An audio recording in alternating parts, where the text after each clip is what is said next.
Alright guys, welcome back to the channel. Today we're starting a ridiculously chaotic journey through the strongest system. A story where the main character literally levels up by being beaten half to death. Yup, that's the setup. Peak fiction. So our boy Lin Fan wakes up in a new world, not as some prodigy, not as the hidden son of heaven, not even as a normal disciple. No, this man reincarnates directly into the lowest job classification imaginable. Human sandbag. The Saint Devil sect hires people exclusively to get punched for training, and Lin Fan is one of them. They don't give dental. They don't give insurance. They give you a daily beating and tell you to be grateful. And while everyone else is crying and praying to survive till lunchtime, Lin Fan is lying there thinking, man, surely I didn't reincarnate just to get folded like laundry every day. Life says, oh yes you did. But one night, out of nowhere, he wakes up with a full-blown RPG leveling system floating in front of his eyes. Actual stats, skill levels, EXP bars. He's basically a walking MMORPG character now. At first he's confused, thinking maybe he's sleep paralysis dreaming because life can't possibly be this generous after treating him like a punching coupon. But no, the system is real. And here's the wild part. Getting hit gives him EXP. That means every punch, slap, kick, drop kick, elbow strike, everything counts. Lin Fan becomes the first protagonist in history to pray that he gets absolutely demolished on a daily basis. Now, he has this basic body training art called the Titanium Demon Body. It's supposed to have only 3 levels and is designed exclusively for punching bags. In other words, it's trash. It's cardboard armor. It's tissue paper. But Lin Fan starts leveling it up past its limit, and suddenly it's not trash anymore. He realizes that if he gets hit enough, he can break past the artificial cap the manual claims. And once he realizes that, he goes full gremlin mode. The next morning, he shows up at the training grounds and looks around like a kid entering a candy store. Everywhere he looks, he sees experience points wearing pants. The disciples around him are winding up their fists and trying to beat their own punching bags, and Lin Fan is thinking, amateurs. These guys have no idea how to farm efficiently. Soon he's hyping himself up, stretching like he's about to run a marathon, except his marathon is being punched until near death. But today, the disciple assigned to beat him is way too weak. This guy's punches feel like baby slaps. Lin Fan's lying there bored out of his mind, checking his imaginary watch, wondering if he should just pretend to faint to speed up the process. The disciple finally notices Lin Fan isn't screaming, which is like the only job responsibility of a punching bag. So the guy asks why he's not yelling in pain. And Lin Fan, tired of the useless soft punches, basically says, bro, your hits feel like someone patting dust off my clothes. Can you not be useless? And that was the day Lin Fan started beef with someone who cries faster than a toddler who drops their ice cream. The dude actually runs away, sobbing. A grown man, in a devil sect, leaving a fight because the punching bag hurt his feelings. Lin Fan is left standing there like, wow.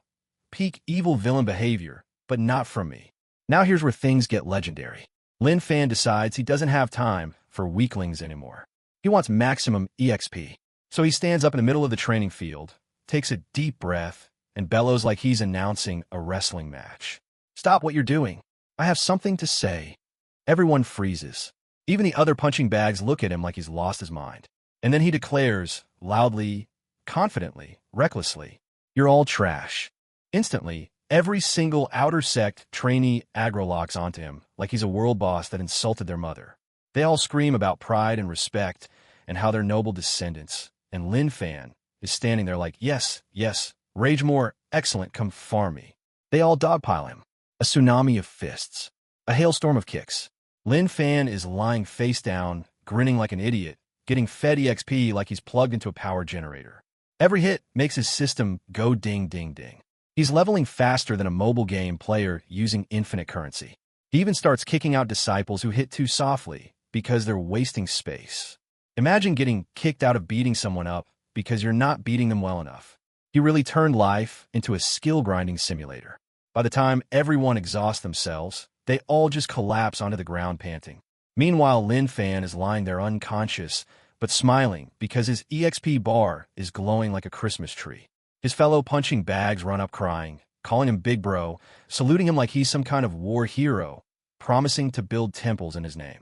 They carry him like a fallen general, completely convinced that Lin Fan did all this out of noble sacrifice, and not because he wanted to level up like a madman. The next day, he wakes up and finds out one of the punching bags gave him a secret family martial art, the legendary grab and crush technique, the infamous peach snatching move. You already know what body part this targets. It is the most disrespectful, spine-shriveling, bloodline-ending martial art in existence. Lin Fan learns it instantly and laughs like a Saturday morning cartoon villain.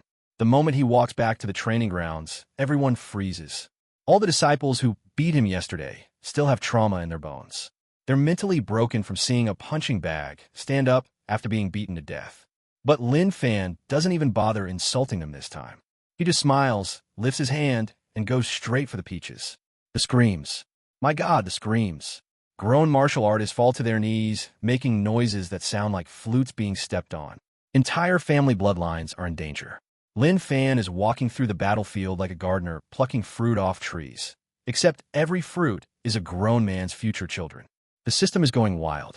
He's getting EXP for defeating enemies, EXP for the skill itself, EXP for everything. He's leveling up so fast the system sounds like it's glitching. By the time he's done, the training grounds look like a war documentary. Men curled up, shaking, whispering prayers.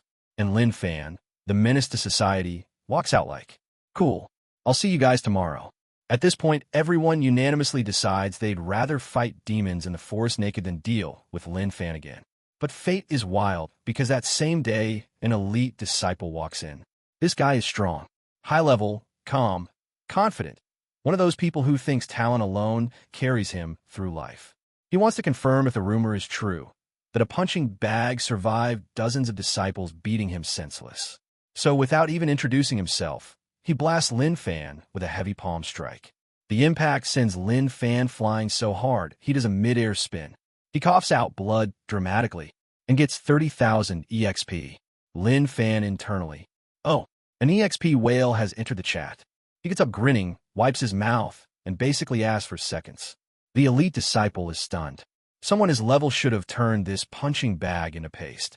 But Lin Fan isn't just unbroken, he's excited. The elite disciple hits him again. And again.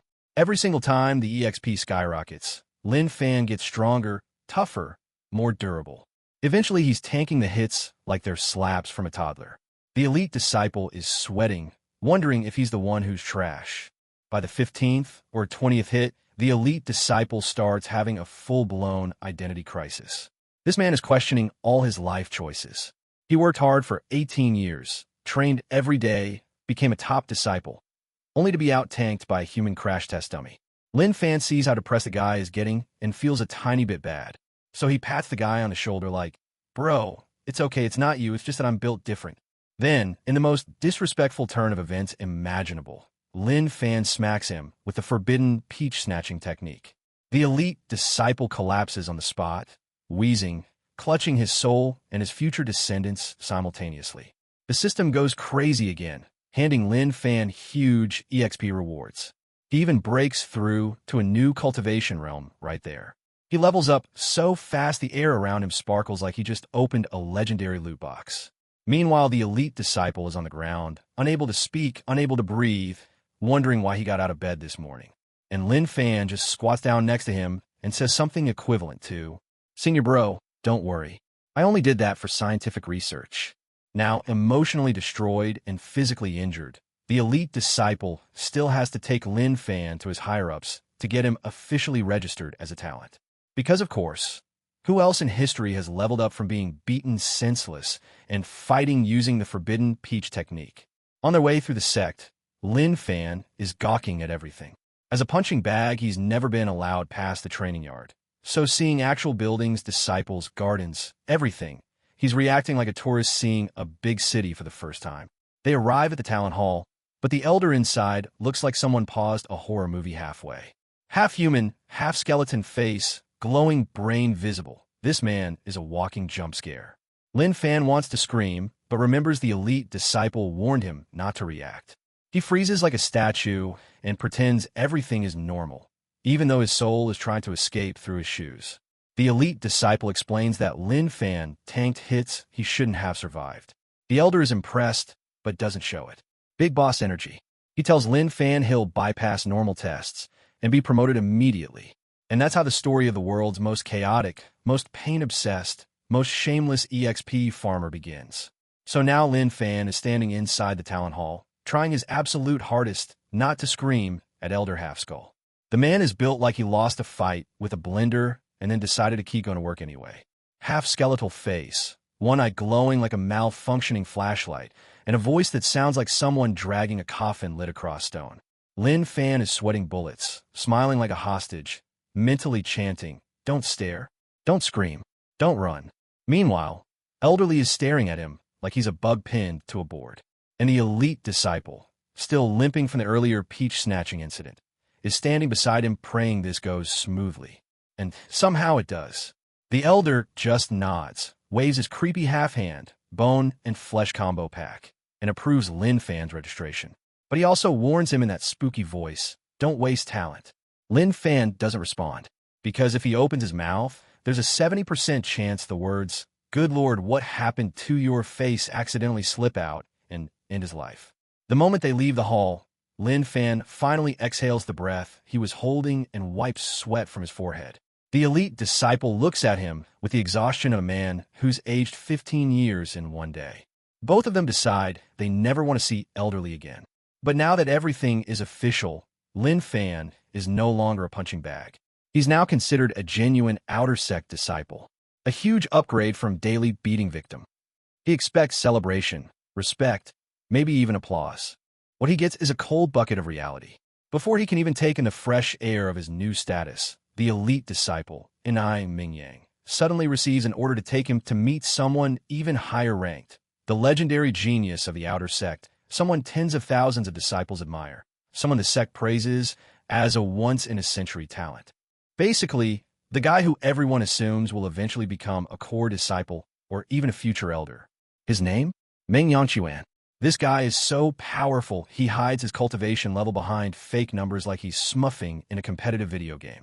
He's casually chilling in the outer sect, even though he could absolutely be in the inner sect flexing on everyone. So Lin Fan is about to meet the pig that pretends to be a bunny, so enemies underestimate him. And animerecap leads Lin Fan through the sect, which is huge. Remember, Lin Fan has been living in the punching bag caverns his entire life. So the moment he sees buildings with actual roofs, gardens that aren't full of broken teeth, and disciples who aren't crying, he's amazed. The sect is basically a giant city. Finally, they arrive at Manhwa's courtyard, a beautiful, pricey-looking estate with willows, stone bridges, koi ponds, the whole vibe. Lin Fan stands outside thinking, one day this will be me, or maybe bigger. They enter the house, and Lin Fan immediately feels the pressure in the air change. Sitting there is Manhwa, elegant, calm, reading a book like some immortal scholar. If Lin Fan's first thought is, how do I farm EXP from this guy? He hides it very well. Manhwa looks up at him, and Lin Fan suddenly feels like his soul is being microwaved. Dude's spiritual pressure is insane. It's like being stared at by someone who can see your entire browser history. He studies Lin Fan for a moment, then nods slightly. He's impressed, but because he's a high-ranking genius, he has to act aloof. Yes, not bad. Strange talent. Has potential. Needs guidance. Lin Fan interprets this as, I now acknowledge you as a future legend. Reality. Manhwa is thinking. This kid is weird but interesting. And animerecap, still traumatized from earlier, tries to hype Lin Fan up. Senior brother Meng, he's insane. He withstands your junior brother's full strength like it's nothing. Manhwa internally. Bro, why are you so excited? Also, how hard did he beat you to make you collapse earlier? Lin Fan bows awkwardly, proud, but also trying not to look like an idiot. He's finally upgraded from meat shield to weirdo with potential. But here's where things get awkward lovely.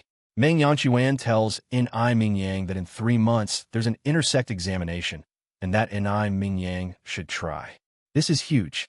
Getting encouragement from someone like Manhwa is like getting a job referral from the CEO. But animerecap immediately says, no, senior brother, I can never leave your side. Lin Fan, standing nearby, almost drops dead. This is beyond loyalty. This is devotion. This is suspiciously like someone has feelings. Lin Fan's brain. Wait, hold on. Am I witnessing a romance subplot? But Manhwa just sighs, patting Ming Yang's shoulder like a tired parent, and tells him to think it over. Anyway, after all the emotional intensity, Ming Yang starts escorting Lin Fan away to finish the registration process. Halfway there, Lin Fan finally asks the question burning in his mind. Hey, what level is elder brother Ming, exactly? Ming Yang casually replies. Oh, he's only post-celestial stage. Lin Fan's system says otherwise. He saw the number. He knows that man is way stronger than advertised. This guy is hiding his power like Vegeta on Namek. But Lin Fan doesn't argue, because he values his spine and internal organs. As they walk, Lin Fan asks why Ming Yang refuses the intersect exam, and Ming Yang says one of the most classic lines in cultivation history. You wouldn't understand. Lin Fan nearly explodes. He hates when people say this. How is he supposed to understand if nobody tells him? Is it forbidden knowledge? Does it involve Meng Yanchuan? Is Ming Yang secretly running some romantic side story? Lin Fan decides not to dive deeper into it. He's not trying to get roped into some tragic backstory today. Eventually, they reach the place where new disciples receive outer sect uniforms.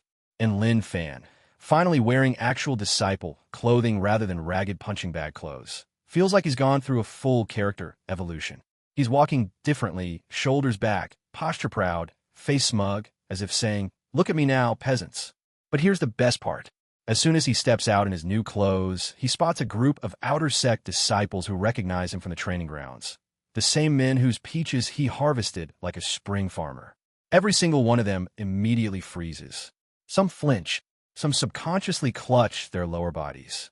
One guy turns around and starts walking away as fast as possible without outright running. Lin Fan smiles kindly. They run.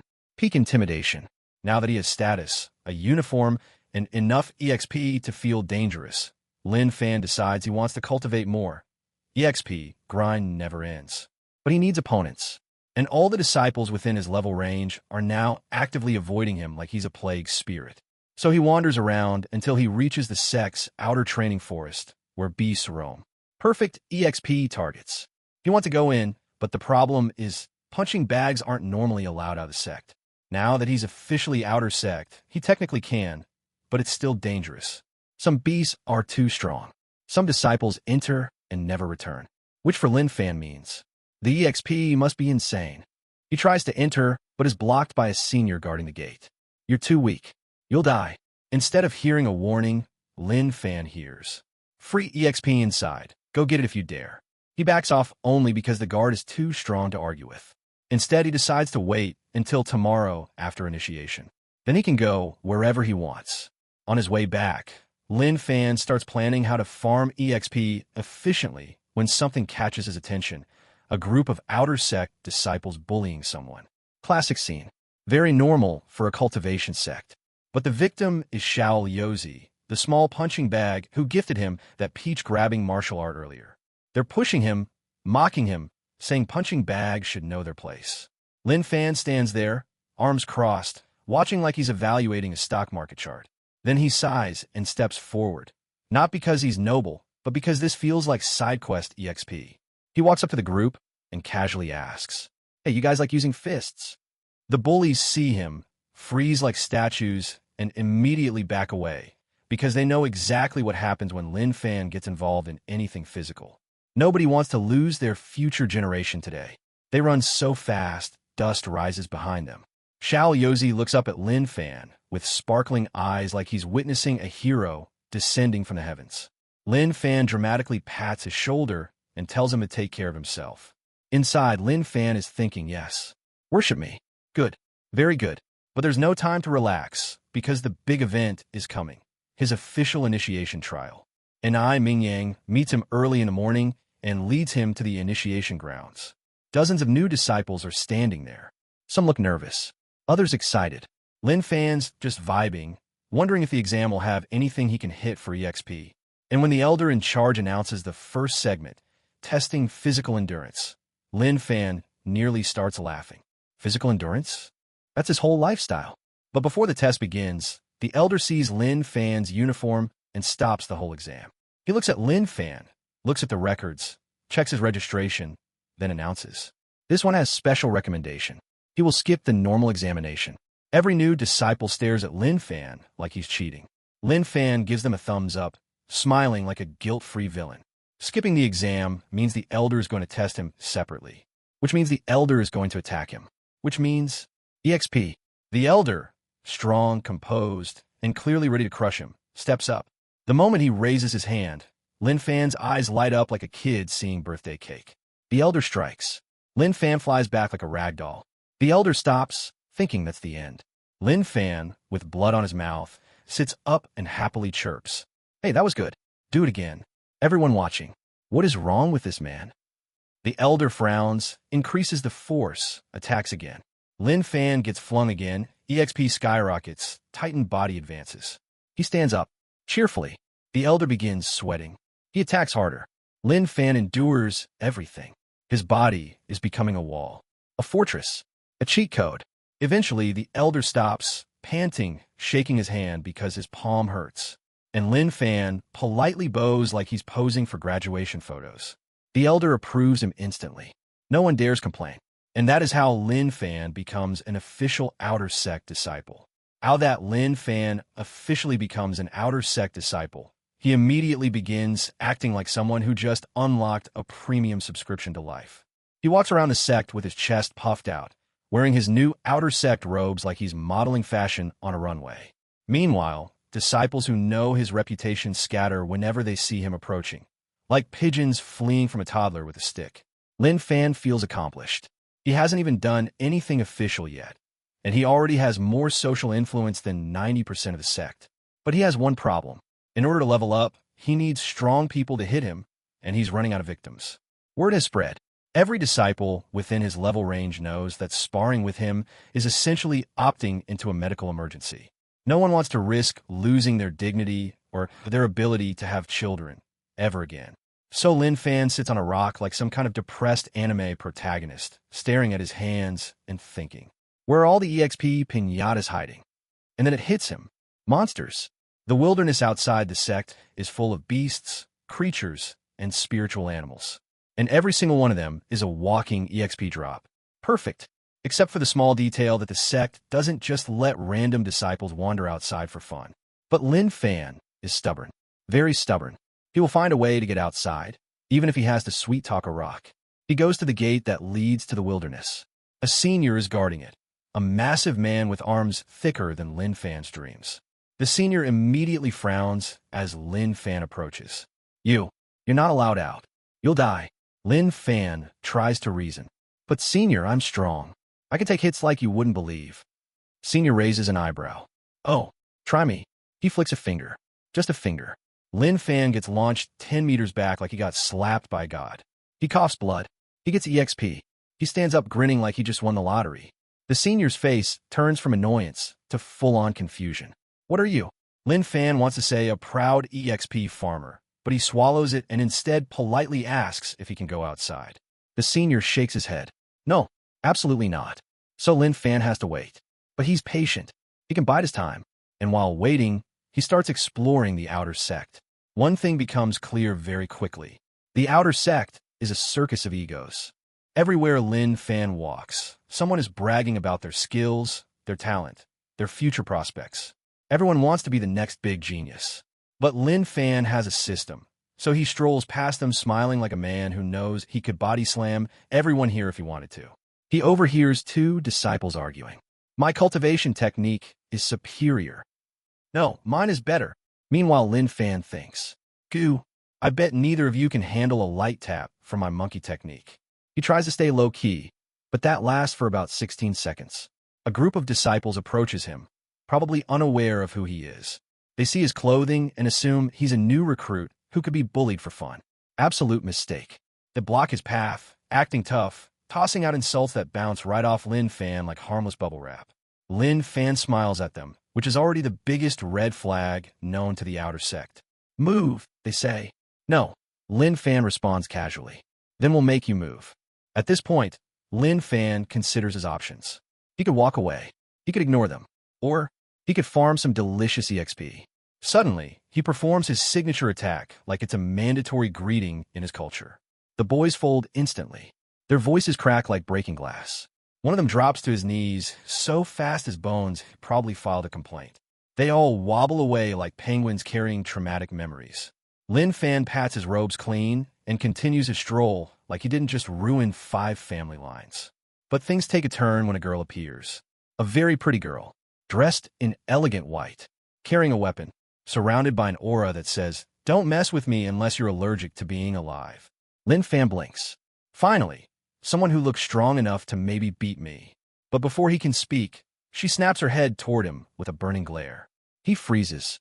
She marches over, and Lin Fan starts sweating because dangerous women are the natural predator of reckless men. She says, "You're Lin Fan, right?" "Oh." She grabs him by the collar and gets right in his face. "Did you yesterday grab my junior brothers?" Lin Fan suddenly remembers the pretty boy whose peach he harvested. Right? This must be his sister. He begins internally writing a will. Before she can declare war, someone runs over yelling, "Senior sister!" Wait. He's under special protection. This immediately shifts the atmosphere from going to murder Lin Fan to mildly curious. She lets go, squints at him, and says, "You? Protected? By who?" The disciple points. By that elite disciple with the cold expression. Yan. Her eyes widen slightly. Lin Fan realizes this woman knows Yang. Maybe too well. She studies Lin Fan again, this time with a weird mixture of pity and interest, like she's examining a stray dog that somehow won first place in a martial arts contest. "You're insane," she finally concludes. Lin Fan, "Thank you." Then she walks away, robes fluttering dramatically like she's the heroine of her own story. And Lin Fan is just standing there trying to figure out if he nearly died or made a new ally. That night, while Lin Fan lies on his bed counting all the EXP he's accumulated, Yang arrives again to check on him. The guy still walks funny. Understandably. "Junior brother, don't cause trouble," he says. Lin Fan nods, absolutely, while internally planning at least 4 new ways to cause trouble tomorrow. Yang sighs, looking 10 years older. "You're going to be a headache." But here's the twist. Yang actually cares. Not about Lin Fan personally, but about the sect evaluation. He genuinely believes Lin Fan might reach far if he survives his own stupidity. So Yang gives him advice, tips, warnings about dangerous disciples, warnings about dangerous beasts, warnings about dangerous women, and warnings about dangerous techniques. Lin Fan files all this information away in the useful eventually drawer of his brain. The next morning, Lin Fan wakes up feeling invincible. He stretches, cracks his knuckles, and prepares to go hunting for EXP. And something finally changes. The gate to the wilderness is open for new disciples doing field training. Lin Fan nearly cries. This is the moment he's waited for. He's about to step into the real world. The world full of monsters. Monsters that can hit hard. He starts walking toward the gate, practically skipping with excitement. Disciples beside him look pale from fear, trembling with anxiety, but Lin Fan is grinning like he's going to Disneyland. The senior guarding the gate spots him and groans audibly. "You again?" Lin Fan bows politely. "Senior, I'm ready." The senior studies him for a long second, sighs deeply, and waves him through like someone admitting defeat against destiny. Once outside, Lin Fan inhales dramatically. The wilderness smells like opportunity, and blood, and death, but mostly opportunity. Disciples spread out, forming small groups. But Lin Fan wanders alone, looking for strong beasts like bargain hunters at a discount store. Soon enough, he spots his first beast. A wolf-like creature with razor fangs and violent killing intent. Perfect. The beast snarls and leaps at him. Lin Fan's eyes sparkle. The claws swipe. EXP gained. The fangs bite. EXP gained. The beast slams him. EXP gained. Lin Fan starts laughing. The beast looks confused. This isn't how prey acts. Lin Fan starts using monkey steals peach on a beast. Yes. He tries grabbing a wild animal's peach. The beast SHRIKS and weighs wolf should never shriek. Lin Fan is leveling up like crazy. He's having the time of his life. And once he defeats the beast, he hears the glorious system notification. But then, more beasts arrive. 3, 5, 7. Lin Fan stares. Oh, a party. They all attack. He tanks everything. He gets EXP from every hit. His body hardens. His strength grows. His energy rises. Eventually, he defeats them all. Not through power, but through pure shamelessness and clever timing. He drags himself back to the sect with dozens of wounds and a smile so bright it should be illegal. Other disciples look at him like he's insane. He's covered in claw marks, bite marks, bruises, and dirt. He looks like someone who lost a fight with an entire zoo. Meanwhile, Lin Fan, best day ever. And just when he thinks he's finished leveling for the day, guess who appears? Mi Mingyan, carrying medicine, looking like a disappointed older brother. What did you fight? Mi Mingyan asks. Lin Fan thinks. Everything, and I Mingyang's soul leaves his body. But despite the chaos, despite the pain, despite the fact that he keeps making enemies everywhere he goes, Lin Fan is rising. He's becoming someone that even geniuses will one day fear. And he's doing it all with pure, unfiltered, shameless EXP farming. After Lin Fan's glorious return from his first beast hunting trip, looking like a man who survived a tornado made of wolves, his cultivation begins rising at light speed. He's stronger, tougher, and more immune to common sense than ever before. But leveling up comes with consequences. Specifically, he's now too strong for weaker monsters and too dangerous for his fellow disciples. The majority of disciples now sprint away the moment they see him, which is honestly hilarious considering he used to be the one running for his life. Lin Fan decides to lie low for a few days, not because he wants to be humble, but because he needs new sources of EXP. The monkeys, wolves, and smaller beasts were fun, but their EXP drops aren't enough anymore. He needs tougher opponents, bigger monsters, or stronger disciples. The problem? He can't exactly walk up to an elder and say, "Hey, could you slap the soul out of me a few times for farming purposes?" So he keeps wandering around the sect, looking for trouble as usual. Eventually, his wandering leads him to the Martial Training Plaza, a huge open courtyard where disciples spar and show off to impress each other. Lin Fan loves this place instantly, not because he wants to show off, but because a lot of these disciples look strong enough to maybe break a few bones for him. And that means EXP. He leans on a pillar like a shady talent scout, watching everyone fight. Some disciples practice flashy sword arts, swirling around like they're auditioning for a dramatic wuxia movie. Others spar with punches sharp enough to break wood.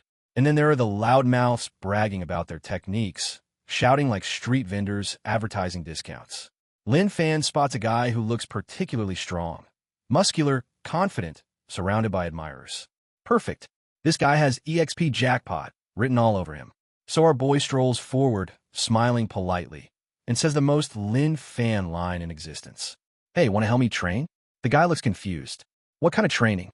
"You hit me," Lin Fan says brightly. The entire courtyard goes silent. Someone drops their weapon. A bird in the distance stops mid-flight. The muscular disciple's eye twitches. "You want me to hit you?" "Yep, full force."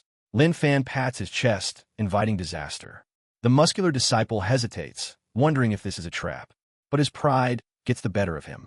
He rolls his shoulders, cracks his knuckles, and winds up a punch. Lin Fan braces happily. The disciple's fist slams into him with explosive force. Lin Fan flies back like a boomerang, skidding across the ground and coughing out blood. EXP gained. System dings. Lin Fan is grinning even while lying on the ground like roadkill. He stands up cheerfully and dusts himself off. Nice. Again. The muscular disciple now looks terrified. He backs up, shaking his head. "No, no more. You're cursed." Lin Fan tries to chase him for round 2, but the man flees faster than he's ever fled anything in his life. Other disciples scatter, thinking Lin Fan is some sort of masochistic demon sent to torment them. This is how Lin Fan accidentally becomes known in the courtyard as the guy who wants to be hit, which is not the kind of title anyone wants. After failing to get more disciples to punch him, Lin Fan decides it's time to hit the wilderness again. He wants bigger beasts, stronger opponents, and more EXP. So the next morning, he marches toward the gate like he owns the place. The senior guarding the gate sees him coming and groans louder than an old wooden door. "You again?" Lin Fan bows politely. "I have returned." The senior rubs his temples. "Do you want to die?" "No, I want to level up," Lin Fan announces proudly. The senior stares at him like he's staring at a living headache. But he steps aside and lets Lin Fan through. Why? Because it's easier than arguing. Out in the wilderness, Lin Fan becomes a one-man beast extermination squad. Every creature he meets becomes EXP. Bears, wolves, boars, weird lizard things, it doesn't matter. If it's alive and moves, Lin Fan considers it training material. There's a point where he fights a giant boar that charges at him like a tank. The boar smashes into him, tosses him 10 feet, and stands on its hind legs proudly. Lin Fan, lying in a crater. Ah, beautiful. Such strength. He gets up, grinning, and uses monkey steel's peach. The boar's eyes widen. It makes a noise that should not come out of a boar. Nature submits to Lin Fan once again. He eventually defeats the boar and lies on the ground afterward, staring up at the sky, covered in blood and dirt and glory. He's leveling at insane speed, much faster than anyone else in his age group. Meanwhile, the disciples in the sect are still practicing basic sword stances while Lin Fan is out here soloing the wilderness with questionable techniques. After hours of beast hunting, Lin Fan drags himself back to the sect looking like he escaped a disaster movie. Every disciple he passes stares at him with concern and fear. One disciple even whispers, "Is that a ghost?" The other whispers back, "No, ghosts look cleaner." Lin Fan ignores all of them. He's too tired and too satisfied to care. As the days pass, Lin Fan gains a reputation. Some disciples call him a madman. Others call him an enigma. Some think he's secretly a genius. Others think he's just lucky and unkillable. But eventually, his antics catch the attention of someone new. A powerful instructor from another division hears the rumors. A man famed for his strict discipline, merciless training, and high expectations. He's the kind of guy who yells at clouds and punches boulders for fun. One afternoon, this instructor storms into the courtyard while disciples are practicing. Everyone immediately straightens up. He shouts, "Who is this Lin Fan I keep hearing about?" Lin Fan, who was napping under a tree after beating up a squirrel that tried to steal his food, yawns and raises his hand. Present, the instructor marches up to him, towering over him like an angry mountain. You've been causing chaos everywhere, bullying disciples, terrorizing beasts, disturbing the entire sect. Lin Fan blinks innocently. Me? Bullying? Sir, I'm merely training. Training? The instructor roars. You nearly castrated half the outer sect. Lin Fan clears his throat. Accidents happen. The instructor shakes with fury. But then he studies Lin Fan. Really studies him. He senses something odd. Lin Fan's body is incredibly refined for someone his supposed level. Strong, tough, resilient, much stronger than normal. The instructor narrows his eyes. All right, you little demon, let me see your true strength. Before Lin Fan can protest, the instructor launches an attack faster than a blink. A palm strike to the chest. A blow that could break ribs. Lin Fan flies back like a rocket. He hits the ground, rolls, coughs blood, and then sits up smiling. Good hit, he says. Do it again. The disciples watching nearly faint. The instructor freezes. This kid, is he human or something else? The instructor decides, fine, let's go harder. Next blow, stronger. Next blow, stronger. Next blow, full power. Lin Fan tanks everything. EXP floods in. He levels up mid-beating. His body grows tougher before the instructor's eyes. Finally, the instructor stops, panting. Lin Fan stands there, perfectly calm, brushing dirt off his clothes. Sir, he says politely, your attacks were excellent. I learn a lot. The instructor stares at him, then bursts into laughter. Ha ha ha ha ha. You're insane. Completely insane. But I like it. And then something shocking happens. The instructor offers to train Lin Fan personally. This is huge. Training under someone like him is a privilege few disciples could even dream of. Only top talents get that opportunity. Lin Fan accepts instantly, not because he wants respect or prestige, but because having a powerful instructor means stronger attacks, and stronger attacks mean more EXP. Over the next few days, training sessions with the instructor become legendary. Lin Fan shows up like he's clocking into work. The instructor beats him until the ground cracks. Lin Fan gets up every time, thanking him like he's getting a massage. Rumors spread like wildfire. Lin Fan is unkillable. He trains by being beaten to death. He laughs at pain. He's possessed by a combat demon. No, he's possessed by stupidity. Different stories, same conclusion. Nobody wants to mess with him. One night, after a brutal training session, Lin Fan finally returns to his room exhausted. He collapses on his bed, thinking, life is beautiful.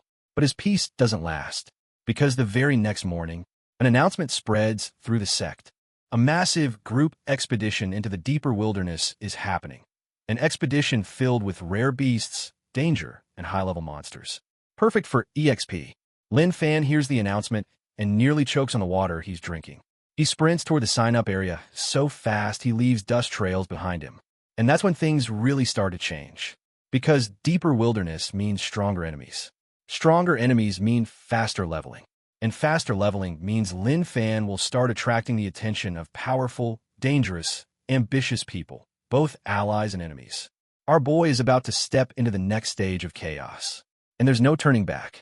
The announcement of the Deep Wilderness Expedition hits the sect like a lightning bolt. Disciples are buzzing everywhere. Some excited, some terrified, some pretending to be excited but secretly packing extra underwear because the deeper regions are famous for having beasts that eat disciples like popcorn.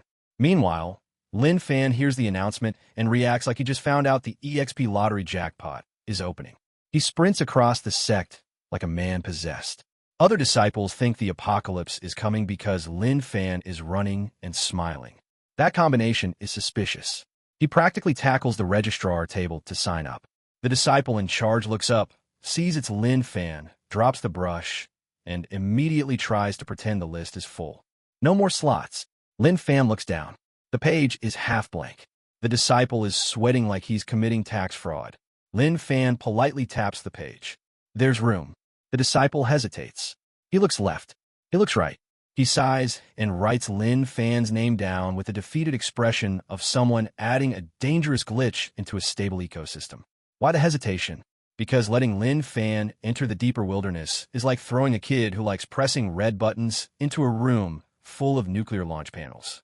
After signing up, Lin Fan strolls out happily whistling, while the registrar silently prays for the safety of the beasts. On the morning of the expedition, disciples gather at the mountain gate equipped with swords, armor, pills, and snacks. Some have extra bandages. Others have farewell letters stuffed into their robes. The mood is tense. Lin Fan arrives late, dragging a sack of roasted chicken wings and fruit like he's going on a picnic. Every disciple stares at him like, "Bro, are you okay?" The lead instructor shows up, someone even scarier than the usual trainers.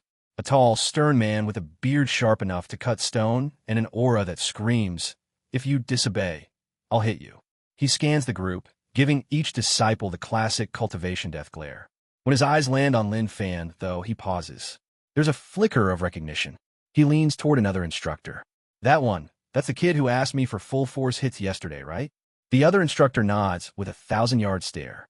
The lead instructor quietly mutters, "He's coming. Yes, we're all going to die. But rules are rules." He clears his throat and announces, "We march." The group steps into the wilderness, and the moment they cross the boundary, the air changes. It's heavier, darker, full of dangerous energy. Birds screech overhead, shadows move between the trees, and the ground is marked with claw prints larger than some disciples' torsos. Most disciples tremble. Lin Fan inhales dramatically. The smell of delicious EXP. The first few hours go smoothly. Low-level beasts attack here and there, but the instructors take them down easily. Disciples stay alert but calm. Lin Fan, however, is visibly bored. Too weak. Too easy. Barely any EXP. He starts wandering off the path to look around, which terrifies every instructor because the #1 rule of the deep wilderness is, don't wander off unless you want to become a snack. One instructor yells, "Lin Fan, stay in formation." Lin Fan waves back cheerfully. "I'm just checking something." Everyone prays for him. And then it happens. The forest suddenly goes silent. Wind stops. Birds vanish. Even the insects go mute. The instructors stiffen. "Everyone, ready up. Something strong is approaching." A massive beast emerges from the shadows. A monstrous tiger-like creature covered in spiritual flames, eyes burning like embers. Its roar shakes the trees. Its presence alone makes lesser disciples' knees buckle. Lin Fan's eyes light up like fireworks. That looks like so much EXP. The instructors form a defensive formation and shout at Lin Fan, "Stay back." Lin Fan nods, then immediately walks forward. The instructors scream, "What are you doing?" Lin Fan, "I'm volunteering as tribute." Before anyone can stop him, he charges the flaming tiger. The beast roars and slashes with claws longer than swords. The blow hits Lin Fan like a meteor strike, launching him across the field. He crashes through a tree, bounces off the ground, rolls 20 times, and slams into a rock. The disciples gasp. The instructors gasp. The flaming tiger raises its head triumphantly. Lin Fan coughs blood and laughs. EXP floods in. Titanium body evolves. His bones feel like they're being reforged in a divine furnace. He stands up, shaky but smiling wide. Good hit. Again. Everyone. Why is he like this? The flaming tiger lunges again. Lin Fan dodges poorly on purpose, letting himself get hit to maximize EXP. The beast batters him left and right, smashing him into trees, rocks, bushes, and probably another dimension. The instructors try to rush in, but the lead instructor holds them back. No, look, he's surviving. And indeed, Lin Fan is still standing after every blow. Yes, he's shaped like a bent noodle. Yes, he looks like he just lost a fight with a freight train. But he's alive, and every second he grows stronger. Finally, after enough EXP flows in, Lin Fan's body hits a new threshold. His defense skyrockets, and the next strike from the flaming tiger barely pushes him back. Now the tiger looks confused. It swipes again. Lin Fan stays standing. The tiger's ears fold back. Its face reads, "I think I made a mistake." Lin Fan cracks his neck and grins. My turn. He steps in and uses the forbidden attack. Monkey. Steals. Peach. Yes. He tries it on a flaming tiger. The tiger emits a sound that absolutely should never come out of a tiger.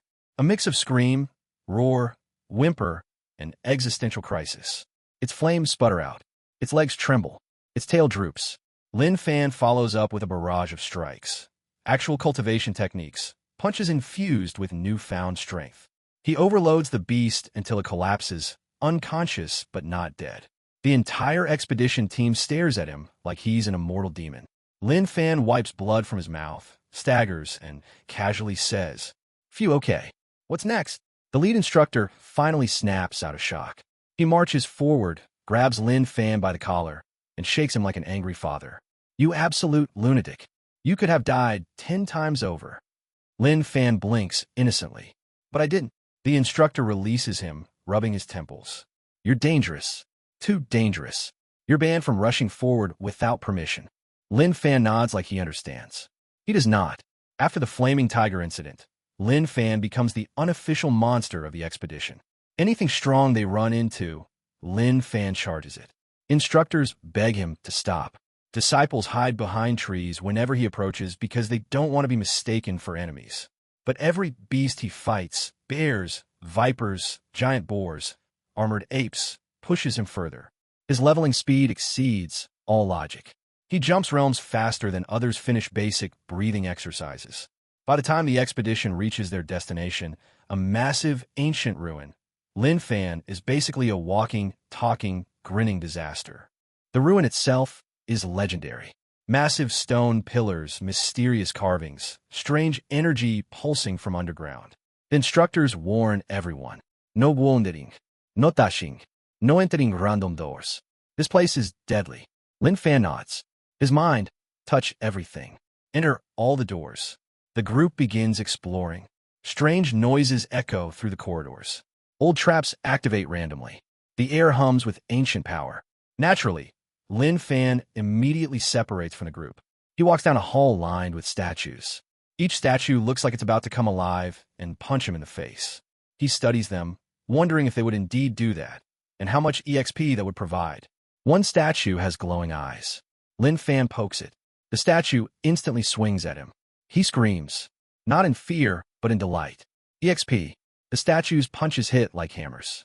It smashes him around like a rag doll. Lin Fan happily tanks everything. Eventually, after taking enough damage to kill 6 men, he counters with his forbidden peach move. Yes, he uses Monkey Steals Peach on a stone statue. It works. Probably too well. The statue cracks, crumbles, and collapses. The system rewards him handsomely. Lin Fan nearly cries tears of joy. Meanwhile, the instructors discover he's missing and begin panicking. They organize search groups, shouting his name. Lin Fan, you better not be touching random things. But Lin Fan is deep inside the ruin now, in a chamber glowing with mysterious light. He steps forward cautiously. Okay, scratch that. He walks in confidently because fear is not something he recognizes as a concept. In the center of the chamber is an ancient pedestal holding a scroll wrapped in golden binding. The moment Lin Fan sees it, He feels the energy swirling around it. A powerful, ancient martial art. He reaches for it. The instructors burst into the chamber. Don't touch that. Lin Fan already touched it. The entire ruin begins to shake like it's about to explode. Stones fall from the ceiling. Energy crackles. Dust fills the air. The instructors scream, "Run!" Lin Fan turns around holding the scroll like a kid caught stealing cookies. They all sprint out. The ruin collapses behind them, thunder echoing across the mountain range. The instructors are panting, terrified, traumatized. Lin Fan is smiling. He gained a new technique. They glare at him like he's ruined their lives. Because he kinda did. But one thing is clear.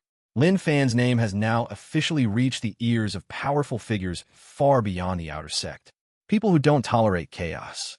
People who won't laugh off his antics. People who see talent. Or threats. And Lin Fan? He has no idea what storm he just triggered. But he's ready to level through it.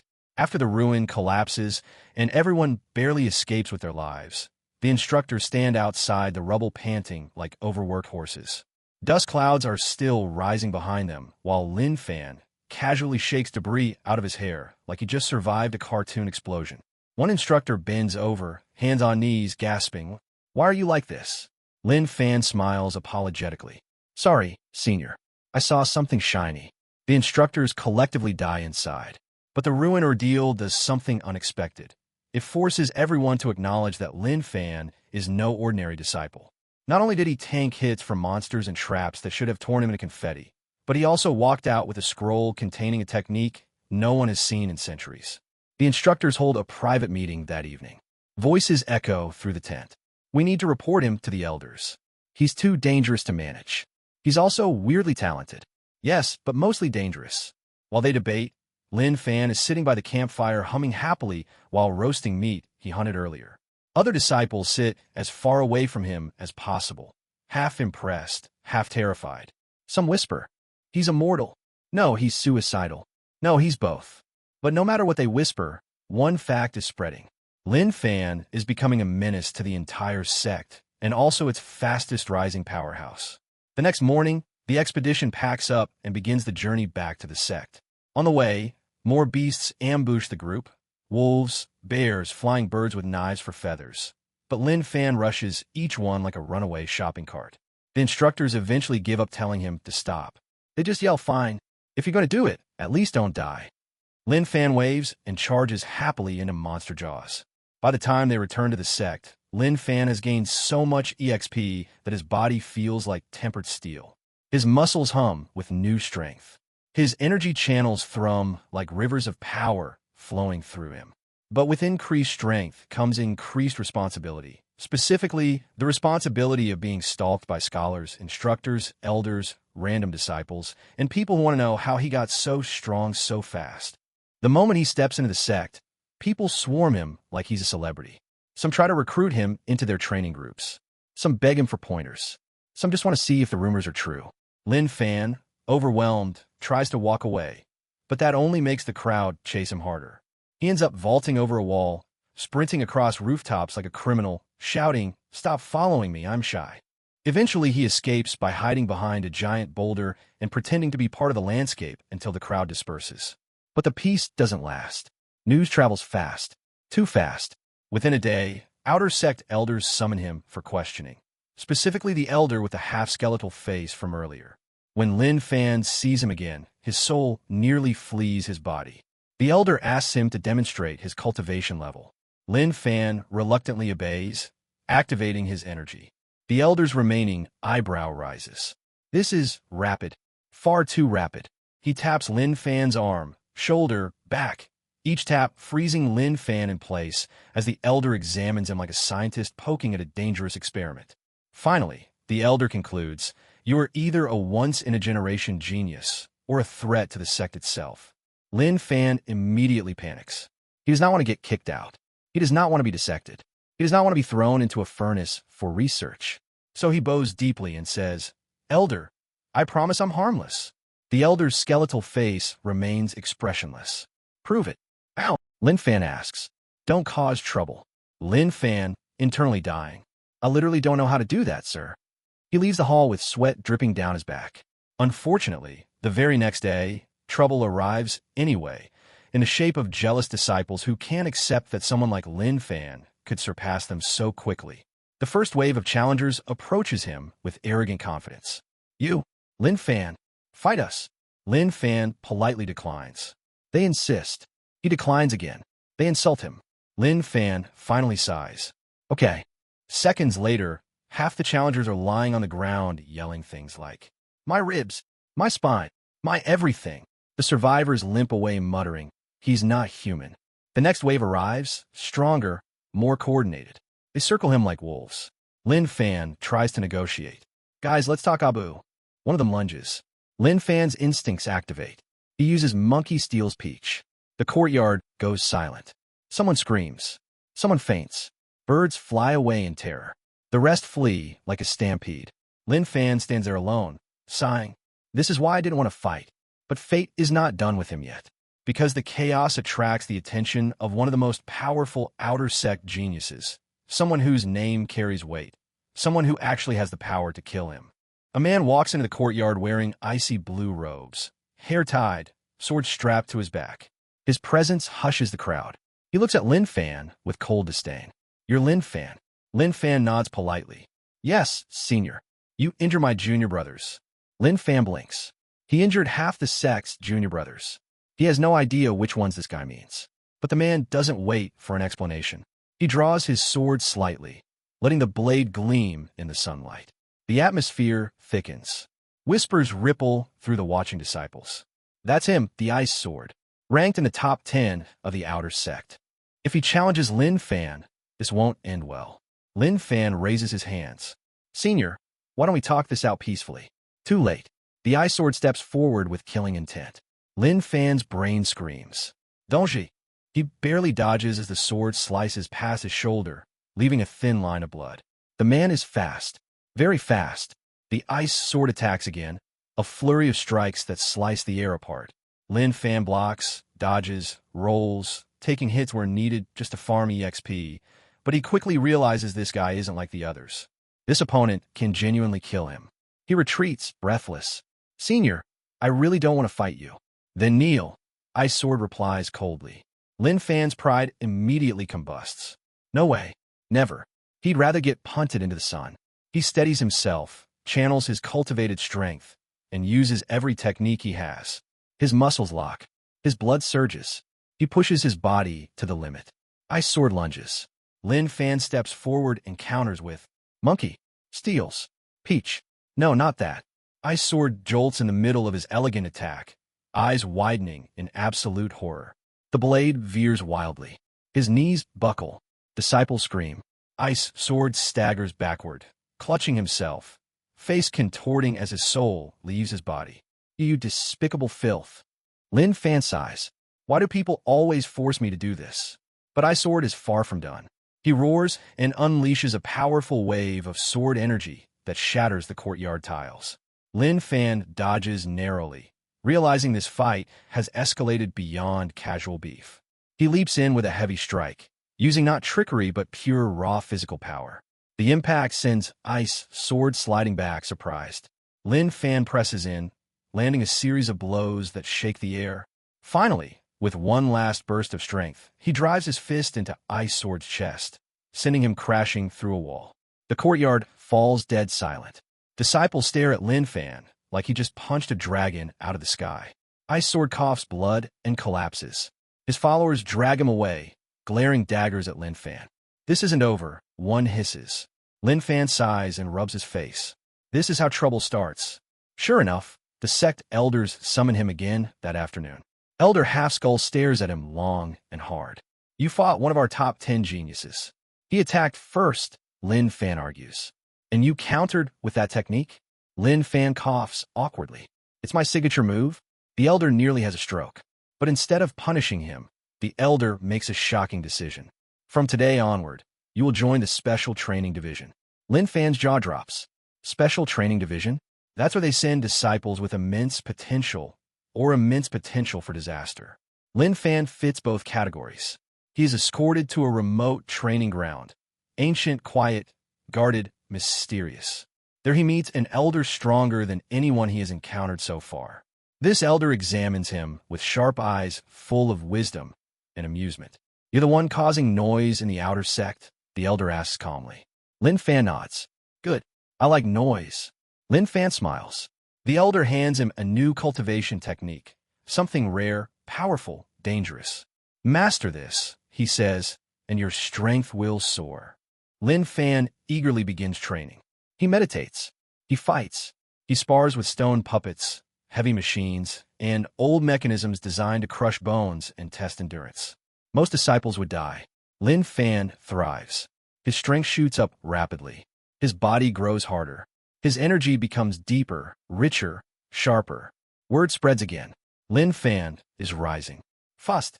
Eventually, the elder decides the time is right. "Lin Fan," he says, "it's time you step into the inner sect." Lin Fan freezes. Inner sect. That's the realm of true monsters, disciples who have cultivated for years, geniuses with monstrous talent, people who sneeze and break buildings. Lin Fan takes a deep breath. He remembers every beating he experienced, every EXP ping, every monster he fought, every disciple he terrified. He stands tall. "Yes, elder. I'm ready." The elder nods. "We'll see." They walk up the stone stairs toward the inner sect gates. Massive golden doors guarded by elite disciples wearing armor lined with spiritual energy. Disciples passing by whisper excitedly. "That's him. Lin Fan. The nightmare of the outer sect. The masochistic monster. How was he going to survive the inner sect? Bro, he survived a flaming tiger to the face." The doors slowly open. Warm light pours out. As Lin Fan steps inside, he smirks. A new world. Stronger enemies. Bigger beasts. More EXP. He cracks his knuckles and whispers to himself. It's leveling time. And thus begins his next chapter. The rise of the strongest system user the sect has ever seen. Last time, our boy Lin Fan walked into the inner sect like he owned the place. After traumatizing half the outer sect, beating beasts unconscious with forbidden techniques, and causing explosions in historical ruins, he's now stepping into an environment where everyone is a genius. Naturally, Lin Fan treats this as an all-you-can-farm EXP buffet. But before he even gets to breathe in the inner sect air, reality slaps him. Hard. Because the moment Lin Fan crosses the inner sect gates, a bunch of disciples look at him like he's a stray dog that wandered into a Michelin star restaurant. These people radiate superiority. Their robes are cleaner. Their posture is straighter. Their noses point upward like they studied professional arrogance.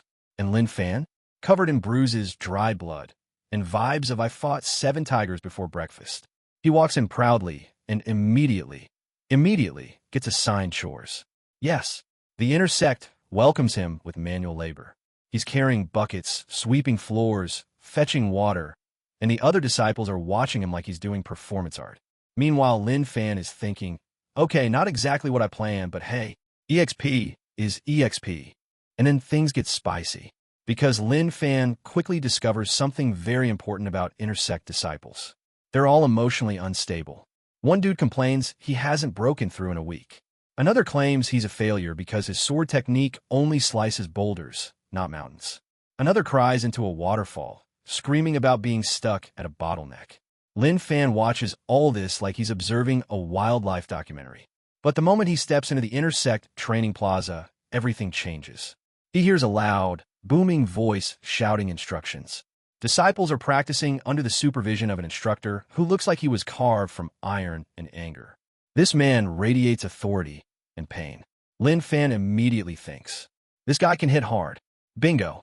EXP target acquired. He walks closer, but before he can open his mouth, some inner sect disciple stops him. Outer trash shouldn't stand too close. Lin Fan smiles politely. His system whispers, "Kill him." Lin Fan whispers back, "Behave."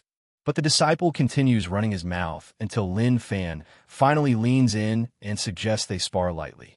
Very lightly. The disciple smirks, thinking this will be an easy win. He lunges. Lin Fan dodges once, then accidentally uses his forbidden technique. The disciple collapses instantly. The training plaza goes silent. The instructor stomps over, furious. Who caused trouble? Lin Fan raises his hand like a kid answering a roll call. Me, sir. The instructor narrows his eyes, studying him for a long second. Something about Lin Fan's aura doesn't match weak disciples. After a tense moment, the instructor says, "Come here." Lin Fan steps up. The instructor swings a palm. Lin Fan goes flying. EXP rains down. Lin Fan lands, stands up grinning. Again, everyone watching whispers, "What kind of monster enjoys that?" The instructor actually laughs. "Good. I like your spirit." And just like that, Lin Fan gets accepted into a special training group. Not because he's talented, but because he's insane. But this special group? Oh boy, these guys are built different. One cultivates fire techniques so aggressively that standing next to him feels like being cooked alive. Another walks around with a giant hammer big enough to flatten buildings. Another stands still for hours, absorbing spiritual energy like a philosophical statue. Lin Fan looks at them and thinks, yep, more EXP. But the special training grounds have one major rule. Do not enter the sealed chambers. So naturally, Lin Fan decides he needs to enter the sealed chambers. One night, when everyone is meditating, Lin Fan sneaks around like a discount ninja. He finds a cave, glowing with ominous light, and a giant stone slab covered in warnings like, "Danger, do not enter. Sealed for a reason. Enter and perish." Lin Fan nods respectfully, then shoves the slab aside and walks in. Inside, he finds a lone cultivation relic floating in midair, releasing energy stronger than everything he has ever felt. It looks sacred, powerful, ancient. Lin Fan stares at it for 3 seconds, then touches it. Boom! The entire chamber detonates like a firework festival. Shockwaves erupt. Lin Fan flies backward, slams into a wall, and blacks out with the system screaming EXP notifications like a slot machine hitting jackpot. Outside, disciples wake up screaming. The ground shakes. People think a demon has invaded the sect. Instructors sprint toward the sealed chambers, expecting to find carnage. Instead, they find Lin Fan lying on the ground smoking like burnt toast, alive and smiling. The instructors drag him out by the collar, yelling at him for breaking ancient seals. Lin Fan replies, "It said enter and perish, but I entered and survived. Shouldn't that be rewarded?" They almost throw him back into the explosion. But the weirdest part? Lin Fan's body is glowing with a new type of energy. He just unlocked something unheard of, a special intersect cultivation resonance. Even the elders secretly discuss him afterward, whispering things like, "Is he a genius? No, he's a freak of nature. Should we kill him? No, he might survive it." Meanwhile, Lin Fan wakes up excited, stretches his new body, and immediately goes looking for more trouble, training. The next major event comes fast. A high-level competition is announced. Not just any competition. The intersect ranking battles. Only the strong participate. Only the insane survive. Perfect for Lin Fan. Competitors begin gathering days early, showing off sword techniques that summon dragons, fists that crack the ground, and auras so intense they distort the air. Lin Fan watches all this like he's watching a fireworks show, smiling and cracking his knuckles. He sees dozens of disciples who look stronger than the Flaming Tiger, stronger than the elite disciples he fought earlier. His system practically vibrates. EXP potential, excellent. He signs up instantly. Other disciples laugh at him. Some tell him he'll die in the first round. Others think he's joking. One particularly annoying disciple walks up to him on sign-up day and says, "Why don't you save us the trouble and quit now?" Lin Fan responds by lightly tapping him. The disciple flies into a tree and stays there like a decorative ornament. Now everyone stares at Lin Fan like he might actually be dangerous. But the ranking battles aren't simple tournaments. They involve multiple stages. Obstacles, spiritual resistance trials, illusion realms, combat arena, and the dreaded tower climb challenge. The elders claim the tower climb tests inner potential. Lin Fan sees it as an EXP vending machine.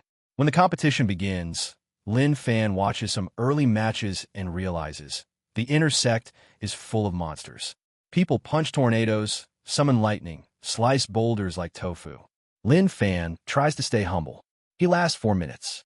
Next thing you know, he walks up to the arena and shouts, "All right, who wants to hit me first?"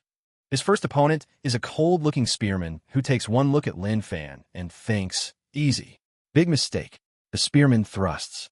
Lin Fan catches the spear shaft with his bare hand, smiles, and gently headbutts the guy unconscious. The audience goes silent. Did he just headbutt a spear user? The next opponent comes out, a fiery martial artist whose punches explode on impact. He's confident, loud, dramatic, exactly the type Lin Fan loves. The fiery guy throws 10 explosive punches. Lin Fan tanks every single one, gaining EXP like crazy. Then Lin Fan steps forward and uses the forbidden technique. The fiery martial artist drops instantly. Paramedics rush in. Everyone watching silently takes notes. Guard your peaches. Soon, Lin Fan climbs higher in rank. Third round. Fourth round. Every battle adds more EXP. Every opponent becomes more dangerous. And every match includes at least one moment where the audience collectively holds their breath because Lin Fan does something insane. By the time Lin Fan reaches the top 50, the elders start watching personally. They whisper among themselves. He's reckless. He's unstable. He's terrifying. But he keeps winning. Eventually, he faces a disciple ranked far above him. A stoic martial artist known for never showing emotion. This man steps onto the stage and says, "Your style is crude." Lin Fan smiles. "Thank you." The man frowns. "That wasn't a compliment." Lin Fan shrugs. "Still sounds like one." The battle begins. The stoic martial artist moves like a phantom, striking relentlessly with flawless technique. He targets Lin Fan's weak points, joints, pressure points, everything. Lin Fan tanks all of it like he's made of rubber. With every hit, he levels further. Then he counters with raw, brute power that throws the perfect martial artist completely off rhythm. And then, at the worst possible moment, Lin Fan uses the peach technique. The audience screams. Elders facepalm. The stoic martial artist falls like a puppet with cut strings. Lin Fan advances. And just like that, Lin Fan breaks into the top 20. The crowd chants his name. Some out of fear, some out of awe, some because they don't want to be next. Lin Fan waves politely, thinking, more EXP tomorrow. So Lin Fan has officially bulldozed his way into the top 20 of the intersect ranking battles, and the crowd is in full emotional meltdown. Some people cheer like he's their new savior. Others whisper like he's a demon wearing human skin. One guy in the stands literally faints when Lin Fan looks in his direction, because apparently eye contact with Lin Fan now counts as a threat to one's bloodline. But Lin Fan? He's feeling great. His body feels tougher than ever. His muscles practically hum from all the beating he took earlier, and his system is sitting there like, congrats. You have ascended from punching bag to portable calamity. The next morning, Lin Fan marches confidently toward the tournament grounds. A big crowd gathers around the ranking arena, whispering that today's matches are going to get intense. After all, the top 20 are basically mini-bosses. And Lin Fan? He's walking around sipping tea he stole from a stall, completely carefree. But before the fights begin, a problem appears. A big one. A group of high-ranking intersect disciples marches over, wearing fancy robes and superior expressions. These guys are from a prestigious faction within the intersect, basically the popular kids table. And their leader? A smug-looking guy with eyebrows so sharp they deserve a warning sign. He looks Lin Fan up and down like he's looking at a stain on his robe. You're Lin Fan, the barbarian who relies on cheap tricks. Lin Fan nods. Yep, that's me. The man sneers. You've embarrassed the sect with your vulgar technique. Lin Fan raises a finger. Technically, several are embarrassed because they underestimated me, and their peaches were unguarded. The man almost explodes. He points at Lin Fan. If you face anyone from our faction today, we'll cripple you. Lin Fan grins. Cool. Can you hit me right now for warm-up? They storm off in rage. The crowd stares at Lin Fan like he's completely lost touch with reality, which, in fairness, he has. Not long after, the referee calls his name for the next match. Lin Fan walks onto the stage and immediately notices something weird. His opponent is a girl, a quiet, gentle-looking intersect beauty. White robes, calm aura, graceful movements. She looks like a fairy who would heal injured birds and curse people who litter. Lin Fan bows politely. She bows politely. The crowd collectively whispers, this is the end. He can't use his peach technique now. Lin Fan agrees. He can't. Even he has limits. The fight starts. The girl summons a wave of spiritual wind, swirling around her like a blooming lotus flower. It looks elegant, beautiful, peaceful. And then the wind slams into Lin Fan like a truck. He flies back, rolls on the ground, coughs blood, and stands up smiling. She looks horrified. He looks thrilled. She throws more wind attacks, slicing the ground and leaving deep trenches. Lin Fan dodges some, tanks others. His body absorbs the damage, his system dinging like an RPG shop cash register every time he gets hit. Finally, Lin Fan realizes something important. This girl is too nice. Every time she's about to land a strong attack, she hesitates. And Lin Fan hates wasted EXP potential. So he charges in, smiling apologetically, and uses actual martial techniques, not the forbidden stuff. Palm strikes, footwork, a controlled amount of chaos. She tries to retreat gracefully. He does not allow grace. Eventually, he overpowers her, not with dirty tactics, but with pure reckless determination. She collapses gently, and the referee declares Lin Fan the winner. For the first time, the crowd claps respectfully. Even Lin Fan bows back, genuinely grateful she didn't try to cut off his head like the others. But of course, peace never lasts. As soon as the next matchup is announced, the air changes. The crowd stops talking. The elders lean forward, because Lin Fan's next opponent is a monster. Not literally, but close enough. A huge disciple carrying a massive blade, with muscles on muscles and a scar running across his face.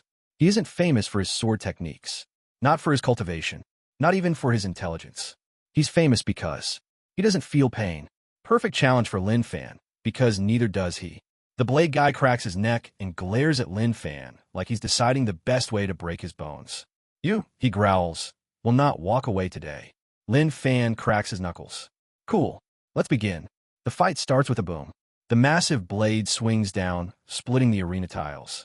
Lin Fan dodges barely, feeling the wind slice past his face.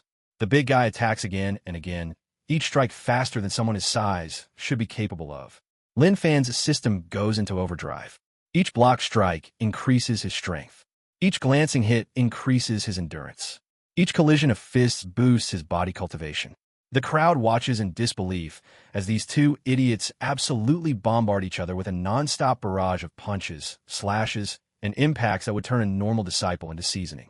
Blade guy hits so hard the arena shakes. Lin Fan hits so hard the blade guy's expression cracks. Finally, the big guy shouts, "Why won't you fall?"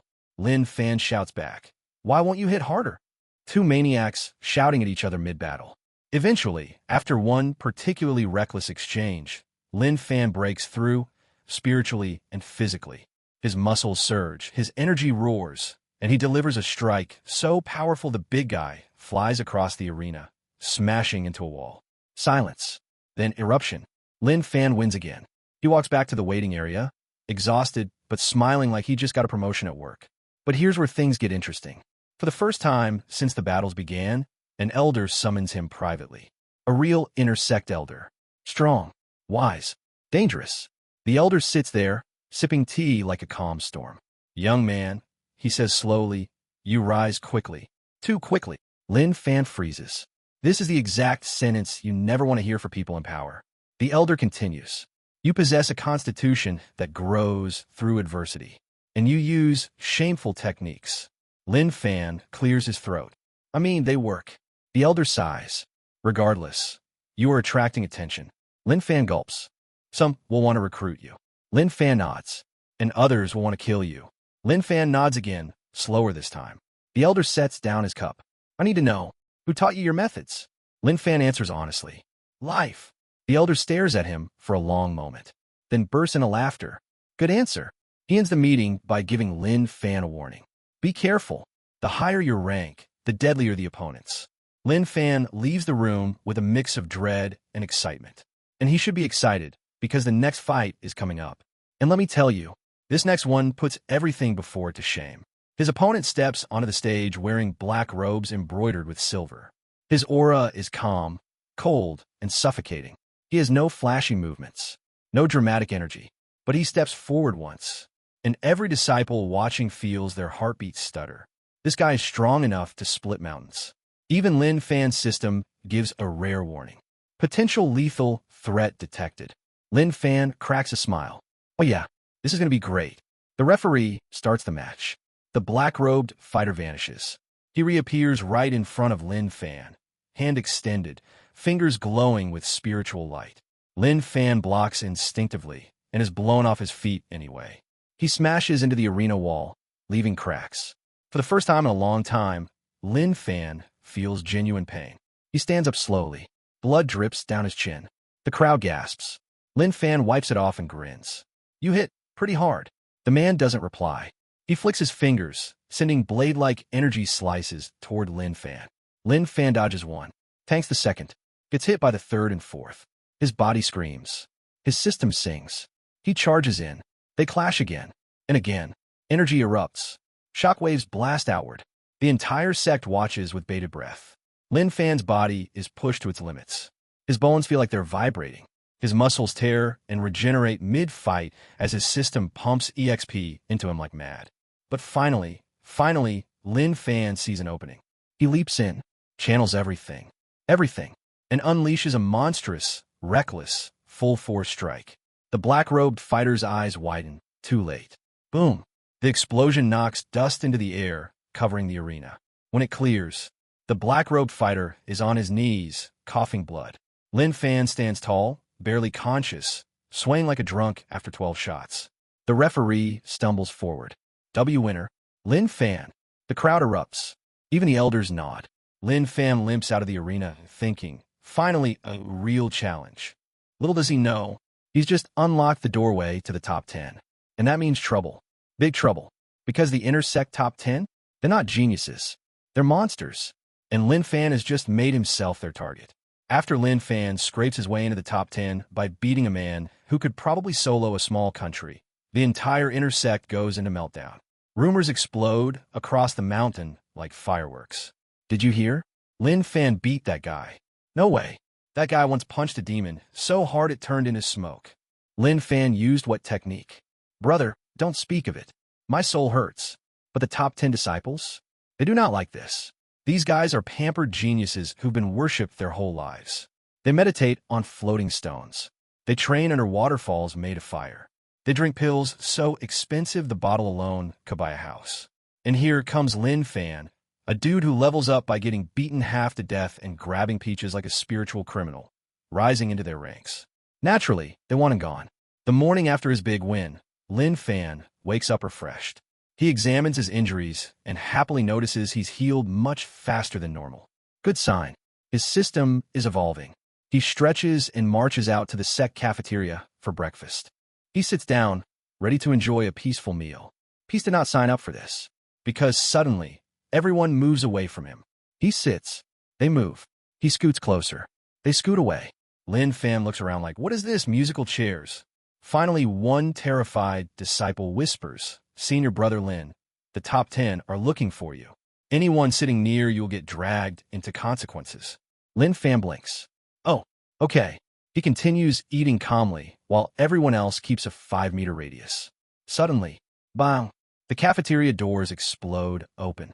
A man walks in. A man so handsome, so icy, and so melodramatic he looks like he was designed by a romance novel author.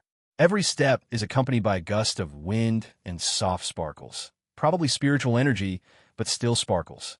He heads straight toward Lin Fan. The room holds its breath. Lin Fan pauses mid-bite. You need something? The icy man sits down across from him like a villain preparing to deliver a final speech. You, he says with chilling calmness, have disrupted the rankings. Lin Fan nods. Yep. You defeated a man I wanted to defeat. Lin Fan nods again. Yep. You will not advance any further. Lin Fan nods, then shrugs. Cool. See you in the arena. The icy man's smile falters. This was supposed to intimidate Lin Fan. Instead, it motivated him. As Lin Fan finishes breakfast, the icy man's faction glares daggers at him. One disciple even cracks his knuckles so loud it echoes. Another keeps flexing his spiritual energy like a glow stick. Lin Fan pats his stomach. Great meal. Fantastique ambiance. Then walks out. The cafeteria collectively exhales like they were underwater. Now here's the thing about the top 10. They aren't just strong. They come with big egos, big backstories, and big drama. Over the next few days, each of them tries indirectly to mess with Lin Fan. One guy challenges Lin Fan to a foot race. Lin Fan sprints like someone running from taxes. Wins. One girl tries to humiliate him by asking him to lift a boulder. Lin Fan picks it up with one hand and uses it as a seat. One swordsman tries to intimidate him with a flashy sword aura. Lin Fan compliments the glow. Swordsman cries internally. Eventually, they realize intimidation won't work. So they resort to what cultivators do best. Plotting. Lin Fan finds himself constantly, accidentally, bumping into disciples who try to provoke him. He sidesteps them politely. They chase him. He walks faster. They chase harder. He breaks into a run. They run too. He ends up sprinting through half the sect like he's being chased by a flock of angry geese. Eventually, he hides behind a tree. They lose him and scatter. Lin Fan peeks out, sweating. Wow, being famous is exhausting. But the real problem arrives later that evening. While Lin Fan is practicing alone, someone steps into the training yard. A man wearing dark green robes embroidered with poisonous-looking patterns. Cold smile. Sharp eyes. The kind of face that screams, "I will definitely ruin your day for fun." The man bows sarcastically. "So you're Lin Fan, the unconventional cultivator." Lin Fan nods. "You need something? I came to offer friendly advice." Lin Fan squints. "Like training tips?" The man smirks. "Retreat." Lin Fan tilts his head. "Retreat from the ranking battles." Lin Fan laughs. The man doesn't. "You don't know the top 3, do you?" he says, voice dripping with malice. "You're walking into something that will crush you." Lin Fan shrugs.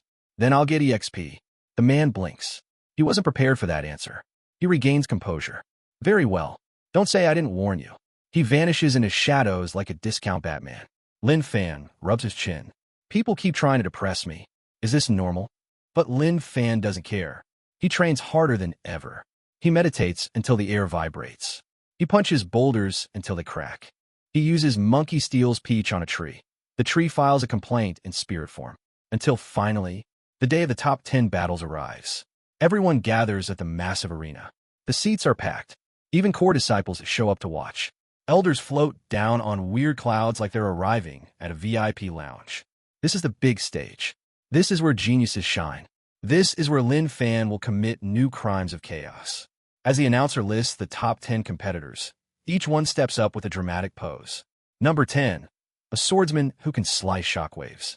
Number 9, a fire specialist who bathes in lava for fun. Number 8, a guy with a hammer the size of a cow. Number 7, a girl who controls lightning snakes.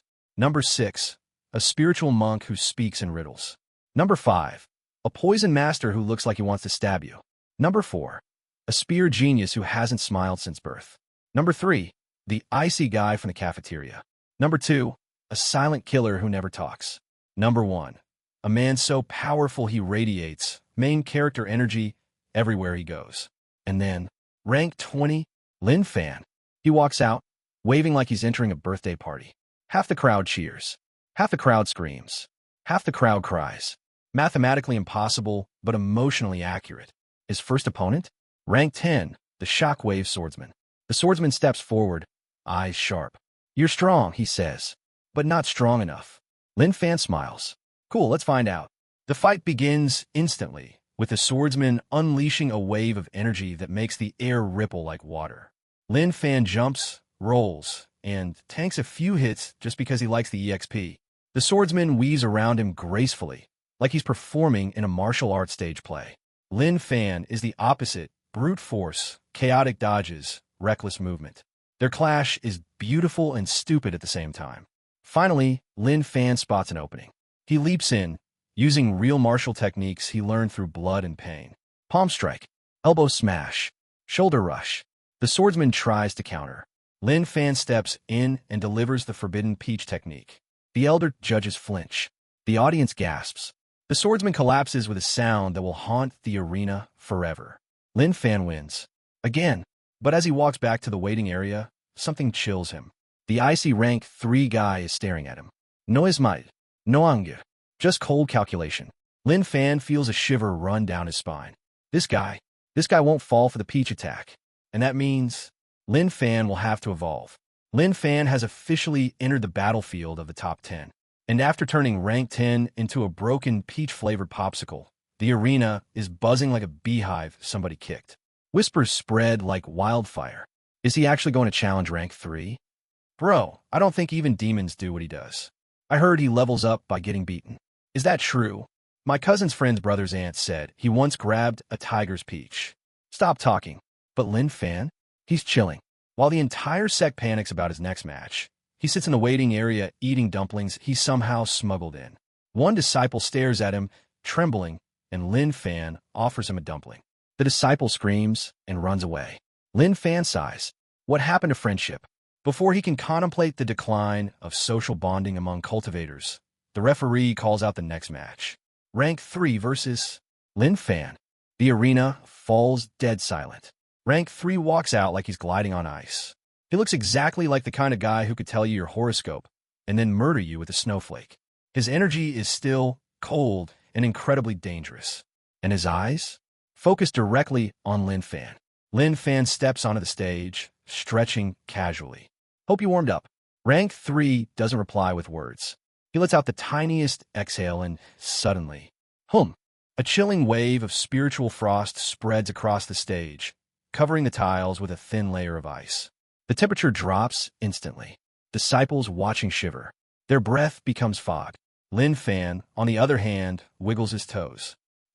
Air conditioning. Nice. But the icy guy isn't here to play. He raises his hand and vanishes. Lin Fan barely has time to blink before a chilling palm strikes his chest. He's pushed back, his shirt freezing solid. Ice creeps across his torso. Lin Fan slaps at the frost like someone trying to brush off bugs. Rank 3 appears behind him. Another hit.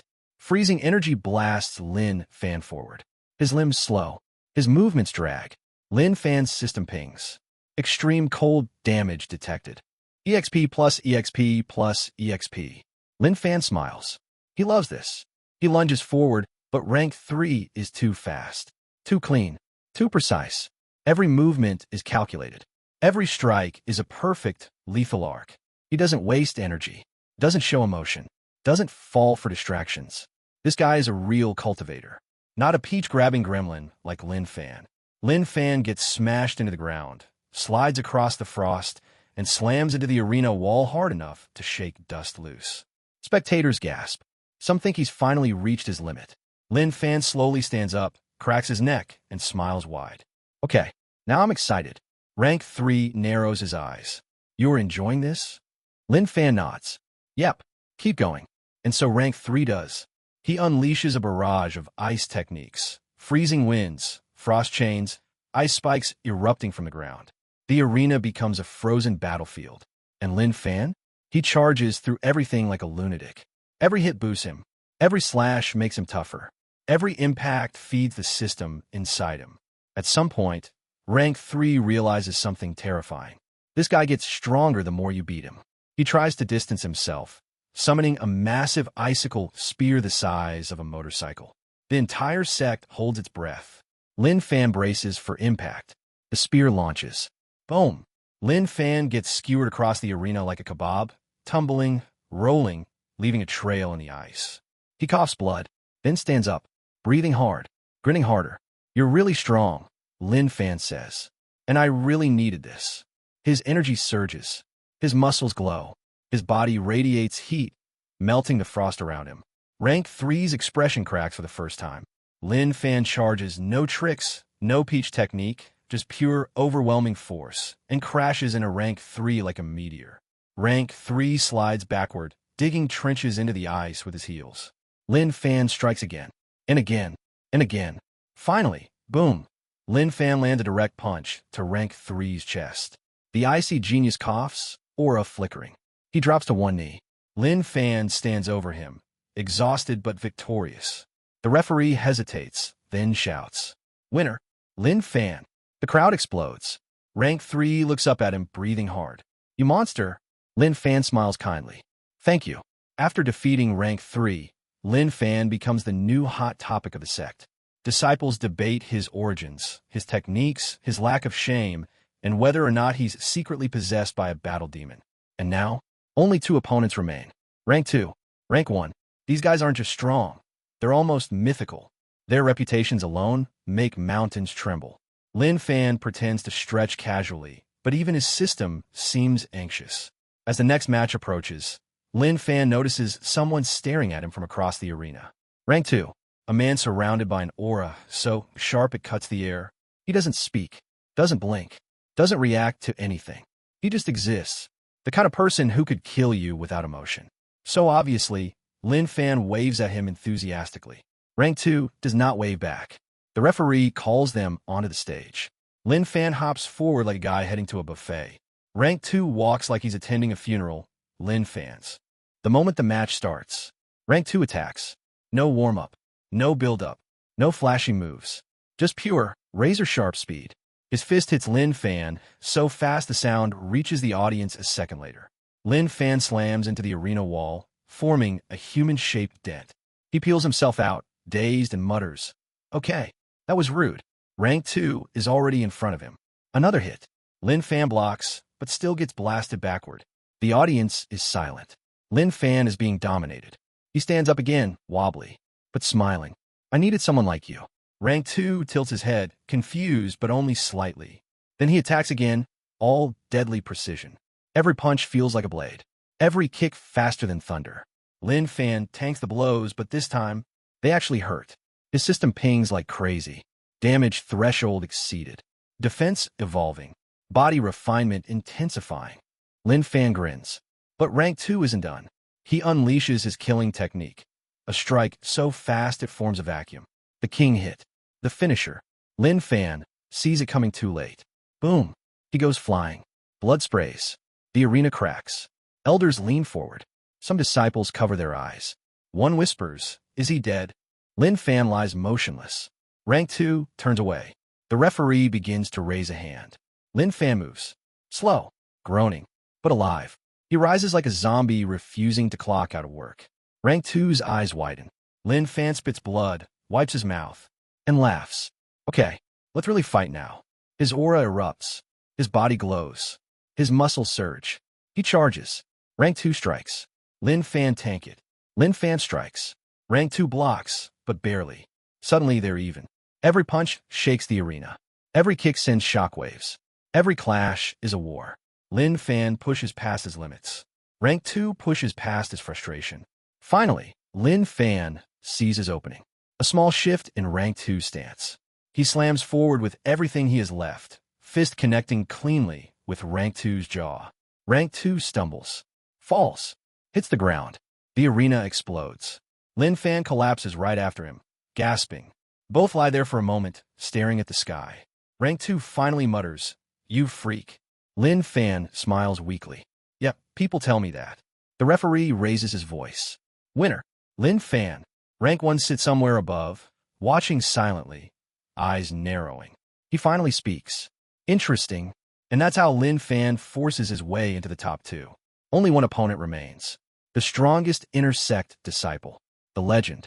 The guy everyone else worships. Next up, Rank 1. The battle of monsters is about to begin. Lin Fan has fought his way up from bottom-ranked outer sect troublemaker to top 2 of the intersect, which is absolutely insane. People trained their whole lives, meditated under lightning storms, drank ancient pills that taste like suffering, and still got outpaced by a man whose signature move is grabbing peaches and leveling up by getting punched. But now there's only one enemy left. Rank 1. A man so absurdly strong his existence bends the atmosphere. A man whose name disciples whisper only in well-lit rooms. A man so powerful that even the elders avoid giving him chores because he once accidentally broke a mountain while sweeping leaves. Lin Fan has seen him from far away before. He's calm. He's composed. He has a main character, aura so intense everyone else looks like an NPC. This is the final boss. Lin Fan stretches his arms, rubs dust off his clothes, and mentally prepares. His system is humming like a gaming PC running 1,000 mods at once. But before the final match begins, something unexpected happens.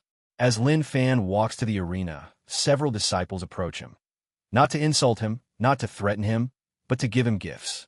One hands him a spiritual recovery pill. Another gives him a talisman for protection. A third gives him a handmade banner that literally says, "Go Lin Fan, don't die." Lin Fan is touched. Then, from across the courtyard, someone shouts, "Boo, he'll die in one hit." Lin Fan is less touched. Still, it's progress. When he arrives at the arena, the atmosphere is intense. Thousands of disciples crowd the seats. Even core elders sit up straight, watching with serious expressions. This isn't just a fight. It's a spectacle. The referee steps forward, voice booming. Next match, the final, Rank 1 versus Lin Fan. The crowd roars. And then, Rank 1 steps out. He moves calmly, every step silent. His energy is so dense it distorts the air around him. He wears simple robes, no flashy designs, no fancy aura, because he doesn't need it. His presence alone screams dominance. Lin Fan feels a tingle. His system feels a tingle. Everyone feels a tingle. Rank 1 stops in front of Lin Fan, staring with calm intensity. You're Lin Fan. Lin Fan nods. You're Rank 1. Rank 1 nods. Do you know why I'm here? Lin Fan shrugs. To beat me. Rank 1 smiles slightly. No. To see how far you can climb. Lin Fan blinks. Rank 1 continues, voice steady. People like you appear once in a century. Reckless. Unorthodox. Unpredictable. You break rules. You break logic. You break. He glances downward. Many things. Lin Fan coughs gently. Rank 1 finally says, I've been waiting for this. The referee raises his hand. Fight. Rank 1 vanishes. Lin Fan jolts. This is faster than Rank 2. Faster than Rank 3. Faster than anyone he has ever faced. This isn't just speed. This is mastery. Rank 1 reappears behind Lin Fan, delivering a palm strike infused with concentrated spiritual energy. Boom! Lin Fan flies across the arena like a ragdoll fired out of cannon. He crashes through the stone wall and lands in a heap. The crowd gasps. Some are sure it's over already. But Lin Fan gets up, slowly, shaking, and grinning. Oh yeah, that's the good stuff. Rank 1 looks genuinely intrigued. He steps forward again. This time, Lin Fan braces. They clash in the center of the arena, a shockwave erupting like a bomb went off. Stone cracks. Wind pressure blasts through the stands. Disciples cling to railings, hair whipping wildly. Rank 1 is a martial arts machine. Every strike perfect, every movement deliberate, every step calculated. Meanwhile, Lin Fan fights like a possessed bull, adapting on the fly, turning every hit into EXP. He takes hits that should break bones. He ignores stabs that should drop him. He tanks palm strikes like he's made of rubber. Rank 1 frowns. What are you? Lin Fan laughs. I'm a simple man. I get hit. I get stronger. Rank 1 narrows his eyes. Then I'll hit harder. And he does. He unleashes his true strength. A fierce, overwhelming aura that makes the arena tremble. His strikes become faster, heavier, sharper. Lin Fan struggles to keep up. His arms go numb. His vision blurs. His lungs burn. His system pings like crazy. Critical damage sustained. Defense evolving. Muscle fiber reconstruction initiated. EXP gain massive. Lin Fan roars, surging with power, and swings back. They collide again and again, their fight turning into a blur of fists, energy blasts, and shockwaves. Rank 1 finally speaks mid-battle. Anyone else would be dead 100 times. Lin Fan spits blood. Yeah, I get that a lot. Rank 1 hits harder. Lin Fan tanks harder. Rank 1 becomes more serious. Lin Fan becomes more unhinged. Finally, Rank 1 pushes his palm forward, forming a huge spiritual vortex. It's his ultimate technique, the type of attack that wipes out small armies. He smashes it into Lin Fan's chest. The explosion is enormous. Dust fills the arena. The ground cracks. The stands shake. Everyone stands, tense. When the dust clears, Lin Fan is lying on the ground, motionless. Rank 1 exhales. Impressive. He turns to walk away. Then, Lin Fan moves. The arena erupts in screams. He stands up slowly, painfully, swaying like he drank 3 bottles of spiritual wine. His clothes are shredded. His body is covered in cuts and bruises. But his aura is burning. Behind him, the ground melts from the heat. Rank 1 turns around, shocked. You survived that? Lin Fan wipes blood off his face. Yeah, and thank you. I needed the push. His body bursts into glowing light. His cultivation breaks through on the spot. The entire sect watches as a new storm of power erupts around Lin Fan. Rank 1 grins for the first time. Good. Cool, mate. They clash again, and this time, Lin Fan matches him blow for blow. Rank 1 uses lightning-fast kicks. Lin Fan parries and counters.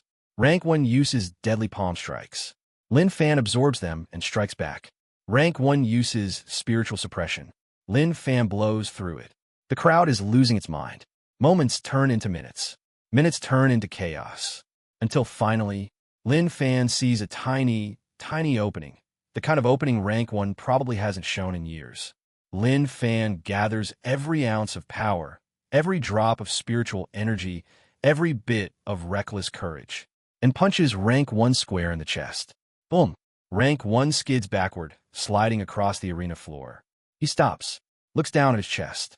A small crack in his spiritual armor. He smiles, then collapses to one knee. The arena goes silent. The referee raises his trembling voice. Winner, Lin Fan. The crowd explodes.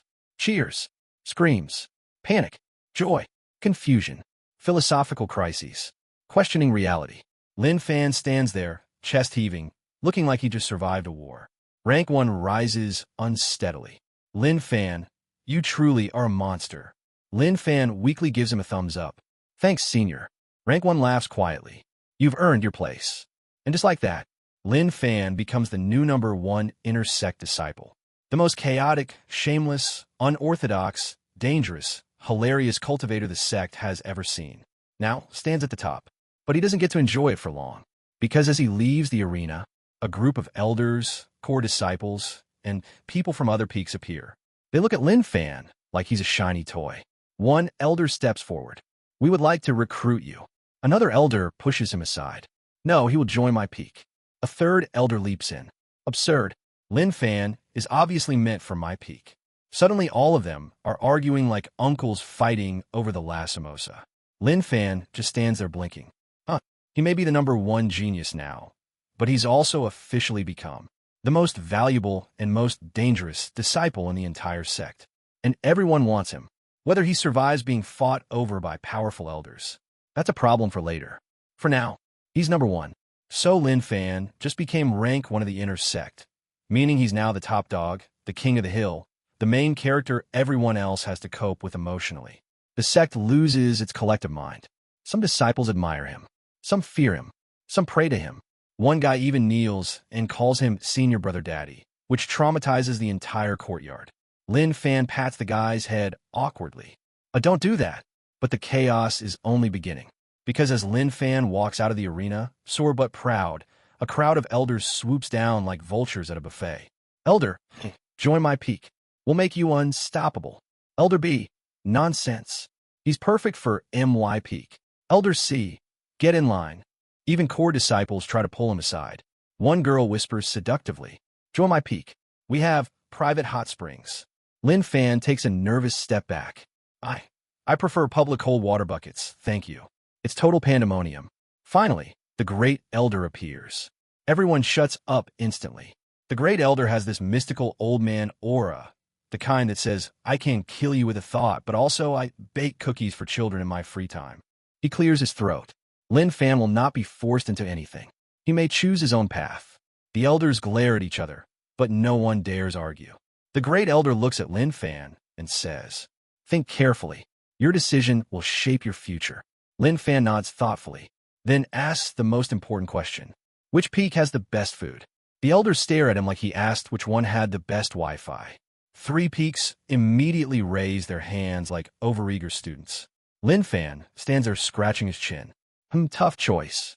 Eventually, after careful consideration and free samples, Lin Fan chooses a peak where the food is good, the atmosphere is friendly, and the elder looks like he won't die of stress if Lin Fan accidentally blows something up. And so, Lin Fan becomes an elite disciple of a major peak, which sounds fancy, impressive, and dignified, but in reality, his first day there goes like this. Lin Fan, so where do I cultivate? Elder, right over there. Wait, not that door. That room is sealed for. Boom. Smoke. Screaming. A bird flies out on fire. Elder collapses on the floor, holding his chest. Lin Fan, please, let me explain before you touch anything. But the truth is, Lin Fan is a force of nature. Even though he's now in the inner sect's most respected peak, he continues his usual routine. Wakes up, cultivates a little, gets bored, picks a fight, gets beaten, gains EXP, smiles, repeats. His fellow elite disciples watch him with awe and fear. One whispers, he trains by fighting death itself. Another whispers, he's not human. He's something else. Another whispers, I saw him grab a bear's peach. Stop bringing that up. Despite the madness, Lin Fan becomes incredibly famous. Not just as rank 1, not just as a chaotic cultivator, but as someone who breaks through faster than everyone else combined. Within days, his cultivation rises again. His physical strength grows insane. His spiritual energy becomes denser. His body becomes sturdier. Rumors say his bones make metallic noises now. One disciple sneaks behind him with a stick to test it. Lin Fan turns around. The disciple screams and drops the stick. Another rumor says Lin Fan can break swords with his forehead. So someone tries it. Sword shatters. The disciple faints. Meanwhile, Lin Fan's system keeps feeding him missions, quests, and random upgrades. Stuff like survive a life-threatening battle, plus EXP. Overwhelm a strong opponent, plus stats. Eat 10 spiritual chickens in one day, plus stomach capacity. Lin Fan accomplishes all of them with enthusiasm. But while he grows stronger, something dark brews in the background. Because power always attracts attention, good and bad. The sect's rival factions start whispering about him. A mysterious assassin arrives one night. Masked, silent, deadly. He sneaks into Lin Fan's courtyard while Lin Fan sleeps. He approaches the bed, raises his dagger, and then jumps back in terror. Why? Because Lin Fan talks in his sleep. Hit me harder. More EXP. Grab the peach. The assassin drops the dagger and flees the sect at full speed. From that day on, the assassin world blacklists Lin Fan under. Too weird. Do not engage. But the real danger comes later. One evening, Lin Fan is resting when his peak elder calls him over with a serious expression. Lin Fan, someone wants to see you. He's led to a hidden chamber deep inside the sect. Torches flicker. The air feels heavy. Inside stands a man wearing black and red robes. Not an elder, not a core disciple, but a messenger from the main sect headquarters.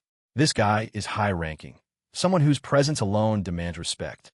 He looks at Lin Fan with unreadable eyes. You are Lin Fan. Lin Fan nods. The messenger studies him for an uncomfortably long time, like he's inspecting a weapon. Then he says, you have potential far beyond this sect. The higher-ups have taken interest in you.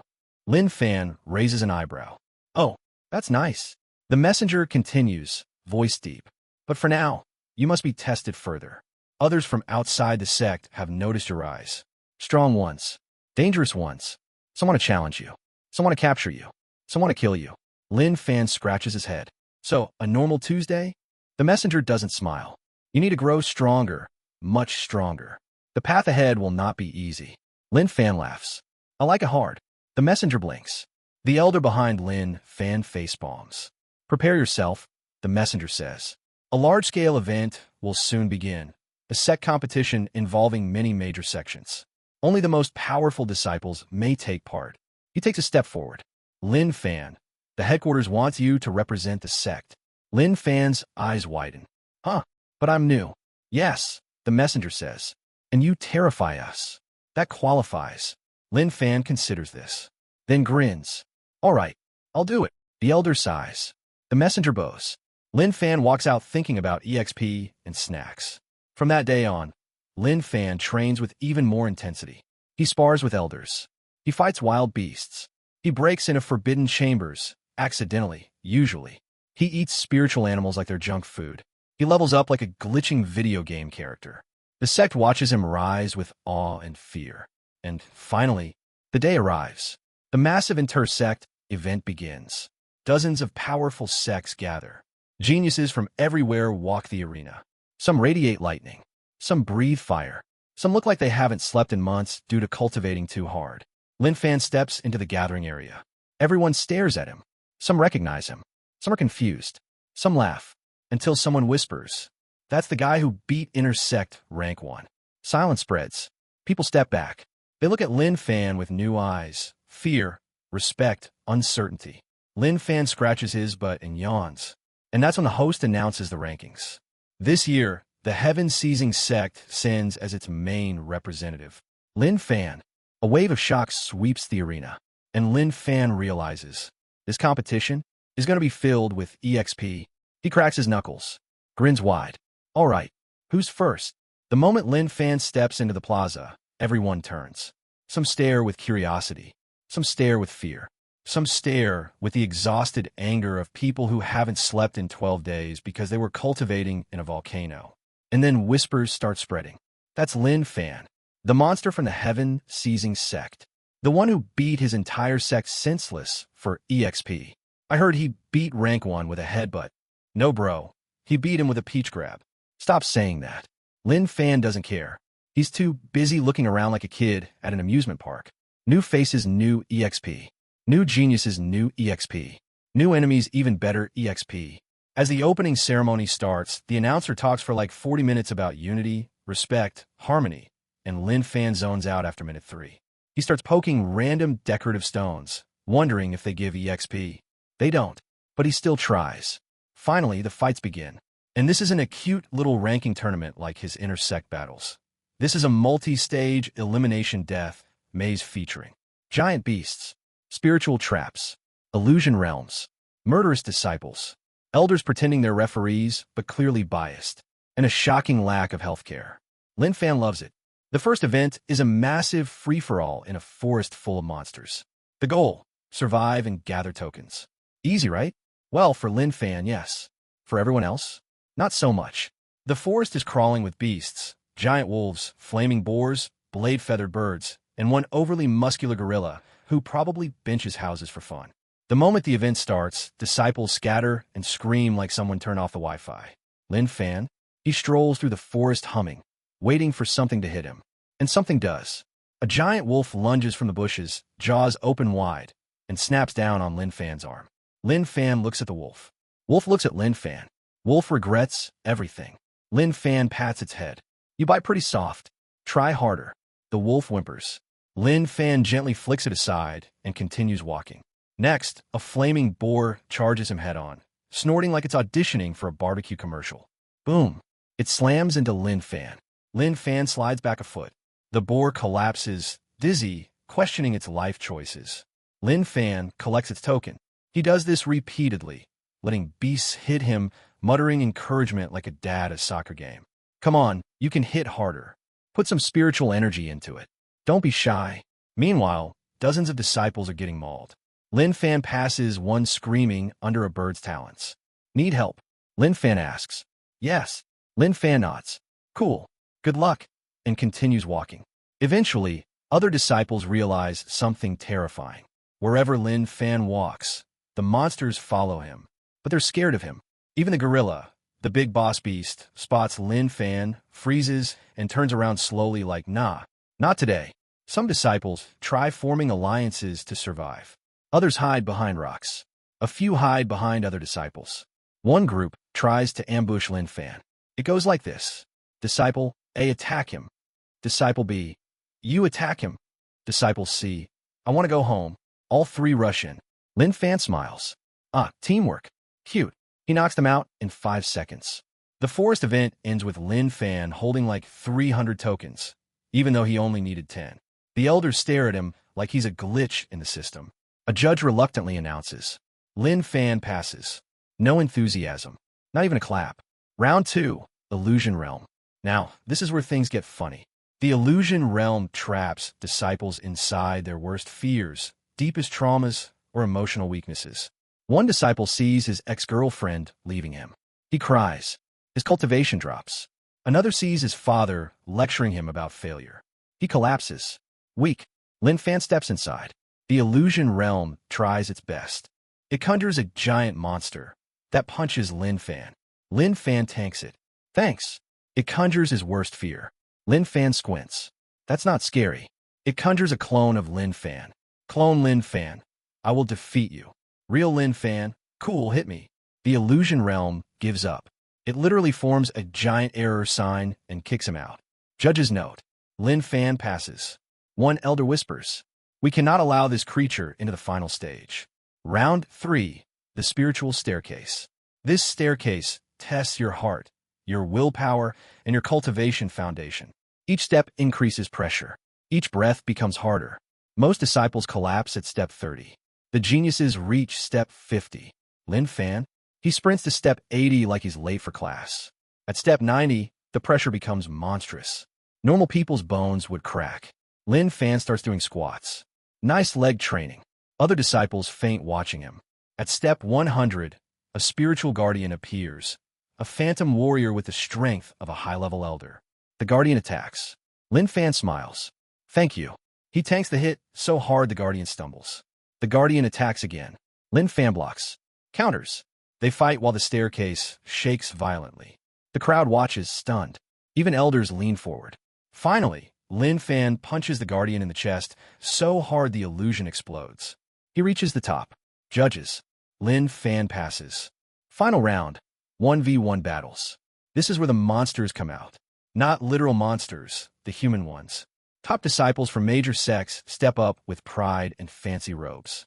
They radiate phoenix flames, water dragons, lightning storms, weapon auras, the whole anime treatment. They see Lin Fan walk in. Their confidence wavers. First fight, a fire prodigy. He blasts fireballs. Lin Fan walks through them like a man enjoying warm weather. One punch. Cool. Second fight. A sword genius with the 7-star Cosmos blade. Lin Fan compliments the sword, then breaks it by accident. Cool. Third fight. A poison master. Clouds of toxic mist swirl around. Lin Fan inhales deeply. Minty. Cool. Fourth fight. Illusion specialist. Tries to trap Lin Fan's mind. Big mistake. Lin Fan traps him instead by accident. Cool. Fifth fight. A lightning cultivator who claims he can call thunder itself. Lin Fan lets himself get hit. The sky cracks. The arena shakes. Smoke rises. Lin Fan stands there with smoking hair. Nice. Again. The lightning guy cries. Cool. By now, the crowd is convinced Lin Fan isn't a human, but a natural disaster disguised as a person. The elders of other sects whisper nervously. He must not be allowed to fight our prodigy. Our saint disciple will die. He's not a disciple. He's a punishment. But the final opponent is no joke. A prodigy from a rival sect. A cold, calm, deadly cultivator whose aura crackles like compressed storms. He's the favorite to win the entire competition. He steps onto the stage. He looks at Lin Fan. He bows politely. Let's have a good match. Lin Fan smiles. I will do my best. The referee shouts. Begin. The prodigy attacks instantly. Lichtning fast Pawnstreakes. Explosive footwork. Blades of spiritual energy slicing through air. He's good. He's very good. Lin Fan loves it. He tanks hit after hit, gaining EXP, adapting, growing stronger mid-fight. The prodigy grows uneasy. What are you? Lin Fan grins. A growing boy. They clash in the center, shock waves blasting outward. The prodigy summons his strongest technique, a massive spiritual dragon. It roars and lunges.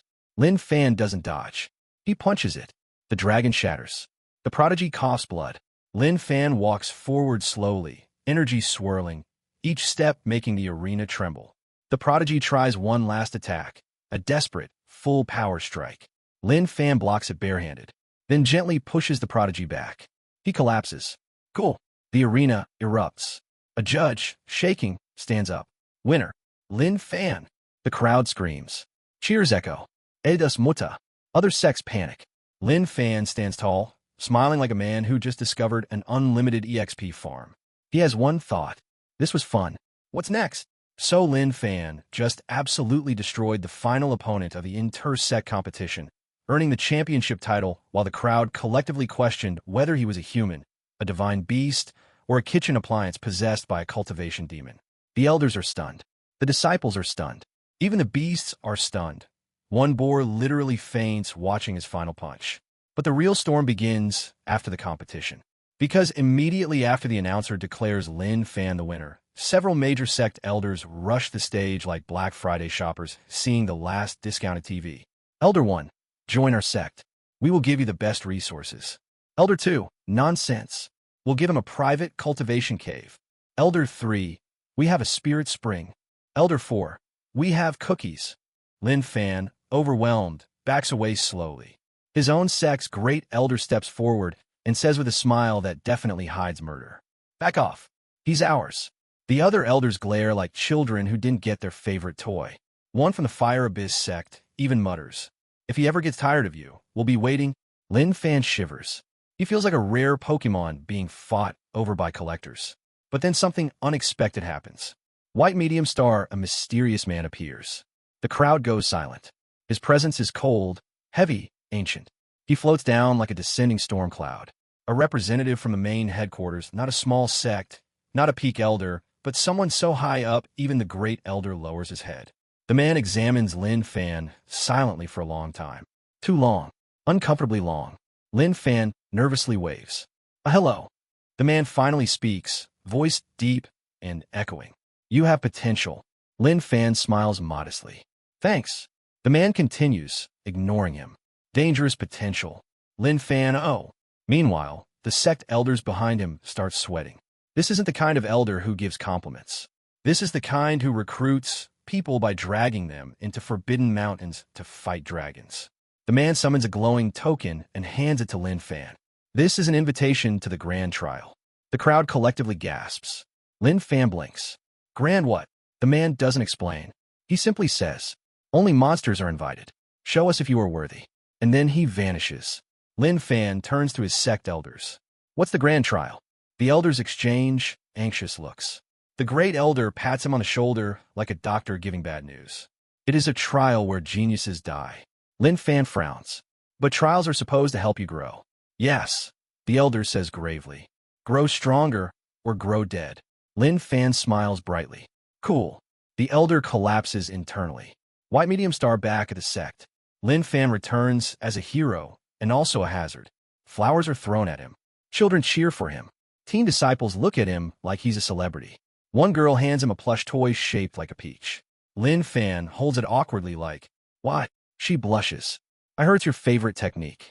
Lin Fan drops the plush and walks away quickly. Meanwhile, higher-ups immediately drag him into closed-door meetings. Elder, your growth is monstrous. Elder B, your battles defy all logic. Elder C, your training methods are stupid. Very stupid, but effective. Great Elder. He is unique. We must treat him carefully. Lin Fan, can I go eat now? They let him go because even the elders get tired trying to discipline him. However, the peace doesn't last long, because not everyone is happy about Lin Fan's rise. Smiling face with horns, new villains appear. Representatives from rival sects gather secretly, whispering, he embarrassed our disciples. He humiliated our prodigy. He punched our spiritual dragon. He grabbed our elders. Don't say it. They decide. Lin Fan must be eliminated. A masked assassin is sent to kill him. Now remember the last assassin? He fled because Lin Fan talked in his sleep. This new assassin is more experienced, more deadly, more prepared. He infiltrates Lin Fan's courtyard at night. He creeps toward Lin Fan's bed. He raises his blade. Lin Fan snores, then mumbles, hit me harder. The assassin freezes. Lin Fan turns over. More EXP. The assassin begins sweating. Lin Fan whispers, your peach is unguarded. The assassin screams and sprints away from the sect, so fast he breaks the sound barrier. 3 Peaks reports seeing a black blur fleeing like a terrified mosquito. Rival sect report notes, assassination failed due to psychological damage. Lin Fan wakes up the next morning refreshed. White medium star training arc, Sunset Mountain Madness. With the grand trial approaching, Lin Fan decides he needs more strength. So he goes to the most dangerous training grounds in the sect. Sunset Mountain, home to brutal spiritual beasts. The elders escort him there nervously. Be careful. Don't provoke anything. Don't go too deep. Don't touch glowing plants. Don't talk to birds. Don't. Lin Fan walks in before they finish. Inside the mountain, he encounters a giant snake with armor scales, KO'd in 1 punch. A 6-legged tiger that breathes fire, KO'd in 2 punches. A rock-skinned bear with fists larger than Lin Fan, KO'd in 3 punches. A bird that poops toxic bombs, KO'd because Lin Fan got annoyed. Lin Fan doesn't hold back. He uses everything from brute force to advanced martial arts, but avoids the peach technique because he's trying to behave. Keyword trying. Then he meets the boss of the mountain, a massive, ancient, spiritual beast that radiates power. Name unknown. Origin unknown. Reputation terrifying. It roars. Lin Fan roars back, because why not? They clash. The ground shakes. The sky flashes. The trees explode for no reason. The beast bites him, throws him, stomps him, slaps him. Lin Fan tanks everything and laughs like a maniac. EXP gain, immense. After a brutal fight, Lin Fan punches the beast so hard it crashes through a mountain wall and knocks itself out. Lin Fan wipes sweat, nods respectfully, and takes a nap on its belly like it's a giant pillow. White medium star strange encounter, the mysterious girl. While leaving Sunset Mountain, Lin Fan meets a girl in white robes. She's calm, graceful, and gives off this NPC who secretly has main character powers vibe. She looks at him with curiosity. You're Lin Fan. He nods. And you are. She smiles softly. Someone who came to see what kind of monster defeated rank 1. Lin Fan blinks. Monster? I prefer the term passionate learner. She laughs gently, the kind of laugh that makes nearby flowers bloom. Her presence is soothing, mysterious, dangerous. Lin Fan asks, "Are you joining the grand trial?" She shakes her head. "No, I'm above such things." Lin Fan, "Okay, wow." She warns him. "Danger approaches you from many directions. Be wary." Lin Fan nods. "Will they give EXP?" She sighs. "Good luck." Then she vanishes in a flash of spiritual light. Lin Fan stands there scratching his head, confused but impressed. White Medium Star returned to the sect. By the time he returns, a messenger is waiting. The grand trial begins in 3 days. Lin Fan nods casually. The messenger adds, "This event decides the future of countless geniuses and also determines life or death." Lin Fan nods again, then asks the real question. "Will there be food?" The messenger stares at him for 5 seconds straight. "There might be food." Lin Fan is satisfied, but his sect elders? They panic. The great elder gathers everyone. Lin Fan must be protected. He must be prepared. He must not cause chaos before the trial. 10 seconds later, Lin Fan is found wrestling a dangerous beast behind the sect kitchens for fun. The elders faint one by one. White Medium Star the day of departure. Lin Fan packs his things. Snacks, snacks, snacks, core treasures, snacks, and a spare shirt. Disciples gather to cheer him on. Some shout encouraging messages. Others shout fearful warnings. One guy yells, "Don't grab any peaches in the grand trial." Lin Fan nods solemnly. "I'll try." He walks toward the grand teleportation array. Thousands of geniuses from countless sects stand around, all radiating powerful aura. As Lin Fan steps onto the platform, the entire crowd quiets. Everyone senses something. Something dangerous. Something unpredictable. Something chaotic. Someone whispers, "He's here." A boom of spiritual thunder echoes across the field as the array activates. Bright light surrounds Lin Fan. The atmosphere becomes heavy. He smiles wide. "All right, new place. New EXP. The grand trial awaits." And Lin Fan is ready. The grand trial teleportation array activates, blasting out a beam of spiritual light so bright half the newbies think they're ascending to immortality prematurely. Lin Fan smiles as the world dissolves around him. Next thing he knows, he's standing in the middle of an unfamiliar land, a gigantic ancient realm filled with towering mountains, floating islands, roaring beasts, and way too many people who look like they want to prove something. Dozens, no, hundreds of geniuses stand nearby. They come from elite sects, hidden clans, royal bloodlines, sword temples, beast towers, every corner of the cultivation world. Each one radiates an aura, so intense the air feels heavy. And then there's Lin Fan, standing in the middle like he's about to ask where the snack bar is.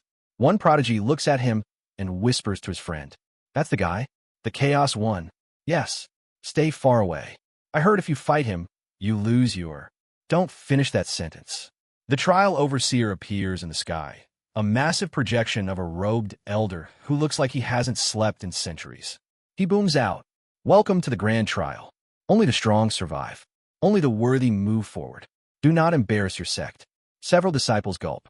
Lin Fan pulls out a snack and starts chewing loudly. The overseer continues. The first stage, a lightning cultivator summons bolt from the sky so loudly that Lin Fan claps, thinking it's fireworks.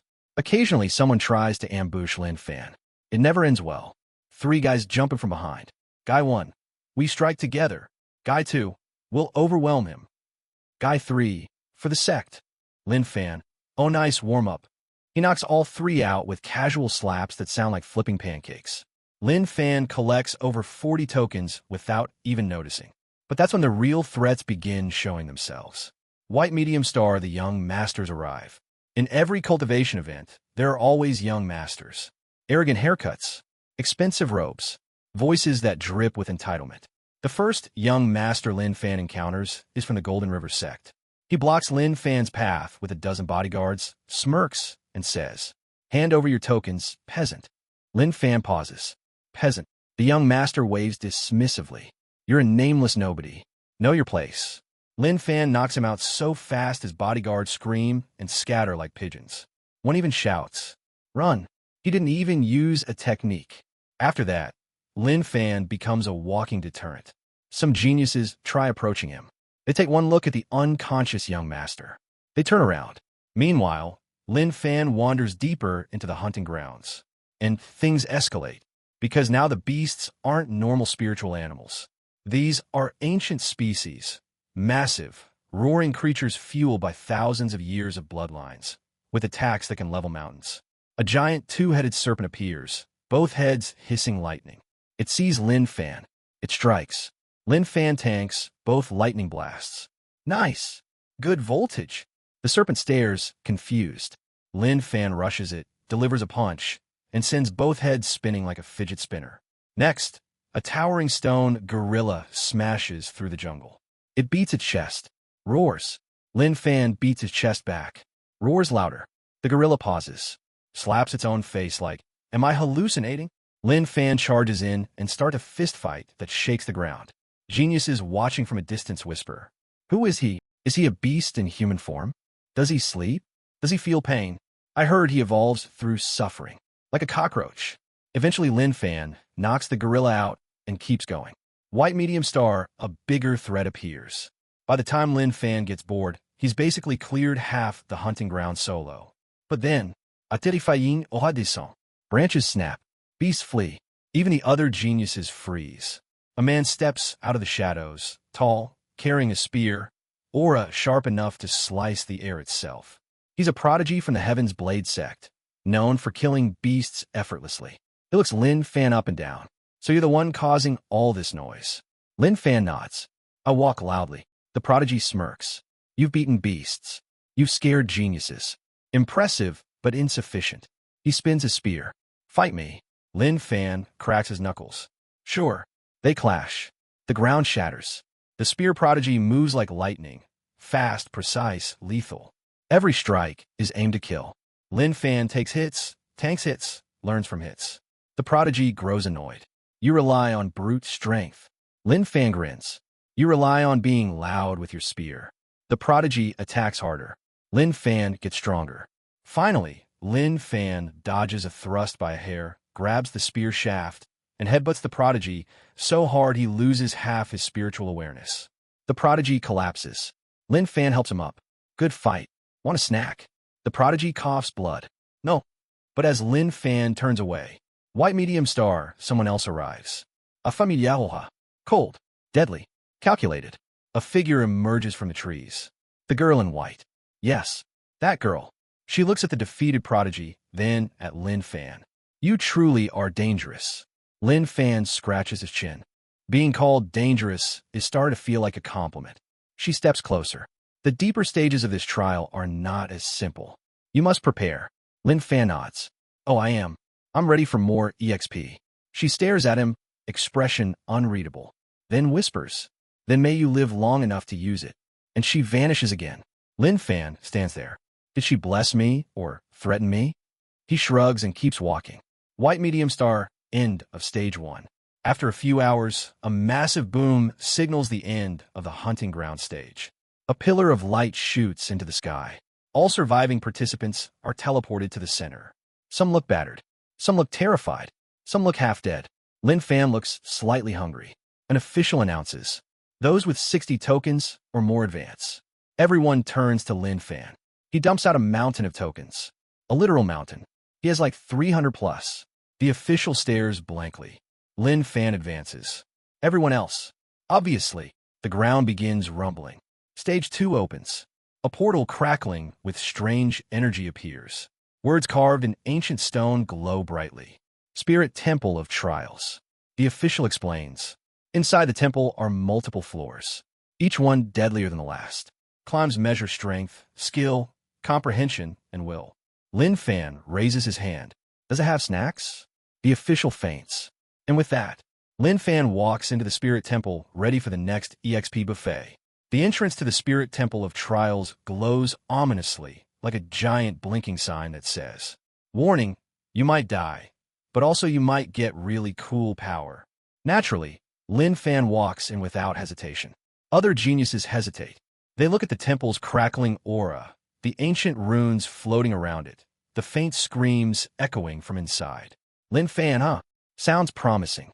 The moment he steps inside, boom. The doors slam shut like the temple is swallowing him. Inside, the air is thick with spiritual pressure. Shadows twist. The temperature shifts wildly. The place feels alive, like a sentient, ancient dungeon waiting for challengers. Disciples appear one by one, teleported into separate halls. Each hall has one rule: climb as high as you can. Each floor holds a trial.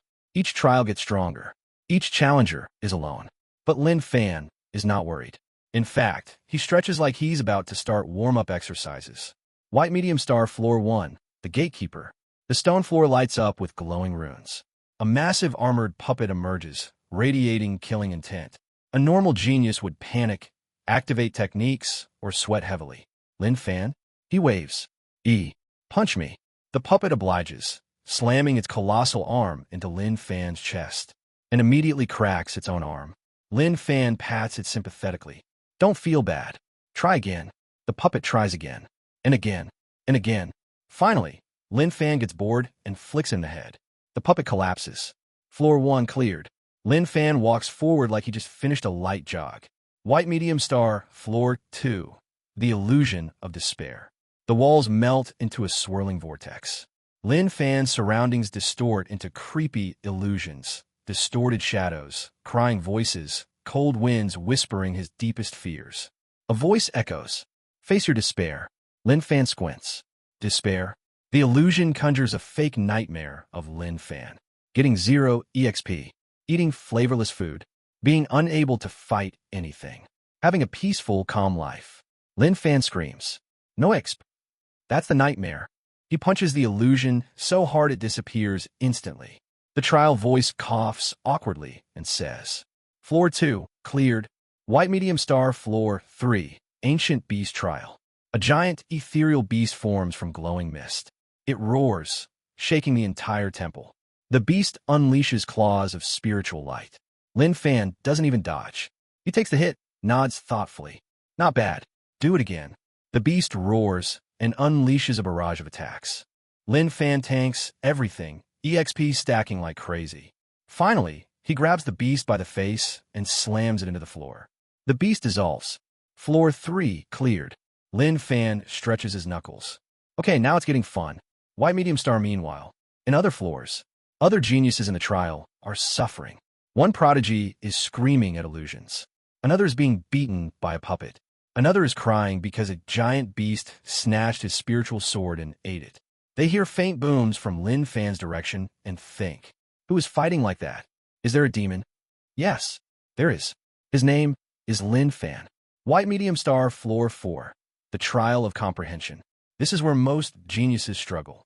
A huge glowing mural appears on the wall, filled with symbols, diagrams, and complex cultivation mysteries. Disciples are judged by their ability to comprehend deep concepts. A normal prodigy might sit for hours, meditating on profound meanings. Lin Fan walks up to the mural. The symbols glow. The room shakes. Lin Fan squints. Is this a puzzle? He pokes the mural. Boom! He accidentally solves it. The symbols rearrange themselves perfectly. Ancient text pulses with approval. A voice echoes. F floor 4 cleared. Even the trial spirit is confused. White medium star, floor 5, the warrior's arena. Lin Fan steps into an arena surrounded by ancient statues. One by one, they awaken. A dozen stone warriors stand ready. They charge him like a stampede. Lin Fan smiles. Finally, cardio. He dodges, counters, jumps, rolls, smashes, and even suplexes one statue like he's in a wrestling match.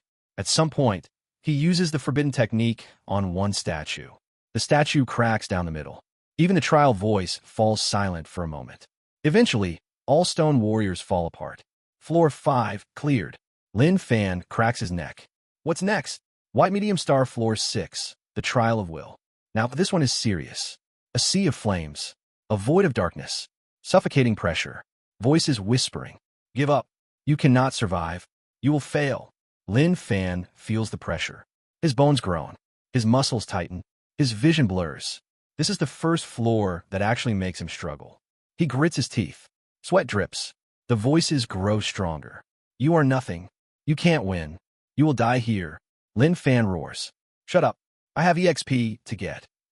His aura explodes. He walks through fire, pushes through the pressure. breaks through the hallucinations. He reaches the end. Floor 6 cleared. The trial spirit mutters, "This one is insane." White medium star floor 7, the boss guardian. This is where most geniuses stop advancing. A towering humanoid figure appears, covered in spiritual armor, wielding a giant hammer that radiates destructive energy. Its eyes glow red. The guardian slams its hammer down, shattering the arena floor. Lin Fan dodges the first attack. Barely. But instead of being intimidated, he gets excited. Finally, something strong. The guardian swings again. Lin Fan blocks with his forearm. His arm cracks. The impact sends him sliding back. Blood drips down his face. He smiles wider. "You hit harder than rank 2. The guardian attacks relentlessly. Hammer swings. Energy blasts. Ground ruptures.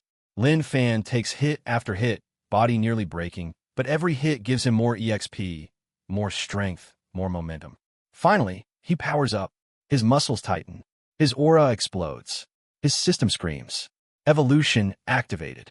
He leaps forward and punches the guardian so hard its armor shatters.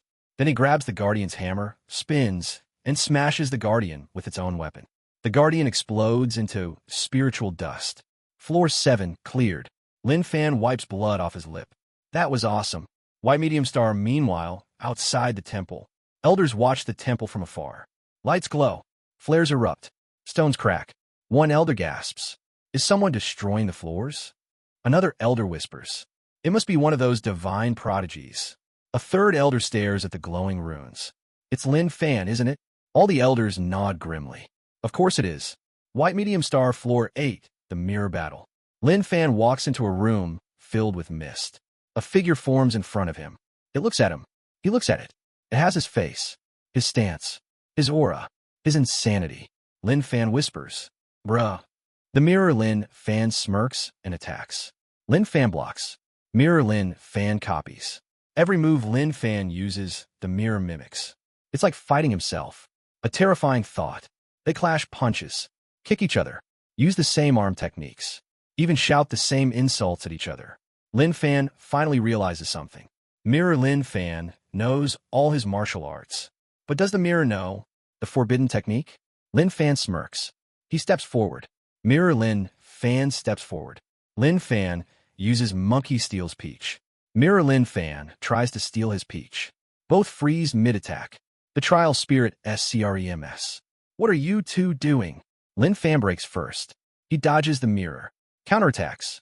Slams Mirror Lin Fan into the ground. Floor 8 cleared. Lin Fan wipes sweat. That was close. White medium star floor 9, the final test. Lights flash. Energy gathers. A massive spiritual projection forms. A booming voice echoes. "Welcome, challenger. You have reached the final floor." Lin Fan cracks his neck. "Let's do it." A massive spiritual titan appears, radiating godlike aura. Swords of energy form around it. Lightning arcs. Flames swirl. This is easily the strongest opponent he's faced so far. Lin Fan grins, so wide it looks illegal. The titan attacks. Lin Fan is thrown across the room. He hits the wall hard. He coughs blood. His muscles shake. His bones ache. But he stands and charges again. They clash in a storm of wild power. Lin Fan is knocked down. Gets up. Knocked down again. Gets up again. His system roars. Evolution limit break activated. Lin Fan explodes with power. A final punch. A final roar. A final explosion of spiritual energy. The titan shatters. Silence. Then, final floor cleared. Lin Fan stands there, panting, exhausted, and smiling like a madman. Light surrounds him, and he is teleported out. White medium star outside the temple. The elders stare. The sky cracks. Energy erupts. The entire temple trembles. The top appears, and the highest pillar glows. A name appears. Lin Fan completed all floors. The entire trial ground goes silent. A prodigy falls to his knees. Another faints. A third whispers. He cleared all 9 floors. Even the white-robed mysterious girl raises an eyebrow. Lin Fan emerges from the temple, covered in dust, smiling happily. That was fun. What's next? All the elders. We're all doomed. Lin Fan emerges from the spirit temple victorious, glowing, half-broken, and smiling like he just came out of a very fun amusement park where every ride tried to kill him. The elders, geniuses, and spectators stare at him with expressions ranging from awe to terror to "I need therapy" after witnessing this. A whisper spreads. He cleared all 9 floors. No one has done that in decades. I heard the 9th floor titan bowed before exploding. That's definitely not what happened. That man is not a man. He is a calamity. Lin Fan brushes dust off his shoulders. So lunch. The elders collectively decide to ignore that and call an emergency meeting. But there's no time because the grand trial still has more stages. Yep, the temple was just the warm-up. Now begins the part the cultivators really fear. White Medium Star Stage 2, the Battle Court. This stage is basically a giant open arena filled with floating platforms, shifting terrain, deadly traps, and raging spiritual storms. The announcer yells, "The next challenge, the Battle Court, a test of survival, combat, strategy, and mental fortitude." Lin Fan hears. More EXP. Disciples appear on individual platforms, suspended over a massive abyss that definitely kills you if you fall. Some geniuses meditate. Others ready their swords. A few cry silently. Lin Fan sits down and swings his legs like a kid waiting for a show. A spiritual gong echoes. Begin. Platforms start moving. Beasts appear. Traps activate. Lightning strikes. Disciples start screaming immediately. A Poison Master tries to flank Lin Fan. Lin Fan sneezes. Poison Master flies off his platform. Another guy throws throwing blades. Lin Fan catches them between his fingers. Cool toys. Throws them back. Guy faints midair. One arrogant swordsman shouts, "Face my sword, Dao." Lin Fan? Okay. Lin Fan jumps across platforms like a horse on caffeine, reaches the swordsman, and headbutts him so hard the man forgets his sex name. Meanwhile, other participants fight for their lives. A disciple tries to summon a giant spiritual hawk, only for the hawk to immediately turn around and attack him instead. Someone else is hiding under a rock. One genius cries, "I don't want to die," before slipping off his platform. The elders watching are having mental breakdowns. One says, "This is the worst group we've ever seen." Another replies, "Except that one." They point at Lin Fan, who is single-handedly breaking platforms with his fists. One elder slams the table. He isn't even using martial arts correctly. But even the strongest geniuses can't ignore Lin Fan anymore. They watch, and they despair. Because Lin Fan is not just beating opponents. He's collecting everything. Weapons? He takes them. Treasure orbs? He pockets them. Spiritual beasts? He pets them until they pass out. Tokens? He gathers 50. The other disciples look at their single token and cry. Finally, after an hour of absolute madness, the arena resets, and the survivors are teleported to the center. Only a few dozen remain. Lin Fan looks around and asks, "Is that everyone?" A disciple whispers, "Bro, you knocked out half the group yourself." White Medium Star Stage 3, the Tower of Unity. This stage is designed to test teamwork. Huge mistake. The moment the rule is announced. Teams of 3. Everyone violently avoids Lin Fan. They shove each other aside. They dive behind pillars. They pretend to faint. One even jumps into a bush and refuses to come out. A nervous disciple whispers, "If you team up with him, you might survive, but your dignity dies." Finally, 2 extremely unlucky disciples end up stuck with him. A quiet, trembling alchemist. A bulky hammer-wielding disciple with low IQ but high enthusiasm. Both look at Lin Fan like they're boarding a doomed ship. Lin Fan claps happily. Teamwork time. The trial begins. They enter a massive labyrinth filled with puzzles, illusions, traps, and guardian beasts. Normally, this requires communication, strategy, careful planning. But this is the Lin Fan team, which means Alchemist screams. Hammer Guy smashes everything. Lin Fan breaks every puzzle by accident. Puzzle that requires precise symbol rotation. Lin Fan punches it. It opens. A trap triggers 20 arrows. Lin Fan blocks them with his face. A guardian beast roars. Lin Fan roars louder. It surrenders. An illusion realm tries to separate the team. Lin Fan kicks the illusion so hard the realm resets itself. At one point, the alchemist actually cries, "I just wanted to mix herbs, not fight death itself." Hammer Guy pats him gently. "Is okay, brother. Our captain is immortal." Lin Fan, "I'm not immortal. I just like pain." Both teammates scream. Finally, they reach the final chamber. A giant, 3-headed guardian spirit rises from the ground. It roars. Lin Fan jumps forward shouting, I got this. He punches head 1, kicks head 2, uses the forbidden technique on head 3, yes, and body slams the entire beast. The Guardian collapses instantly. The trial voice is quiet for a long moment, then announces, Team 47 clears. The alchemist collapses in relief. Hammer Guy bows to Lin Fan. Lin Fan dusts his hands. That was relaxing. White medium star, meanwhile, the mysterious girl returns. After the Tower of Unity, the participants are allowed a short rest in a spiritual meadow. Lin Fan stretches on the grass, enjoying the warm sun. Suddenly, a familiar aura appears. The white-robed girl. She approaches silently. You cleared the temple, and the battle court, and the Unity Tower. Lin Fan shrugs. They were fun. She stares. Fun. Lin Fan nods. I got a ton of EXP. She nearly chokes on air. Then she says something strange. You should be careful. The strongest ones have not yet appeared. Lin Fan sits up. Oh, are they stronger than that 3-headed beast? She nods slowly. Stronger than everything you've faced. Strong enough to kill you. Lin Fan smiles brightly. That's great. She closes her eyes like she's in physical pain. You are exhausting. Then she vanishes again. Lin Fan wonders if she's secretly stalking him. Spoiler, she is. White Medium Star Stage 4, the Heavenly Pagoda. This is the stage even the elders fear. It is said the pagoda holds ancient spirits, divine shadows, forbidden illusions, cursed floors, and only those who climb it earn true recognition. The participants gather before a massive pagoda that stretches into the clouds. Lightning arcs around it. Wind roars. Spiritual pressure crashes down like a waterfall. Lin Fan cracks his knuckles. Looks fun. A genius from another sect huffs. Oomph. You won't even pass the first floor. Lin Fan smiles politely. 30 minutes later, that genius is unconscious, drooling on the ground. Because Lin Fan punched him for talking too loud. Then the pagoda gates open. A voice echoes. Enter, challengers.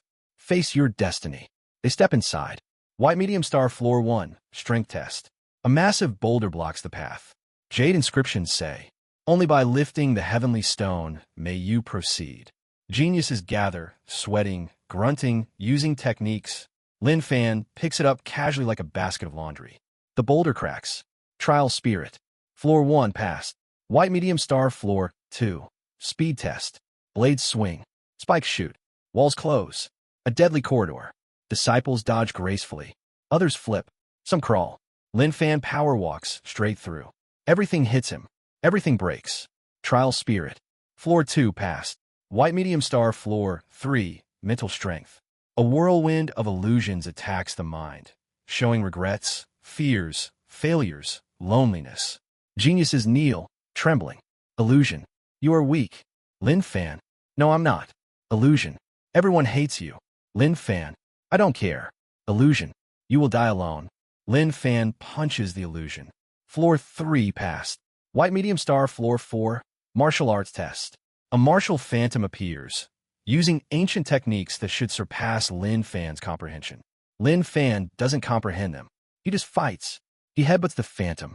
The phantom dies. Trial Spirit. Floor 4 passed somehow. White Medium Star Floor 5. Spiritual Endurance. The floor fills with crushing pressure. Disciples scream. Some faint. Some vomit blood. Lin Fan takes a nap. Trial Spirit. Floor 5 passed.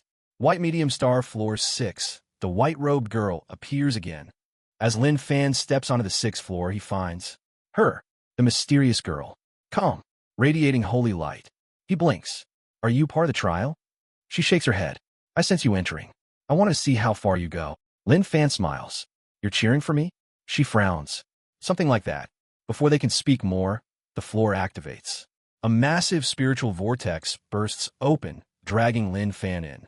She watches. Expression complicated. It begins. White Medium Star Floor 7. Final Battle of the Pagoda. The vortex dumps Lin Fan into a battlefield where a demonic projection rises. A monstrous figure clad in cursed armor. It roars. Lin Fan roars back. The fight is brutal. The demon slams him. Lin Fan slams it. The demon bites him. Lin Fan bites it back. The demon uses dark flames. Lin Fan tanks them and yells. Ha! It's a clash of insanity. Finally, Lin Fan summons everything he has. all EXP stacked, all strength gained, all evolution triggered, and punches the demon so hard the pagoda itself shakes. The demon crumbles. Light bursts. Floor 7, cleared. The pagoda ejects him in a flash of spiritual light. Lin Fan lands outside, covered in burns but smiling proudly. White medium star, everyone is silent. A name appears on the pagoda. Lin Fan, highest floor reached. Geniuses stare in horror. Elders faint from stress. The mysterious girl watches from a distance. Expression unreadable. Lin Fan stretches. Okay, what's next? The next elder collapses. After clearing the heavenly pagoda like it was a tutorial dungeon, Lin Fan strolls out calmly, while everyone else stares at him like he's a ticking nuclear weapon. Even the officials running the grand trial take a step back when he looks their way. One senior elder whispers, "Why is he smiling after fighting that demon floor?" Another replies, "Because he's not normal." Rumors spread through the trial grounds like wildfire. He cleared all the floors of the spirit temple. He cleared all 7 floors of the pagoda. He doesn't even look tired. My cousin saw him eating snacks mid-battle. He punched an illusion to death. He headbutted demon. He used that technique on something again. Stop mentioning that. Lin Fan glances at the scoreboard floating in the sky. He's ranked first. Obviously. He scratches his head. Is there no one stronger? But then, the air shifts. Spiritual pressure sweeps across the entire realm like a tidal wave. Wind howls. Ground trembles. A dark mist spreads across the mountains. The announcer gulps and shouts. The final stage, the King's Ascent, has begun. All surviving participants freeze. Lin Fan looks around, excited. Oh, sounds promising. White medium star, the final arena. The King's Ascent. The land morphs. Peaks rise from the earth. Floating platforms shimmer in the sky. A massive staircase ascends into the heavens. On top rests an enormous throne made of sword auras, demonic aura, heavenly light, and ancient runes all mixed together like a dangerous smoothie. The announcer explains, "This final stage has one rule. Reach the throne. Whoever sits on it becomes the champion of the grand trial." Sounds simple? It's not, because the staircase leading up to it is full of spiritual storms, cursed winds, gravity fields, guardian beasts, illusions, traps, and other participants trying to murder you. In other words, a playground for Lin Fan. White medium star, the ascent begins. Geniuses dash forward immediately. Sword wielders slash through energy waves. Beast tamers command tigers to leap ahead. Ice cultivators freeze obstacles. Lightning users dash like sparks. Lin Fan cracks his knuckles and walks up calmly. The staircase immediately tries to kill him. A wave of crushing gravity slams down. Other disciples collapse. Lin Fan pauses. Feels like a weighted blanket. He keeps walking. Then a spiritual storm bursts from his side. Wind blades slash toward him. Lin Fan tanks them with his face. Exfoliating. Other participants are blown away screaming. Next, cursed shadows rise and try to drain his vitality. Shadow, give me your life. Lin Fan, no thank you. Punches Shadow. Shadow dissipates. Meanwhile, other geniuses are struggling. A fire prodigy gets thrown off the stairs. A sword genius gets overwhelmed by cursed blades. A lightning cultivator is struck by lightning, his own lightning, and starts crying. Lin Fan looks up. The throne is still far away. Nice. More exercise. He begins jogging up the stairs like he's training for marathon. White medium star, rivalry ignites. The young master returns. Suddenly, a familiar, annoying aura appears. A young master, the same one Lin Fan beat in stage 1, blocks his path. He's accompanied by a dozen elite guards. His hair is angled at an obnoxious degree. His robes sparkle. His ego radiates enough heat to cook a chicken. You again, he sneers. This time, I will defeat you. Lin Fan, didn't I leave you unconscious last time? Young master, this time I prepared. He lifts a golden talisman. It glows dramatically. A spectral dragon rises from it. The crowd gasps. The young master smirks. Lin Fan walks past him. Young master screams, "Hey, you can't ignore me." He charges. Lin Fan casually karate chops him. Young master faints again. His guards drop him and run away. Lin Fan sighs. Why does he keep trying? He continues climbing. White medium star, the real threats appear. Now, the final 50 strongest geniuses are showing their true power. One cultivator conjures a phoenix of pure flame. Another summons a giant sword aura that splits the clouds. A terrifying berserker activates demon bloodline powers. Lin Fan becomes excited. Finally, one sword genius slashes at him. Lin Fan blocks it with his hand. Another lightning prodigy blasts him. Lin Fan tanks it. A beast tamer unleashes a monstrous tiger. Lin Fan rides it for 15 seconds before punching it unconscious. The geniuses stare. How do we beat him? Maybe team up? No, he'll kill us all together. My sect told me to avoid him at all costs. They fight each other instead. Lin Fan shrugs and walks through the chaos like it's a grocery store. White medium star halfway up the stairs. A new presence emerges. Cold, calm, oppressive. Everyone turns. A man steps forward, barefoot, wearing simple black robes. His face is expressionless, but his aura makes the clouds shake. He is known as the Dark Saint of the Abyss Peak, strongest prodigy of a rival sect, top-ranked genius, cold-blooded killer, silent, focused, deadly. Whispers erupt. He's here, the strongest of them all. He's rumored to have killed an elder. He's already reached Spirit King level. They say he has no emotions. The Dark Saint stares directly at Lin Fan. Lin Fan waves. Hey, Dark Saint, move. Lin Fan. No. The air trembles. Dark Saint's aura erupts.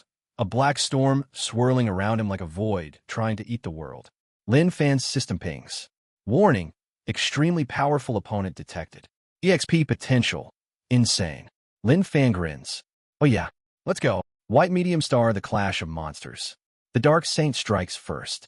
Boom! Lin Fan is blasted off the stairs, crashing into the mountainside. The crowd gasps. Some think it's over. But then, Lin Fan rises from the rubble. He spits dust. Nice hit. They clash again. Shockwaves tear apart the staircase. Thunder cracks. Energy rips the air open. The Dark Saint unleashes. Void strikes. Demonoha explosion. Abyssal claws. Shadow blades. Space-tearing punches.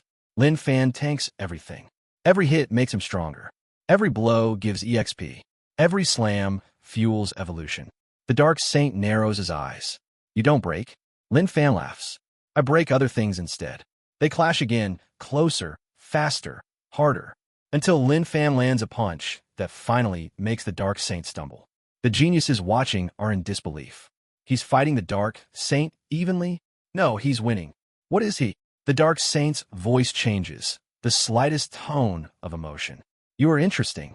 Lin Fan points at him. You too. Then he headbutts him. The Dark Saint flies backward, bouncing down the stairs like a demon bowling ball. The crowd screams. Lin Fan shakes his head. You shouldn't skip skull training. White medium star, final stretch, the heavenly throne. Only two remain. Lin Fan, the Dark Saint. Both battered. Both terrifying. Both climbing the final staircase. The throne crackles with divine light. Thunder rings across the sky.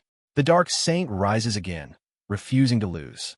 He shouts, "This throne belongs to me." Lin Fan grins. Nah. They dash forward. Everything shakes. Their final punches collide. Boom. Light explodes. The staircase cracks. The sky splits open. When the dust settles, the Dark Saint collapses. Lin Fan stands, barely, bleeding, tired, but victorious. He walks toward the throne and sits. The entire realm falls silent. Then, Lin Fan, Grand Trial Champion. The sky erupts with divine light. A massive aura descends upon him. Rewards rain from the heavens. Cultivators all kneel. The elders watching are speechless. One whispers, "He's going to destroy the world someday." Another whispers, "He already destroyed my sanity." The mysterious girl appears again, just for a moment. She stares at Lin Fan, sitting on the throne. He truly reached the end. Then she disappears, expression complicated. Lin Fan wipes blood from his mouth and smiles. That was fun. White medium star into the 201 to 300 arc. Lin Fan returns home with insane power, treasures beyond belief, a reputation that terrifies entire sects, and the title of Champion of the Grand Trial. And as always, he asks the elders the most important question. So, when's the next one? The elders faint. After absolutely dominating the Grand Trial and traumatizing half the cultivation world, Lin Fan returns to his sect as if he just came back from a weekend yoga retreat instead of a multidimensional killing dungeon. Everyone else is exhausted, broken, spiritually scarred, and reconsidering life choices. Lin Fan is humming and stretching like the trial was light cardio. Disciples greet him with fear and respect. Some bow, some hide. One throws a flower and immediately regrets it because Lin Fan turns around too quickly and almost vaporizes him by accident. And now that he's the grand trial champion, the title that makes sects kneel, clans tremble, and arrogant young masters develop sudden chronic humility, the elders gather him for a formal debriefing, which, in elder language, means, "Please explain how you didn't die, because honestly we're confused." They sit him down in a fancy hall full of glowing lanterns and carved pillars. The peak masters act serious and wise, but they're all sweating slightly. The great elder asks him gently, "Lin Fan, did you encounter anything unusual? Anything dangerous?" Lin Fan nods thoughtfully. "Yes." Everyone leans in. Lin Fan says, "A guy tried to fight me halfway up the staircase." The elders deflate. "No, we mean dangerous as in life-threatening." Lin Fan grins. "Oh, that was fun." Elders collectively have aneurysms. They eventually give up and send him away because the more he talks, the more their lifespan shortens. As Lin Fan leaves, one elder whispers, "How is this boy still alive?" Another sighs. Probably a mistake by the heavens. But Lin Fan doesn't care. He heads off to do what he always does after a big fight. Eat. A lot. He walks into the set cafeteria like a celebrity entering a red carpet event. Disciples freeze and stare. A few move out of his way like he's radioactive.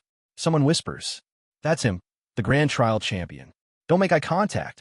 I heard he once punched a mountain just because it looked at him weird. He grabs a tray, piles it with enough food to feed a small army, and sits down. 5 seconds later, the benches on both sides empty out like he's Moses parting the seas. Lin Fan takes a bite. "Why does no one sit with me?" A terrified junior disciple pops out from behind a pillar. "We're just giving you space." "Senior brother." Lin Fan sighs. "I'm not dangerous." The entire cafeteria looks away in disbelief. White medium star the sect has a problem now. Lin Fan is too strong, too famous, too chaotic. Other sects send spies. Some want to recruit him. Some want to kill him. Some want to study him like a rare beast. One strange sect even sends a letter politely asking if they can have a strand of Lin Fan's hair for research. The great elder burns that letter immediately. Meanwhile, core elders meet in secret like a spiritual board meeting. Elder, we need to protect him. Elder B, we need to control him. Elder C, we need to keep him away from important buildings. Elder D, we need to prevent him from touching anything. Great elder sighs deeply. I fear it is too late for that. And they're right. Because while the elders debate how to manage Lin Fan is out roaming the sect like a bored tiger, looking for EXP. He visits training grounds. He tries new martial techniques. He spars with seniors. He accidentally destroys 3 walls and a tree. One senior sister witnesses him punch a stone dummy so hard its head flies off. She whispers to her friend, "Do we really live on the same mountain as this creature?" Her friend shakes her head. "No, we live near him physically, but spiritually we are very far apart." White medium star Lin Fan's system becomes weirder. Late one night, Lin Fan meditates on the mountain peak under a sky full of stars. Everything is calm. The spiritual winds swirl gently. His aura rises smoothly. Then his system chimes. Host has completed Grand Trial Series. Reward. Special evolutional option unlocked. Lin Fan's eyes widen. Oh, a new feature. The system continues. Path choices available. Body evolution. Martial path overdrive. Chaotic ascension. Lin Fan highlights chaotic ascension because it sounds cool and possibly illegal. Warning. Path may cause unpredictable effects. Lin Fan selects it instantly. His body floods with new energy. His bones crack. His aura spikes so high the birds fly off the mountain in panic. His system hums. Evolution complete. Lin Fan stands and tests his fist on a nearby rock. The rock evaporates. Lin Fan nods happily. Nice upgrade. The mountain spirit cries internally. White medium star, a new threat approaches. Far away, in another powerful sect, a large hall is filled with gloomy, terrifying auras. Hooded elders sit in rows while a sinister grandmaster speaks. Lin Fan must be eliminated. One elder slams his hand on the table. He humiliated our disciples. He disrupted the trial. He beat our prodigy with a headbutt A younger elder adds, "He caused our sex sacred beast to run away crying." Another elder slams the table again. "We cannot tolerate this level of humiliation." The Grandmaster's eyes shine. "We will send him." Everyone gulps. Even walls get nervous. Him refers to a killing machine, a terrifying, cold-blooded prodigy who has never lost a fight, who has no mercy, no hesitation, no conscience. A man carved entirely out of murder. Meanwhile, Lin Fan is chasing a butterfly. White medium star, the mysterious girl, shows up again. Lin Fan is resting on a hill when the white-robed girl appears quietly beside him. He tilts his head. "You keep showing up," she replies calmly, "and you keep causing chaos." Lin Fan grins. "It's fun." She sighs. "You know many people want you dead, right?" Lin Fan nods. "They always do." She pauses, watching him closely. "Your aura has changed. You evolve again." He nods proudly. "Yeah." Her eyes sharpen. "Be careful. The stronger you become, the more fate will try to correct itself." Lin Fan blinks. "Can fate fight me?" She stares at him. "Probably." Lin Fan smirks. "Good. More EXP." The girl rubs her temples like she's getting a headache. "You are exhausting," she whispers for the third time. And then, as usual, she vanishes without saying goodbye. Lin Fan wonders if this girl is stalking him or just extremely efficient at dramatic exits. White medium star, a strange mission appears. Lin Fan's system chimes again. New mission. Investigate the rift of silent spirits. Lin Fan says out loud. Cool. He doesn't know what it is. He doesn't care what it is. He hears the word investigate and interprets it as go somewhere dangerous. Perfect. He heads straight to the sect gate. 2 guards try to stop him. Guard 1. Brother Lin, you need permission. Guard 2. The area is too dangerous. Lin Fan walks past them. Both guards salute his back like soldiers accepting defeat. White medium star, the rift of silent spirits. The rift is a dead zone of twisted trees, shrieking winds, and spiritual pressure, so intense most disciples' noses would explode just standing near it. Lin Fan inhales. Fresh. He marches inside. Immediately, eerie wails echo. Ghostly shapes swirl. Whispers crawl against the air. Any normal cultivator would turn back. Lin Fan moves forward happily because the wailing sounds like free EXP. He soon encounters a ghostly beast, a floating wolf with glowing eyes and a mouth that screams like a haunted trumpet. Lin Fan waves. Hey, it charges. He punches it. It explodes. Lin Fan blinks. That was easy. He keeps walking. The deeper he goes, the colder it gets. Then he sees it. A giant spiritual seal cracked down the middle, releasing dark energy. Behind it stands a man with murderous aura, so sharp it stabs the air. A man sent to kill Lin Fan. The assassin slowly turns. You are Lin Fan. Lin Fan nods. You are here to kill me. The man's aura spikes. Yes. Lin Fan smiles widely. Great. Let's fight. Even the assassin hesitates. White medium star, the assassin battle. The assassin moves instantly.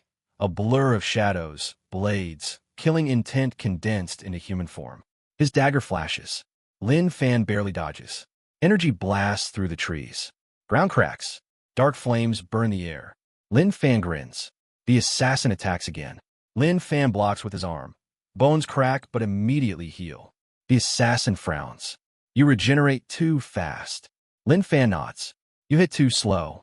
The assassin flares his aura, summoning spectral clones, each one wielding deadly blades. Lin Fan laughs. Oh nice. More targets.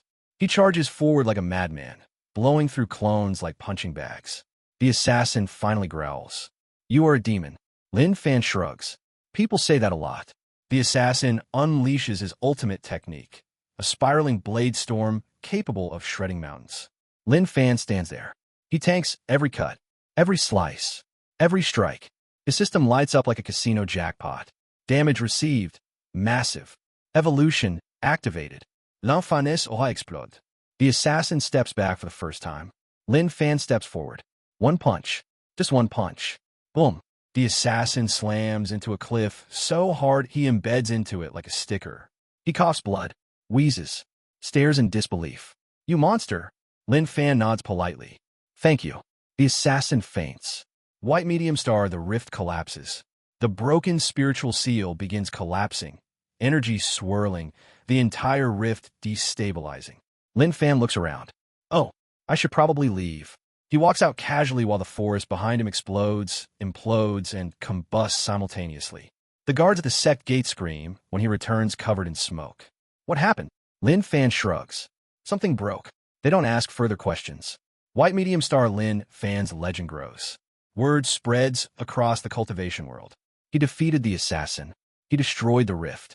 He became stronger again. He survived something that devours elder-level cultivators. He walked away like it was normal. He said, something broke. What does that even mean?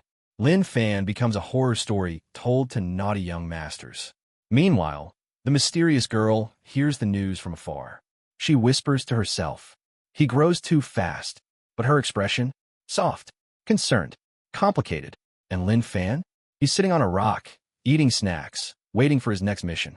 Because to him, the world is just one big EXP farm. After the whole accidentally destroys a haunted rift and beats a top-tier assassin incident, Lin Fan becomes even more infamous, which is impressive because his infamy was already at parents threaten their kids with his name level. Now he's at elders light incense sticks and pray he never visits their sect level. But Lin Fan doesn't care. He's back home, sitting cross-legged on a giant boulder, happily cultivating and enjoying the fresh breeze like some peaceful immortal. Except he's not peaceful. He's vibrating with energy so chaotic that birds flying overhead drop out of the sky unconscious. A junior brother approaches and trembles. Senior brother Lin, the Peak Master wants you. Lin Fan hops off the boulder, cracking ground. Okay. The junior brother squeaks and runs away. White medium star, the Peak Master has news. Lin Fan is called to a meeting room where the Peak Master, Great Elder, and several higher-ups sit like they're about to announce he has terminal cancer or a surprise birthday party. They look stressed either way. Great Elder takes a deep breath. Lin Fan, we received word from the main headquarters. Lin Fan nods casually. Cool. Great Elder continues. They recognized your strength and want to give you a special designation. Lin Fan raises an eyebrow. Oh, like a medal? No, the Elder says. A title. He unrolls a scroll dramatically.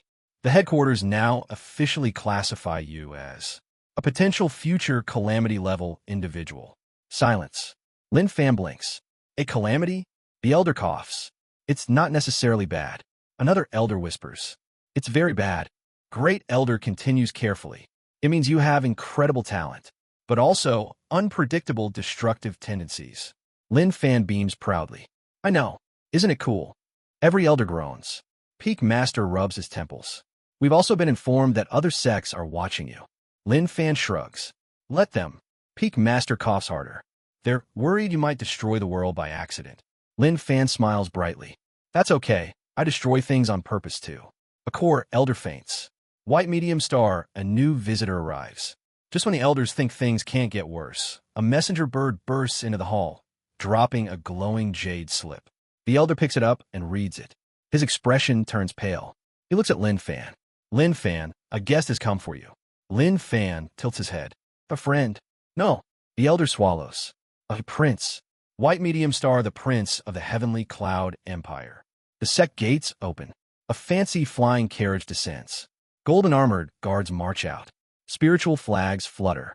Everything screams royalty and expensive. The prince emerges, tall, elegant, carrying himself with the kind of confidence only a man with unlimited money and zero consequences in life can have. He steps toward Lin Fan. You're Lin Fan? Lin Fan nods. And you? The prince smiles arrogantly. I'm the 7th prince of the heavenly cloud empire. I have come to measure you. Lin Fan stares blankly. Measure me? The prince nods. Yes. To see if you're worthy of joining my empire. As one of my personal guardians. Lin Fan laughs. No. The prince freezes. Many guards freeze. The air freezes. The prince clears his throat. Let me rephrase. This is not a request. This is an honor. Lin Fan shakes his head. I'm too busy. The prince's smile twitches. You refuse my offer? Lin Fan shrugs. Yep. The prince slowly turns red, like a kettle boiling. You dare refuse? Me? Lin Fan sighs. Bro, I don't even know you. The prince roars. Very well. Then I shall test your qualifications by force. Lin Fan's eyes sparkle. Oh, a fight? Okay. White medium star prince versus Lin Fan. The prince unleashes an overwhelming imperial aura. Golden dragons roar behind him. Clouds gather. Spiritual winds swirl, dramatically like special effects in a high-budget drama. Disciples watching are stunned. This aura, it's not normal. He's a monster. He might be stronger than Senior Lin. Lin Fan stands there humming. Prince, prepare yourself. He charges with a golden spear. The spear tip glows, ripping the air open. Lin Fan dodges lazily. The ground explodes. Flames burst upward. A crater forms. Prince spins, attacks again, faster, stronger, sharper. Lin Fan grins. Nice form. They clash. The entire mountain trembles. Dust fills the sky. The prince is fast, precise, deadly, an actual prodigy of the empire. But Lin Fan is Lin Fan. He gets hit. He gets stronger. He learns every move instantly. The prince gasps. What are you? Lin Fan shrugs. Hungry. He headbutts the spear. The spear cracks. Prince, my imperial spear. Lin Fan flicks the prince in the forehead. Prince collapses. The guards panic. He defeated the prince with a flick. Don't anger him. Protect the prince. Run for your lives. Lin Fan steps back, holding his hands up. Hey, relax. He challenged me. The guards bow, trembling like wet puppies. Lin Fan carries the unconscious prince to the elders like a lost child returning a stray cat. Where do I put this? Elders scream internally. White medium star, the prince wakes up. Hours later, the prince regains consciousness in a guest room. He sees Lin Fan sitting beside his bed, eating snacks. You're awake. The prince jolts so hard, he almost falls off the bed. Lin Fan offers him a bun. You want one? The prince stares, confused, shaken, and slightly traumatized. I misjudged you. Lin Fan nods. Happens a lot. Then the prince bows. I concede. You're qualified. If you ever wish to join the empire, you'll be welcomed. Lin Fan smiles. Thanks. The prince leaves, humbled and terrified. White medium star, meanwhile, far away, a shadowy group watches everything. The grandmaster of a dark sect pets a demonic beast and says, So, Lin Fan defeated the imperial prince, the assassin, the pagoda, the rift, and the grand trial.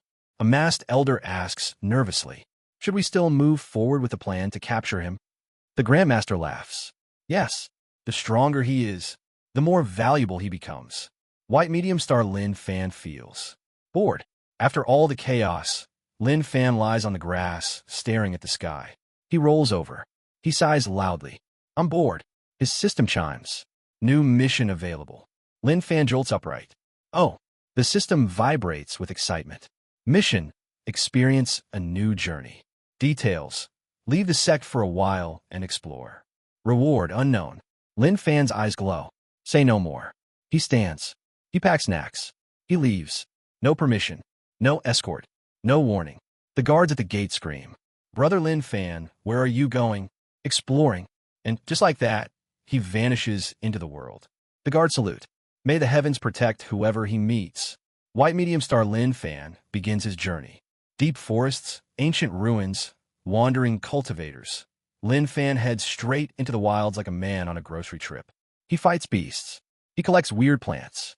He accidentally offends a giant monkey king and then befriends him by beating him up. He encounters wandering rogue cultivators who try to rob him. They leave without pants. He even finds a group of bandits who recognize him and immediately drop to their knees. We surrender. We'll quit being bandits. We'll become farmers. Please don't hit us. Lin Fan blinks. Okay. He walks away while the bandits burn their own mountain hideout. White medium star, but then he meets someone important. While traveling through a misty valley, Lin Fan senses a powerful aura.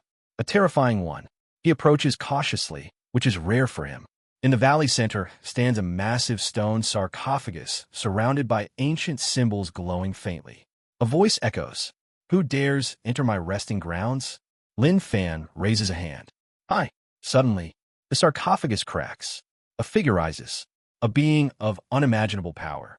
A sealed ancient powerhouse with eyes like burning stars. He stares at Lin Fan. You are unusual. Lin Fan shrugs. Thanks. The ancient being narrows his eyes. Fight me. Lin Fan's grin grows slowly. This is what he's been waiting for. And with that, the valley trembles. Their battle begins. Last time, Lin Fan stumbled into a misty valley and woke up an ancient monster sealed inside a giant stone sarcophagus. Not an evil demon, not a corrupt ghost.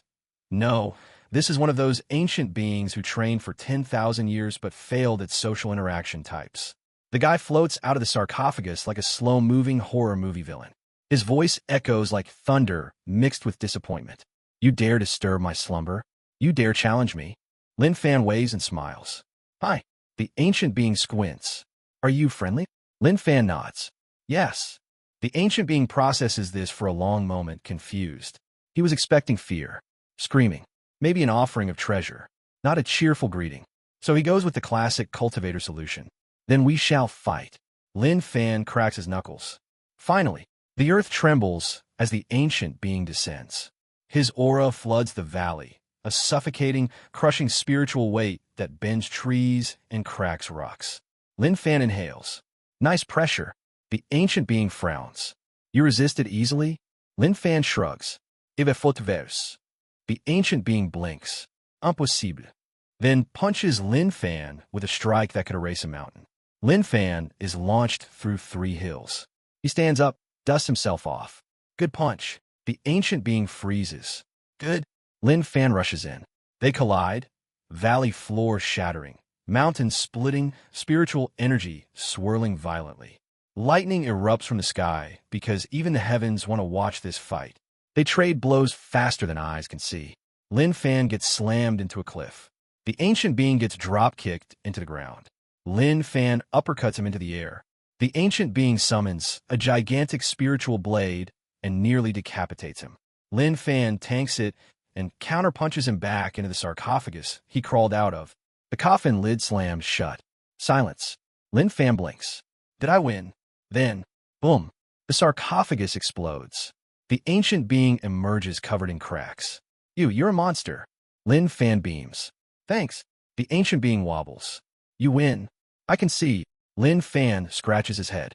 Oh, already. The ancient being collapses dramatically while glowing light bursts from his body. The valley brightens. The oppressive mist fades. Ancient seals dissolve. The ancient being rises again, but calmer, more human. You have freed me. For that, I owe you a debt. Lin Fan tilts his head. Debt? The ancient being nods. I shall grant you a blessing. He touches Lin Fan's forehead. A massive surge of pure spiritual power floods Lin Fan's body. His bones strengthen. His meridians expand. His muscles harden. His system explodes with notifications like a slot machine jackpot. Ancient energy absorbed. Evolution stage increased. Host is experiencing rapid growth. Lin Fan flexes experimentally. He punches a nearby boulder. The boulder ceases to exist. He whistles. Nice buff. The ancient being chuckles. You are interesting. If you survive long enough, you may become a calamity. Lin Fan scratches his cheek. Why does everyone say that? The ancient being offers one final warning before vanishing. Beware. Your ascension will attract the gaze of stronger forces. Lin Fan waves. Nice meeting you. White medium star rumors spread instantly. As Lin Fan travels, word spreads like wildfire. He beat an ancient sealed powerhouse. He freed a legendary figure. He was blessed by a 10,000-year-old cultivator. He ate snacks afterward. And with fame comes problems. Big ones. White medium star cultivators start hunting him. Not the normal kind. Powerful hunters from major sects, criminals, bounty chasers, and even some mysterious clans. One bounty hunter finds Lin Fan resting on a rock. Hunter, I found you, Lin Fan. Lin Fan waves. Hey. Hunter leaps with blazing sword aura. Lin Fan flicks the sword. The sword explodes. Hunter, what? Lin Fan gently karate chops him. Hunter lands head first into the dirt. Lin Fan continues walking. Later, another assassin ambushes him from a treetop. Lin Fan sneezes. The tree explodes. Assassin runs away screaming.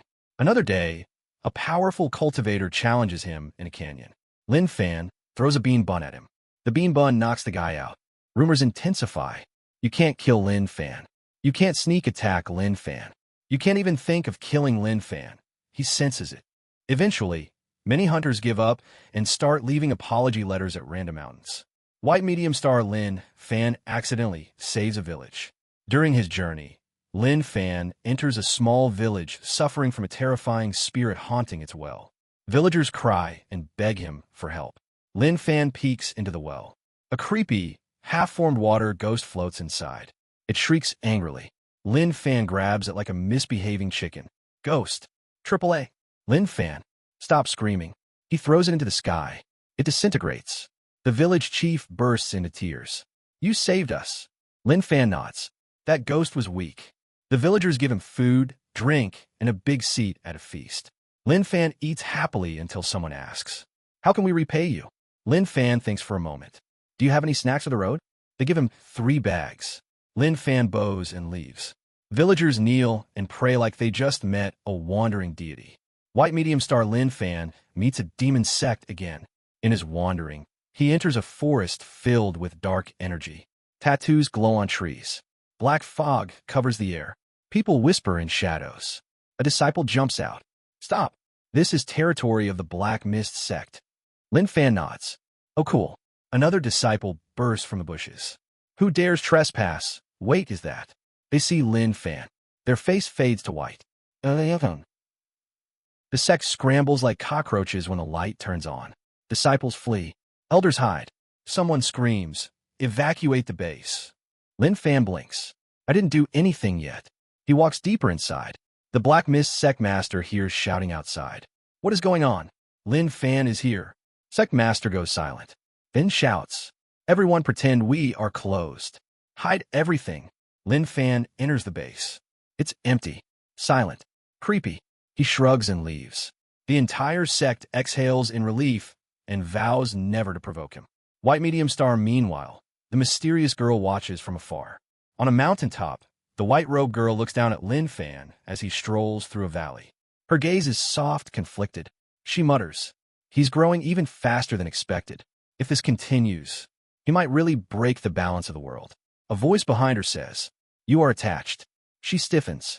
A hooded figure stands behind her, a terrifying aura hidden beneath calm robes. I'm not attached, she says quietly. The figure chuckles. You watch him too much. She turns away. He's dangerous. Someone has to keep an eye on him. The figure nods slowly. Yes, because soon, everyone else will too. White medium star Lin Fan discovers a new treasure realm. One day, Lin Fan finds a strange whirlpool of spiritual energy in the forest. Most cultivators would hesitate. Lin Fan jumps in. He lands inside a hidden treasure realm full of rare herbs, mystical beasts, floating spirit stones, angry cultivators fighting over everything. The moment Lin Fan steps in, 3 people turn toward him. Then their auras collapse. Then they run away. He shrugs. He walks deeper. A golden fruit shines on a cliff. A powerful beast guards it, roaring fiercely, muscles bulging, aura thick with killing intent. Lin Fan waves. The beast charges. Lin Fan dodges, punches, defeats it in one blow. He grabs the fruit. His system explodes with light. Rare, treasure absorbed. Stats increased. He pockets the fruit like he just picked up a snack from a supermarket shelf. White medium star, the treasure realm boss, appears. As Lin Fan strolls deeper, the ground shakes. Lightning erupts. Air distorts. A huge silhouette appears. A beast made entirely of storm energy. The realm's guardian. It roars, shaking the clouds. Lin Fan grins. Finally, something strong. The beast lunges. Lin Fan meets it head-on. Thunder explodes. Punches, slashes, lightning strikes. The ground shatters. Trees vaporize. The beast unleashes a storm so powerful it tears open the sky. Lin Fan takes it. His system lights up. His body evolves again. He roars and charges. With a massive punch, he sends a storm beast crashing into the realm wall. Boom! The beast dissolves. A treasure chest appears. Lin Fan opens it. Inside is a glowing orb of pure elemental energy. His system chimes. Evolutional seed obtained. He absorbs it. His aura skyrockets. White medium star, the realm collapses. Because of course it does. Lin Fan sighs. Did I break it? Yes. Yes, he did. He runs out while the realm falls apart behind him like a collapsing building. Outside, dozens of cultivators watch in horror as the entire realm explodes into dust. Lin Fan walks out casually. Oops. Everyone points at him like he's a ghost. He survived the realm collapse. He broke the realm. He broke the realm. He came out with the treasure. He came out eating a bun. Lin Fan nods politely and leaves. White Medium Star, meanwhile, the assassins upgrade. In a dark underground hall, the assassin sect leaders scream in frustration. The elite assassin failed. The second assassin failed. The silent killer failed. The ghost king failed. The entire squad failed. A grandmaster slams a table. Fine. We will send our greatest weapon. Everyone gasps. You mean the shadow dragon? Yes. A black figure rises from shadow. Cold. Silent. Deadly. The grandmaster points. Your target, Lin Fan. The assassin nods. I will erase him. Spoiler. He will not. White Medium Star Lin Fan feels the killing intent. As he travels, Lin Fan suddenly stops. He feels a chill. His instincts flare. His system whispers. Warning, extreme killing intent locked on a host. Lin Fan smiles. Oh, someone strong. A black fog gathers among the trees. A voice whispers, I have come for your life. Lin Fan cracks his neck. Let's fight then. And so begins one of the deadliest battles of the arc. Last time, Lin Fan sensed an extreme killing intent locking onto him. The kind that makes normal cultivators sweat, cry, reflect on their life choices, and write last-minute apology letters to their parents. Lin Fan, of course, smiled because to him, extreme killing intent means extreme EXP. The forest goes silent. Not normal silent, creepy silent. Not even a bug dares sneeze. A shadow stretches across the ground. Then another. A cold breeze rolls in, carrying the scent of death and old grudges. Lin Fan cracks his neck. Come out. The air itself tears open. From the rift steps a figure wrapped in living shadows. His presence is so cold the temperature drops instantly. His eyes glow faintly, the kind of glow that says, I've killed more people than you've spoken to. This is the legendary assassin, the Shadow Dragon, a silent monster trained since birth to kill geniuses. A walking graveyard, a nightmare in human form. He stares at Lin Fan. You are my target. Lin Fan waves. Cool. Shadow Dragon narrows his eyes. You are too calm. Lin Fan shrugs. I've been hunted before. Usually ends with me getting stronger. Sometimes ends with my opponent crying. Shadow Dragon doesn't respond verbally. He fades. Literally fades. One blink, he's gone. Second blink, he's behind Lin Fan. Third blink, a dagger is already slicing through the air. Lin Fan raises his arm to block. Clang. The dagger hits his skin and sparks fly. Lin Fan. Oh, sharp. Shadow Dragon pauses. You block my assassination strike with your forearm. Lin Fan nods. You should use more force. Shadow Dragon disappears again. This time, dozens of afterimages surround Lin Fan, each holding a dagger. The attacks come from every direction, so fast they sound like constant thunder. Lin Fan doesn't dodge. He stands there, letting blades strike him. His system pings nonstop. Damage received, minor. Damage received, minor. Damage received, minor. Host physical defense increasing. Shadow Dragon reappears on a branch above. He stares. His voice cracks. Impossible. Lin Fan rubs his shoulders. Okay, warmed up. My turn. Lin Fan disappears. Shadow Dragon's eyes widen. Wah! Lin Fan appears directly in front of him. Boom! A punch to the chest sends Shadow Dragon smashing through 10 trees. He slides across the ground, coughing blood, shadows flickering violently. He stares at Lin Fan with pure disbelief. You're not human. Lin Fan shrugs. People keep saying that. Shadow Dragon stand aura surging. Then, I will use my ultimate art. Dense black energy pours out of him, swallowing the forest. Blade shadows multiply into hundreds. His killing intent reaches a level that makes distant animals faint. He lunges. The forest explodes. Lin Fan blocks the strike with his hand. Shadow Dragon's blade cracks. Shadow Dragon's voice trembles. Ow, how are you blocking everything? Lin Fan smiles. You're strong, but I'm stronger. Shadow Dragon tries one more desperate strike. A fatal, heart-piercing stab blessed with his life essence. Lin Fan catches the dagger between 2 fingers. Effortlessly, Shadow Dragon freezes. Lin Fan headbutts him. Boom. Shadow Dragon collapses like a puppet with cut strings. He lies on the ground, barely conscious, staring up at the sky. I failed. Lin Fan crouches beside him. Good fight. Want a snack? Shadow Dragon coughs blood. You monster. Lin Fan pats him gently. Thanks. Shadow Dragon passes out. White medium star. Shadow Dragon wakes up and regrets it. Lin Fan drags the assassin back to a nearby cave to keep him from dying. He sets a small fire, cooks some food, and waits. Shadow Dragon opens his eyes slowly. He sees Lin Fan staring at him. Shadow Dragon screams internally. What? Why am I alive? Lin Fan shrugs. You're not a bad guy. Just doing your job. Shadow Dragon stares. You spared me? Lin Fan nods. Yep. Shadow Dragon sits up shakily. But I tried to kill you. Lin Fan offers him roasted meat. You didn't succeed. Shadow Dragon takes the meat with shaking hands. He eats silently, staring at Lin Fan like he's looking at a ghost. Finally, he says in a hollow voice, Why? Lin Fan smiles. Strong opponents are rare. We should treasure each other. Shadow Dragon feels his soul leave his body for a moment. You are insane. Lin Fan nods cheerfully. I've heard that too. Shadow Dragon looks down. My sect will try again. Let them, Lin Fan says. More EXP. Shadow Dragon trembles. He bows. Thank you for sparing my life.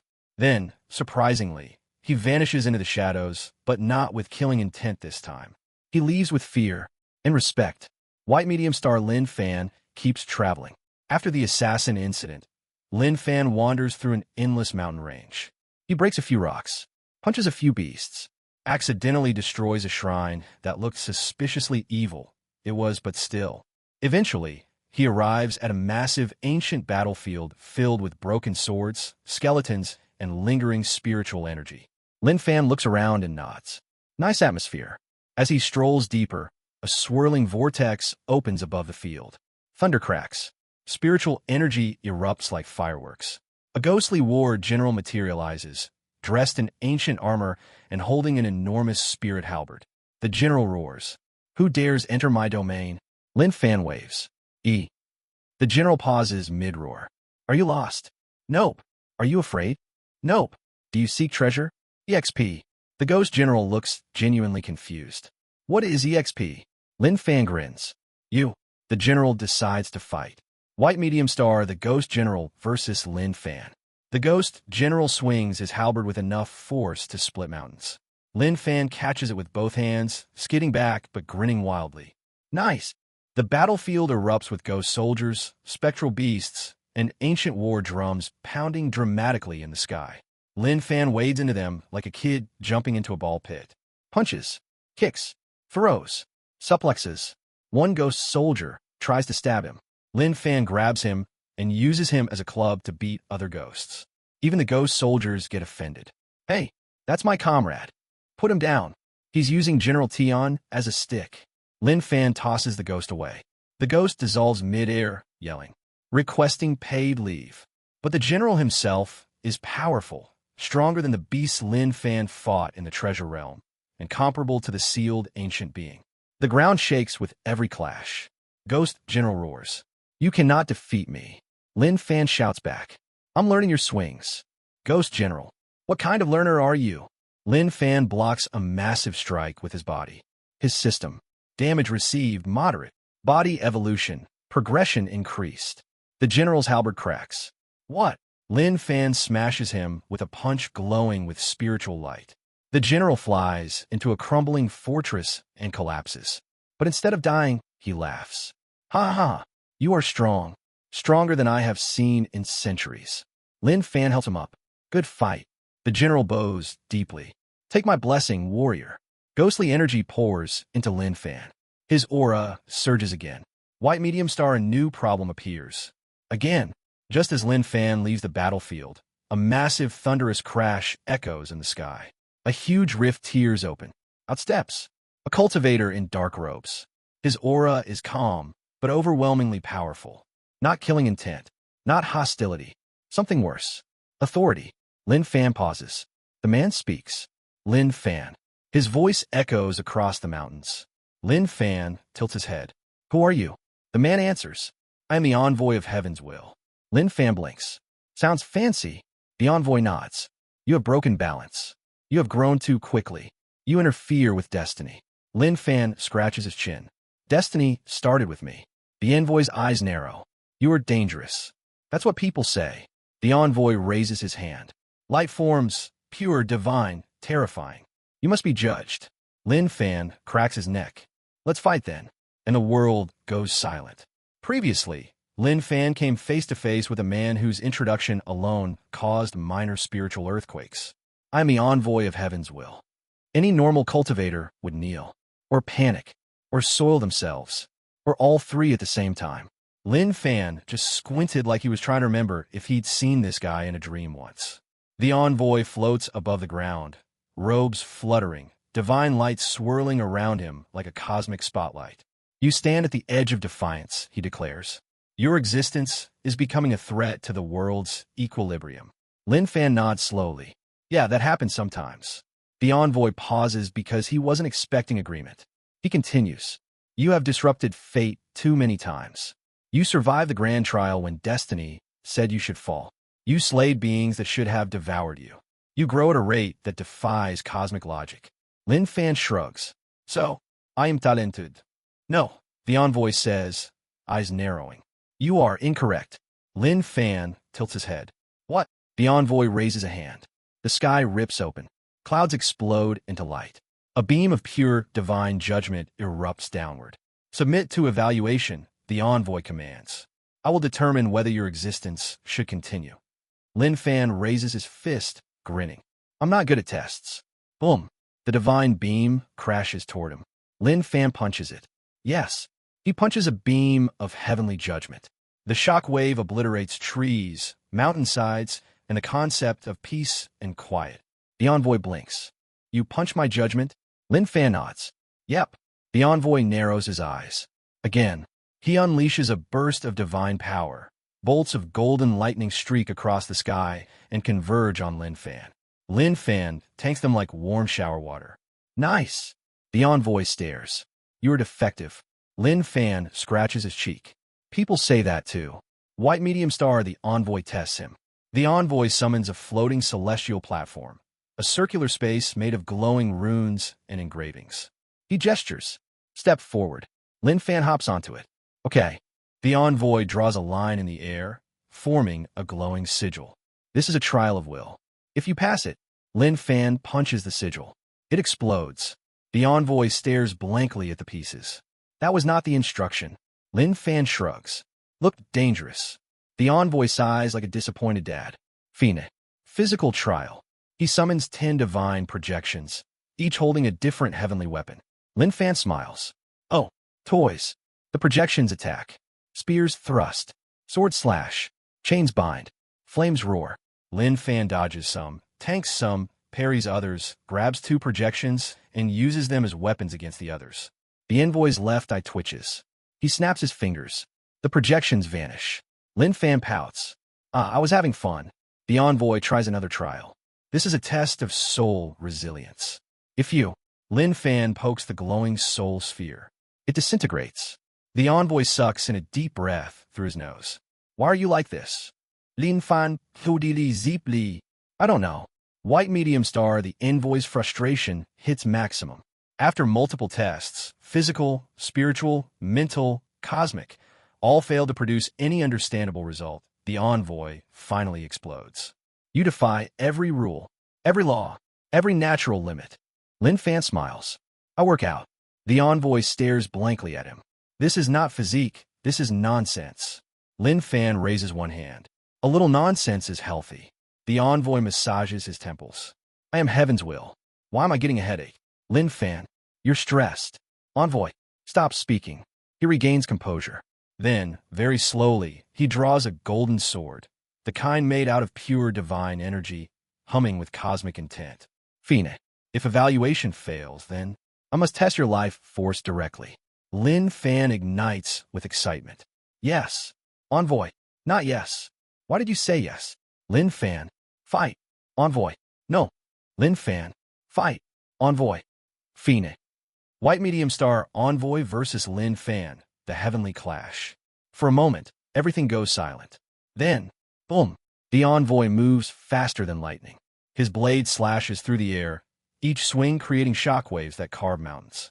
Lin Fan meets him head-on, fist against divine steel. They clash. The sky tears. The earth cracks. Thunder roars. Animals flee. Nearby cultivators faint from pressure alone. The envoy is unbelievably strong. Every strike carries the intent of the heavens. Lin Fan loves it. He's laughing mid-fight. Again, the envoy grits his teeth. You're insane. Lin Fan shrugs. You're fun. A huge explosion detonates between them. Dust fills the air. They both burst through it, colliding again. Punches. Kicks. Sword swings. Energy beams. Divine resonance. Lin Fan adapts mid-fight. His system is going wild. Host undergoing extreme stimulation. Temporary evolution activated. Body capacity increased. The envoy staggers back slightly. You evolved during my attack. Lin Fan nods happily. Yep. The envoy breathes heavily. You really are incorrect. Lin Fan smirks. Thanks. White medium star, the heavenly limit break. The envoy decides to go all out. He raises his sword. Divine runes swirl around him. The sky glows gold. Spiritual pressure intensifies to the point trees turn to ash. This is my full power, he says. It won't be enough, Lin Fan replies. The envoy twitches. You should fear this technique. I don't. You should fear it. Lin Fan stretches. Nah. The envoy screams internally. Then he unleashes the full divine strike. A celestial beam so intense it could erase sex. Lin Fan braces. The beam hits him. A crater forms. The earth splits. The shockwave knocks birds out of the next kingdom. When the light fades, Lin Fan is still standing, smoking slightly, hair messy, clothes torn, but smiling. That was good, the envoy whispers. Heavens save me. Lin Fan flickers forward. His punch collides with the envoy's chest. A massive boom spreads across the sky. The envoy is thrown back hundreds of meters, smashing into a floating rock. Divine light flickers around his body like a candle in the wind. Lin Fan jogs up to him. You alive? The envoy wheezes. Barely. Lin Fan offers him a snack. Want something to replenish your energy? The envoy stares at the bun. Why? You look hungry. The envoy hesitantly accepts the snack. Takes a bite. Pauses. This is good. Lin Fan beams. Right? The envoy sighs deeply. I don't understand you. Lin Fan pats his shoulder. No one does. The envoy rubs his face. I can't kill you. I can't test you. I can't evaluate you. Heaven itself can't figure you out. Lin Fan nods softly. That's normal. The envoy stares into the distance. I will report that you are unusual. Lin Fan laughs. Cool. The envoy vanishes in a flash of golden light. Exhausted, confused, and spiritually traumatized. White medium star meanwhile. The mysterious girl reacts. Far away, the girl in white senses the divine fluctuations. She opens her eyes. So the envoy failed. A shadowy elder beside her says. He did more than fail. He was defeated. She closes her fan slowly. Lin Fan, what exactly are you becoming? Her gaze is complicated. Concern, dread, curiosity, something else hidden deeper. She whispers, if this continues, heaven will send more. White medium star Lin Fan continues his journey. After defeating the envoy, Lin Fan stretches casually. All right, what's next? His system chimes. New mission, break a fate link. Lin Fan tilts his head. Break what now? The system elaborates. A powerful sect has targeted someone connected to your destiny. Locate them. Save them. Lin Fan frowns. Connected to my destiny? He scratches his cheek. Oh, is it her? He thinks of the mysterious white-robed girl. His system stays silent, which basically means yes. Lin Fan smirks. Well then, let's go. He takes a step forward, and the wind shifts. A storm brews. Enemies gather. The world tightens. The next arc begins. Lin Fan begins walking toward the location shown by his system. Some vague direction described as dangerous place. Possible fate entanglement. Proceed happily. Yes, happily. Lin Fan does proceed happily, skipping slightly, humming a tune, treating his journey like a peaceful morning stroll instead of a march into a future boss's only danger zone. But the world around him knows better. Clouds swirl unnaturally. Shadows stretch unnaturally. The air thickens unnaturally. Every time Lin Fan takes a step, the forest animals scurry away like refugees fleeing a natural disaster. A squirrel sees him and immediately faints. Lin Fan doesn't notice any of this because he's too busy eating a bun. White medium star arrival at the fate-linked location. Eventually, Lin Fan arrives at a massive stone cliff overlooking a deep valley carved by ancient forces. Lightning crackles faintly across the sky. The ground hums with spiritual energy. He feels multiple powerful auras below, fighting, clashing, roaring. Lin Fan squints. Oh, a fight. He grins and hops down the cliff like he's jumping off a step stool. The moment he lands, boom, shock waves ripple through the valley. Dozens of cultivators stop mid-fight and stare at him like he's a giant meteor that just crashed into their backyard barbecue. But Lin Fan only notices one thing. A group of powerful experts surrounding a single figure in white robes. The mysterious girl. Her expression is calm, but her aura flickers. She's been heavily injured. Her robe is torn. Blood stains her sleeve. A man in black robes stands at the center of the attackers. Tall, cruel, eyes filled with cold ambition. He points at the girl. Your existence threatens the balance. Submit. She glares. I will not. You are a remnant of the old prophecy. She remains silent. You must be erased. He raises a hand. An oppressive force presses down on her. Just as his attack descends, Lin Fan appears between them and catches the attack with a single hand. The mysterious girl's eyes widen. The black-robed man steps back. You? Who are you? Lin Fan wipes his hand casually. I'm walking here. White medium star, the enemies recognize him and panic. One of the attackers squints. Wait, is that? Another gasps. That's Lin Fan, the one who beat the envoy. A third screams. Retreat. Retreat. Lin Fan smiles politely. No need. We can fight. The attackers cry internally. The black-robed leader tries to save face. Do not panic. He cannot fight all of us. An elder whispers. He can. He absolutely can. The leader snarls. Fool. He is but one man. Lin Fan disappears. The leader feels a fist hit his stomach. Hard. Like, my organs will now permanently rearrange themselves hard. Boom. The leader flies backward, bouncing off rocks like a rag doll. His followers scream. He touched our leader. He touched, oh no. We're all gonna die. Lin Fan resummons himself beside the girl, checking her injuries. You okay? She looks stunned. Why are you here? Lin Fan shrugs. My system told me to save you. She stares. You're what? Lin Fan grins. Destiny stuff. She is silent, very slowly coming to terms with the fact that her life is somehow linked to a walking disaster. White medium star, the battle begins. The black-robed leader staggers back to his feet, coughing. You dare intervene in our mission of fate? Lin Fan raises a finger. You attacked her first. She is cursed by prophecy. Lin Fan shrugs. Cool. I'm cursed by everything. The leader roars. All units. Kill them both. Dozens of powerful cultivators unleash everything they have. Elemental spears. Demonic flames. Spirit dragons. Ice storms. Sound waves. Poison mists. Sealing runes. Explosive talismans. The sky darkens. The ground shatters. The air explodes. Lin Fan stands calmly. He cracks his knuckles. Let's stretch. He leaps forward. White medium star Lin Fan versus the Fate Breakers. The next 30 seconds become the most one-sided massacre in the valley's history. One cultivator throws a fireball. Lin Fan slaps it back like a volleyball. The attacker explodes. Another swings a sword faster than sound. Lin Fan grabs the sword midair and flicks the attacker with one finger. The man lands upside down in a tree. A demon cultivator summons a massive shadow beast. Lin Fan punches it so hard the beast develops PTSD before it dies. A formation master tries to trap Lin Fan inside a glowing cage. Lin Fan steps out of it. The formation master screams and runs. A poison user unleashes purple toxic mist. Lin Fan inhales deeply. The poison user faints.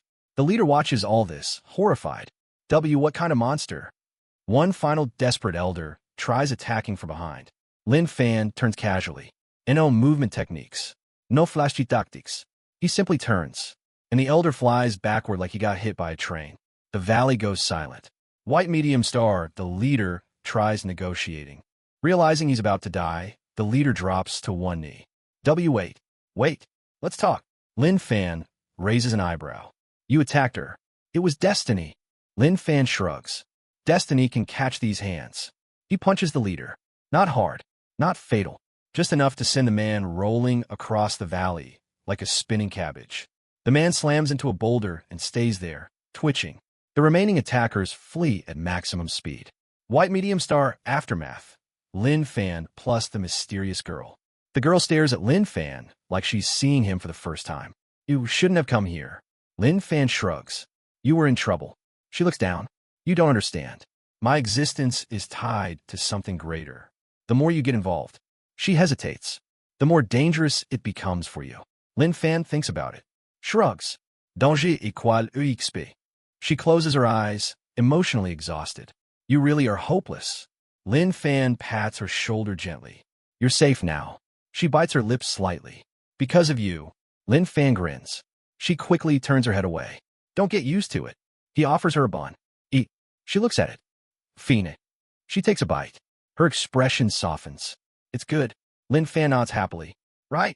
White medium star. She reveals a glimpse of the truth. After resting, she finally says quietly, Lin Fan, there is something you need to know. Lin Fan tilts his head. You and I are connected.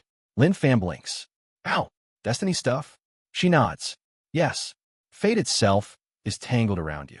Around us. You've been breaking threads you shouldn't be able to. You've been defying predictions that even heaven cannot rewrite.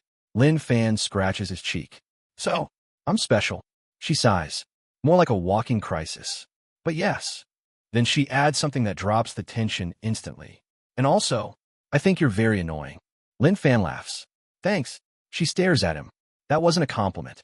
White medium star, the real threat arrives. Just as she finishes speaking, the valley begins to tremble. The sky cracks. A massive portal opens above. Dark energy spills out. The girl's face goes pale. No, no, no, no.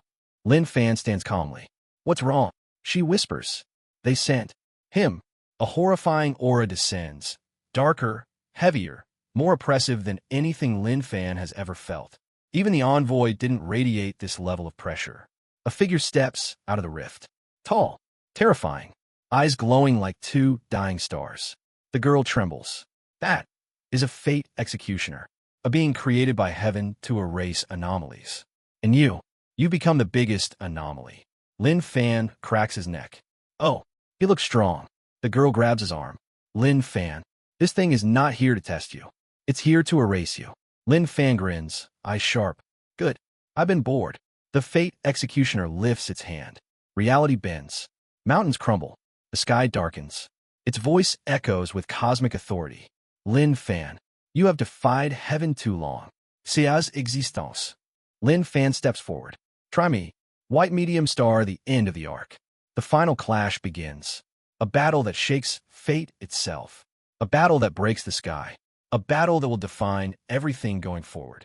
The arc picks up right in the middle of the apocalypse, or at least that's what it looks like. Because the fate executioner didn't just step out of a portal like a normal villain. No, this thing ripped open the sky, tore apart the spiritual flow, and screamed cosmic authority like someone who thinks they own the universe. Tall, terrifying, eyes like cracked stars, presence heavy enough to make mountains bow. Lin Fan looks at him like, oh cool, a mini-boss. The mysterious girl, meanwhile, looks like she's witnessing the end of the world in real time. Lin Fan, this isn't a normal enemy. Lin Fan raises a hand. Chill, I'm listening. The executioner slowly turns its head toward him. Its voice echoes like 10,000 whispers screaming at once. You are an anomaly. You must be erased. Lin Fan nods politely. Nice to meet you too. The girl grips his sleeve. Don't joke. This thing was made to kill beings far above your level. Lin Fan smiles at her. I know. She freezes. Her heart does a weird little flip. Not romantic, more like I'm watching someone walk willingly into a blender. White medium star, the executioner's first strike. The executioner raises its hand. Reality bends. Air pressure collapses. A beam of pure annihilation descends. Not light, not fire, not chi. Something worse. A concept. A rule. The kind of attack that says, you don't get to exist anymore. The girl gasps. Lin Fan. Lin Fan jumps.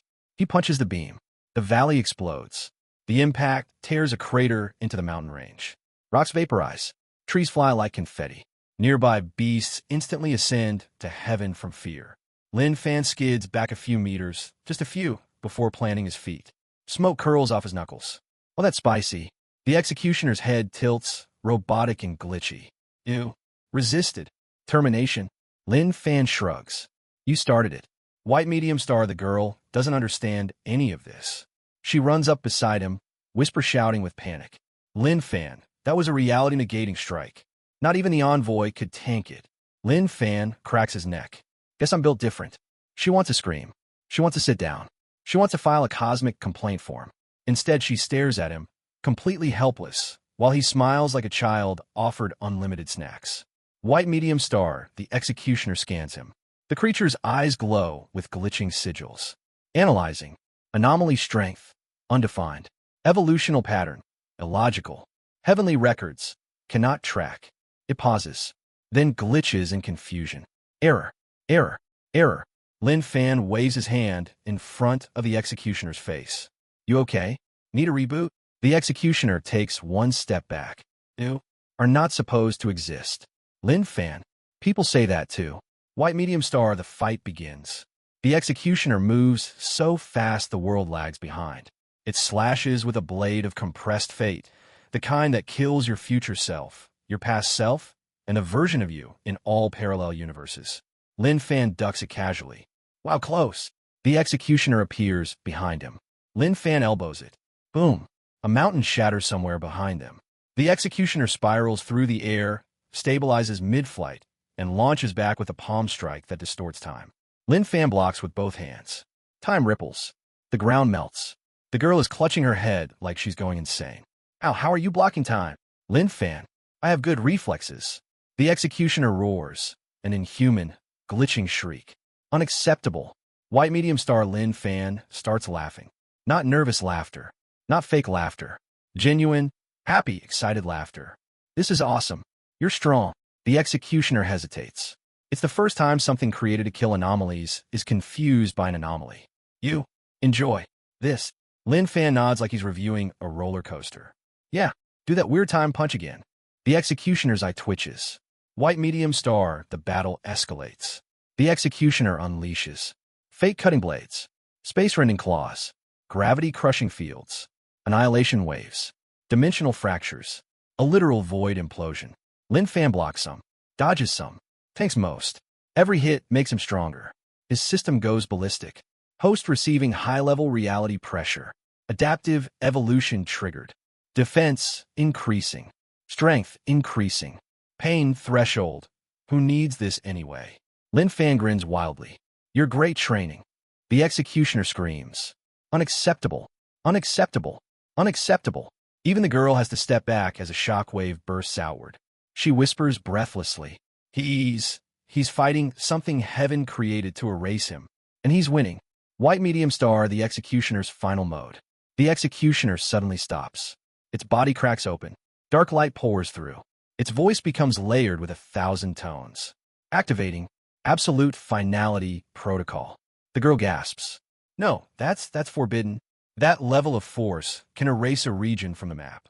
Lin Fan cracks his knuckles. Oh, a big attack. She grabs his wrist. Lin Fan, you cannot take this head on. He nods. Okay. She sighs with relief. And then Lin Fan walks forward anyway. She screams. That is not what I meant. The executioner raises its hand. A black hole forms. A real one. A swirling singularity of void law. The ground rises into it. Light bends. Space screams. Lin Fan jumps into it. The girl. What are you doing? Lin Fan. Testing it. White medium star, he comes out the other side. For a moment, everything is silent. The executioner lowers its arm. Anomaly terminated. The girl collapses to her knees, trembling. But then, a voice behind them. Nope. I'm good. The executioner spins around. Lin Fan stands there. Clothes torn. Hair messy. Covered in singularity soot. Yating Zabun. Your attack is strong. I'll give that an 8 out of 10.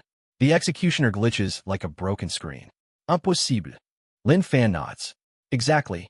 That's what makes it fun. White medium star Lin Fan fights for real. Lin Fan stretches his arm. He channels the energy he gained from the ancient sealed monster, the ghost general, the treasure realm beast, the envoy, and raw chaos. His aura explodes. The girl's eyes widen in awe. He's surpassing human limits. Lin Fan smiles, then punches. Just once. Boom. The shock wave is so massive the clouds are torn into perfect circles. The executioner's body cracks. Its core fractures. Its form destabilizes. It collapses, glitching violently. You should not be possible. Lin Fan kneels down. Yeah, I hear that a lot. He pokes the executioner's chest. It shatters into dust. The valley goes silent. Completely silent. Why medium star the girl finally breaks. She rushes to him and grabs his arm. Are you insane? Do you know what you just did? Lin Fan shrugs. Killed a weird robot ghost thing. She smacks his shoulder. That was a fate executioner. Heaven's personal exterminator. No one is supposed to survive fighting one. And you. She stops. Looks at him. Eyes shaking. You're changing the world. Lin Fan smiles warmly. So, you're part of the world too. She blinks rapidly. Her ears turn slightly pink. She turns away immediately. Don't say things like that. Lin Fan. Why not? It's true. She covers her face. You're impossible. White medium star, but the problem isn't over. The executioner's death releases a pulse of energy. It shoots into the sky. The clouds swirl. Reality hums. The girl's face goes pale. Oh no. Lin Fan tilts his head. What's wrong? She looks at him. Fear, dread, sadness mixing together. When you kill one fate executioner, a second pulse appears. Heaven sends another, a third pulse, and another, a fourth pulse, and the sky cracks open again. Dozens of golden eyes appear inside the rift. The girl whispers, and eventually, heaven sends all of them. Lin Fan's smile widens. Oh good, more EXP. She screams at him. This is not a good thing. Lin Fan cracks his knuckles. It is for me. The sky is tearing open. Not metaphorically, literally tearing. Cracks of golden light spread across the heavens like broken glass. Thunder rumbles in patterns that don't sound natural, more like rhythmic warnings. The girl clutches Lin Fan's sleeve. Lin Fan, do you understand what you've done? Lin Fan, admiring the glowing cracks. Yeah, I punched a guy. She stares at him. No, you didn't just punch a guy. You erased a fate executioner. Lin Fan shrugs. It attacked me first. That doesn't matter. Killing one signals heaven that you're too dangerous to leave alone. She points upward. And that is heaven preparing a response. Lin Fan tilts his head. Oh, that many. Because now the cracks widen into portals. Not one, not two, but dozens, swirling like cosmic moths. Figures begin stepping out of them. Tall, cold, silent, mechanical movements.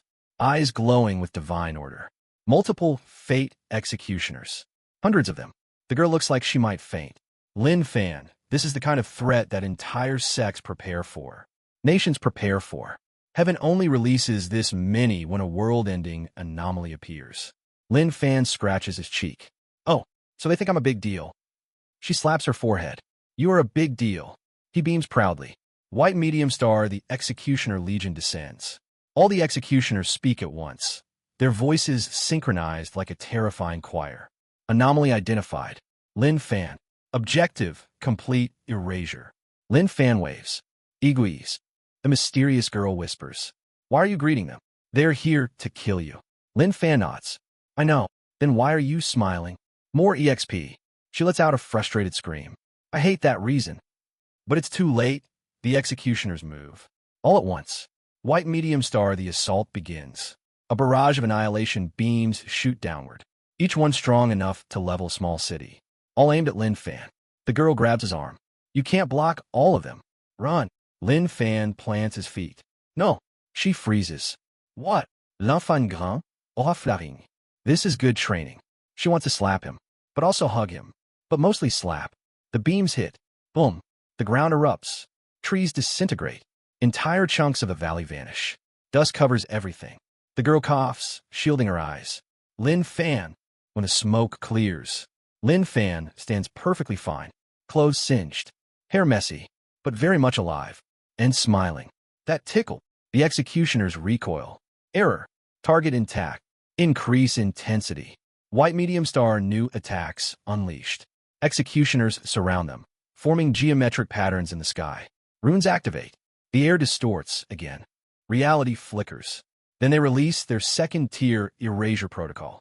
The girl's face goes pale. No, not that. Lin Fan looks curious. What's that? It attacks your existence. Lin Fan nods. Cool. She screams. Not cool. This ignores defenses. Lin Fan cracks his neck. Let's try it. White medium star reality-shattering impact. The beams hit Lin Fan. The world goes silent for a moment. Then, thunder.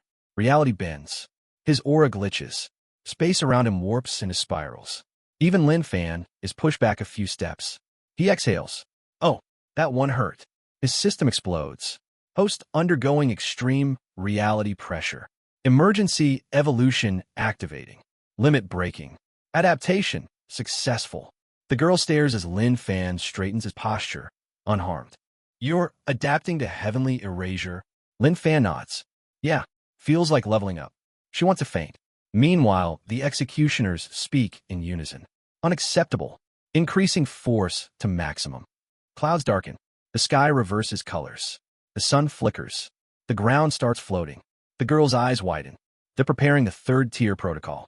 No one survives that. Lin Fan inhales. That sounds fun. She screams. It's not a game. White medium star, the girl, finally snaps. She grabs his collar, pulls him close, and forces him to look at her. Listen to me. If you die, the world loses someone important. Lin Fan blinks. Me? Yes, you. She looks away, cheeks pink, but voice firm. You're too special to let die. Lin Fan smiles softly. I'm not dying. She looks back at him, fear and trust mixing together. You better not. He nods. Then stay behind me. She stepped back, surprised. W what? Lin Fan walks forward, facing hundreds of cosmic death machines alone. Aura rising like a tidal wave. The ground shatters beneath his feet. He cracks his knuckles. All right, let's get serious. White medium star Lin Fan activates his full power. His aura explodes. Not like before. Bigger, hotter, stronger. The sky shakes. The ground pulses. The executioners pause, their scanning systems detecting something impossible. Warning, anomaly power level rising, surpassing expected limits. This should not happen. Lin Fan stomps once. A crater forms. Let's go. White medium star Lin Fan versus hundreds of fate executioners.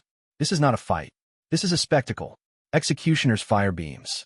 Lin Fan punches them. Executioners swing blades. Lin Fan parries with his elbow. Executioners warp space. Lin Fan tears it open with his bare hands. Executioners teleport. Lin Fan appears beside them instantly. Every attack he takes boosts him. Every hit he lands breaks a mechanical body in half. The girl watches in stunned silence. He's evolving with every strike. He's growing during the battle. Lin Fan is shouting like he's having the time of his life. Yes. Faster. Stronger. Hit me with more. The executioners sync up. Target is uncontrollable. Deploy final option. Absolute fate reset. The girl gasps. That's impossible. They're going to reset the fate of this entire region. Lin Fan cracks his neck. Let them try. White medium star, the final protocol. Absolute fate reset. Time freezes. Wind stops. Light stops. Sound stops. Everything turns white. The executioners channel their combined divinity. A beam of pure fate descends. A rewrite, a deletion, a rollback of existence. Lin Fan steps into it. Punches it. The universe vibrates. Cracks appear in the fate stream. Lin Fan pushes harder. The fate stream shatters. Like glass. Reality snaps back. The executioners malfunction. Error. System failure. Anomaly too strong. Retreat. Retreat. They reverse. Retreat into the portals. Portals slam shut. Silence. Lin Fan wipes his forehead. Phew. White medium star, the girl approaches slowly. She steps over broken stones, trembling. She stops in front of him. Her voice is soft. You did it. Lin Fan smiles. Of course. She looks at him, really looks at him, and whispers. I don't think you understand how terrifying you are. Lin Fan shrugs. I'm just me. She looks away, cheeks warm. Idiot. White medium star, she reveals the bigger truth. After a long pause, she finally says, You fighting the executioners means heaven will no longer ignore you. Lin Fan nods. That's fine. No, she shakes her head. You don't understand. Heaven has layers. Many layers. She looks at him seriously. The executioners were the bottom layer. Lin Fan tilts his head. So what's next? She hesitates. Heaven's judges. Lin Fan grins widely. Oh, that sounds fun. She groans, face-palming. You're impossible. White medium star, but her expression changes. Still, she says quietly, you save me. Again, Lin Fan shrugs. Of course. She looks at him, voice soft. Thank you. Lin Fan smiles warmly. You don't need to thank me. She blushes. Still, I want to. They share a moment. Then Lin Fan says, so what now? The girl takes a deep breath. We run. Lin Fan. Oh. She nods. Heaven's judges are coming. We cannot fight them. Not yet. Lin Fan thinks. Smiles. All right. Let's run together. Her heart stops for a beat. Together? Lin Fan nods. Yeah. Lead the way. She turns, hiding her expression. Okay. They take off into the world, hunted by heaven itself. And Lin Fan? He's excited. Because the stronger the enemies, the more EXP he gets. Lin Fan and the mysterious girl are now officially fugitives from heaven. Not from a sect, not from a nation, not from some cranky old patriarch with a beard longer than his moral compass. No, heaven itself wants Lin Fan gone. Which, to be fair, heaven is late to the party. Plenty of people already wanted him gone. Heaven's just joining the queue. The girl leads Lin Fan across mountain peaks, valleys, ancient ruins, and even through a hidden forest that make you question if the trees are alive or just extremely judgmental. She moves fast, graceful, silent. Lin Fan follows behind, casually eating snacks and occasionally punching boulders out of his way. She's panting. He's humming. She glances back at him. Can you stop being so relaxed? We're running for our lives. Lin Fan shrugs. You're stressed. I should be. Heaven's judges are coming. Lin Fan nods. Good. I want to see how strong they are. She grabs her head. You are the worst person to run with. White medium star, they find shelter, sort of. The girl eventually brings him to an ancient ruin hidden behind a waterfall. Cracked pillars. Moss everywhere. Old inscriptions glowing faintly. This place suppresses heavenly perception, she explains. We can hide here temporarily. Lin Fan looks impressed. Oh, nice. Cozy. She frowns. This isn't cozy. This is survival. Lin Fan already found a dry spot and sat down like he owns the place. What now, he asks. She sighs. We wait and hope they don't find us. Lin Fan opens a snack. They'll find us. She drops her hands. Why would you say that? Lin Fan points upward. Because the sky cracks open. White medium star, the judges arrive. The waterfall stops mid-flow. The air freezes. Even the bugs fall silent. A massive portal opens above the ruins. And out steps a glowing figure with golden armor, a halo of runic light, and a sword that looks like it was forged from pure law itself. A voice booms. Lin Fan, you are charged with destabilizing fate. Another judge steps out. You have destroyed order. A third judge. You have broken heaven's balance. The girl whispers, trembling. 3 judges in one place. This is insane. Lin Fan waves at them. Sup? The 3 judges collectively turn toward him like offended librarians. Silence. The girl pulls Lin Fan down behind a broken wall. Lin Fan, listen. Even peak powerhouses avoid judges. We are not fighting 3 at once. Lin Fan peeks over the wall. But they're right there. Yes, which is why we run.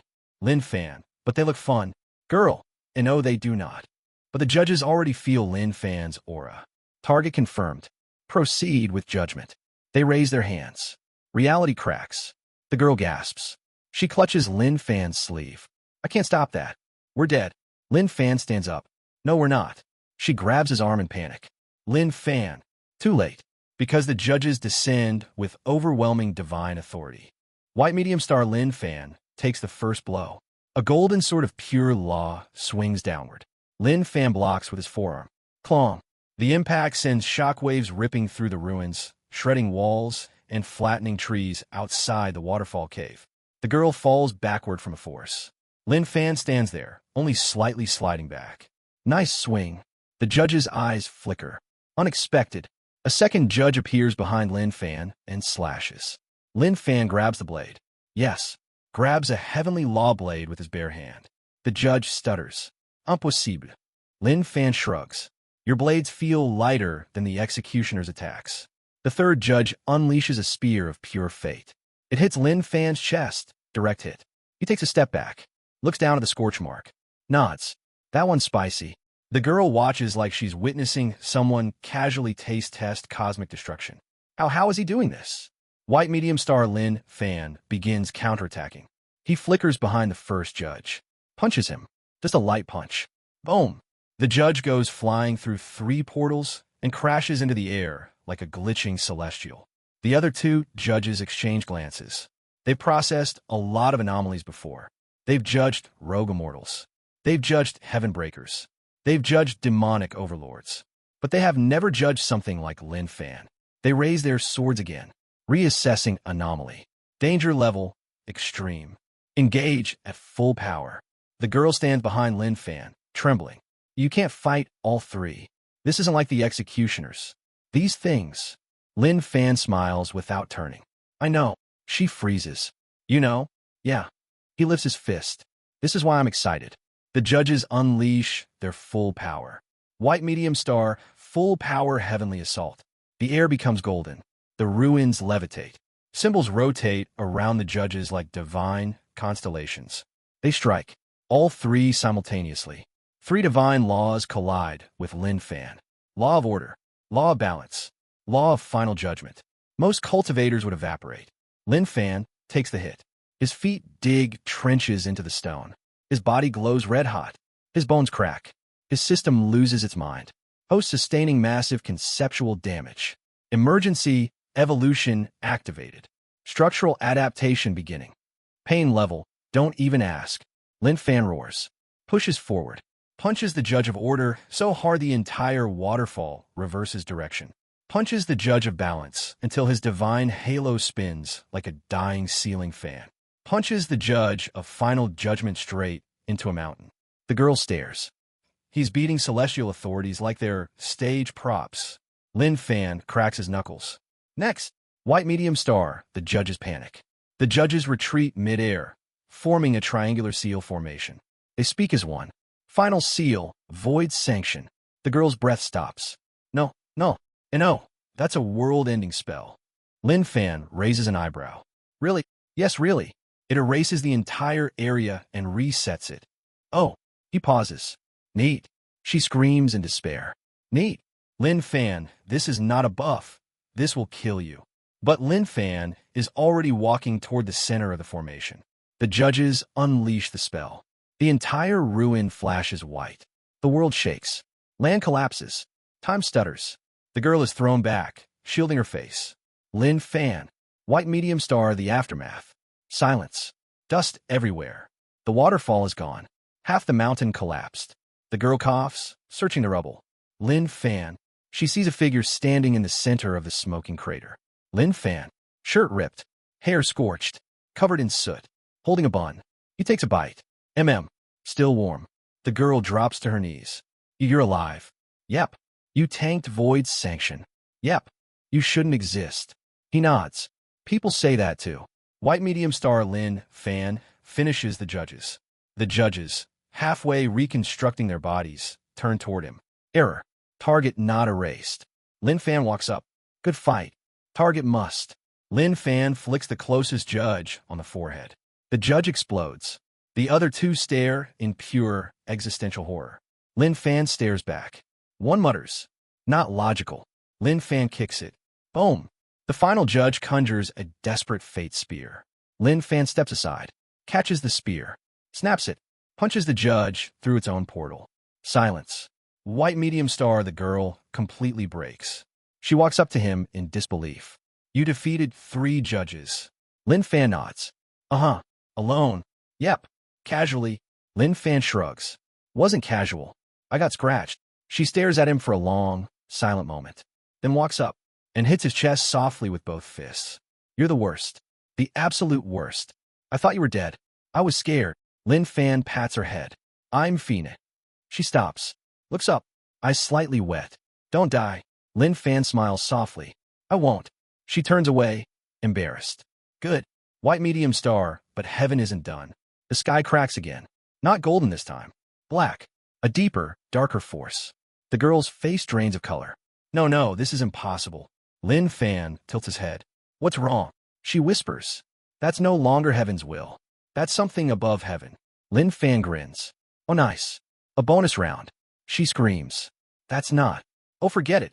And from the black rift steps something ancient. Something not human. Not divine, not mechanical. Something forgotten by heaven. Lin Fan's smile widens. This is going to be good. The sky isn't just cracking anymore, it's rotting. The golden tears left behind by the judges twist into black fractures. The air gets heavier, harder to breathe. The ground shivers, like it remembers something ancient and wants no part of the situation. The mysterious girl backs away, trembling. No, this shouldn't be possible. That seal was supposed to hold for several more cycles. Lin Fan squints up at the sky. What's that? She shakes her head furiously. Something that should not be free. Lin Fan grins like he just found a new playground. So, something strong? She stares at him, absolutely done with his entire existence. This is not a challenge, Lin Fan. This is a disaster. But it's too late, because the rift opens fully. A hand comes through. Not metal like the executioners. Not glowing like the judges. Not human. A hand covered in ancient, cracked armor, black as void, painted with inscriptions too old to read. Then a massive figure steps out, easily twice Lin Fan's height. Its presence crushes the valley instantly. Its aura isn't divine. It isn't demonic. It isn't even heavenly. It's primordial, something from before heaven existed. The girl whispers, voice shaking. A pre-heaven sentinel. Lin Fan's eyebrows rise. Oh, so like a prehistoric boss? She looks at him like he's speaking a different language. No, this thing is older than every sect, every empire, every immortal clan. It was sealed away because it could destroy planes without effort. Lin Fan nods thoughtfully. So like, really strong. Yes, really strong. Lin Fan cracks his knuckles. All right, let's try it. She nearly faints. White medium star the sentinel notices them. The giant's helmet tilts downward. Two hollow eye sockets glow faintly, like dying embers trying to remember what light is. It speaks, voice like boulders grinding together. Intruders. Remove yourselves. The girl hides behind Lin Fan. Lin Fan waves. Hey, you're free now. The sentinel freezes. He clearly did not expect a greeting. The giant's chest expands with a slow, ancient inhale. You speak without fear. Lin Fan nods. Yeah. Why? Lin Fan shrugs. You don't look that scary. The girl slaps his back. He looks terrifying. The sentinel's aura flares, shaking the valley. I have erased entire worlds. Lin Fan nods politely. Cool flex. The sentinel stares in complete confusion. White medium star the first strike. Without warning, the sentinel stomps. Just one stomp. Boom. The ground collapses in a circle around them. The shockwave tears apart boulders, splits the waterfall basin, and sends the girl flying backward. Lin Fan catches her midair. You okay? She coughs. Yes, just run. We cannot. Lin Fan sets her down gently, then turns around. The sentinel raises its massive hand, which glows with primordial force. Existence. The girl gasps. No. Reduction. And the sentinel swings. A massive wave of ancient, universe-erasing energy blasts outward. It hits Lin Fan like a tidal wave. Everything goes white. Silence. Dust. The girl covers her mouth. Lin Fan. The dust clears. Lin Fan is standing there. A little scuffed. Sure, half blasted off. Arms steaming, but alive. He cracks his neck. That one was heavy. The sentinel steps back. Impossible. White medium star Lin Fan starts counterattacking. He moves. Not with speed. Not with fancy techniques. Just pure raw force. He appears in front of the sentinel instantly. Punches its knee. Crack. The sentinel staggers, confused, offended, ancient rage brewing. Insolence. It swings an arm the size of a house. Lin Fan ducks under it and punches upward. Tum. A chunk of the sentinel's armor cracks. The girl watches in stunned awe. He's injuring something forged before the heavens. Lin Fan jumps up, bounces off the giant's arm, and kicks its helmet. Boom. The sentinel roars. You defy primordial power. Lin Fan shrugs. You're big, but slow. The sentinel's aura explodes. I will erase you. White medium star the battlefield expands. The sentinel slams the ground. The entire valley collapses into a massive crater. Trees are ripped from the earth. Rocks hover in the air from sheer energy. Lin Fan and the sentinel clash in the sky, trading blows that make the clouds explode into spirals. Every punch from Lin Fan shakes the mountain. Every swing from the sentinel bends the atmosphere. The girl hides behind floating debris, staring up at the impossible duel. A random boulder spins by her head. She ducks. How is this happening? This thing killed ancient immortals, and Lin Fan he's keeping up. White medium star, the Sentinel, unlocks more power. Its armor splits open. Black steam pours out. Its eyes ignite with blazing red light. Primary seal removed. Power restored. It lifts both hands. The sky folds inward like paper being crushed. The girl chokes. Oh no. Oh no. That's a dimensional crush. Nothing survives that. Lin Fan floats calmly. That looks dangerous. Yes, it is. Move. Lin Fan charges. Right into the dimensional crush. She screams. Lin Fan no. White medium star Lin Fan breaks the dimension. Inside the crush, his system explodes with alerts. Host under extreme pressure. Evolution threshold reached. Adaptation overdrive mode. His aura spikes violently. His body glows. And then, he punches the dimensional crush. Not metaphorically. He literally punches the phenomenon. Kershak. The dimensional field shatters like glass. The Sentinel stumbles. Undefined force detected. Lin Fan wipes sweat from his forehead. Phew, that was warm. The girl collapses onto a rock. Warm? You call that warm? Lin Fan smiles. I felt hotter. She buries her face in her hands. I can't watch this anymore. White medium star Lin Fan begins taking the lead. Lin Fan barrels into the Sentinel with a blinding flurry of strikes. Each punch blows off chunks of ancient armor. The Sentinel staggers back more and more. You are not possible. Lin Fan nods. Heard that one before. You should not exist. That one too. You defy everything. Lin Fan grins. Yup. The Sentinel tries one last attack. Primordial Destruction Core. A sphere of ancient annihilation forms in its chest. The girl shrieks. That's its strongest attack. Even gods ran from that. Lin Fan inhales. Oh good.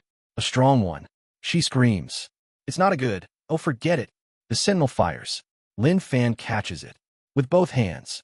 His feet dig trenches through the air as he's pushed backward. His system is losing its mind. Host reaching limits. Body restructuring. Power spike imminent. Lin Fan roars, muscles straining, and throws the destruction core upward. It detonates in the sky with a star-cracking boom. Both the Sentinel and the girl stare. Lin Fan looks down. I think my arms are numb. White medium star, the final blow. The Sentinel is weakened, deeply cracked, core exposed. Lin Fan floats towards slowly. The Sentinel stares at him. You, being of chaos. What are you? Lin Fan smiles gently. Elena Fan. He draws his fist back. The world holds its breath. Then, boom, his punch hits the Sentinel's exposed core. Light erupts. The Sentinel's massive body cracks, splits, shatters, until it collapses into dust. Silence. The battlefield stills. The girl slowly steps forward. He defeated a pre-heaven Sentinel. Lin Fan sits down on a floating piece of rubble. Damn, that was a workout. She looks at him, speechless. You're insane. He grins. Thanks. White medium star, but something remains. As the dust settles, a small glowing shard floats before them. The girl gasps. That's a primordial core fragment. Lin Fan pokes it. It pulses. His system chimes. Primordial essence absorbed. Host evolution has advanced. New path options available. Lin Fan's eyes sparkle. Oh. The girl grabs his hand. Wait. Be careful. You don't know what that. Too late. Lin Fan absorbs it. The sky rumbles. The ground glows. His aura skyrockets. The girl backs away, horrified. Lin Fan, what are you turning into? He breathes out slowly. Eyes glowing slightly. Stronger. White medium star, but heaven responds. Before she can reply, another portal opens. Not golden. Not black. Silver. The girl's heart drops. No, that's not heaven. That's something older. Out steps a figure robed in starlight. Eyes cold. Ancient, infinite. Lin Fan tilts his head. Huh, who's this one? The girl whispers. A celestial architect. Lin Fan smiles. So another fight? She screams internally. No, stop saying that. Out of the shimmering silver portal, the figure steps forward with all the dramatic flair of someone who absolutely knows they're above the pay grade of everyone in the room. Light bends around him. Stars flicker behind him. Every footstep sounds like a cosmic chime. He doesn't radiate killing intent. He doesn't radiate authority. He radiates design, pure structure, law, the blueprint of reality. The girl goes pale immediately. Oh no, not this, not them. Lin Fan waves. The figure's head tilts slightly. as if confused by the idea of being greeted by someone who should be kneeling. It responds in a voice smooth and ancient, echoing like 1,000 distant bells. You are Lin Fan. Lin Fan nods. Yeah, you are the anomaly rewriting probability. Uh-huh. You are the variable outside the heavenly equation. Lin Fan shrugs. I guess so. The architect folds his hands behind his back. Unacceptable. Lin Fan sighs. Everyone keeps saying that. White medium star, the architect analyzes Lin Fan. The being floats closer, examining him like an overly expensive machine scanning a bug. You should have died 17 times. Lin Fan didn't. Your growth rate is impossible. Lin Fan, cool. Your presence destabilizes heavenly architecture. Lin Fan, neat. Do you take nothing seriously? Lin Fan tilts his head, thinking carefully for a moment. Fu. The girl facepalms. The architect stares in silent horror. Your existence is a logical threat. Lin Fan smiles. You're not the first one to say that. The architect lifts a hand. Symbols appear in the air, geometric runes rotating, aligning, forming a structure so impossibly beautiful and complex that reality itself holds its breath. The girl pulls Lin Fan's sleeve. Don't fight him. A celestial architect isn't like the judges.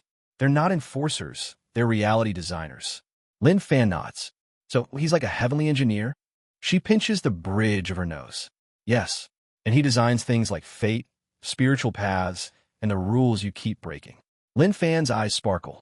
Oh, so he's the one who made all the EXP systems. She stares at him. No, that's not. I can't do this right now. White medium star, the architect, displays power. The architect flicks a finger.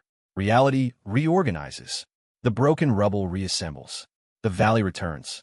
Time rewinds in a controlled loop. The ground resets as if nothing had happened. The girl gasps. He fixed everything. Lin Fan whistles. That's cool.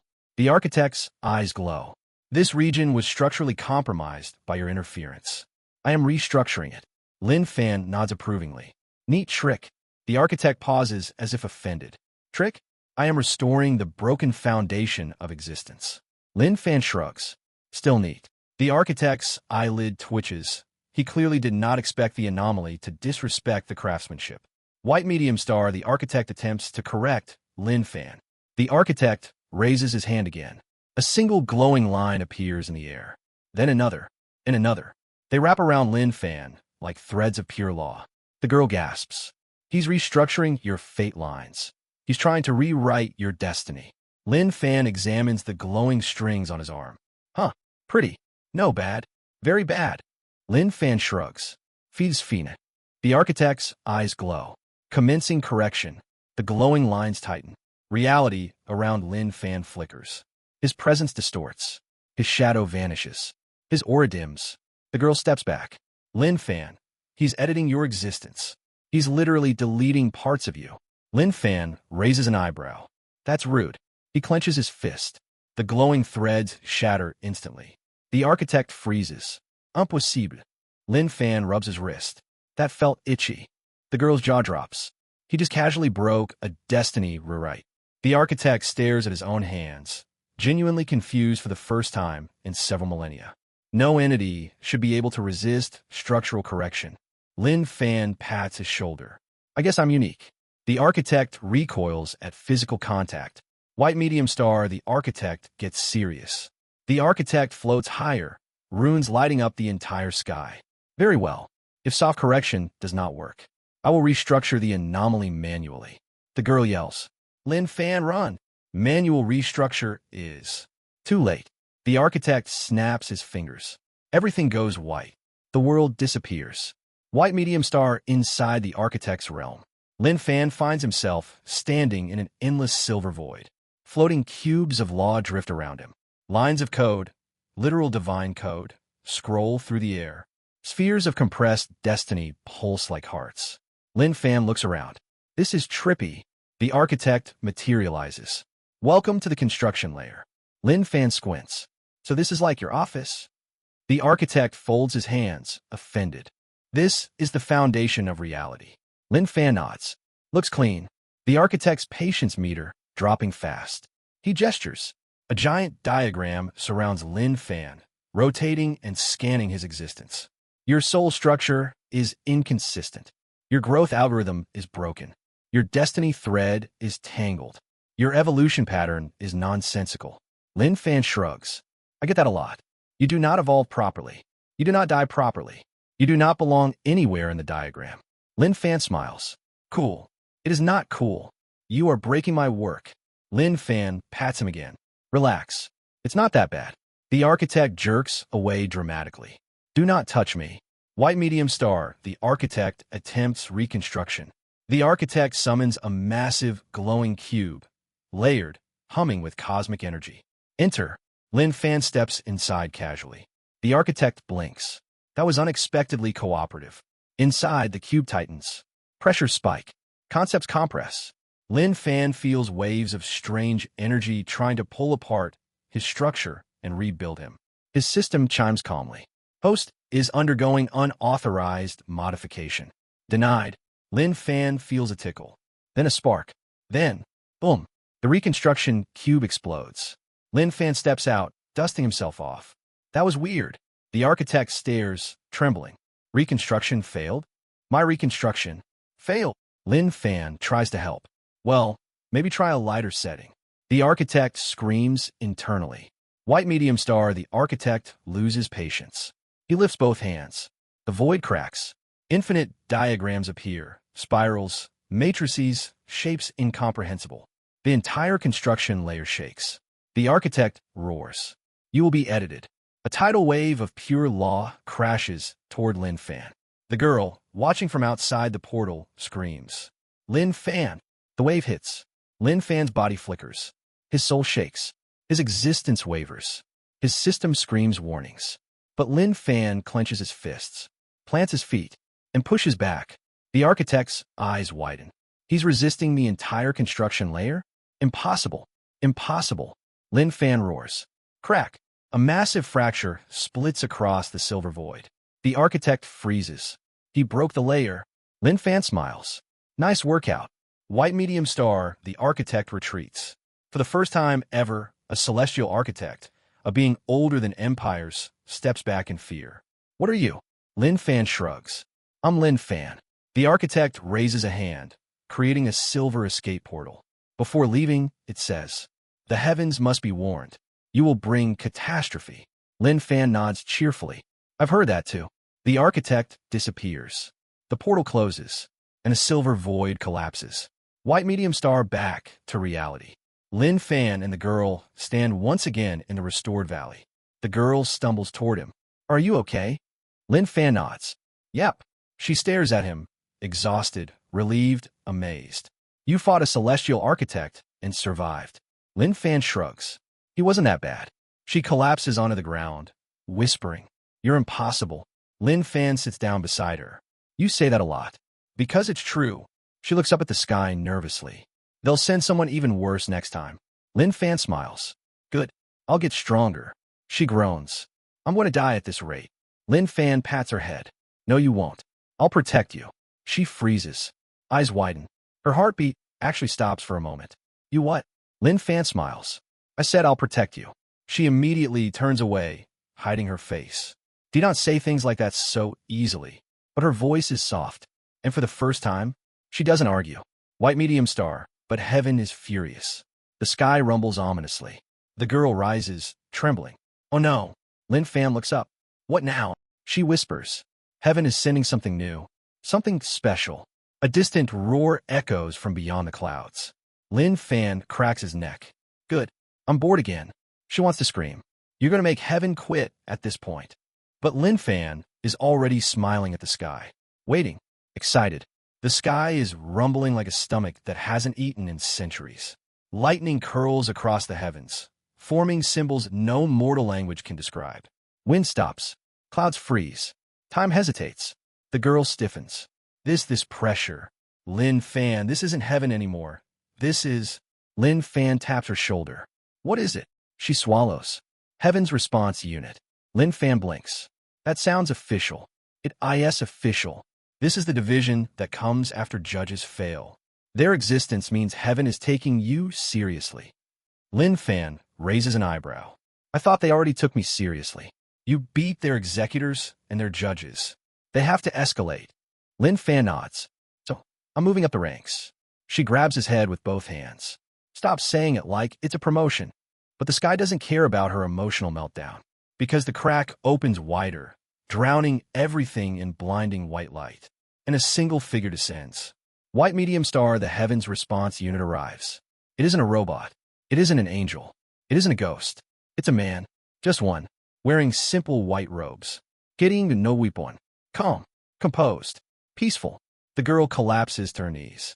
Oh no, oh no, oh no. Lin Fan squints. Who is he? She forces the words out. Heaven's correction monarch. Lin Fan's eyebrow goes up. That sounds strong. She screams. He is strong. Stronger than anyone you've ever fought. Which is exactly what Lin Fan wanted to hear. He smiles. Cracks his knuckles. Oh good. The correction monarch lands silently. His foot touches the air like it is solid floor. The world immediately shuts up. No sound. No wind. Nothing breathes. His gaze settles on Lin Fan.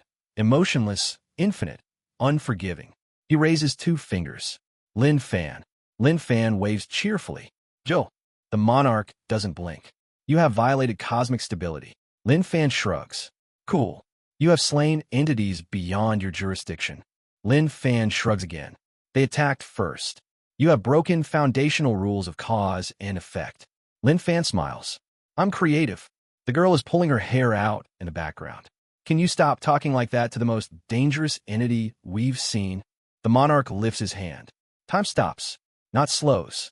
Stops. The girl freezes mid-shout. Leaves freeze mid-fall. Wind freezes mid-gust. The whole world is a painting. Except Lin Fan. He cracks his neck. Oh, nice technique. The monarch stares at him. You should not be moving. Lin Fan shrugs again. People say that too. White medium star, the monarch tests him. The monarch flicks his wrist. Space compresses around Lin Fan like an iron coffin. Dense, crushing, absolute. Lin Fan stretches. Feels tight. Your body resists compression. Yep. The monarch forms a small, glowing orb of law above his palm. The kind of attack that isn't meant to kill you, but to absolutely destroy your soul, rewrite your birth certificate, and uninstall you from reality. He throws it. Lin Fan catches it with one hand. The monarch's eyebrows twitch. Unacceptable. Lin Fan tosses the orb upward like a ball. Feels light. The monarch does something nobody else has done so far. He frowns. Just a little. White medium star, the correction monarch, gets serious. He turns his hand, and the laws of physics invert. Up becomes down. Down becomes sideways. Gravity changes direction 5 times per second. Colors distort. Reality flickers like a broken video file. Lin Fan floats in the madness. Huh, I feel dizzy. The monarch steps forward. You are an anomaly beyond correction. Lin Fan nods proudly. Thank you. It is not a compliment. Still sounds cool. The monarch raises his hand. I will erase you personally. Lin Fan smiles. Let's try. White medium star, the first clash. The monarch teleports, not with speed, but by bending his location. He appears behind Lin Fan. Tap. He touches Lin Fan's neck. The space around Lin Fan detonates. Boom. The explosion shakes the world, creating a crater that collapses inward like a black hole. The girl, time suddenly resuming, screams. Lin Fan. But Lin Fan steps out of the dust cloud. His hair is messy. His shirt is almost gone. He's smiling. That was good. The monarch tilts his head. You survive my elimination touch. Lin Fan nods. Try again. Very well. White medium star, the monarch's techniques unleashed. He raises one hand. A ring of celestial symbols forms behind him. One symbol glows. Then another. Then another. She gasps. He's activating the infinite cycle of correction. We're dead. Lin Fan stretches. Good warm-up. The monarch attacks. He unleashes. Concept erasure. Timeline reversal. Memory edit. Calamity projection. Reality rewrite. Causality collapse. Fate reconstruction. Soul redirect. Body nullification. Dimensional anchor. Each attack is a catastrophe. Lin Fan tanks them, breaks them, punches through them, blocks them, laughs at them, ignores them, learns from them. The monarch pauses. You are enduring more than any being should. Lin Fan nods. I evolve fast. You evolve incorrectly. Lin Fan shrugs. That's what makes it fun. White medium star Lin Fan starts fighting back. Finally, Lin Fan moves. A single punch toward the monarch. The monarch dodges, but not easily. Lin Fan follows up with a kick. The monarch bends reality to avoid it. Lin Fan throws a third strike. The monarch has to raise a hand. Clang. Their clash creates a ripple that shuts off the sun for a few seconds. The monarch steps back.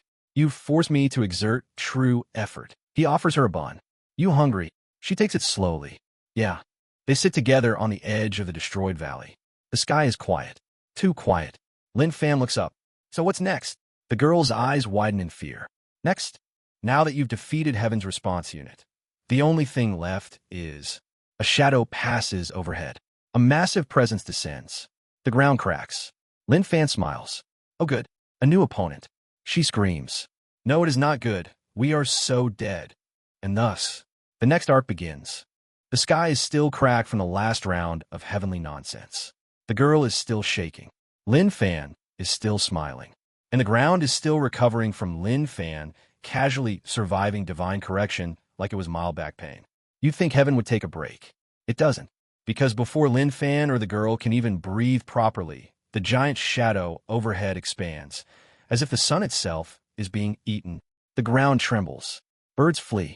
A giant spiritual pressure floods the world like a drowning tide. The girl grabs Lin Fan's arm. "No, no, this is impossible. Heaven wouldn't deploy that unless..." Lin Fan tilts his head. "Unless what?" Unless you became a world-ending variable." Lin Fan scratches his cheek. "Nice title." She smacks him. "This is not good news." White medium star, a presence older than heaven. The shadow grows until it covers the entire valley. No, the entire mountain range. Then a voice booms, deep enough to vibrate bones. Lin Fan. It's not shouting, just speaking. But the world reacts like it's the universe's dad coming home angry. Lin Fan waves up at the sky. "Joe." The girl looks like she wants to dig a hole and hide forever. "You don't just say yo to a cosmic-level authority." Lin Fan shrugs. "He said my name first. That doesn't make it better." The voice speaks again. "You are summoned." Lin Fan squints. "Summoned where?" "To the court above all." The girl gasps. No. The overcourt, the supreme tribunal." Lin Fan, we can't go there." Lin Fan lifts one finger. "Do I get snacks there?" The sky rumbles violently, like heaven is struggling to process this idiot's priorities. The voice booms. "Cool me."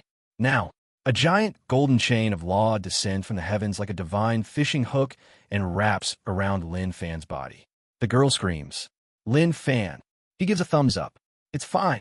You're being dragged to the divine Supreme Court like a criminal. Why is this fine?"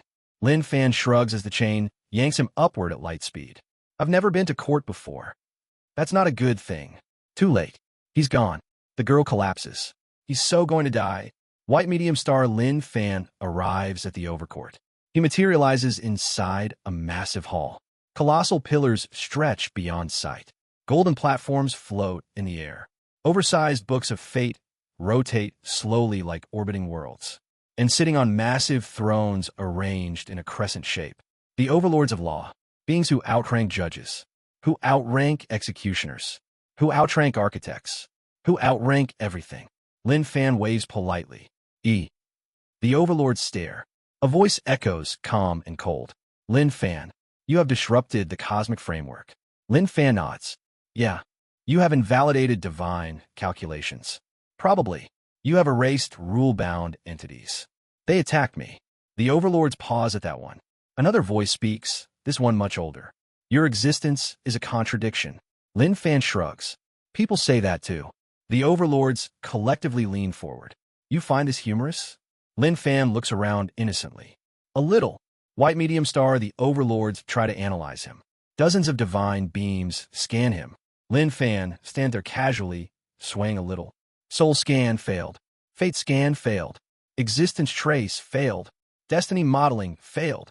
Logic assessment failed. A silence falls over the courtroom. Lin Fan scratches his head. "Your machine's broken?" Half the overlords twitch at the same time. One slams a hand on his throne. "Begin the over trial." Lin Fan looks excited. "Oh, what's that?" They don't answer. The floor beneath Lin Fan transforms into a massive glowing array. The overlords chant. Test of fate. A giant hourglass descends from above. The sand inside glows like starlight. The overlords speak. We will observe the path of your destiny.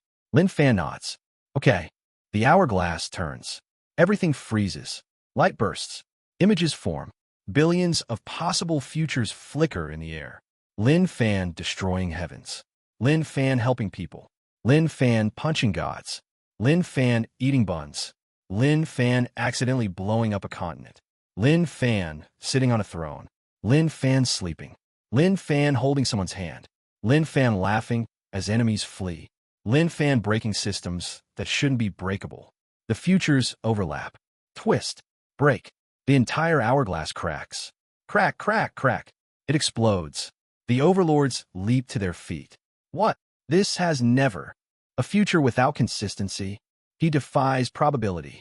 Lin Fan watches calmly. That was cool. White medium star, the trial continues. Test of soul. A giant mirror descends.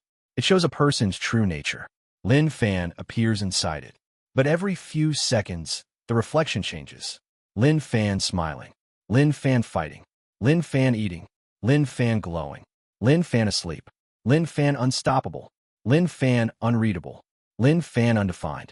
The mirror cracks, then shatters. Overlords are panicking now. No soul record. What is he? Why is he like this? Lin Fan shrugs.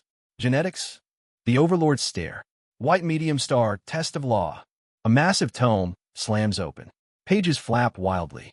Laws of existence swirl around Lin Fan. Gravity, light, heat, space, fate, luck, cause and effect. They all attach to Lin Fan and break. Snap, snap, snap. The tome catches fire. The overlords collectively yell. Stop breaking things. Lin Fan holds up his hands. I didn't do anything. You exist. That's the problem. Oh, white medium star, they try something basic. Test of identification. A small orb floats up. Say your name. Lin Fan. The orb shakes violently. Say your age. Don't know. The orb sparks. Say your purpose. Eat and get stronger. The orb explodes. The overlords slump into their thrones. Lin Fan offers. Need another orb?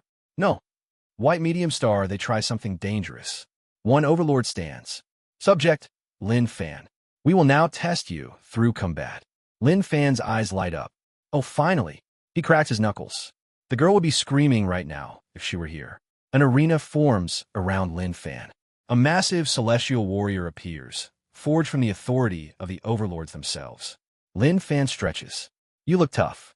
The warrior charges. Lin Fan catches its fist. The overlords lean forward. He smirks, then punches the warrior. Boom. The warrior evaporates like dust. The overlords collectively scream. Stop one-shotting our creations. Lin Fan shrugs. You said combat test. Not like that. White medium star, the overlords break. One overlord takes off his crown and throws it. Another flips a table made of pure law. Another is just crying. Another is praying. Another is scribbling, what is he, in a divine notebook. Lin Fan stands patiently. So, am I guilty? The overlords shout. Yes. No. We don't know. He doesn't fit any crime category. Or any category at all. One overlord leans forward and yells. You are officially classified as inexplicable. Lin Fan. Nice. The hall erupts in chaos. White medium star, the final verdict. After arguing among themselves for what feels like hours, the overlords fall silent. One rises. Lin Fan. We cannot sentence you. Lin Fan nods. Cool. But we cannot let you walk freely. Lin Fan tilts his head. Oh, you are too dangerous. Too unpredictable. Too everything.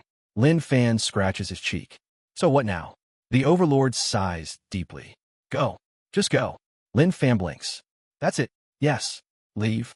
Before you break anything else. He shrugs. Okay. The sky cracks open again. A portal drops him back into the mortal world. White medium star returned to the girl. Lin Fan lands beside the girl, who jumps 10 feet into the air. Lin Fan, you're alive. Lin Fan nods. Yep. You face the Overcourt, the Supreme Court of Reality. You should be dead. Lin Fan pulls out a bun. They were nice. She collapses on the ground. I can't keep up with you. Lin Fan helps her stand. Come on. What's next? She looks at him with dread. Heaven won't give up. Something big is coming. Lin Fan grins. Good. She throws her hands in the air. Stop saying that. But deep down, she's relieved. Because Lin Fan always comes back. White medium star, the sky rumbles again. The girl freezes. Already? Lin Fan looks up. Oh, they're fast. The girl grabs his arm. No, this isn't heaven. This is something else. Lin Fan tilts his head. Something stronger? Her voice cracks. Much stronger. Lin Fan smiles. Perfect. The sky turns darker than anything Lin Fan has seen before. Not storm dark. Not apocalypse dark. Not heaven is angry dark. This is primordial dark. Older than heaven. Older than the sentinels. Older than law itself. The girl's face drains instantly. No, this should be impossible. Nope, being from that layer should be able to manifest here. Lin Fan raises a hand casually. What layer? She backs up. No, we're not doing this. We're not fighting this. Lin Fan, listen, whatever is coming. We cannot win. Lin Fan smiles. That's what you said last time. Last time was a celestial architect. Yeah, easy. She grabs his robe and shakes him violently. This is worse. He pats her head. It's fine. She screams into her hands. It's not fine. Nothing is fine. But the sky decides now is the perfect moment to intensify her panic. A giant vertical tear opens across the heavens, like a sword carving open the world. A booming voice echoes through every atom. Anomaly located. Lin Fan waves up at the sky again. Yo. The girl breaks. Stop saying yo to elder gods. White medium star, a massive figure descends. Something steps through the crack. Slowly. Deliberately. Each footstep makes the world shake like it's about to split in half. First, an enormous clawed hand gripping a staff made of pure nothingness. Then a body covered in cosmic patterns, swirling galaxies and void scars etched across its skin. Then a face. Or what might be a face. It has no eyes. No nose. No mouth. Just an empty mask of shifting shadows. The girl collapses. Her voice trembles. A primordial arbiter. Lin Fan tilts his head. Oh, that sounds fancy. She slaps his arm. It's not fancy. It's the thing heaven fears. Lin Fan squints. Heaven fears something. Yes, that. The arbiter tilts its mask toward Lin Fan. A voice like all of creation, speaking at once, reverberates through the valley. Lin Fan. Lin Fan lifts his hand. Yep. The arbiter pauses. You responded casually. Lin Fan nods. Yep. The arbiter's aura fluctuates with confusion. Apparently, even cosmic entities can get socially thrown off. White medium star, you have violated primordial balance. The arbiter raises a massive hand. You have broken non-haven rules. You are no longer a celestial anomaly. You are a multi-layer disruption. Lin Fan folds his arms. That sounds like a promotion. The arbiter's body trembles. IT is not a promotion. The girl yells from behind a rock. Stop making enemies angrier. Lin Fan shrugs. I'm trying to understand his job. My job is to eliminate illogical existence. Lin Fan nods. So you hunt weird stuff. The arbiter pauses. Yes. Lin Fan smiles. I'm weird. The arbiter roars. Unacceptable acknowledgement. White medium star, the arbiter attacks. Without warning, it swings its staff. The sky cracks. The ground shatters like glass. The valley splits into two different timelines at once. The girl screams. Lin Fan move. Lin Fan steps forward. The staff crashes down. Boom. A crater the size of a small city forms instantly. Shockwaves tear through the mountains. The girl covers her face. Lin Fan. When the smoke clears, Lin Fan is standing there. One arm raised. Caught the staff. Lin Fan grins. Nice. The arbiter recoils. You blocked a multi-reality strike. Lin Fan shrugs. It was slow. The arbiter's aura spikes. It swings again, faster, harder, reality warping around the blow. Lin Fan dodges. Uppercuts the arbiter's chin mask. Boom. The arbiter stumbles backward. Its mask cracks slightly. The girl gasps. He cracked the arbiter's form. Lin Fan cracks his knuckles. My turn. White medium star, the arbiter uses void law. The arbiter spreads its arms. Darkness pours outward like liquid night. The girl grabs onto a floating rock. No. Void law. He's using status negation. Lin Fan tilts his head. What's that? It removes your stats. Lin Fan looks down at himself. Oh. Pause. Still feel the same. The arbiter freezes in place. Void law. Had no effect. Lin Fan nods. Yeah. The arbiter glitches in confusion. This should erase your power. Lin Fan shrugs. I regenerate. Even the girl is staring now. He's immune to stat deletion? What even I see? White medium star Lin Fan fights back. Lin Fan jumps. The air booms from the force. He brings his fist down like a meteor. The Arbiter raises its staff to block. Crack. The staff breaks. Yes. Lin Fan literally breaks a cosmic authority's weapon. The Arbiter staggers backward, arms shaking. My staff. Forged from void. Broken. Lin Fan throws another punch. The Arbiter blocks with its arm. Crack. The armor splits open.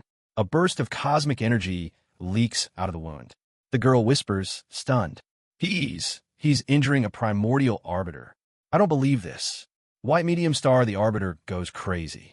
The Arbiter suddenly roars. A roar that sends ripples through the atmosphere. Its body contorts, grows, twists. It becomes bigger, darker, more monstrous. The ground beneath it warps, turning into a swirling fractal. The girl covers her mouth. It's entering its chaotic form. Lin Fan, we need to run. Lin Fan shakes his head. Nope. He walks forward. The Arbiter swings, now 10 times faster. Lin Fan slips under it, punches its ribs, punches its knee, punches its mask. Pieces fly. The Arbiter tries to unleash cosmic pressure. Lin Fan walks through it like fog. The Arbiter screams. Why? Won't you break? Lin Fan. Why would I break? The Arbiter. You defy all logic. Lin Fan nods. I know. White medium star Lin Fan's system evolves. Suddenly, Lin Fan's system chimes in. Host has entered anti-primordial threshold. New skill available. Existence pressure. Lin Fan raises an eyebrow. A skill. The girl is hyperventilating. You're evolving mid-fight. How are you even? Lin Fan activates the skill. A pulse of pressure expands outward. Soft, quiet, gentle. When it hits the Arbiter, boom. The Arbiter flies backward like a comet. It crashes into the mountainside, carving a trench miles long. The girl screams. What did you do? Lin Fan shrugs. Pressed a button. White medium star the Arbiter tries its ultimate attack. The Arbiter emerges from the rubble, mask shattered, cosmic blood leaking from cracks. It raises its hand one final time. The sky distorts. Planets appear. Stars appear. Then collapse inward. A singularity forms. A world-ending ball of compressed multiversal law. The girl screams at Lin Fan. That's not survivable. Lin Fan rolls his shoulders. Neither was the last thing. But this one really isn't. The Arbiter throws it. Lin Fan catches it. With one hand. The Arbiter freezes. You caught my origin collapse. Lin Fan nods. Yep. He squeezes. The singularity explodes. Lin Fan walks through the mist. Try harder. White medium star the final blow. The Arbiter is shaking, breaking, cracking, terrified. For the first time in eternity, it knows fear. It whispers. What are you? Lin Fan smiles softly. I am Van. He leaps, punches the Arbiter's core. Boom. Light bursts outward. The Arbiter's body dissolves into thousands of stars, then disappears. Gone. Silence falls. The girl stares at Lin Fan, trembling. You defeated a primordial Arbiter. Lin Fan nods. Yep. She sits down on a rock. I need to lie down. Lin Fan pats her shoulder. You'll be fine. No, she says, I won't. I'll never be fine again. Lin Fan grins. So what's next? She looks up slowly, eyes wide with horror. Next, they'll send the only thing left. Lin Fan raises an eyebrow. What's that? She whispers. The origin. Lin Fan smiles. Nice. She screams into the void. Stop saying that. The girl is sitting on a shaking rock, staring at Lin Fan like he just casually punched a black hole in the face. Actually, he kind of did. The battlefield is still cracked open from the Arbiter fight. The sky looks like shattered glass. The air is trembling, literally trembling, like reality itself is scared. The girl whispers, voice trembling. The origin. Lin Fan. The origin. Lin Fan tilts his head. Origin of what? She's breathing so fast you'd think she's sprinting for her life. No, not of what. It's just the origin. The thing above everything. The root. The source. The concept. The prime blueprint. The thing above heaven. Above primordials. Above architects. Lin Fan lifts a hand politely. So, like a final boss? She screams into her hands. This is not a game. But the sky interrupts her emotional meltdown. A starlight dot appears high above. Small at first. Then bigger. Then massive. It grows like a miniature sun, burning with raw existence instead of fire. The girl slowly drops her hands. It's here. Lin Fan looks up, smiling. Oh, shiny. White medium star, the origin manifests. The star condenses into a glowing sphere, then into a figure. Not human, not divine, not monstrous, just pure existence. A shape wrapped in swirling concepts. Lines of ancient law spiral around its body. Its eyes are twin galaxies slowly rotating. Its presence feels like standing in front of the blueprint of life. The girl collapses into a kneel without meaning to. Lin Fan waves. Joe. The origin tilts its head. Your greeting protocol is unusual. Lin Fan nods. Thanks. That was not complimentary. The girl whispers in horror. It's talking to you casually. Hey, Chow. It has erased entire civilizations for less. Lin Fan shrugs. People like talking to me. No, they don't. The world fears you. Same thing. The origin floats lower. Its voice reverberates through the ground like an earthquake of thought. Subject, Lin Fan. Lin Fan points at himself. Yep. You have breached primordial order. Lin Fan nods. Probably. You have broken cosmic architecture. Sounds like something I do. You have defeated a celestial monarch. He started it. You have eliminated a primordial arbiter. Lin Fan shrugs. Give me first. The origin pauses. A long pause. A very long pause. Cause and effect registers your statement as true. Lin Fan smiles proudly. See? The girl hides behind a boulder. Why is he so calm? Why is he so calm? Why am I still alive? White medium star, the origin tries to understand Lin Fan. The origin raises a hand. A radiant thread appears. A line of pure truth, used only to examine the deepest identity of existence. It wraps around Lin Fan. The girl gasps. No, don't let it touch you. That's the truth thread. It reveals your essence. Lin Fan watches it wrap around him. Feels warm. The origin observes. The thread glows, then shakes, then glitches, then begins smoking. The origin stiffens. Truth analysis failed. It tries again. The thread snaps. Lin Fan pats it. Saw the origin's face ripples with confusion. You have no fixed essence. Lin Fan smiles. I'm adaptable. The girl is in shambles. He broke the truth of existence. How do you break truth? White medium star, the origin uses concept scan. The origin floats closer. Initiating conceptual scan. Symbols appear. Meaning, identity, evolution, purpose, fate, causality, potential. They circle Lin Fan. The origin processes. Then says, result. All categories. Do not apply. Lin Fan shrugs. I get that a lot. The girl slams her head against the rock. Why does that even mean? How could someone have no categories? Lin Fan pats her back. It's fine. It is not fine. I am losing my sanity. But the origin ignores her. Its voice deepens. Lin Fan, you are not in the records of existence. Lin Fan nods. Neat. White medium star, the origin activates. Absolute rewrite. The origin raises both hands. Light erupts. The sky cracks open again, but this time it isn't bright or dark. It's empty. A vacuum of meaning. The girl's eyes widen. No. That's absolute rewrite. It resets a being by rewriting their fundamental logic. Lin Fan, you have TO. Lin Fan is already stepping toward it. Let me try it. She screams. Stop trying things. The origin brings its hands down. Absolute rewrite initiated. The air warps. The ground warps. Lin Fan's figure blurs. His form starts rewriting. Lines of code flickering around him. His system is panicking. Emergency protocol. Fundamental overwrite detected. Warning. Core evolution in progress. The girl covers her mouth. Lin Fan. White medium star Lin Fan breaks rewrite. Suddenly, crack. The entire absolute rewrite shatters like brittle glass. The origin freezes. The girl freezes. The world freezes. Lin Fan stretches. Oh, that was refreshing. The girl falls over. I give up. I don't understand anything anymore. The origin speaks slowly. You broke absolute rewrite. Lin Fan nods. Yep, that is not a thing that can happen. Lin Fan pats the origin's arm. I made it happen. The origin jerks away from him like it just touched a hot stove. White medium star, the origin tries violence. The origin rears its arm back. It punches down. The world cracks like a windshield hit by a hammer. Lin Fan catches the fist with one hand. Whoa! The origin tries again. Faster, stronger, unstoppable. Lin Fan dodges. Punches back. Hits the origin's chest. Boom. A crater expands outward. The origin stumbles back. The girl screams. You hit the origin. Lin Fan shrugs. It was open. The origin examines the crack in its chest.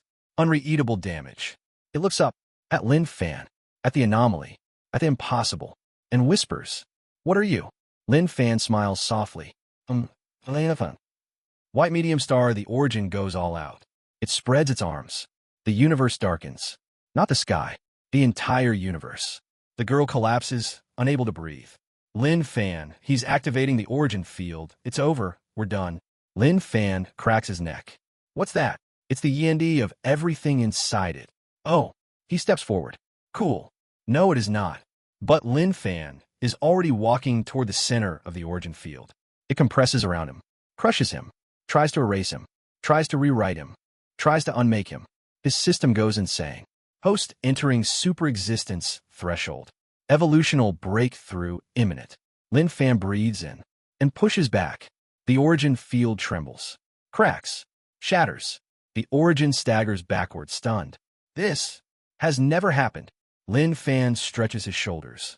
That was nice. White medium star, Lin Fan versus the origin, final strike. The origin pulls its arm back.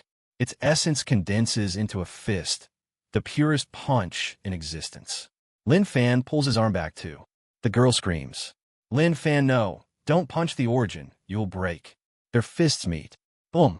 A world-ending shockwave blasts across the sky. Clouds explode. The ground flips.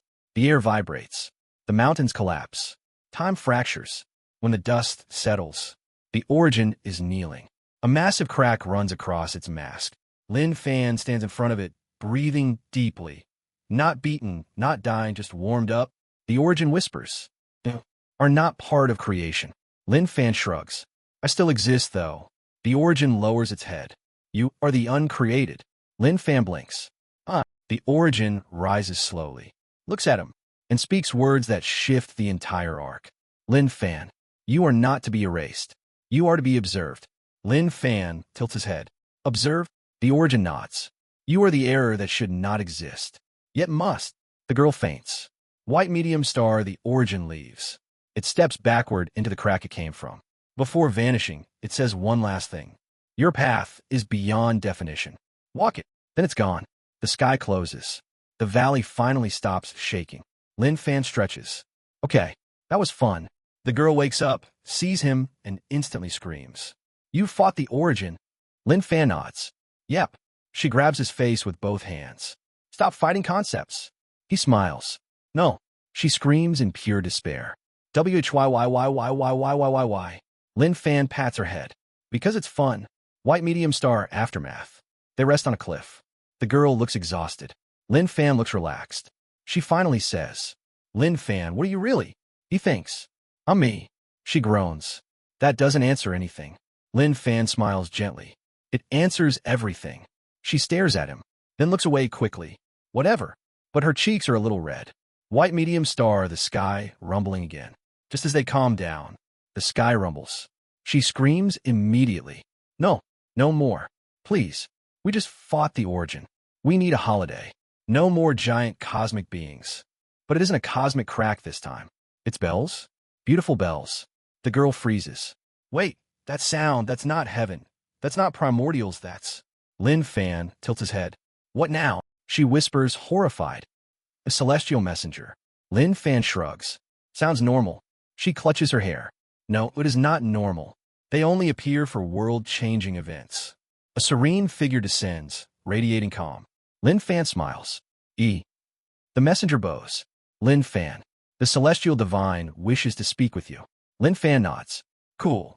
The girl screams into the void. Why is everything cool to you? The celestial messenger stands in front of Lin Fan like a perfectly carved statue of divine refinement. Calm. I didn't say I would fight. You always fight. Not always. You fought the origin, Lin Fan. Oh, true. She screams in despair. Stop being proud of that. But the messenger clears his throat gently. interrupting their meltdown. Lin Fan. Lin Fan looks over. Yeah. The Celestial Divine requests your presence. Cool. The girl slaps her forehead so hard it echoes. The messenger extends a hand, not aggressively, just invitingly. Please follow me. Lin Fan nods. Lead the way. The girl grabs his sleeve again. Stop saying yes to everything. But he's already stepping through the shimmering golden portal behind the messenger.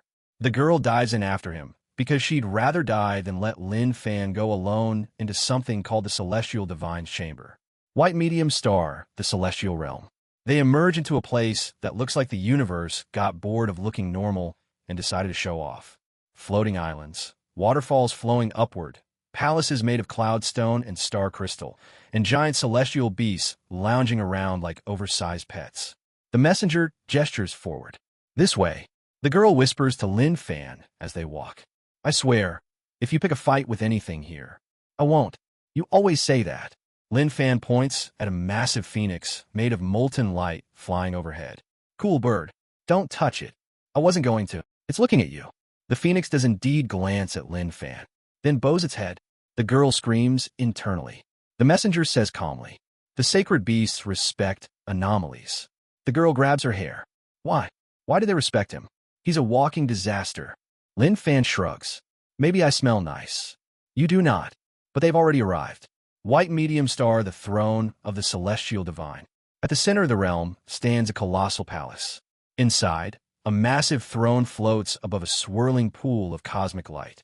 A figure sits upon it, not clearly visible, just radiance, infinite radiance. The Celestial Divine. The girl falls to her knees instantly. Lin Fan waves. Hello. The Celestial Divine's voice reverberates across every corner of creation. Lin Fan. Lin Fan nods. That's me. You have caused much disruption. Lin Fan tilts his head. I mean, kind of. You have broken the order of the heavens. Lin Fan shrugs. They attacked me. You have erased entities that cannot be erased. That happens sometimes. You are strange. Lin Fan grins. Thanks. The girl collapses further. He's complimenting the Celestial Divine. We're dead. We're so dead. White medium star, the Celestial Divine, sees something. The Celestial Divine lifts a hand. A beam of light scans Lin Fan, then pauses. You are blank. Lin Fan scratches his cheek. Blank. You possess no origin signature. No creation save. No fatetreath. Lin Fan nods. Yep. You should not exist. That's what everyone says. The girl is curled up in a ball by now. Please stop saying things like it's normal. But then the Celestial Divine speaks words even he finds surprising. Yet here you stand. Lin Fan smiles politely. And I'm hungry. The Celestial Divine pauses. The girl faceplants. I can't do this anymore. White medium star, the Celestial Divine, tries to fix him. The Divine gestures. A cosmic halo appears around Lin Fan. Allow me to restore what you are missing. Lin Fan looks curious. Oh, like an upgrade. The girl jumps up. No. Not an upgrade. Not from him. But the halo descends on a Lin Fan. It glows, hums, crackles. Then, poof, hints of smoke rise from the halo. It cracks, falls apart, and disappears. The Celestial Divine goes still.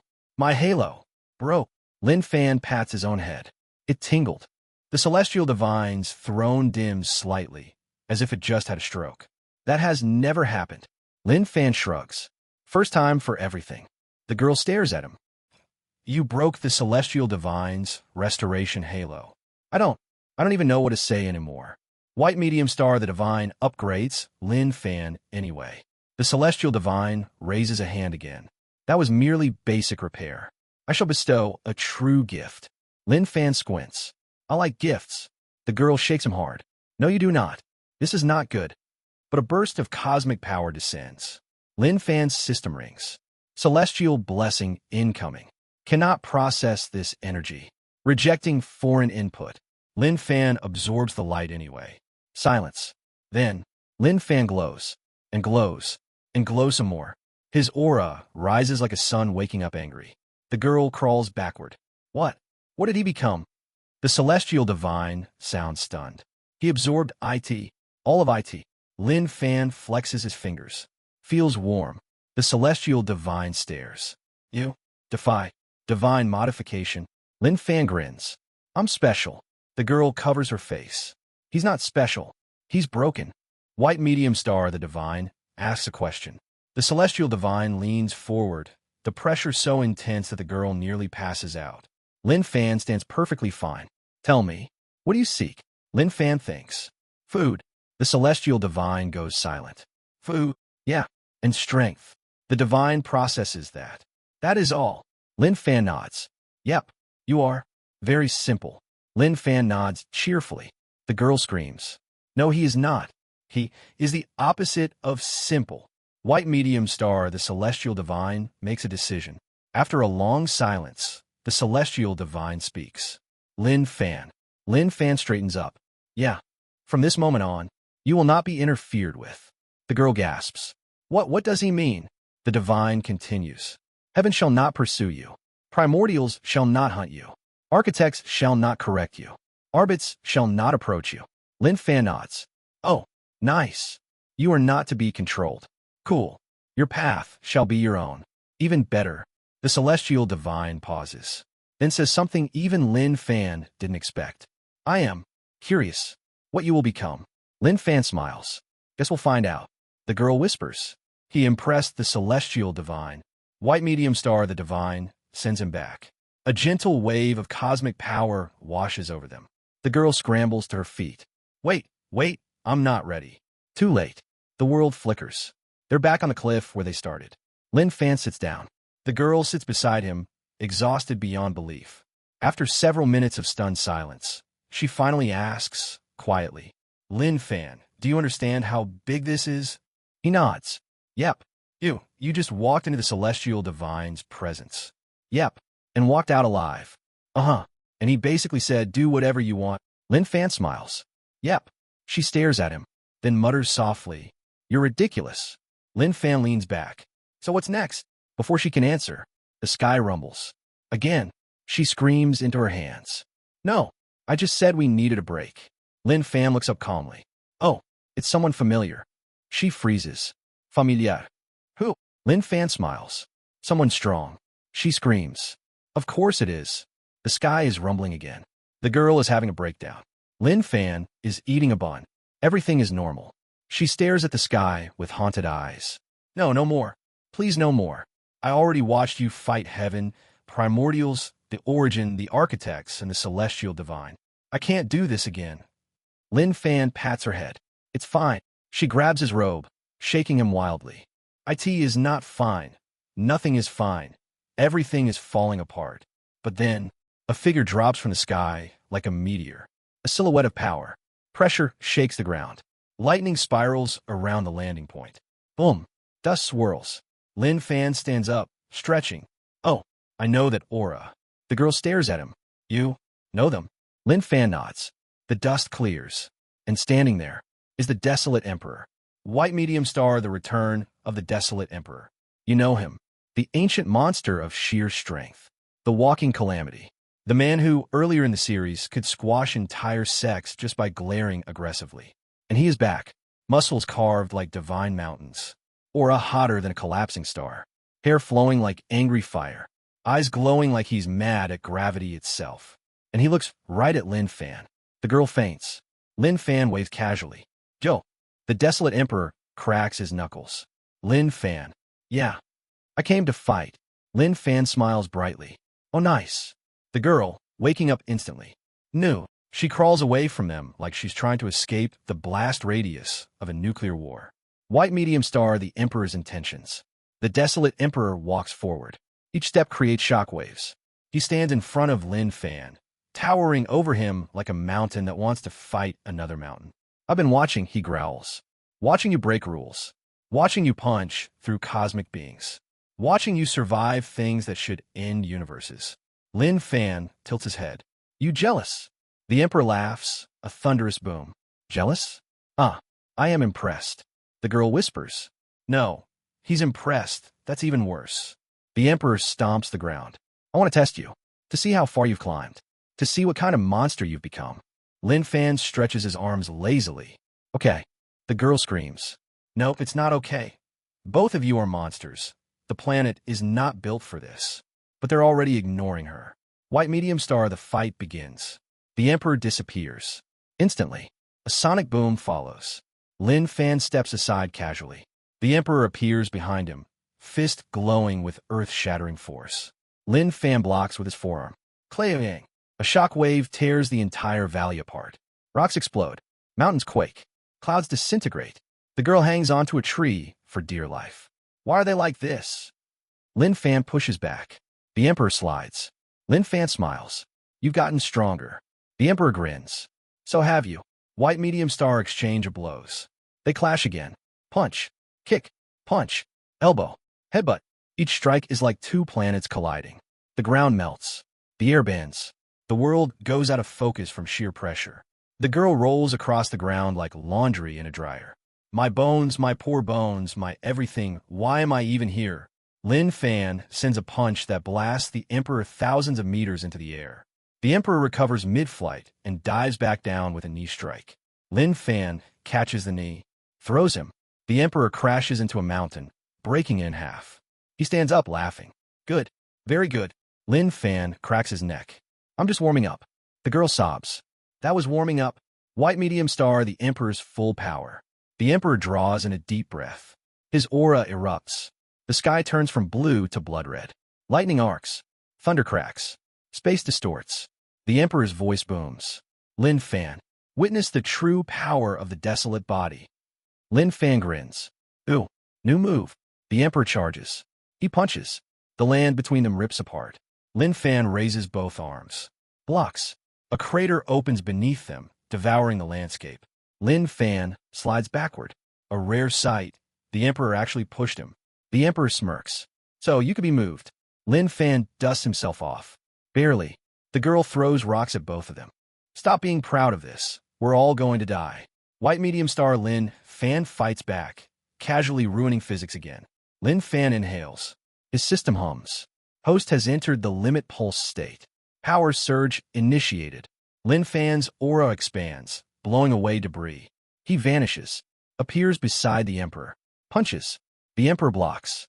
Slides back 50 meters. The Emperor smiles like a man thoroughly enjoying a fight that should have killed him. Yes, that's it. Show me more. Lin Fan charges. The world shakes. Boom, boom, boom. Shockwaves ripple for miles. White medium star, the girl watches in trauma. She crawls behind a rock, and the rock disintegrates. She crawls behind a tree. The tree explodes. She crawls into a ditch. The ditch collapses. She screams into the dirt. Why can't I have a normal life? Why is everything exploding? Lin Fan and the Emperor teleport mid-fight. She screams louder. Stop moving so fast. I can't even see. A stray air pressure blast launches her into a lake. She pops out, hair soaked and fluffed. I hate both of you. White medium star, the Emperor's king form. The desolate Emperor stops suddenly. Lin Fan pauses too. The Emperor cracks his neck. All right, Lin Fan. You've earned the right to see this. He spreads his arms. The sky splits. A massive golden aura erupts from him. Thick, heavy, ancient. The girl peeks over a rock. He's entering his king form? Here? Now. Against Lin Fan. Lin Fan tilts his head. You change your hairstyle. The Emperor snorts. No. I change my entire being. He stomps. The world shakes. He charges with blinding speed. Lin Fan barely parries. The Emperor laughs. Good. That one almost cracked your arm. Lin Fan nods.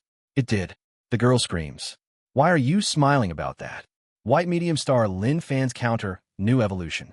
The Emperor attacks again. Lin Fan's system chimes. New evolution available. Chaotic adaptation. Lin Fan accepts instantly. His aura shifts. Becomes sharper. Faster. More alive. He meets the Emperor's strike head-on. Their fists collide. Boom. Everything turns white. The shockwave blows the girl into a tree. She curls into a ball. My spine, my everything. White medium star, the final exchange. The Emperor and Lin Fan float above the battlefield, staring each other down, both breathing hard, both bleeding a little, both insanely excited. The Emperor growls. Just one more. Lin Fan nods. Yeah, one more. They both pull back their fists. Their auras spiral around them like raging storms. The sky splits. Lightning cracks. Gravity goes sideways. The girl screams. No more. Please, Enolo. They punch. Their fists meet. The world explodes. Not literally, but close enough. A shockwave flattens mountains for miles. The ground turns into a smooth crater. The girl gets launched into a tree, then slides down face first. I'm done. Bury me. I don't care. White medium star, the aftermath. Silence. Dust settles. Both figures stand in the crater. Lin Fan, the Emperor. The Emperor exhales, chest rising and falling. Then he laughs. A deep, thunderous, satisfied laugh. Ha ha ha ha ha. Good, good, good. Lin Fan grins. That was fun. The Emperor nods. You've grown too much, Lin Fan. Even I can no longer see your limits. Lin Fan stretches. I don't have limits. The Emperor cracks his neck. I believe that. The girl crawls over like a dying squirrel. Please, no more fighting today. I can't feel my legs. The Emperor chuckles. Your companion is dramatic. Lin Fan nods. She does that. I can hear you both. White medium star, the Emperor's warning. The Emperor suddenly grows serious. Lin Fan. Lin Fan looks over. There is something coming. Something even heaven fears. Lin Fan raises an eyebrow. Stronger than the origin? The Emperor nods. Much stronger. The girl shrieks. How is that even possible? The Emperor's aura flickers. It isn't from the heavens. It isn't from the primordial realm. It isn't from any world we know. Lin Fan tilts his head. So, a mystery opponent? The Emperor smirks. Yes. Lin Fan smiles. Nice. The girl screams. Stop saying nice to every threat. The Emperor steps back, preparing to depart. Grow stronger, Lin Fan. Your path is not a path anyone else can walk. With one final laugh, he leaps into the sky. Gone. White medium star after he leaves. The girl stares at Lin Fan. Exhausted. Traumatized. Barely alive. Finally, she manages. Lin Fan. He turns. Yeah. Promise me. Promise you what? She points at him weakly. That you won't break the world. Before I get some sleep. Lin Fan laughs. No promises. She collapses. I hate you. Lin Fan pats her head. You love me. She tries to slap him, but is too tired. Shut up. Lin Fan looks at the sky. Smiling. Excited. Waiting. Something stronger is coming. And Lin Fan is ready. The desolate Emperor has vanished into the sky like a dramatic firework that refuses to fade. The land is ruined again. The girl is lying on her back, staring at the sky like she's reconsidering every life choice she's made. And Lin Fan? He's humming while picking dirt out of his sleeve. The girl croaks. We are done, right? No more? No more monsters? No more cosmic tyrants? No more god-destroying punch exchanges. Lin Fan tilts his head thoughtfully. I don't know. She flops face down into the dirt. I'm asking the universe to please stop sending things. But the universe doesn't care. Because the wind suddenly shifts. The pressure changes. Something chills the air. Not cosmic. Not divine. Not primordial. Something stranger. Lin Fan looks up. The girl senses the change and freezes. Wait, what is that aura? It's not heaven. It's not the outer realms. It's not the primordial layers. Lin Fan smells something. Smells like metal. She blinks. Metal. That's when the clouds part. And something massive descends. Not a being. Not a creature. Not a god. A ship. A colossal, massive, otherworldly ship made of gleaming silver, humming with unfamiliar power. Runes glow across its surface. Symbols no celestial, no cultivator, no primordial has ever used. The girl collapses to her knees. This is impossible. This is technological. Lin Fan blinks innocently. What's technological? She grabs his arm. Lin Fan. This is an outside world ship. Lin Fan nods slowly. So from space. She shakes him wildly. Not space. Another dimension.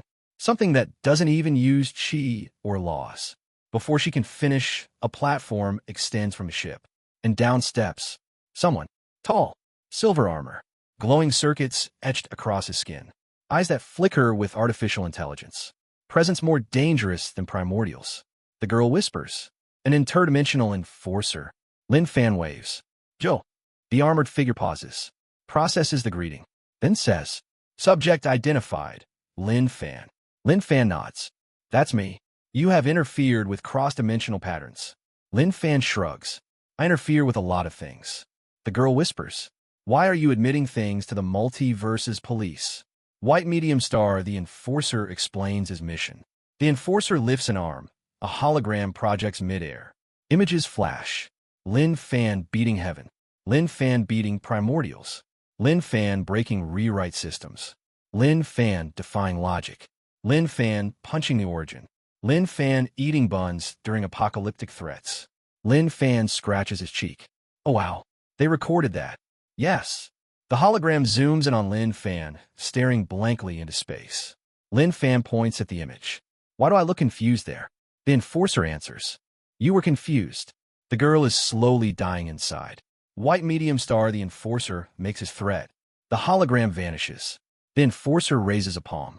A glowing sphere forms. Not chi, not fate energy, not divine light. Something else. Something alien. The girl feels it and screams. Lin Fan. That's an antimatter core. Lin Fan squints. A what? IT annihilates anything it touches. Lin Fan nods. So the strong attack. Stop calling everything strong like it's a new snack. The enforcer points the antimatter sphere at Lin Fan. You will be sterilized. Lin Fan tilts his head. Do you mean killed? Affirmative. Lin Fan smiles. You talk funny. The enforcer winds up the attack. The girl grabs Lin Fan's sleeve. Please run. For once. Please. Lin Fan pats her head. It's okay. No, it's not. White medium star, the battle begins. The enforcer fires. Fu. A beam of pure annihilation shoots toward Lin Fan. Lin Fan lifts one hand. Catches it. The beam fizzles out like a malfunctioning sparkler. The enforcer stalls. Processes. Impossible. Lin Fan flicks his wrist and sends a leftover energy into the sky. It explodes into fireworks. Lin Fan claps. Pretty. The girl falls over. He turned antimatter into fireworks. I can't do this anymore. White medium star, the enforcer changes strategies. The enforcer's eyes flash. He draws two discs from his armor. Sharp, humming, vibrating. Dimensional blades. Lin Fan nods. Cool. The enforcer teleports behind him. Slices. Lin Fan bends slightly. The blade grazes his hair. Lin Fan taps the enforcer's shoulder. Too slow. The enforcer teleports away. Reappears above. Slices down. Lin Fan steps aside. The blade cuts through the mountain instead. The mountain slides cleanly in half. The girl screams. Why? Why is everything always cutting through mountains? Lin Fan waves at the enforcer. Hey, over here. White medium star, Lin Fan counterattacks. Lin Fan takes one step, and appears in front of the enforcer. The enforcer's sensors glitch. Speed, not measurable. Lin Fan lightly pokes his chest. The enforcer flies backward, like someone fired a cannon at him. He crashes into a tree. The tree vaporizes. The enforcer gets up, arm dented, helmet cracked. Ew. Or not. In data. Lin Fan shrugs. I get that a lot. White medium star enforcer uses system override. Lights flicker across his armor. His voice deepens. Engaging full protocol surge. He transforms. Body expands. Armor thickens. Circuits glow bright red. Energy pulses violently. The girl gasps. He's going into war mode. Lin Fan, please, let's leave. Lin Fan shakes his head. Nope. The enforcer charges. Lin Fan blocks with one palm. Boom. Shockwaves flatten the forest. The girl is launched into a bush. Why am I always being yeeted across the map? Lin Fan pushes the enforcer back. Just a little push. The enforcer slides 100 meters. Stops. Looks at his dented armor. Then says the one line every cosmic entity eventually says. What are you? Lin Fan smiles. You'll see. White medium star Lin Fan's system evolves again. Lin Fan's body glows faintly. Not from chi. Not from divine energy. Something deeper. His system chimes. Host has reached transdimensional resilience. New passive unlocked. Paradox core. Warning. Existence is now fully non-classifiable. Lin Fan looks himself over. Huh. Nice. The girl sobs. Nice. Nice. You unlock something called Paradox Core, and you say nice. The enforcer analyzes him. Fails. Tries again. Fails. Tries a third time. Fails. Identity scan. Error. Error. Error. White medium star, final battle. Lin Fan versus enforcer. The enforcer pulls out a final weapon. A miniature collapsing star. The girl faints immediately. Lin Fan steps forward. Cool toy. The enforcer roars. D. He hurls the star. Lin Fan catches it one-handed. It vibrates violently. Tries to collapse. Tries to explode. Tries to annihilate. Lin Fan squeezes it. It turns into a marble. He flicks it. It hits the enforcer in the chest. Bam! Armor explodes. Circuits fry. Lights go dark. The enforcer falls to one knee. Sparks fly from his body. He looks up at Lin Fan with flickering eyes. You are not possible. Lin Fan crouches. Maybe not. He taps the enforcer's helmet. You okay? The enforcer stares. Then slowly, he bows his head. I acknowledge superiority. The girl screams from the ground. What? The multi-versus police just called you superior. White medium star, the enforcer deactivates. His armor dims. His voice softens. I will report. Lin Fan, do not engage. Extreme exception. Lin Fan smiles. Thanks. The enforcer looks at the girl. Protect him. She points at herself. Me. Protect him? I can't even protect me. But the enforcer stands. Activates a portal. Gives Lin Fan a respectful bow. Then disappears. Gone. Silence returns. White medium star, aftermath. The girl lies on the ground, dead inside. Lin Fan offers her a bun. You okay? She stares blankly. Lin Fan. I've been thrown. Blown up. Screamed at. Traumatized by heaven, primordials, the origin, and now technology. Lin Fan nods. Yep. She grabs him by the collar. Why is your life like this? Lin Fan thinks. Then says. Because it's fun? She screams. It's not fun for me. He pats her head. It's fun for me. She slumps to the ground. I'm going to age 50 years from stress. Lin Fan stretches. So what's next? She screams into the void. Stop asking that. You summon threats when you ask. But even as she shouts, the horizon glows faintly. Lin Fan's smile widens. Something new is coming. Something powerful. Something different. And he can't wait. The world is still trembling even after the enforcer left. Not shaking like an earthquake. Trembling like it's trying to quietly tell Lin Fan. Bro, please chill for 5 minutes. But Lin Fan does not chill. He has never chilled. He will never chill. He is immune to chill. Meanwhile, the girl is lying face down in the dirt like a corpse. Her soul has left her body. Her spirit is packing luggage. Her consciousness is filing a resignation letter. Lin Fan nudges her with a stick. You alive? She lifts her head with the deadest eyes possible. No. He pokes her again. You sure? No. I'm a ghost now. A wandering spirit. A broken husk. My soul evaporated the moment the interdimensional space police bowed to you. Lin Fan shrugs. Want a bun? She screams and grabs it immediately. Yes. As she eats, she mutters between bites. One day I'll understand how you can go from fighting cosmic entities to offering pastries in 3 seconds. Lin Fan grins. It's a talent. She throws the bun wrapper at him. I hate your talent. But just as she finishes her rant, the sky crackles. Again, she screams. No, no more. Please no more.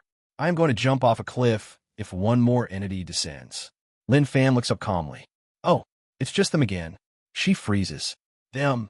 A glowing ripple forms overhead.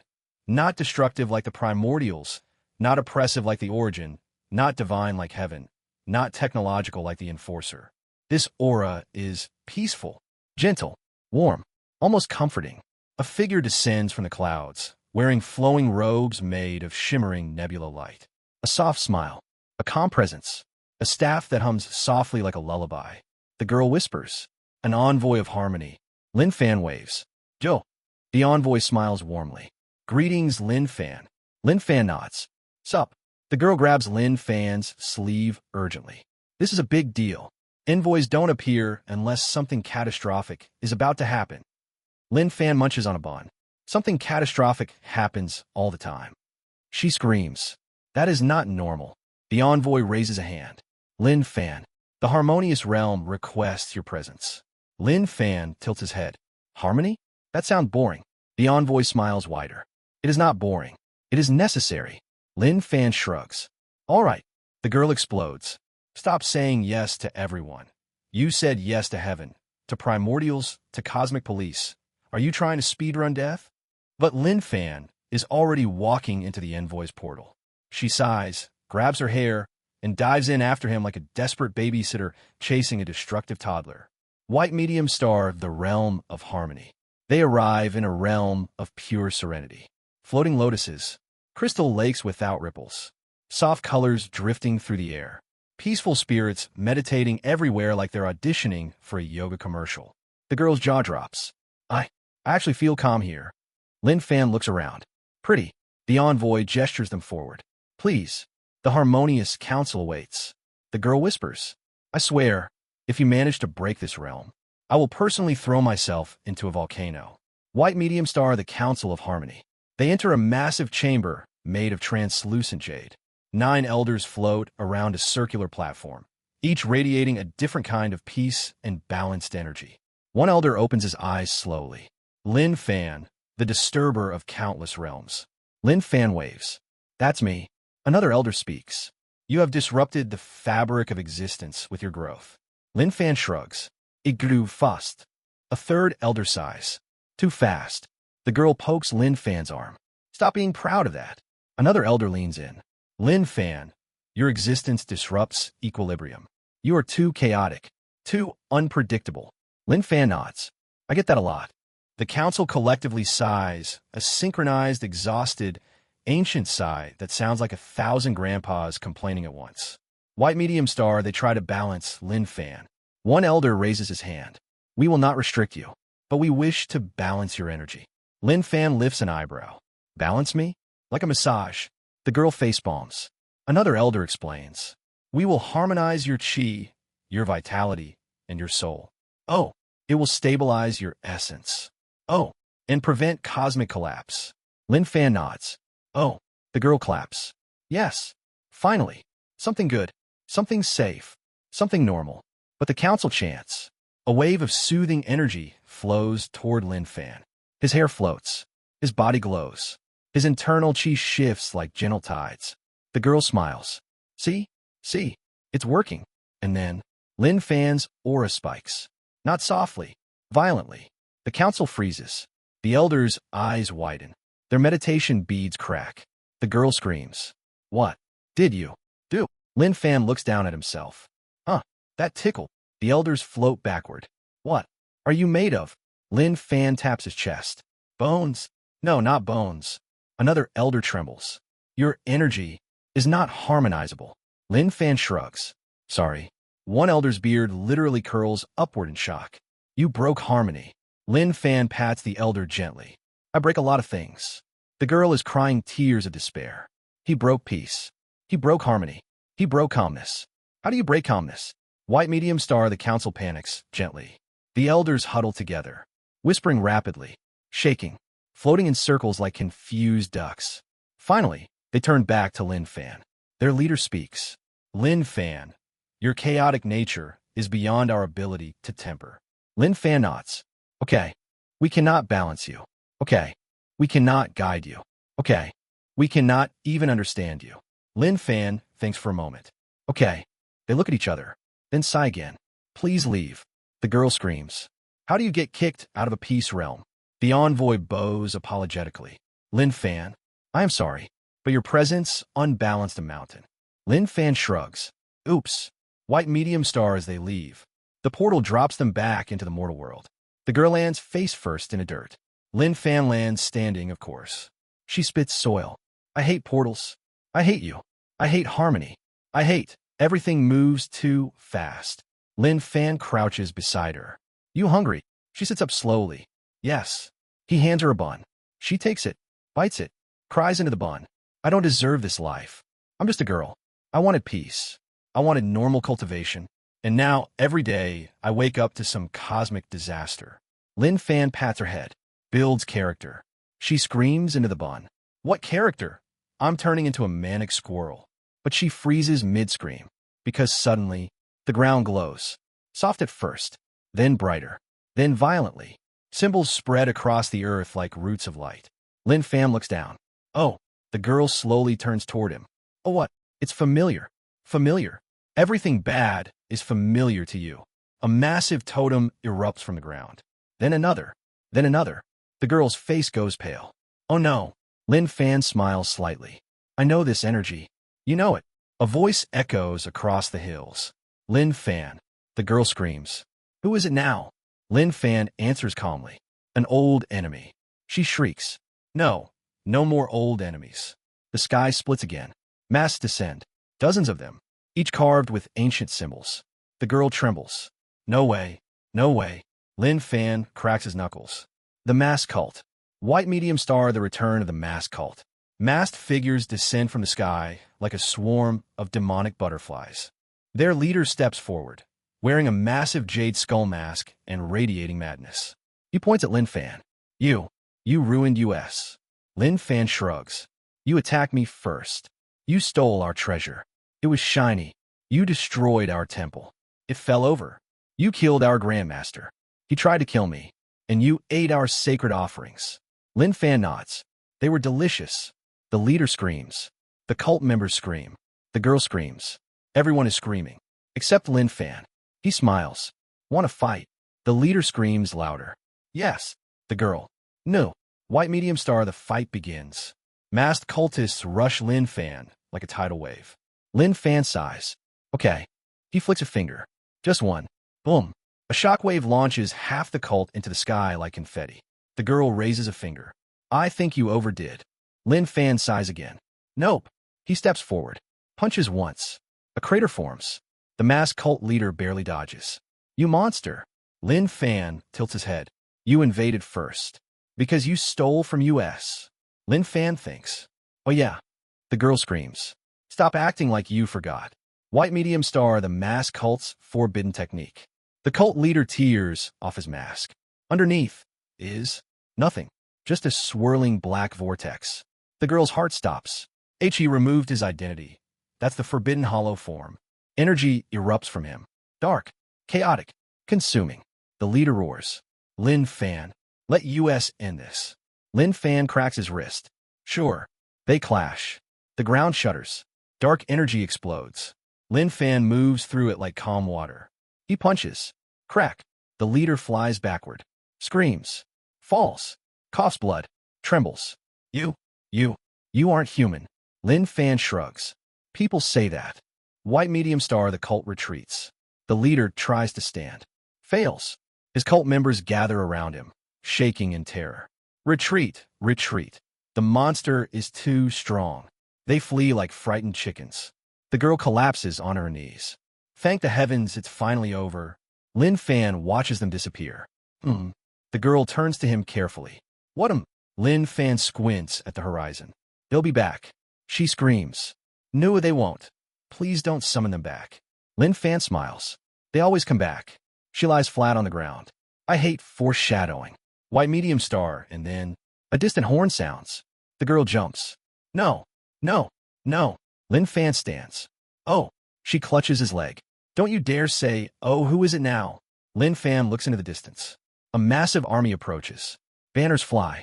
Armored figures march like a tidal wave. A war drum shakes the earth. The girl screams into the dirt. Why are we in another event? Lin Fan's smile widens. Looks like the ancient clans. She whimpers. I want a refund on this life. The entire horizon is shaking. The girl is shaking. The ground is shaking. The sky is shaking. Only Lin Fan is perfectly calm, squinting into the distance like he's trying to remember if he left the stove on. Meanwhile, an entire army, and not just any army, is marching toward them. Ancient banners flap in the wind. Armored titans stomp down the hills. War horns echo across mountains like angry whales calling each other to battle. The girl clings to Lin Fan's sleeve like a terrified koala. Why are they here? How do you keep attracting armies? Lin Fan shrugs. I didn't invite them. The girl screams. They brought war drums. They aren't here for tea. The lead general steps forward. A mountain of a man wearing obsidian armor and holding a spear longer than a tree. His presence is overwhelming. The entire army kneels as he speaks. Lin Fan waves lazily. Yo! The general's eyebrow twitches. We have come for you. The girl's soul leaves her body. Oh, wonderful. He said the scariest sentence known to man. Lin Fan points at his chest. Me? The general nods. Yes. You killed our guardian beast. Lin Fan blinks. Which one? The general trembles with rage. Which one? You've killed multiple. The girl slowly looks at him. Lin Fan, how many guardian beasts have you killed? Lin Fan counts on his fingers. I don't remember. The girl screams into a bush. Why is that something you can forget? White medium star, the army of the ancient clans. The general stomps forward. The ground cracks beneath him. Behind him, thousands of elite warriors stand ready. each one powerful enough to flatten a small sect. The girl whispers, "This army, this formation, this aura, Lin Fan, these are the ancient clans of the primordial lineage." Lin Fan looks impressed. "Oh, fancy." She smacks him. "Not fancy, terrifying." The general points his spear at Lin Fan. "You trespassed on our sacred land, killed our guardian, stole our relic, and ate our spiritual fruits." Lin Fan shrugs. "They tasted good." The general roars. "Prepare yourself." Lin Fan cracks his neck. "Okay." The girl screams. "Okay. Why is it always okay with you?" White medium star, the first clash. The general leaps. He moves like a meteor. His spear glows red-hot with clan energy. He brings it down with enough force to erase entire mountains. Lin Fan lifts one hand, catches the spear, just catches it. The general freezes. "What?" Lin Fan tilts his head. "You're strong." The general grits his teeth. "Strong, strong." That attack could annihilate a realm. Lin Fan nods. "Cool." The girl screams at him. "Stop calling realm-destroying attacks cool." The general snarls and pulls his spear back. Lin Fan yanks it. The general face plants into the dirt. A 20-meter-wide crater forms. The girl gasps. Did you just dog-walk their general?" Lin Fan scratches his cheek. "Oops." White medium star, the ancient clan, unleashes everything. The army erupts in chaos. Formation. Kill the monster. Revenge for the guardian beast. The girl screams. "No, not the formation." Thousands of warriors combine their chi into a colossal energy dragon. The dragon roars and dives toward Lin Fan. He sighs. "Again." The girl screams. "Again. Again. Were you expecting this?" The dragon slams into Lin Fan. Boom. The entire valley vaporizes. Trees are gone. Mountains collapse. The girl is blown into the sky, flips 19 times, and crashes into a bush. She crawls out. Her hair is gone. Her soul is gone. Her will to live is gone. She stares at the smoke cloud. Did they finally disintegrate him? The smoke clears. Lin Fan is standing there, slightly dusty, annoyed. "My sleeve ripped." The girl flops onto the ground. "I hate you." White medium star Lin Fan counterattacks again. Lin Fan steps forward. The ground trembles. He vanishes, reappears behind the front line. Punches once. Just one punch. Boom. An entire battalion is blown away like leaves in a storm.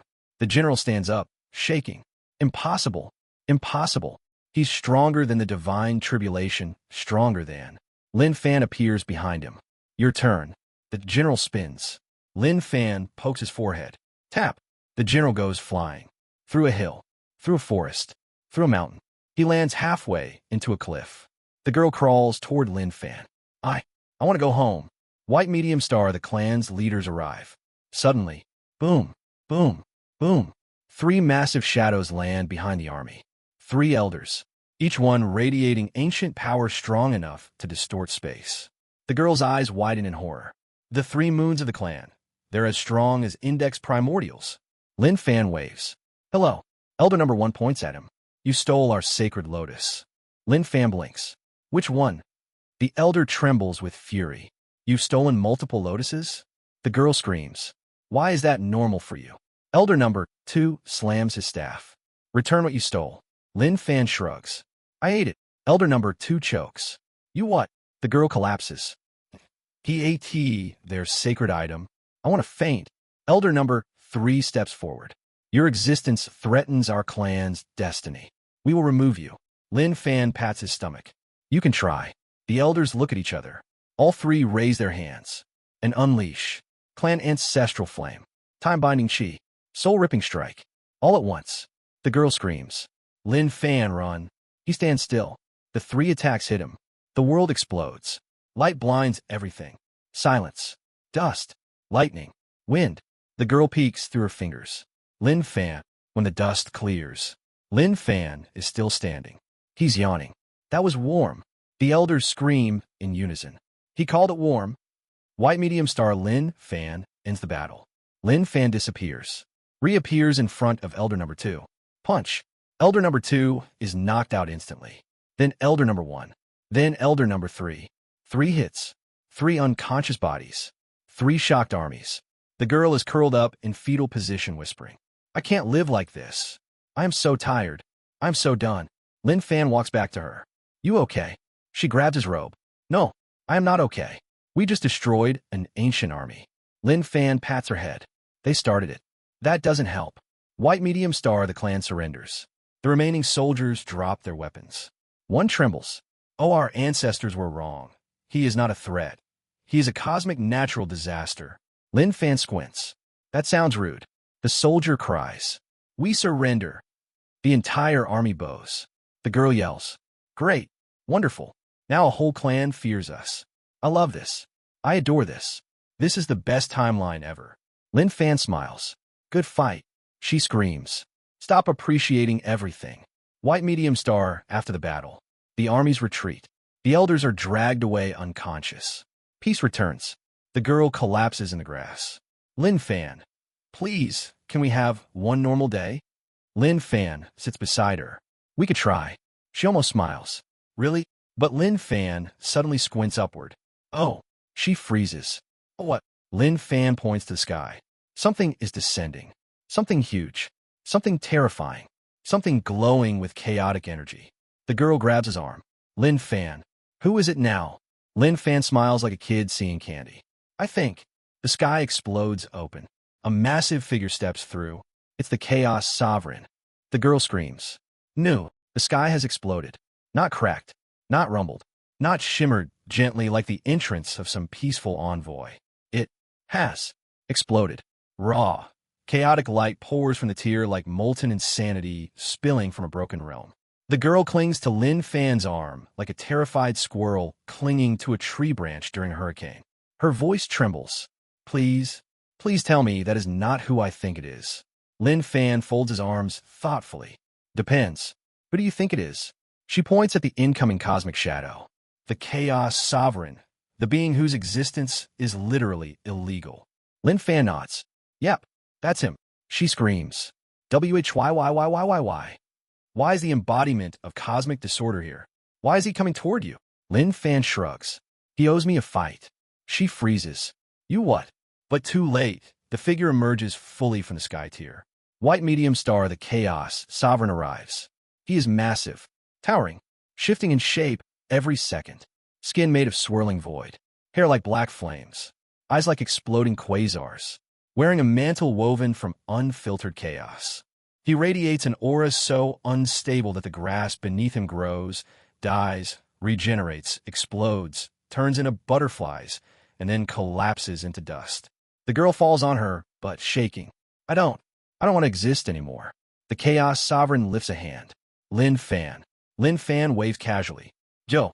The Chaos Sovereign pauses. He tilts his head. You still greet me casually. Lin Fan shrugs. You still talk loudly.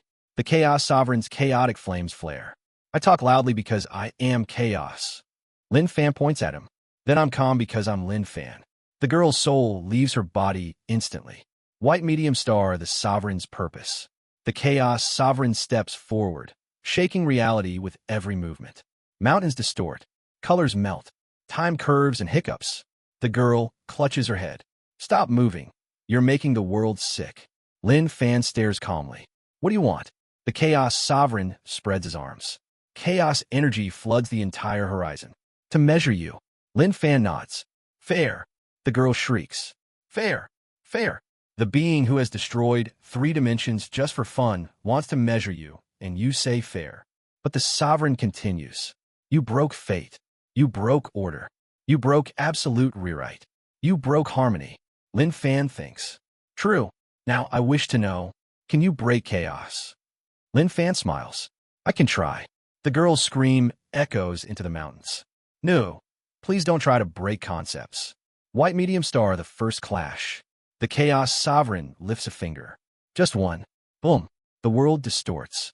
The sky warps like stretch cloth. The ground becomes liquid, then solid, then sand, then jelly. Lin Fan steps forward. His foot stabilizes reality around him. He punches. Not with anger. Not with strength. Just Lin Fan. Crack. Chaos itself trembles. The Chaos Sovereign laughs. A deep, terrifying, delighted laugh. Good. He swings his arm. Dozens of chaotic tendrils lash toward Lin Fan. Lin Fan moves through them like he's walking through curtains. Punch. Kick. Talp. Elbow. Headbutt. Every hit reshapes the sovereign, sending waves of chaotic energy crashing outward. The girl is rolling across the ground like laundry in a washing machine. I can't. I'm gonna puke. White medium star, the sovereign, gets serious. The chaos sovereign spreads his arms wide. Let US end warm-up. Lin Fan nods politely. Okay. The girl screams. That was warm-up? The sovereign's flames intensify. Symbols of pure chaos swirl around him. He growls. Chaos domain, full release. The world flips. Not metaphorically, literally. Up becomes down. Down becomes sideways. Sideways becomes circles. Lin Fan calmly floats upright. The girl screams as she spins in the air like a cursed pinwheel. Lin Fan, fix it, fix it, fix it. Lin Fan snaps his fingers. The area around him stabilizes. The girl crashes to the ground. Face first. Again, she muffles into the dirt. I hate everything. White medium star, the sovereign attacks with conceptual chaos. The chaos sovereign points at Lin Fan. Concept break. Lin Fan's arm disappears. The girl gasps. Lin Fan, your arm. Lin Fan shrugs. It's fine. His arm regrows instantly. The sovereign freezes. That shouldn't happen. It did. The sovereign tries again. Concept reverse. Lin Fan turns into a toddler for 2 seconds, then snaps back into normal form. The girl screams. His age, what is happening? Lin Fan looks at the sovereign. Your concepts are weird. The sovereign trembles. You are not responding correctly. Lin Fan shrugs. My body adapts. White medium star Lin Fan fights back. Lin Fan raises his fist. Punches once. Chaos ripples. Punches again. Chaos cracks. Punches a third time. Boom. The entire chaos domain shatters like breaking glass. The sovereign is blasted backward across the sky. He crashes into a mountain that turns into a rainbow, then rain, then ash, then confetti. The girl crawls toward Lin Fan on her knees, trembling like a traumatized chihuahua. How did you break chaos? Lin Fan smiles. Training. She throws grass at him. Training? What kind of training? White medium star, the sovereign adapts. The chaos sovereign emerges from the ruins, cracking his neck. He laughs. Good. Very good. Lin Fan nods. You're tough. And you are the most entertaining being I have ever fought. The girl face plants. I don't want to exist anymore. The sovereign raises his hands. Reality collapses around him into a swirling sphere of pure instability.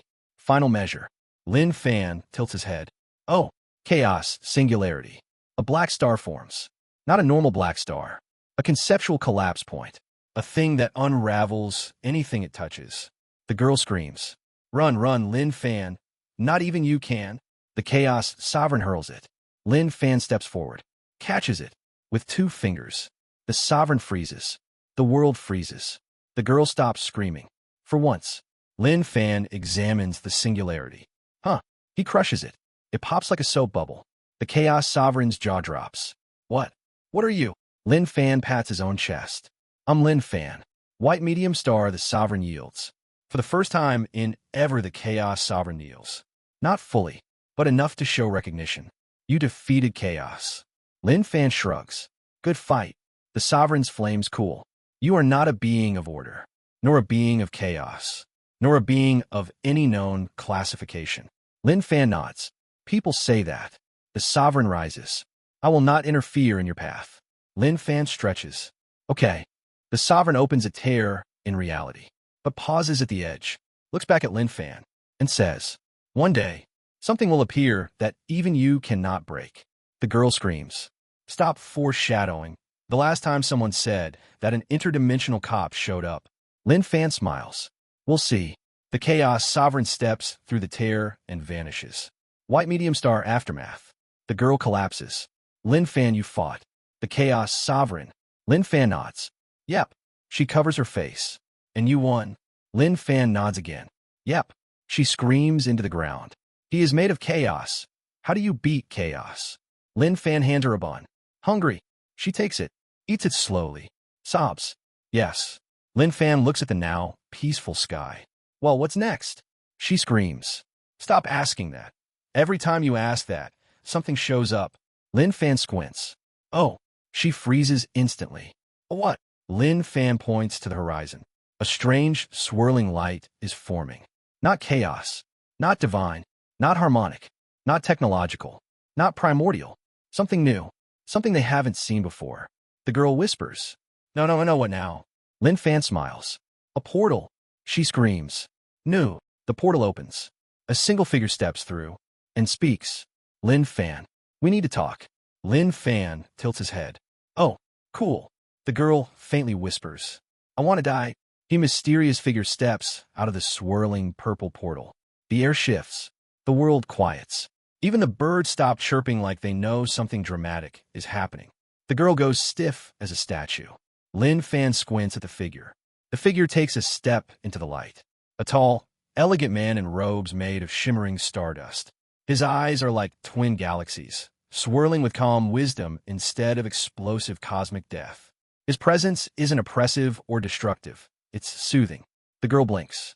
"Wait, that aura, that's not chaos, not primordial, not divine, not law-based." Lin Fan waves casually. "Sup?" The man smiles gently. "Greetings, Lin Fan." His voice is calm, almost like he's reading bedtime stories to the universe.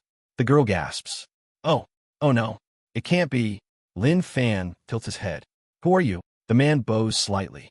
"I am the Chrono Sage." The girl screams. "Time! You brought time itself here." Lin Fan blinks. "Chrono like clock stuff?" The girl grabs his sleeve, shaking him violently. "He's not clock stuff. He's the master of time. The being who controls temporal flow. The one who can erase your existence from every timeline." The Chrono Sage raises a hand. "Please, I do not erase." The girl points at him dramatically. "You erase the false time serpent." The Chrono Sage calmly sips tea that suddenly appears in his hand. "He insulted my beard." Lin Fan nods in approval. "Fair." The girl screams into the sky. "Stop agreeing with cosmic myths. White medium star, the sage's purpose."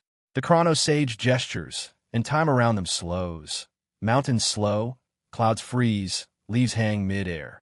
Only Lin Fan, the girl, and the sage exist in full speed. The girl whimpers. "I'm dizzy." Lin Fan looks around. "Oh, nice effect." The sage smiles. "Lin Fan, your existence has fascinated me for a long time." Lin Fan nods. "People say that. You break logic. You break fate. You break causality. All true. But above all, you break time." The girl shrieks. "He breaks time?" Lin Fan shrugs. "Probably." The sage nods. "You have performed feats that have altered multiple timelines." The girl collapses backward. "No, timeline alteration. I didn't sign up for multi-temporal suffering." Lin Fan looks at the sage. "So why are you here?" White medium star, the sage, wants to examine time distortions. The sage waves his sleeve. A holographic wheel of timelines appears. Spirals, branches, alternate realities, possibilities, dead ends, time loops, broken timelines. The girl gags. "I'm gonna throw up." The sage points at the distortions. Massive spikes appear at every point. Lin Fan did something absurdly Lin Fan. The sage says, "Every time you act, time warps." Lin Fan nods. "Yep, but when you fought the Chaos Sovereign, the wheel cracks. Time broke." Lin Fan scratches his cheek. "Oh, oops." The girl collapses. "Oops. You broke time and said oops." White medium star, the sage tests him. The sage steps forward. "Let me see something." He waves his hand. An hourglass appears. It flips. Sand falls upward. Lin Fan watches. Suddenly, Lin Fan becomes old, then young, then an infant, then middle-aged, then himself again. The girl screams. "Lin Fan, your age, your face, what is happening?" Lin Fan stands there calmly. "That was weird." The sage frowns. "Time test failed." Lin Fan tilts his head. "Fail? You did not respond to time. Time responded to you." The girl screams. "What does that even mean?" White medium star, Chrono Sage attempts a reverse flow. The sage raises his hand again. He reverses time around Lin Fan. Lin Fan's footprints disappear. Trees regrow. Windumblo. Lin Fan blinks. Feels like walking backward after walking forward. The sage narrows his eyes. "Time cannot reverse you." Lin Fan shrugs. "I don't like going backwards." The sage mutters. "This shouldn't be possible." The girl is sitting on the ground, hugging her knees. "I swear, if he breaks time, I'm going to live inside a cave for the rest of my life." White medium star, the sage, goes all out. The Chrono Sage taps his staff. Temporal stasis, absolute. Everything freezes. Everything. Birds freeze mid-flight. Wind freezes mid-blow. Mountains freeze mid-quake. Even blinking stops. Lin Fan stretches. Cool. The girl is frozen with her mouth open in a silent scream. The sage stares. You're unaffected. Lin Fan looks around. It's quiet. The sage frowns. Temporal warp, full spectrum. Time loops. Rewinds. Accelerates. Freezes. Splits. Collapses. Branches. Lin Fan scratches his chin. Like a fast-forward button. The sage's hand trembles. You are incompatible with time. Lin Fan shrugs. Maybe time is incompatible with me. The sage's eye twitches. I cannot tell if you are wise or insane. I get that a lot. White medium star, the sage tests his limit. He raises his staff. Final temporal test. Lin Fan steps forward. Sure. The sage stabs his staff into the ground. Time stops. Then, time breaks. The world splits into timelines around Lin Fan. Timeline A. Lin Fan fights a dragon. Timeline B. Lin Fan teaching chickens martial arts. Timeline C. Lin Fan eating buns. Timeline D. Lin Fan destroying heaven. Timeline E. Lin Fan ruling a universe. Timeline F. Lin Fan asleep on a mountain. The girl sees this and faints. The sage watches carefully. Lin Fan observes the timelines, then walks back into the timeline he likes. You showed too many. The sage sputters. You picked a timeline? Lin Fan nods. Yeah. You shouldn't be able to choose. Only time can choose. Lin Fan pats the sage on the back. It's fine. The sage shakes. No, it's not fine. You chose your own timeline. That is illegal. Lin Fan shrugs. Sorry. The sage sits down. On the ground. Cross-legged. An existential crisis. You're not bound by time. You are not made by time. Lin Fan nods. And you don't decay. You don't age. You don't rewind. You don't loop. You don't respond. Lin Fan nods again. Yep. The sage whispers. You are timeless. The girl wakes up mid-scream. What did I miss? Oh, God, no. White medium star, the sage's conclusion. The sage stands. Composes himself. Bows to Lin Fan. Deeply. Lin Fan. You are a creature beyond time. I cannot measure you. I cannot limit you. I cannot even understand you. Lin Fan shrugs. Thanks. The girl slaps his arm. That's not a compliment. The sage continues. I will never interfere in your timeline again. Lin Fan nods. Okay. The sage smiles faintly.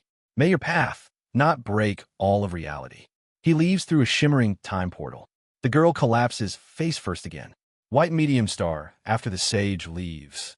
She screams. Lin Fan, you are timeless. Timeless. Do you know what that means? Lin Fan scratches his cheek. I don't have wrinkles. She screams louder. That is not what timeless means. Then she stops mid-rant. Freezes. Looks at Lin Fan. Wait. She studies him. Do you really not age? Lin Fan shrugs. I don't know. She grabs his face. Do you or do you not age? Lin Fan thinks. No clue. She screams into his robe. That makes it worse. Lin Fan pats her head. It's fine. No, it is not. But then, a shadow falls across them. Lin Fan looks up. Oh, the girl freezes. A what? Lin Fan points. A massive, ominous shape is descending from above. Wings. Eyes. Presence. A legend. The girl whispers. No. Please no is that. The being roars. Lin Fan smiles. Yep. It's the dragon monarch. The girl screams. WHYYYYYYYYY. The dragon monarch descends from the heavens like a meteor made of pure ego, ancient pride, and dragon testosterone. Wings bigger than mountains. Eyes like supernovae. Scales shimmering with cosmic gold. A roar that shakes the bones of every living creature in a 100-mile radius. The girl is blown backward 10 meters just from the wind of the landing. She rolls across the dirt like a loose burrito. WHYYYYYYYYYYYYYYYYY. Lin Fan stands there casually. Waves. Yo. The massive cosmic dragon lowers his giant head. He speaks in a voice that sounds like 50 thunderstorms arguing inside a cave. Lin Fan. You thief. You menace. You disaster of creation. Lin Fan scratches his cheek. That sounds like me. The girl screams. Why are you proud of that? The dragon monarch slams his claw down. Boom. The earth cracks for miles. You stole my dragon marrow fruit. Lin Fan blinks. Oh, that thing? Yeah. It tasted spicy. The girl grabs her head. You stole a sacred fruit from the dragon monarch. Lin Fan shrugs. It fell off the tree. The monarch roars so loudly the clouds flip upside down. It did not fall off. You ripped it off, ate it in front of my face, and said, nice snack. Lin Fan nods. I did say that. The girl screams into a bush. White medium star the monarch wants revenge. The dragon monarch lowers his massive body, golden flames burning around him. His aura is so crushing that the girl flattens onto the ground like a sad pancake. She screams, I can't breathe. Turn off your aura. The monarch ignores her. Lin Fan, today we settle this. Lin Fan nods. Okay. The girl shrieks. Stop saying okay to everything. You have a problem. The monarch stomps again. I shall crush you for the glory of the dragon race. Lin Fan cracks his knuckles. Let's try. The girl screams. No, no, no, no, no. But it's too late. The monarch charges. White medium star the first clash. Man versus dragon. The monarch's claw slams down from above. Shadow covers everything. A cosmic level strike capable of destroying kingdoms in one swipe. Lin Fan lifts his hand. Catches it. With one hand. The monarch freezes. What? Lin Fan pushes slightly. The giant dragon is shoved backward like a puppy being nudged away from the dinner table. The girl points at Lin Fan with pure outrage. You just pushed the dragon monarch like he weighs nothing. Lin Fan shrugs. He's light. The monarch howls with rage. Light? Light. I weigh 10 mountains. Lin Fan nods calmly. Yeah, light. The girl screams so hard she almost passes out. White medium star dragon monarch gets serious. The monarch takes to the sky, wings spreading wide enough to blot out the sun. Storm clouds swirl. Lightning gathers. Flames erupt. The girl looks up and shrieks. Why is the weather scared of him? Dragon monarch roars. Dragon god form. His body begins transforming. Scales shift. Energy gathers. The sky crackles. Lin Fan watches with mild interest. Oh, new form. The monarch becomes a colossal, six-winged dragon blazing with primordial fire. The girl faints instantly. Lin Fan nudges her with his foot. Hey, wake up. She croaks. I don't want to. White medium star the monarch unleashes hell. The dragon monarch inhales. The sun dims. He exhales. Dragon god flame. An ocean of gold fire rushes at Lin Fan like a tsunami from hell. Mountains melt. Lakes evaporate. Forests vanish. The girl is blown into the stratosphere, flips around, and crashes into the dirt again. She weakly raises a hand. Lin Fan, help. Lin Fan stands there calmly. The fire washes over him like warm bathwater. He dusts his shoulder. Kinda cozy. The flames die. The monarch stares. Excuse me. Lin Fan cups his hands. Can you make it hotter? The monarch's brain crashes. Hotter. That was the temperature of a collapsing star. Lin Fan shrugs. Maybe add more spice. The girl screams at him. You are insane. White medium star, Lin Fan counterattacks. Lin Fan jumps. Just a casual jump. He rises hundreds of meters into the air above the monarch's head. He looks down. Hulp. He pokes the monarch's skull. Boom. The giant dragon is slammed into the ground so hard that the entire valley collapses and creates a new crater the size of a city. The girl, barely surviving, waves a tiny fist at Lin Fan. Stop killing giant beings. The monarch climbs out of the crater, shaking with shock. What was that? Lin Fan shrugs. Finger. That was not a finger. That was a cosmic annihilation poke. Lin Fan looks confused. I barely use strength. The monarch's eye twitches so hard that his scales rattle. White medium star, the monarch's ultimate move. The dragon roars and launches into the air. Lin Fan. If I cannot defeat you with power, I will use the ancient art. Lin Fan tilts his head. What art? The monarch spreads his wings. Soul-shattering note. He opens his mouth. The sound wave erupts. A roar that doesn't hit the body. It hits the soul. The girl screams. My soul is leaving. Help. Help me. And she falls over, twitching. Lin Fan stands still. The roar washes through him. He yawns. Huh. Nice sound. The monarch gasps. Your soul did not shatter. Lin Fan shrugs. I like music. The monarch nearly faints. White medium star, the monarch realizes the truth. The dragon monarch collapses onto his belly. Defeated emotionally more than physically. He groans. Lin Fan. You are impossible. Lin Fan pats his giant snout. like it's a dog. It's okay. The monarch groans louder. No, it is not okay. Nothing is okay. You are a problem for the entire cosmos. Lin Fan nods. Maybe. The girl, still twitching on the ground, raises a shaky hand. He's a menace, a universal menace. The monarch sighs. Fine. I surrender. Lin Fan nods. Good fight. The monarch glares. It was not a good fight. It was a humiliation. Lin Fan shrugs. Still fun. The girl screams. Stop calling cosmic battles fun. White medium star. The monarch leaves, but not before dropping lore. The monarch stands again. Shakes himself. Looks down at Lin Fan. His voice is calmer now. Lin Fan. I came here for revenge, but I will leave with a warning. Lin Fan raises a brow. Warning. The monarch nods. His wings glow. Something older than dragons is waking. Lin Fan blinks. Older than dragons? The monarch nods gravely. Older than chaos. Older than harmony. Older than time. Older than the heavens themselves. The girl's eye twitches violently. Older than everything we know. Why? Why does it want to wake up now? The monarch spreads his wings. Because you exist. Lin Fan scratches his cheek. Oh, the girl screams. Stop being so calm about everything. The monarch rises into the sky. Good luck, Lin Fan. You will need it. He disappears into the clouds. Silence returns. White medium star aftermath. Girl's breakdown number 391. The girl lies on the ground. Motionless. Silent. Lin Fan pokes her. You alive? She whispers. No, I'm a ghost. I'm done. I'm finished. Bury me. Lin Fan picks her up by the back of her collar and sets her on her feet.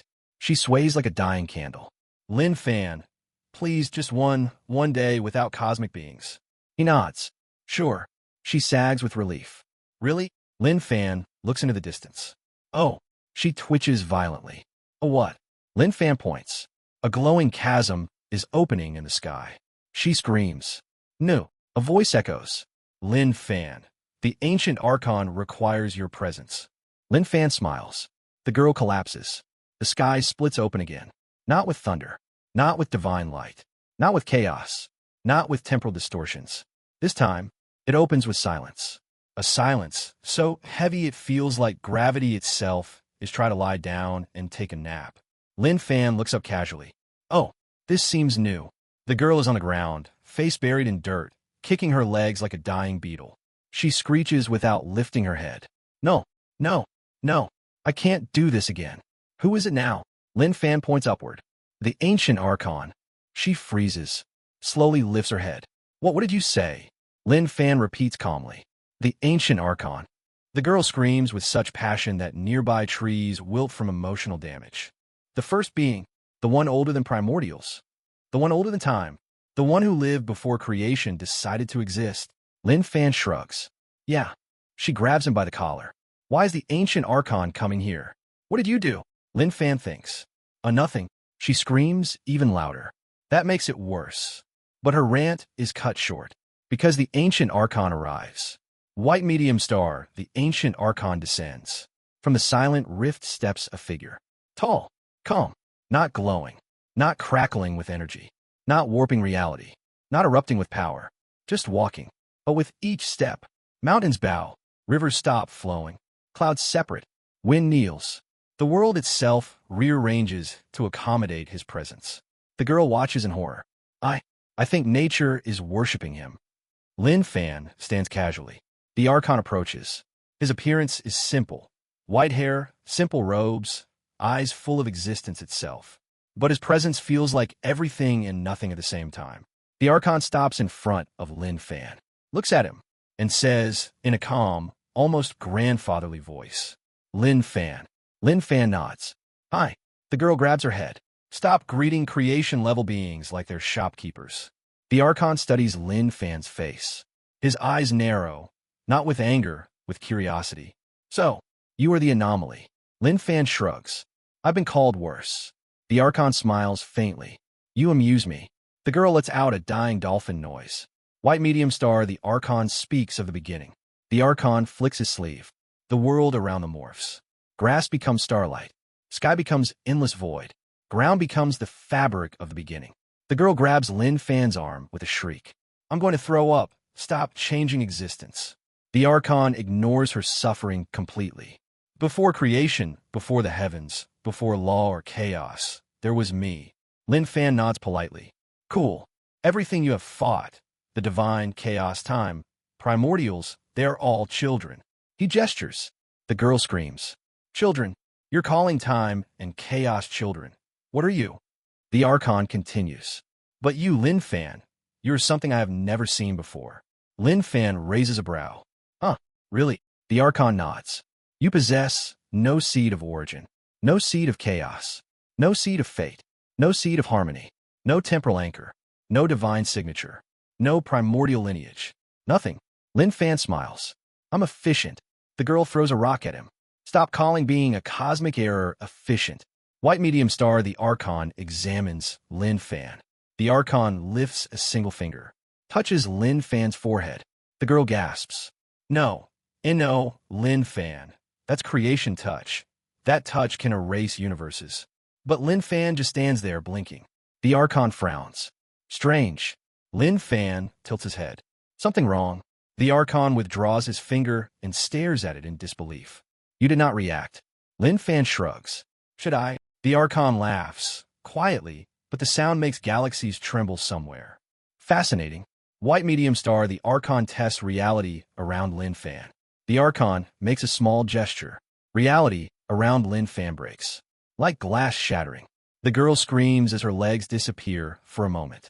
My legs, bring both my legs. Lin Fan remains unaffected. Totally normal. As if the broken reality simply avoided him out of respect. The Archon whispers. You are immune to creation. Lin Fan nods. Neat. The girl punches him weakly. Stop being neat. White medium star, the Archon attempts a rewrite. The Archon raises both hands. The world glows. Everything rearranges. Laws bend. Time loops. Chaos stabilizes. Heaven dims. Creation rewrites itself. The girl spins in the air like a cursed Beyblade. Stop rewriting existence. And in the center of it all, Lin Fan stands totally unaffected. The Archon lowers his hands, stares at Lin Fan with genuine bewilderment. I cannot rewrite you. Lin Fan shrugs. So the Archon shakes his head. Do not apologize. This is interesting. The girl slams her head into the ground. Interesting. Why does every god say that? White medium star, the Archon challenges him. The Archon steps back. A crack opens behind him. Inside the crack is nothing. Absolute nothingness. Pure conceptual void. The beginning before beginnings. The end after ends. The girl shrieks. No, not the void, not the void. Anything but the void. The Archon points at it. Step inside. Lin Fan glances at the girl. She shakes her head violently. No, no, no, no, no, no, no. Don't just step into the void. Lin Fan already stepped inside. She screams. Stop going into holes beings open for you. White medium star, inside the primordial void. Everything is gone. No light, no sound, no matter, no energy, no existence. Lin Fan stands in pure nothingness. The Archon appears behind him. This place predates everything. If you were a creation-based entity, you would vanish instantly. Lin Fan nods. Makes sense. If you were a chaos-based entity, you would explode. Lin Fan nods. Messy. The Archon circles him. If you were bound to time, you would age infinitely. Lin Fan yawns. It's quiet here. The Archon stops. Stares deeply at Lin Fan. You do not belong to existence. Lin Fan shrugs. But I exist. The Archon blinks. Correct. That is the anomaly. White medium star, the Archon, makes a declaration. They step out of the void. The girl is on the ground, crying into her hands. Lin Fan, please stop following cosmic beings into existential abysses. I'm so tired. The Archon stands tall, looks down at Lin Fan, and speaks words that shake the sky. Lin Fan, you are neither created nor uncreated. Lin Fan nods. Okay. You are neither order nor chaos. Okay. You are neither bound by time nor free from it. Okay. The Archon leans in. You are something entirely new. Lin Fan blinks. Huh. The girl faints. The Archon places a hand behind his back. From this moment on, I declare you beyond the first layer of creation. Lin Fan tilts his head. What does that mean? The Archon smiles faintly. It means not even creation has authority over you. Lin Fan cracks his neck. Good to know. The girl wakes up mid-scream. Not good. It's not good. Nothing is good. White medium star, the Archon's warning. The Archon turns away. His cloak of existence ripples like galaxies swirling. But I must warn you, Lin Fan listens. Your presence is waking something ancient. Lin Fan raises a brow. Older than you? The Archon's smile fades. Yes. The girl screams into the ground. No, no, no, no, no, no. Why is everything older than everything? The Archon continues. It stirs because you exist. Lin Fan nods. Cool. The Archon clenches his fist. Do not call it cool. Lin Fan shrugs. Okay. Do not say okay either. Lin Fan blinks. All right. The Archon sighs like a disappointed mentor. White medium star, the departure of the Archon. He opens a door of pure concept and steps inside. Before leaving, he says, Lin Fan, walk your path, whatever you are becoming. Even I look forward to it. And just like that, he vanishes. The sky closes. The ground stabilizes. Silence returns. White medium star, after everything. The girl is lying flat on her back, completely emotionless, completely done, completely dead inside. She whispers, Lin Fan, you are beyond creation. Lin Fan nods. Yep. Beyond chaos. Yep. Beyond time. Yep. Beyond harmony. Yep. Beyond primordial law. Yep. Beyond the Archon. Lin Fan shrugs. Probably. She sits up slowly, puts both hands on his face, stares into his eyes with the pure exhaustion of someone who has seen too much. Then says, Lin Fan, I think you're not just a cosmic error. I think you're the final boss. Lin Fan smiles. Maybe. She collapses again. Face first. I'm done. Don't talk to me. Don't summon anything. Don't blink. Don't breathe. Don't exist for 5 minutes. Lin Fan stands and stretches. All right. She sighs with relief. Then the ground rumbles. She screams. No, what now? Lin Fan looks to the horizon. Oh, a portal. The end of the arc fades out as she screams. Lin Fan stops summoning poor Tailsels. Fade to black. The world is finally quiet. Too quiet. The girl lies on her back, eyes hollow, breathing in short, traumatized gasps. Her soul has left her body, come back, left again, written a complaint letter, and is now considering legal action. Beside her, Lin Fan is casually poking a beetle with a stick. Hey, look, this beetle has 6 legs. The girl croaks. All beetles have 6 legs? Lin Fan nods. Oh, cool. She covers her eyes, shaking. I hate this. I hate everything. I want to sleep for 80 years. But peace never lasts with Lin Fan, because the sky suddenly ripples. Not violently, not explosively, not dramatically. It ripples softly, like a stone dropped into still water. Lin Fan looks up. Oh. The girl immediately reacts. No. Stop saying oh. Nothing good ever follows oh. A gentle glow forms, not blinding, not terrifying, just peaceful. A figure descends slowly, graceful like a falling snowflake. The girl, trembling, whispers, No way is that. A healer? Lin Fan squints. Oh yeah, it's her. White medium star, the arrival of the celestial healer. The woman who lands before them is not a warrior, not a god, not a time-eating abomination. She is beautiful in a soft, serene way, robes flowing like water, hair like moonlight, eyes like a calm night sky. She radiates healing energy, so soothing the girl's bones literally stop hurting for the first time in 600 chapters. The girl sits up, eyes sparkling with hope. Yeah, a peaceful person, a nice person, a sane person. Thank God. But the healer steps toward Lin Fan with an expression that is 5 seconds away from becoming a lecture. She folds her arms. Lin Fan. Lin Fan waves. Yo, what? She says with immense exhaustion. Have you done this time? Lin Fan shrugs. Nothing. The girl screams into grass. That is a lie, and you know it. The healer kneels and touches the ground. Instantly, the earth trembles and glows. The healer stiffens. Her eyes widen. She looks up at Lin Fan with the expression of someone who just found out their pet goldfish is actually a disguised black hole. Lin Fan. Why is the aura of creation, chaos, time, dragonkind, and the Archon all present here? Lin Fan shrugs again. They visited. The healer's mouth hangs open. The girl throws her hands up. And he lived. You should be impressed. I am. Traumatized but impressed. The healer grabs Lin Fan's wrist. Her hand trembles. This is impossible. Your energy is wrong. Lin Fan tilts his head. Wrong how? She pulls back, shaking. You have no boundaries, no concept, no fixed presence. Your existence is fluid. Lin Fan nods. Sounds right. The girl clutches her hair. Stop agreeing with everyone like you're a customer service representative. White medium star, the healer examines him. The healer sighs, raises her hands, and channels healing light around Lin Fan. Soft, warm beams wrap around him like gentle feathers. The girl sighs in relief. Oh, nice. Healing. Calm stuff. Finally, something normal. The light touches Lin Fan, and immediately shatters, like glass hitting stone. The girl jumps so hard she screams like a goat. The healer stumbles back 10 steps, stunned. Her face goes pale. My healing broke. Lin Fan stretches. Huh, that tickle. The girl stands up, pointing at Lin Fan accusatorily. Stop breaking everything that touches you. You're like a cursed object. The healer tries again. More light.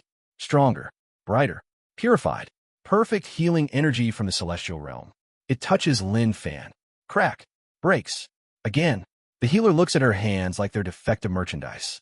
Lin Fan, I have healed ancient beasts. I have healed primordials. I have stitched together the souls of gods. But you break healing. Lin Fan nods gently. Sorry. The girl screams. You are not sorry. White medium star, the healer's emotional breakdown. The healer grabs Lin Fan's shoulders. Her eyes are wild. What are you? Lin Fan blinks. Lin Fan. The girl falls to her knees. I'm so tired. The healer breathes deeply. Your existence is evolving, growing, spreading into realms that should not exist. Lin Fan shrugs. Cool. The healer grabs his cheeks and shakes him violently. Not cool. IT is not cool. Nothing is cool. You are an existential crisis wearing a robe. The girl nods rapidly. Yes. Thank you. Someone who understands. White medium star, a sudden tremor. Before the healer can continue yelling at him, the ground rumbles. The sky darkens. A cold wind sweeps across the land. The girl's eyes widen. No, not again. Lin Fan squints. Oh, someone else is coming. The healer freezes. She slowly turns toward the sky. Her voice is trembling. No. That aura. That is not someone. That is something. The girl jumps behind Lin Fan. What is happening this time? The healer grabs both of them and drags them back as a swirling rift begins forming above. The air distorts, twisting and folding inward. The darkness grows deeper. Something massive begins pushing through the rift. The healer shrieks. Lin Fan, why is the void behaving like this? Lin Fan tilts his head. I didn't touch it. The healer throws her sandal at him. White medium star, the ancient wardens arrive. From a rift, a giant stone figure steps out. Then another. Then a third. Massive humanoid wardens made of living rock and ancient sigils. The ground shakes with each step. The girl gasps. Ancient wardens, the beings who guard the sealed edges of existence. The healer trembles. But why are they here? They haven't walked the realms in millions of years. Lin Fan raises a hand. Yo! The largest warden lowers its head. Its glowing eyes stare straight at Lin Fan. Its voice rumbles like tectonic plates kissing. Lin Fan. Lin Fan nods. That's me. The girl screams. Stop introducing yourself to cosmic entities like you're joining a club. The warden continues. You have awakened the sleeping titan. Lin Fan blinks. Huh. The healer gasps. The sleeping titan. The ancient super being sealed before the Archon was even born. That titan. The warden nods. The girl screams. Lin Fan, what did you do? Lin Fan thinks. Nothing. The warden shakes the ground. Your presence disturbs the deepest layers of reality. Lin Fan shrugs. Oops. The girl screams even louder. Oops. You can't oops a titan. White medium star, the wardens deliver a warning. The wardens kneel. The world trembles. Lin Fan, the titan has begun to wake. The healer covers her mouth. No, this cannot be. Lin Fan scratches his cheek. What's a titan? The girl hits him with a rock. The thing you should never wake. The warden continues. Only one being in all creation can face the titan. Lin Fan perks up. Oh, who? Every warden points at him. You. Lin Fan blinks. Oh. The girl screams. Stop saying oh. White medium star, the wardens leave a gift. The wardens raise their hands. A glowing stone sphere appears between them. It floats toward Lin Fan. He catches it. The healer jumps back. Lin Fan, that's a primordial seal stone. Don't touch it. Lin Fan squeezes the stone. It shatters in his hand. Dust. The warden falls silent. The healer faints. The girl falls on her face. Lin Fan shrugs. It was fragile. The warden whispers. Impossible. He stands up, looks at Lin Fan, stares deeply, then bows. May the realm survive what you have unleashed. He steps back into the rift. The rift closes. The world is quiet, dead silent. White medium star after they leave. The girl slowly lifts her head. Her eyes are empty. Her voice is hollow. Lin Fan, you shattered a primordial seal stone. Lin Fan nods. Yep. She lowers her face back to the ground. I'm going to live underground now. With moles, it's safer. The healer wakes up, screaming. What did you do? Why did you break it? That stone held back the Titan's influence. Lin Fan scratches his cheek. It felt soft. The healer steps back like she just heard a demon confess to tax evasion. Soft. That stone was unbreakable by Archons. Lin Fan shrugs. Not by me. The girl throws dirt at him. Stop being proud. White medium star, something moves. Suddenly, a massive tremor. The ground cracks. The sky blots out. A deep, ancient rumble echoes like an earthquake inside God's stomach. The healer turns pale. No, no. The Titan is moving. The girl screams. Lin Fan, this is your fault. Lin Fan stretches. Oh. The healer and the girl scream in unison. Stop saying oh. What is oh? Why is oh always bad? The horizon cracks open and a gigantic, shadowy silhouette begins rising. Something colossal, ancient, beyond scale, beyond creation, beyond comprehension. Lin Fan smiles faintly. Looks like he woke up. The girl collapses. The healer sits down. The Titan roars. Everything shakes. Fade out. The Titan roars. Not a normal roar. Not even a cosmic roar. This roar feels like the universe itself is having a panic attack. Mountains crumble. Rivers reverse. Clouds scatter like terrified sheep. The girl passes out for 2 seconds, wakes up screaming, then passes out again. Lin Fan just stands there with his hands in his pockets. Oh, he's big. The girl shrieks. Big. That thing is the size of a planet. The healer clutches her staff, trembling so hard her teeth chatter. No. No, no, no. The Titan shouldn't even be able to move. How is he awake? How? Lin Fan raises his hand. Maybe because... The girl points at him immediately. Don't you say it. Don't you blame yourself. Do not admit anything. Lin Fan shrugs. Okay. The Titan continues rising from the ground. A colossal shadow, its sheer presence crushing the air like an invisible hammer. He is not shaped like a normal creature. He's shaped like a continent made of shifting stone, living roots, ancient runes, and pure, I was here before everything energy. The Titan's eyes burn open. 2 suns, 2 stars of ancient wrath. They sweep across the world, then land on Lin Fan. The girl dies inside. White medium star, the Titan speaks. The Titan's voice is so deep it vibrates through their bones, not around them. You. The girl grabs Lin Fan's sleeve and starts shaking it like a panicked raccoon. Don't be you right now. Be someone else. Change your name. Change your face. Change your dimension. Lin Fan looks up at the massive monster. Yo! The Titan leans down. The ground sinks hundreds of meters under the weight of his presence. You are the disruption. Lin Fan nods. People say that. The healer covers her eyes. He agrees. Of course he agrees. The Titan's voice echoes again. You are the reason the world trembles. You are the reason creation awakens me. You are the error. Lin Fan tilts his head.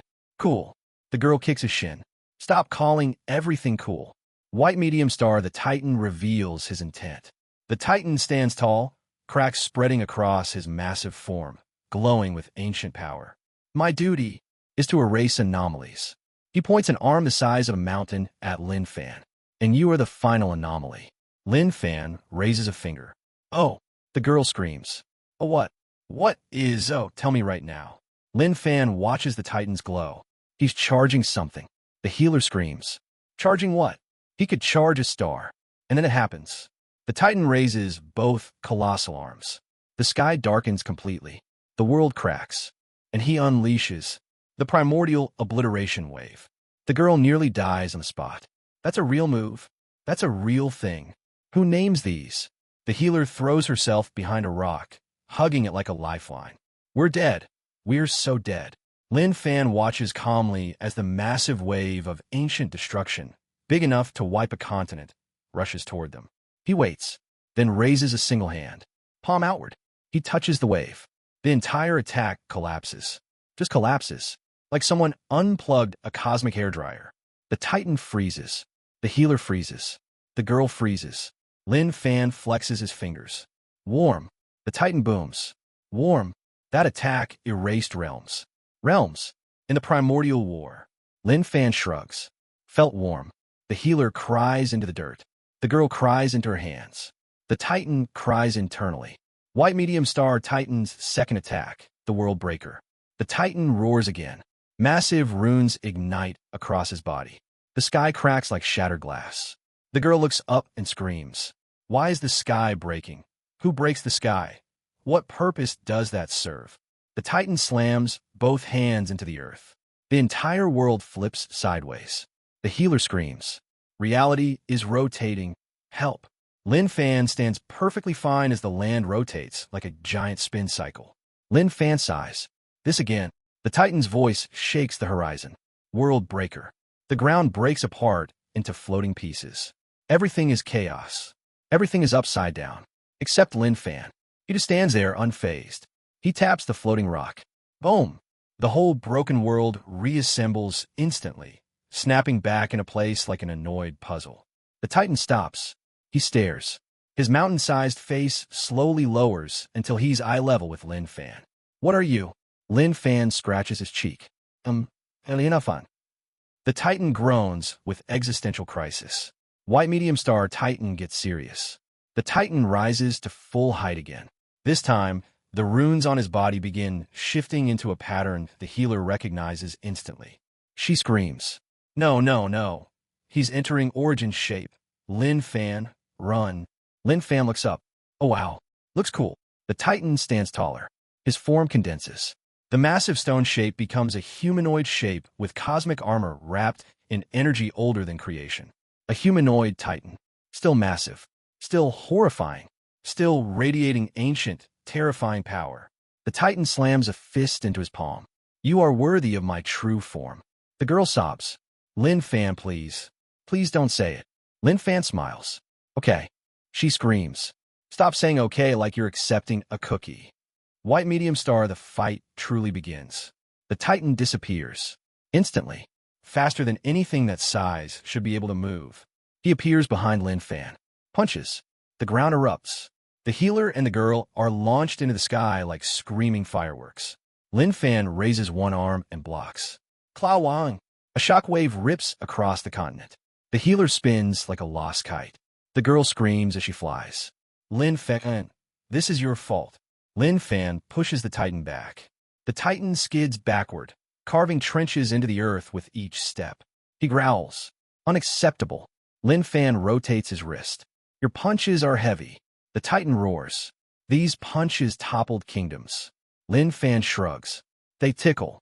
The girl lands in a tree. Head first. She stays there. White medium star Titan uses ancient power. The Titan slams his fist into the sky. Reality cracks again. Time slows. Space bends. Energy spirals. The healer screams from somewhere in the distance. He's using PRE creation energy. That is not fair. The Titan thrusts his palm forward. A beam of pure, ancient destruction roars out. Lin Fan steps into it. Walks forward. Through it. Like he's walking through warm fog. The Titan's eye widens. Lin Fan says, "It's cozy today." The Titan shuts off the beam. Stop calling my attacks cozy. White medium star Lin Fan attacks. Lin Fan lifts his hand. Makes a fist. Punches the Titan's foot. Not hard. Not dramatically. A simple, casual punch. Boom. The Titan is launched backward so fast he rolls across the land like a living mountain bowling ball. The girl falls out of the tree. I can't do this. What am I even watching? The healer lands beside her, dizzy. The Titan stands, growling, cracks spreading across his body. He narrows his star-bright eyes. You are broken. Lin Fan smiles. Thanks. The Titan screams. IT was not a compliment. White medium star Titan's last stand. He places both hands on the ground. The runes on his body ignite for the final time. A shockwave spreads for miles. The healer gasps. No, that's sleepless mode. The girl screams. What does that mean? The healer whispers. He fought ancient gods for 3 days straight without rest in this form. It means he's serious. Lin Fan nods in approval. Nice. The Titan lunges. His fists move like collapsing stars. His strikes shake continents. His roars tear through the sky. Lin Fan dodges effortlessly. One step, one shift, one tilt of his head. The Titan's rage grows. Face me properly. Lin Fan stops, looks at him, and smiles. Okay. He appears behind the Titan. Punches his back. Just one punch. Crack. The Titan freezes. A massive fracture spreads across his back. Lin Fan punches again. Crack. The Titan drops to one knee. He tries to speak. You are not. Lin Fan places his hand on the Titan's head. Sleep. He taps lightly. The Titan collapses like a falling mountain. Ground shakes for miles. Silence follows. White medium star aftermath. The healer covers her mouth. Oh my heavens, he knocked out the Titan. The girl crawls over crying. Why does this keep happening? Lin Fan stretches. Good fight. The girl slaps his arm. Stop saying everything is a good fight. That was a Titan. The Titan lies there unconscious. Breathing softly, the healer approaches Lin Fan. Her voice is trembling. Lin Fan, you are beyond everything. Lin Fan blinks. Oh, she grabs his robe. Not in a good way. You are a natural disaster. A walking unfathomable force. The girl nods with tears streaming down her face. He scares me, and I travel with him. Lin Fan pats both their heads. It's fine. They scream. IT is not fine. But then, the ground quakes again. Softly, the healer freezes. No, not again. Lin Fan looks over. Oh, he's waking. The girl screams. Who? The Titan. Lin Fan shakes his head. No, something else. The girl shrieks into the sky. When will it end? Fade out. The ground is vibrating again. Not violently, not dramatically, just a soft, ominous hum. Like the world is tapping its foot nervously because it knows something terrible is approaching, and that something terrible is, as usual, heading straight for Lin Fan. The healer tenses. The girl clings to Lin Fan's sleeve with both hands like a terrified baby koala. Lin Fan. Who is coming now? Lin Fan squints at the trembling horizon. Oh, the girl explodes. Stop saying, oh, until US. A tiny crack opens in the air. Not big, not flashy, just a hairline tear. But the energy leaking from it? Completely wrong. Not divine, not chaos, not primordial, not creation, not time, not void. Something else. Something quiet. Too quiet. The healer steps back. This aura, I don't recognize it. The girl's eyes widen. Not recognizing something is bad. Everything dangerous starts with not recognizing stuff. Lin Fan takes a step forward. As the crack widens a bit, a small figure steps out. Small, tiny, child-sized. The girl tilts her head. Huh. The little figure floats gently, swaying like a leaf in a breeze. They look like a child wearing a long robe, several sizes too big, sleeves covering their hands, hood shading their face. A tiny voice echoes. Lin Fan. The girl whispers. This doesn't seem too bad. The healer's smile twitches. But the moment that tiny figure lifts their hood, both of them scream. Because under the hood is not a child. It's a being with eyes swirling with galaxies. Skin made of starlight. A presence ancient beyond ancient. A smile too calm. And a voice that does not belong to something cute. The healer whispers. Oh no. No. The girl stutters. Who is that? Lin Fan waves. Yo. The little cosmic being child tilts its head. I finally found you. The girl looks at Lin Fan, horrified. You know this thing? Lin Fan shrugs. Kinda. The healer grabs his arm. Kinda. What does kinda mean? White medium star, the child of the eternal source. The cosmic child floats closer. They blink slowly, eyes swirling like twin universes. I am the child of the eternal source. The healer collapses instantly. The girl drops to her knees. She screams into the dirt. Why is there always something older than the last old thing? Can we have a cut-off date, please? Lin Fan scratches his cheek. What do you want? The child points at him. You. The girl swallows. Please elaborate. You can mean anything, right? The child continues. You are breaking the source. Lin Fan tilts his head. Oh. The girl slaps him. Stop being so casual when gods complain about you. White medium star, the child explains the problem. A holographic ripple spreads from the child's hand. The sky changes. The land vanishes. They stand in a swirling void of cosmic rivers and flowing stardust. The girl screams. Stop changing scenery. I'm getting motion sick. The child points at a glowing sphere. This is the eternal source. A perfect orb of infinite energy. Stable. Silent. Unchanging. Then a crack appears in it. The crack pulses in the shape of Lin Fan. The healer gasps. Lin Fan, you cracked the source. Lin Fan scratches his head. Oops. The child continues. Every time you grow, every time you fight, every time you break the laws of the realms, another crack appears. Then another. Then another. You shake the foundation of everything. The girl screams. Stop growing. Stop breaking. Stop being you. Lin Fan points at the cracked sphere. So what now? White medium star, the child tests him. The child raises a hand. Light gathers. Not destructive. Not chaotic. Not divine. A strange, neutral force. They shoot a beam of pure source energy at Lin Fan. The healer screams. That's the purest energy in existence. Lin Fan, you can't just. Lin Fan catches it with 2 fingers. Crackles ripple. Then, he crushes the energy. It shatters like sugar glass. The child blinks. The healer sputters. The girl faints again. Lin Fan tilts his head. That's soft. The child of the source stares. Not angry. Not horrified. Just deeply, profoundly curious. You are incompatible with the source. Lin Fan shrugs. Seems accurate. The girl flops on the ground. No, that's not accurate. That's bad. Very bad. Super bad. The healer holds her own head. This means he doesn't come from the source. He doesn't come from chaos. He doesn't come from anything we know.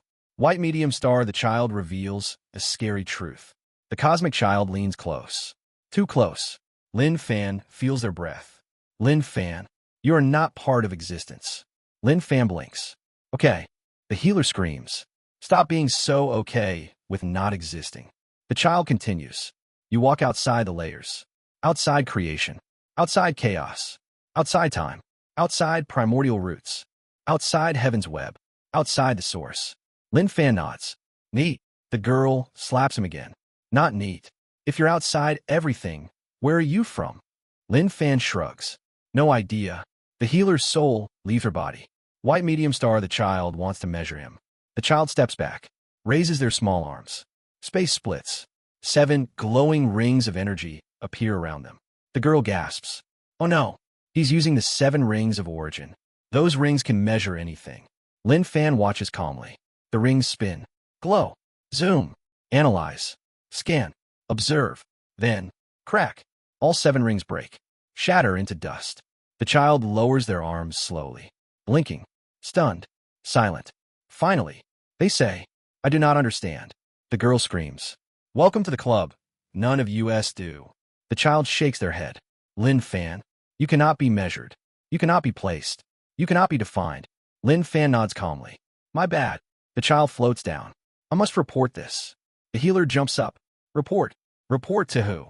The child looks at her with those cosmic swirling eyes. The source. The girl screams. No, don't snitch on us. The child turns to Lin Fan. You will cause something to wake. Lin Fan smiles. Cool. Stop saying cool to apocalyptic prophecies, the girl shrieks. The child floats backward into a glowing tear. Before leaving, they give Lin Fan a final look. If the source rejects you, the world will follow. And with that, they vanish. The tear closes. The world returns to normal. Silence. White medium star aftermath. The emotional collapse number 578. The girl collapses onto Lin Fan's leg. I can't. I cannot handle. Source children. Source cracks. Source warnings. Source problems. I am tired. The healer sits down and hugs a rock. I think I've lost my medical license after witnessing that. Lin Fan looks around. Well, that was interesting. The girl throws sand at him. Stop calling cosmic warnings interesting. The healer whispers. Lin Fan, if the source itself fears you, what will come next? Lin Fan looks at the sky. Oh, the healer screams. Stop saying oh and tell me. Lin Fan points. A new portal is forming. Bigger, brighter, more violent. The girl curls up into a ball. No, no, no more. Please, not another god. A voice bellows from inside the portal.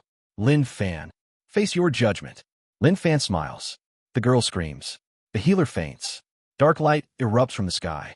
Fade out. The sky splits apart. Not like a crack. Not like a ripple. Not like a cute little tear. This time it rips open like the universe itself got fed up and decided to unzip its reality pants. The girl, who is lying face down in the dirt, lets out a muffled scream. WHYYYYYYYYYYYYYYY. I just want a nap. The healer is still unconscious from earlier. She twitches occasionally like someone having nightmares about medical malpractice. Lin Fan stands calmly, hands behind his back. From the colossal portal, a blinding beam of dark light shoots out, forming a pathway of pure judgment. Footsteps echo. Heavy, slow, final. The presence that comes out is so overwhelming that every blade of grass bows down. Even the dirt looks like it's trying to respectfully sink lower. The girl peeks from behind her arms and instantly regrets it. Her face pale, her voice trembling. Oh no, no, no, it's them. Lin Fan waves lightly. Yo, a deep, booming voice answers. Lin Fan. From the portal emerges. A judge, not just any judge. A celestial judgment executor. One of the 12 beings responsible for enforcing universal law. The ones even archons hesitate to provoke. He wears a long black robe woven from shadow starlight. A giant book floats behind him, chained by glowing symbols. A giant gavel rests on his shoulder, humming with judgment energy. His eyes glow with cold, terrifying intelligence. The girl immediately faints again. White medium star, the executor, announces himself. The executor points his massive gavel at Lin Fan. I am the 9th executor of celestial judgment. Lin Fan nods. Oh, the executor pauses. He lowers the gavel a bit. Is that all you have to say? Lin Fan shrugs. You said your title. The executor's eye twitches. You do not fear me. No. The executor clears his throat, offended. You should. Lin Fan tilts his head. Why? The executor spreads his arms dramatically. A storm of judgment energy erupts around him. Punishment lightning cracks through the sky. Space trembles. The ground shakes. The healer wakes up mid-scream. Why is everything shaking again? The executor roars. I have come to judge you, Lin Fan. The girl sits up, trembling. No, no. Please don't judge him. He's not even measurable. He'll break your book. The executor snaps his fingers. The floating book behind him flips open. Pages turn violently. I have reviewed your crimes. Lin Fan raises an eyebrow. You have a list? Yes. The executor clears his throat and begins reading. Crime 1. Breaking the heavenly system. Lin Fan nods. True. Crime 2. Breaking the primordial law. Lin Fan shrugs. Oops. Crime 3. Distorting time and confusing the chrono sage. Lin Fan scratches his cheek. Accident. Crime 4. Breaking chaos and making the chaos sovereign cry. Lin Fan smiles. He was fun. The executor stares at him like he's a biological hazard. He continues flipping pages. Crime 87. Eating the dragon monarch's fruit. Lin Fan nods. Crime 112. Punching holes in reality. Necessary. Crime 150. Stepping into forbidden void spaces without permission. They didn't have a sign. The executor sighs heavily. That sigh shakes galaxies. The girl hides behind a rock. White medium star, the executor's judgment. The executor slams the giant book shut. Lin Fan. You are guilty. Lin Fan nods. Okay. The executor raises his gavel. Your punishment shall be. The girl jumps up, waving her arms. Wait. Can we talk about this? The executor ignores her. Erasure. Silence. Cold, chilling silence. The girl falls backward. What? Erase. No. That's too big. Take his lunch, not his existence. Lin Fan stretches. Haven't tried that before. The executor roars. Let judgment fall. He slams the gavel down. A massive wave of erasure energy expands across the land. Trees vanish. Rocks vanish. Air vanishes. Even light distorts. Lin Fan stands still. The wave reaches him, touches him, and nothing happens. The executor stops mid-motion. Excuse me? Lin Fan pokes the wave. It dissipates like fog. The The executor stares at his gavel in horror. His voice cracks. What? That's impossible. This is pure judgment energy. It erases anything. Anything. Lin Fan shrugs. It tickles. The healer screams. Tickles. Tickles. I'm going to throw up. White medium star, the executor tries again. The executor shakes violently. No, no, no. This cannot be. Again. He raises his gavel. It glows brighter. He channels enough judgment to flatten universes. Final celestial judgment. He swings. Lin Fan raises one finger. The gavel stops. Just stops. Frozen midair. The executor looks like his soul just fell down the stairs. He pulls the gavel with both hands. It doesn't move. Lin Fan flicks it. The gavel flies out of the executor's hands and crashes into a mountain 5 miles away. The mountain collapses. The executor lets out a tiny scream. White medium star executor enters enforcer mode. The executor gathers himself. He grows in size. Armor wraps his body.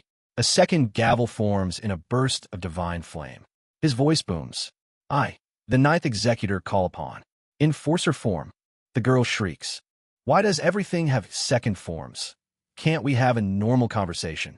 The executor lunges. His new gavel is infused with divine judgment, primordial rules, celestial authority, system enforcement, absolute erasure. He swings. Lin Fan slaps the gavel lightly. It shatters. The executor freezes. Lin Fan pats his shoulder. You need better materials. The executor drops to his knees. What material do you expect me to use, reality? Lin Fan shrugs. Sure. The executor falls face first into the dirt. White medium star executor breaks down. He pounds the ground like a dramatic toddler. This is unfair. Unfair. Unfair. You can't just break judgment. Lin Fan looks down at him. You done? The executor trembles. No. The healer covers her face. This is embarrassing. The girl hugs her knees. This is my life now. The executor looks up, eyes shaking, voice cracking. Lin Fan, what are you?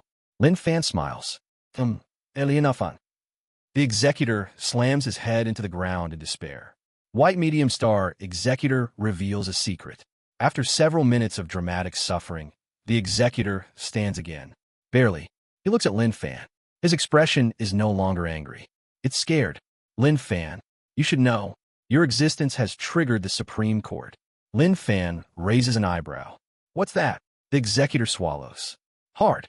The highest authority above creation. Above heaven. Above chaos. Above time. Above source. Above the Archon. The healer shrieks. No, not the Supreme Court. They haven't intervened since nothing. They've never intervened. The girl faints. Lin Fan nods calmly. Cool. The executor screams. Stop calling everything cool. The Supreme Court wants to see you. This is bad, very bad. They don't see anyone. Lin Fan tilts his head. When the executor points behind him, the enormous portal still glows. Now, white medium star, the executor leaves in fear. He backs away, bows deeply. For what it's worth. I am sorry. Lin Fan waves. Bye. The executor flees into the portal and slams it shut like he forgot to pay rent. Silence. White medium star aftermath. Number 999 in this arc. The girl wakes up, stands up, sees the empty sky, asking calmly, what happened? The healer covers her face.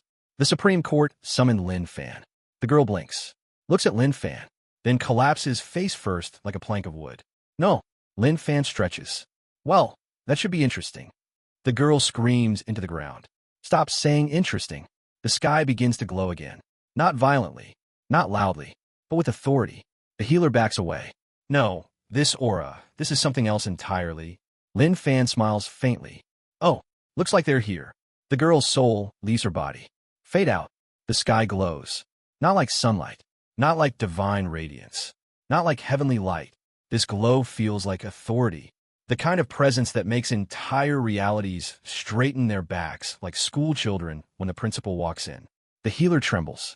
The girl is lying face down in the dirt, twitching like a traumatized worm. Lin Fan stretches casually, which somehow feels disrespectful to whatever is arriving.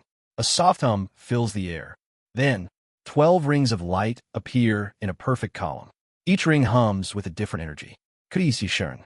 destruction, law, chaos, time, source, void, harmony, existence, fate, origin, the unknown.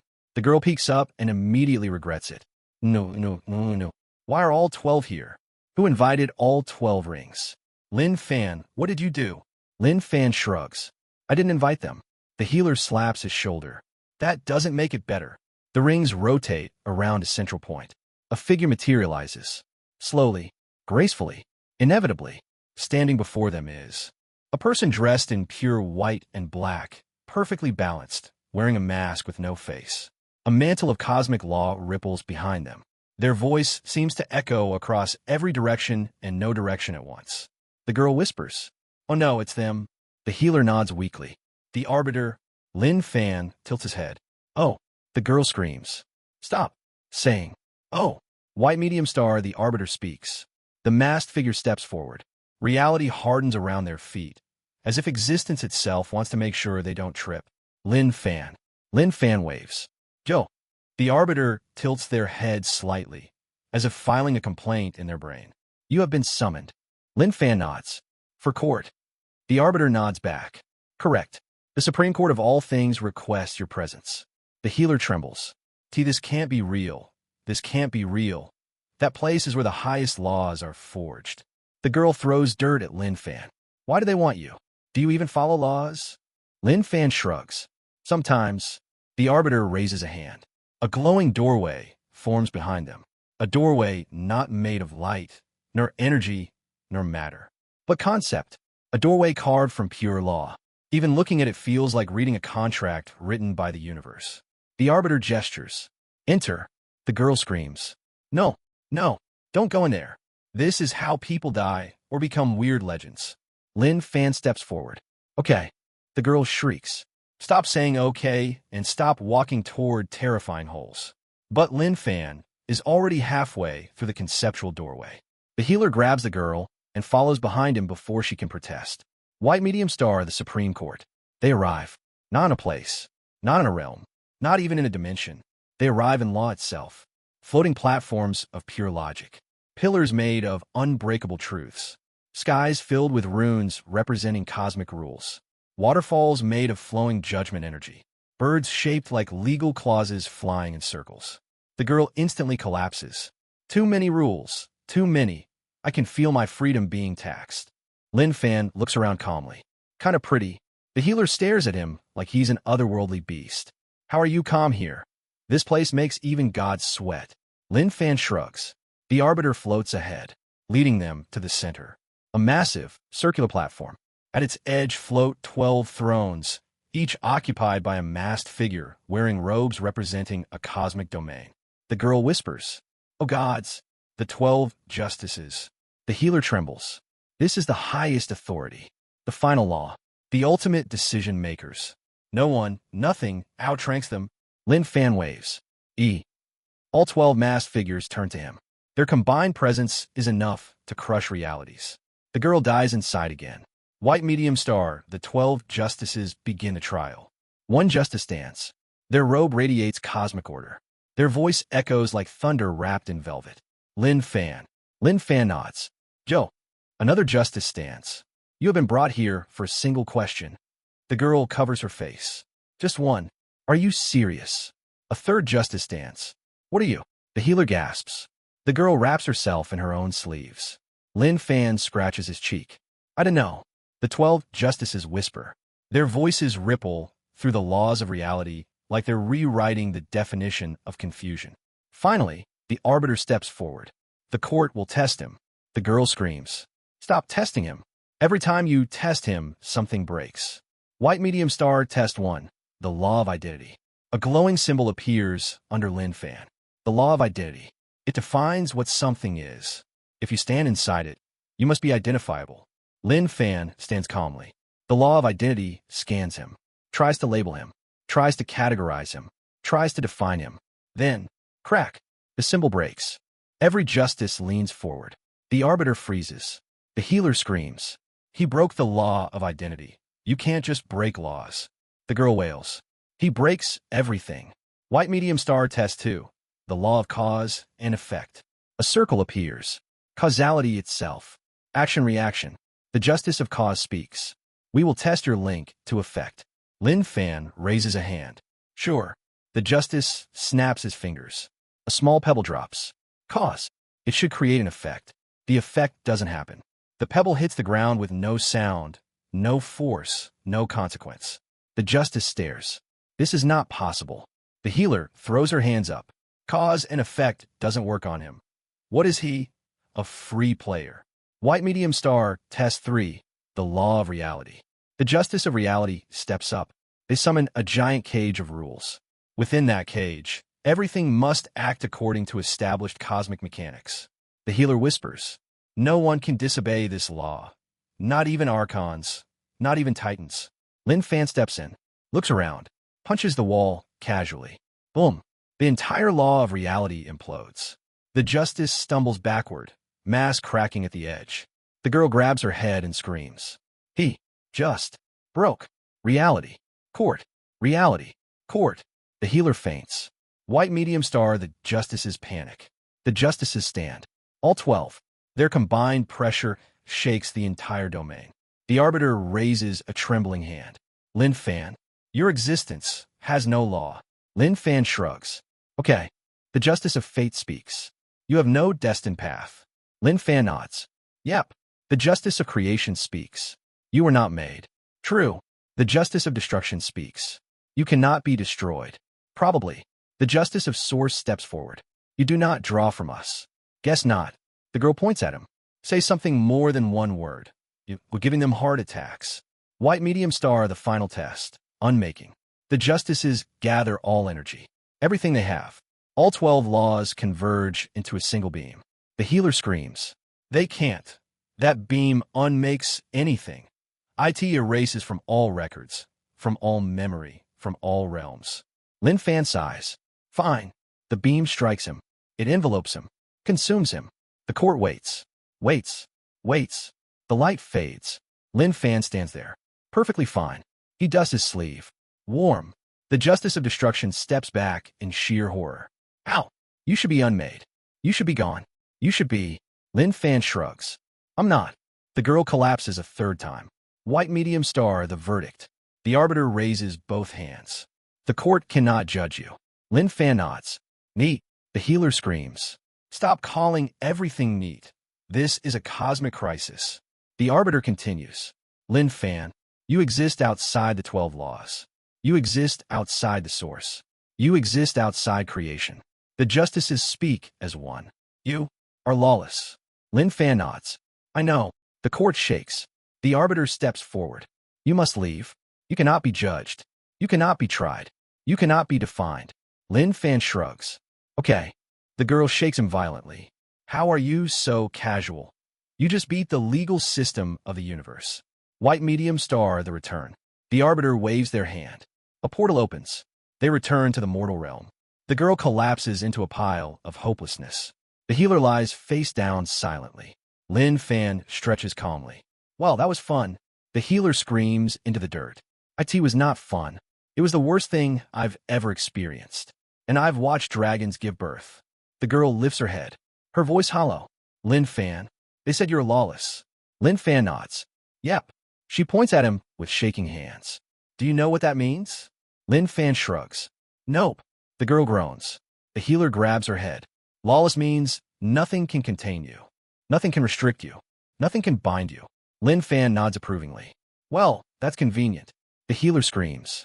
Not convenient. It means you are a moving, talking exception that breaks every rule. The universe can't even process you. Lin Fan smiles. Cool. The girl faints again. The healer looks up and freezes. Lin Fan. He looks over. Oh. The healer screams. What? What is oh? What is it this time? Something massive is approaching. Something older. Deeper. Darker. The girl wakes up mid-scream. The healer grabs her staff. That aura. It's not a god. Not a titan. Not a judge.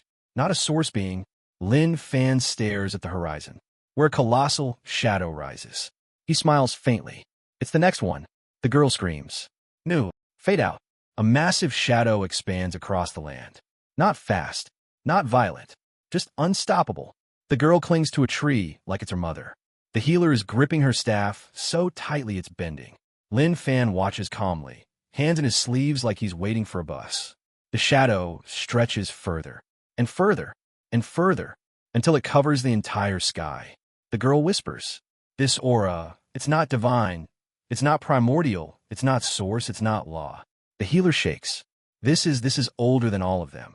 Lin Fan smiles faintly. "Oh." Both girls scream at once.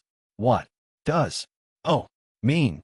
The shadow changes shape, condensing into an enormous humanoid form. A being larger than the Titan, heavier than the Archon, older than the Source Child, higher than the Judges. A creature with no clear edges, only shifting cosmic fog, swirling energy, and an outline carved from nothingness itself. Its voice comes from everywhere. "Lin Fan." Lin Fan nods. "Yo." The girl grabs Lin Fan's leg. "Don't yo the ancient, void-forgotten, whatever it is." The healer kneels involuntarily. She can't even control her body. This presence. Not creation. Not destruction. Not existence. Not void. Her voice cracks. This is pre-existence. The girl shrieks. "Stop using words no mortal should say." White medium star, the being introduces itself. The cosmic shadow leans down, its enormous face aligning with Lin Fan's level. Two glowing eyes open. Inside them, not stars, not galaxies, absolute nothing.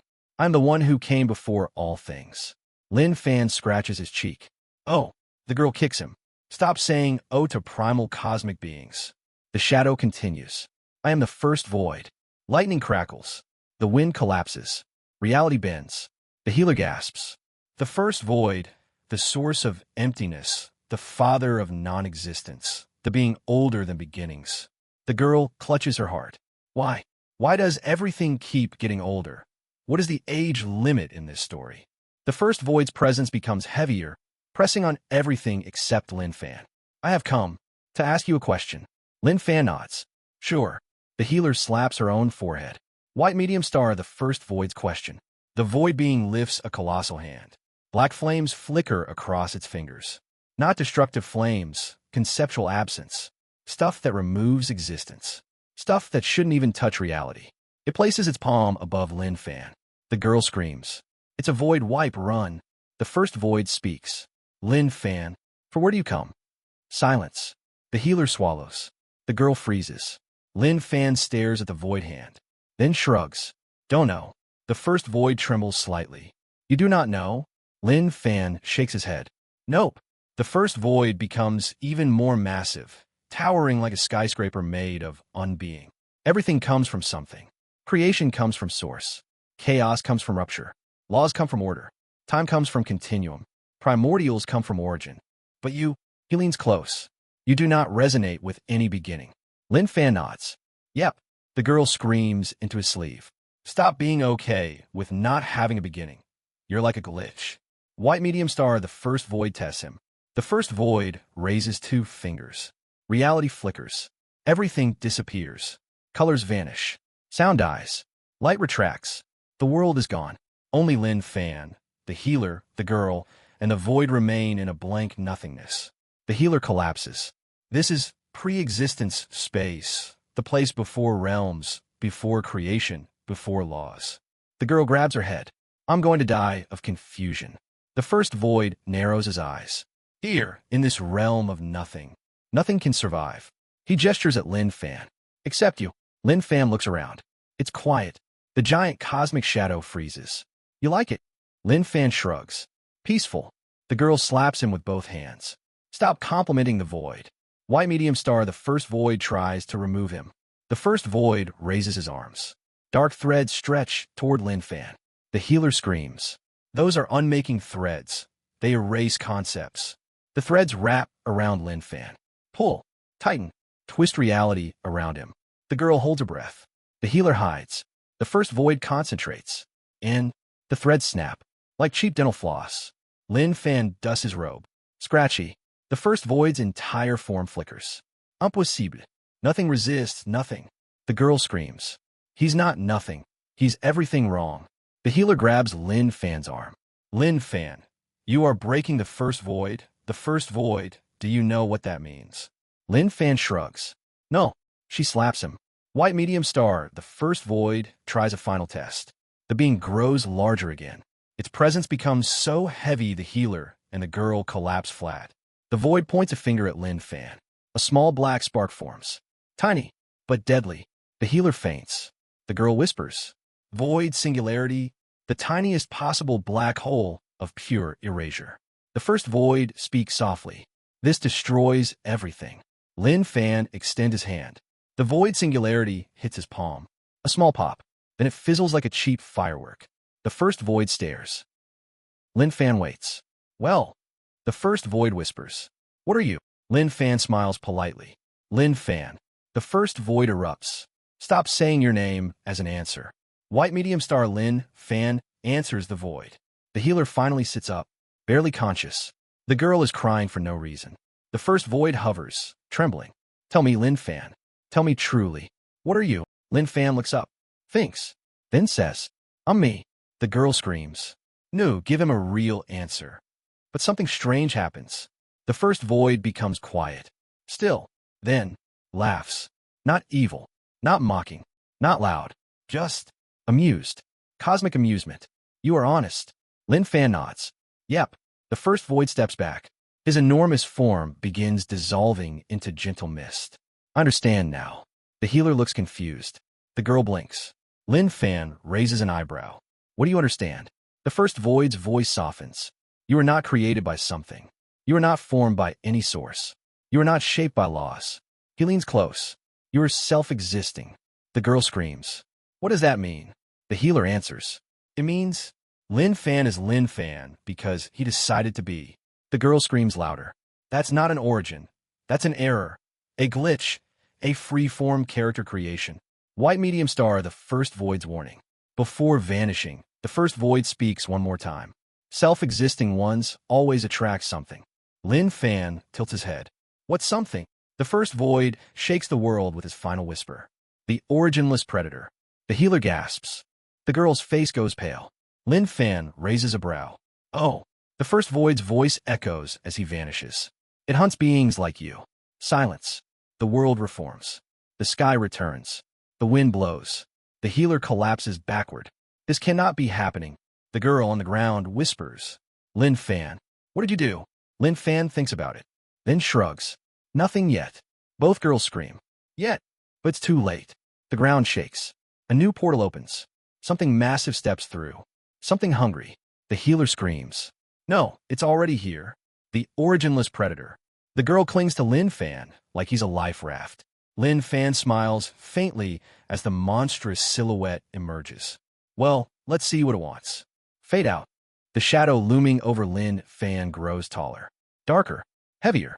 The originless predator steps fully into the world. This thing isn't shaped like a beast, or a human, or even a titan. Its body is a swirling mass of shifting outlines, sometimes humanoid, sometimes quadrupedal, sometimes an impossible geometry that hurts to look at. It has no fixed form, no stable shape, no facial features, just a presence so cold that even the wind tries to run away. The girl immediately passes out, face first. The healer stands frozen in fear, unable to speak, unable to breathe. Lin Fan, he just smiles. Joe. The predator's form vibrates, and its voice sounds like three beings speaking at once, slightly out of sync. Lin Fan. Lin Fan nods. That's me. The predator's voice deepens. Self-existing. Lawless. Originless. Unaffiliated. Unchecked. Lin Fan tilts his head. You sound like the judges. The healer screams. Stop bringing up the judges. We just escaped legal trauma. But the predator doesn't react to her. It only watches Lin Fan. Observing, studying, and then it kneels. The healer gasps. The girl wakes up for shock. What? IT kneeled. IS it's submitting. DO we win. The predator's voice shakes the sky. I kneel, so I may observe you closer. The girl screams. Why do you need to kneel for that? Just back up. Lin Fan looks curious. What do you want? White medium star, the predator's purpose. The predator shifts shapes like it's changing moods. Humanoid silhouette. Beast silhouette. Shadow silhouette. It speaks again. I desire to understand. Lin Fan folds his arms. Understand what? You. The healer trembles. Oh no, he wants to study you. We are going to die. The predator explains. I am the eater of definitions, the hunter of identities, the destroyer of origins. But you have none. Lin Fan thinks. Is that a problem?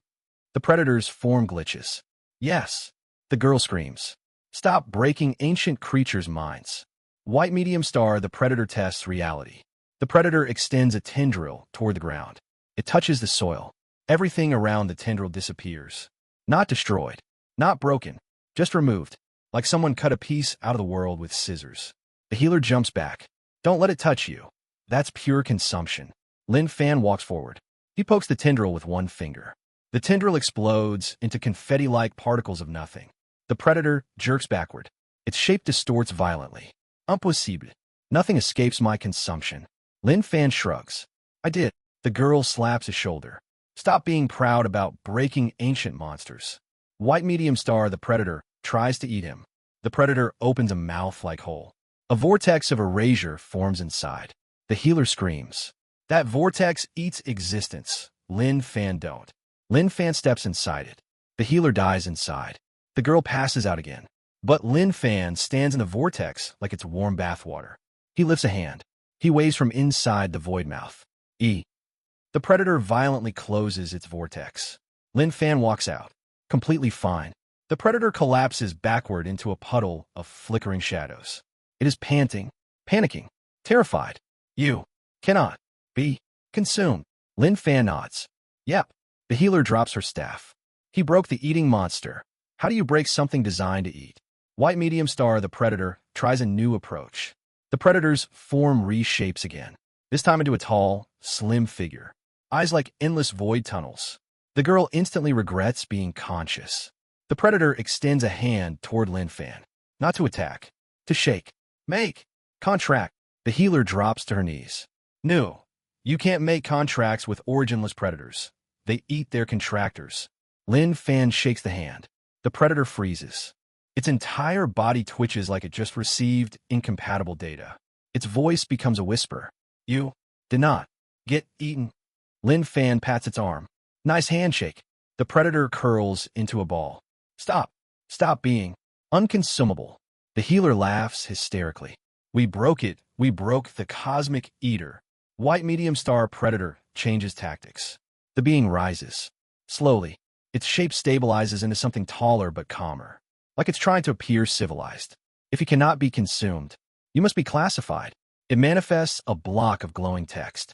A cosmic tablet used to classify entities. The girl trembles. Oh no, not the classification tablet. The thing names everything. The predator presses the tablet against Lin Fan's forehead. It scans him, tries to assign a category. The tablet starts smoking, then burning, then screaming, then, boom, it explodes into void dust. The predator stares at its empty hand. What? Lin Fan pats his head. Felt warm. The predator starts shaking violently. Nothing is warm. There is no temperature in void. Stop breaking concepts. White medium star, the predator's rage. The predator finally snaps. Its form erupts into a massive, swirling mass of claws, eyes, fangs, and void lines. It fills the sky. It fills the horizon. It becomes a storm of predatory hunger. The girl cries, I want to go home. The healer grabs her. We don't have a home anymore. The predator roars. Definition attack. Categorization strike. Void line erasure. Every attack used is the kind that ended civilizations. But Lin Fan just dodges casually. Steps sideways. Tilts his head. Yawns. He pats the predator again. Calm. And the enormous void storm actually calms down. Shrinks. Shrinks. Shrinks. Until the predator stands small and humanoid again. Lin Fan looks down at it. Better. The predator trembles like a child caught doing something wrong. Lin Fan. Lin Fan waits. I cannot classify you. I cannot consume you. I cannot understand you. I cannot erase you. I cannot unmake you. Lin Fan smiles. Okay. The predator steps closer and kneels again, this time genuinely. Then I will follow you. The healer screams. No, not a follower. The girl shrieks. We don't need a pet void monster. But the predator continues. You are the only thing I cannot hunt. The only thing that breaks my instincts. The only thing I do not understand. It lowers its head. Let me watch you. White medium star Lin Fan accepts. Lin Fan shrugs. Sure. The predator shivers. and whispers, "Good." The healer and the girl collapse. No, no, we've adopted a cosmic problem. Lin Fan pats the predator's head. It purrs. An ancient, terrifying, universe-eating predator. Purrs. The girls scream in synchronized horror. New, white medium star, but something else arrives. The wind stops. The world holds its breath. The predator stands immediately tense. Its form blurs. Its voice drops to fear. It woke. Lin Fan raises a brow. What woke? The predator stares into the sky. Its body trembling for the first time. The one above Origin. The one that hunts me. The healer stumbles back. No, no, no, no. Not that. The girl grabs Lin Fan's sleeve. Why? Why do we keep getting worse enemies? Lin Fan looks up. A small ripple appears in the sky. Tiny. Silent. Barely visible. Lin Fan smiles. Oh, another one. The girls scream in pure misery. The sky ripple widens. Not violently. Not dramatically. But in a way that feels inevitable. The predator, the cosmic devourer of the Originless, actually steps behind Lin Fan. For protection. The girl screams. No way. No actual way. The monster that eats other monsters is hiding. Lin Fan, what did you do? The healer grabs her staff, then drops it. Her hands shake too much to hold it. This aura feels like law, but not law like creation, but older, like void, but higher. Lin Fan nods. Oh, the girl throws a rock at him. Stop doing that. Why do you see ancient horrors like their weather reports? The ripple expands. A silhouette steps through. But unlike the Predator or the First Void, or any Titan or Archon, this figure looks normal. Humanoid.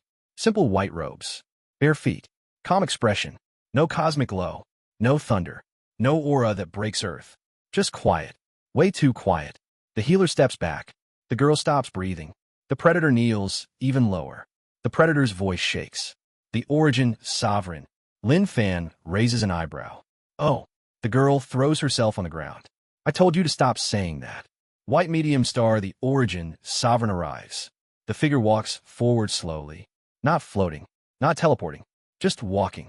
But with each step, reality itself straightens like a soldier at attention. Grass grows greener. Wind blows cleaner. Light becomes sharper. The world becomes more correct.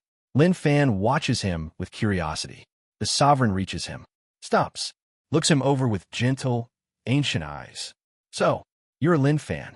Lin Fan nods. Yep. The girl collapses. He said yep. He yepped at the Origin Sovereign. Who yeps at a god of origins? The Sovereign doesn't mind. Instead, he smiles softly. Not kindly. Not warmly. Just knowingly. It's the smile of a teacher looking at an impossible exam question. White medium star, the Sovereign inspects Lin Fan. He circles him slowly, hands behind his back, like an old scholar examining a strange artifact. The Predator watches nervously. The healer watches in terror. The girl watches in regret. The Sovereign stops in front of Lin Fan, raises a single finger, and taps Lin Fan's forehead. Tulp. A tiny sound, but the effects are enormous. The healer screams as she sees the world's layers peel back like pages in a book. Laws unravel. Concepts loosen. Origins ripple. Lin Fan stands calmly. The Sovereign's eyes widen slightly. No resonance. He taps Lin Fan again. Tap. More layers peel. More concepts distort. Still no reaction from Lin Fan. The Sovereign taps a third time. This time, space cracks. Like a glass mirror struck by existence itself. The girl screams. Stop tapping him. We're gonna universe wipe us. The Sovereign withdraws his finger. Stares at Lin Fan. Deeply. Curiously. White medium star, the Sovereign speaks his evaluation. You have no origin. Lin Fan nods. I know. The Sovereign continues. You have no beginning. Lin Fan shrugs. Never thought about it. The Sovereign nods slowly. You have no anchor in creation. In chaos. In void. In time. In law. Or in existence. Lin Fan tilts his head. That sounds inconvenient. The healer screams. IT is beyond inconvenient. It's horrifying. How do you live without a foundation? The Sovereign places his hand on Lin Fan's chest. The girls panic. The Predator's form flickers. The Sovereign releases a calm breath. And yet, you exist effortlessly. Lin Fan nods. Yep. The Sovereign actually chuckles. A soft, ancient laugh. White medium star, the Sovereign tries to define him. He lifts his hand again. Reality cracks open, revealing pure origin energy. This is the stuff everything comes from, the base material of creation itself. He shapes it into a rune, a classification rune that has defined every living thing in every realm. He pushes it toward Lin Fan. The healer screams, "No, no, don't try to classify him. We know what happens." The rune touches Lin Fan, sizzles, burns, melts, then disintegrates into dust. The sovereign freezes. The girl screams, "Why does everything break when it touches you?" Lin Fan shrugs, "I'm durable." The predator curls into a ball. The healer covers her eyes. White medium star, the sovereign, tries a harder test. He raises both hands. The sky opens. A vortex of pure origin energy floods the land. Too much. Way too much. The healer panics. That's enough origin energy to overwrite a realm. Lin Fan, don't touch any. Lin Fan walks straight into it. He swims through origin energy like it's a warm bathtub. He pokes a swirling origin light. It pops like a bubble. The sovereign looks like someone slapped him with a cosmic textbook. "You're immune." Lin Fan nods. "Seems like it." The sovereign sighs. A deep, ancient sigh that sounds like a million years of "this is not my problem, but now it is." White medium star, the sovereign, makes a decision. The sovereign stands tall. He looks at the predator. "Step aside." The predator obeys instantly. He looks at the healer. "Stand back." She stumbles backward. He looks at the girl. "Run." The girl tries to run but slips immediately and cries. Finally, he looks at Lin Fan. "I must test your creation potential." Lin Fan cracks his knuckles. "Okay." The healer screams, "Stop accepting tests. We are going to be obliterated." The sovereign plunges his hand into his own chest, pulls out a glowing sphere, a tiny seed of origin essence, a seed that can create worlds, or gods, or both. He places it in Lin Fan's hand. Lin Fan looks at it, squeezes lightly. The seed bursts into a miniature galaxy. The girl screams, "No, no, no." He just squeezed a world seed. Like a grape. The healer faints again. The predator hides behind a tree. The sovereign's mask cracks. He whispers, "You are not creation, but you are not destruction either." Lin Fan nods. "Yep." The sovereign looks up at the sky. His voice drops to a whisper. "You are a neutral point." Lin Fan tilts his head. "Meaning?" The sovereign turns slowly. His gaze is heavy, deep, ancient. "Meaning, you are the only thing that does not belong in any system." Lin Fan shrugs. "Okay." The girl slaps him with both hands. "Stop saying okay to terrifying statements." White medium star, the sovereign, gives a warning. The sovereign steps close, places his hand on Lin Fan's shoulder. This time, no scanning, no reading, just a gesture of respect and fear. "Lin Fan, I understand why the void fears you, why the judges cannot process you, why the source rejected you, why the titan bowed, why existence trembles." The healer looks like she's about to cry.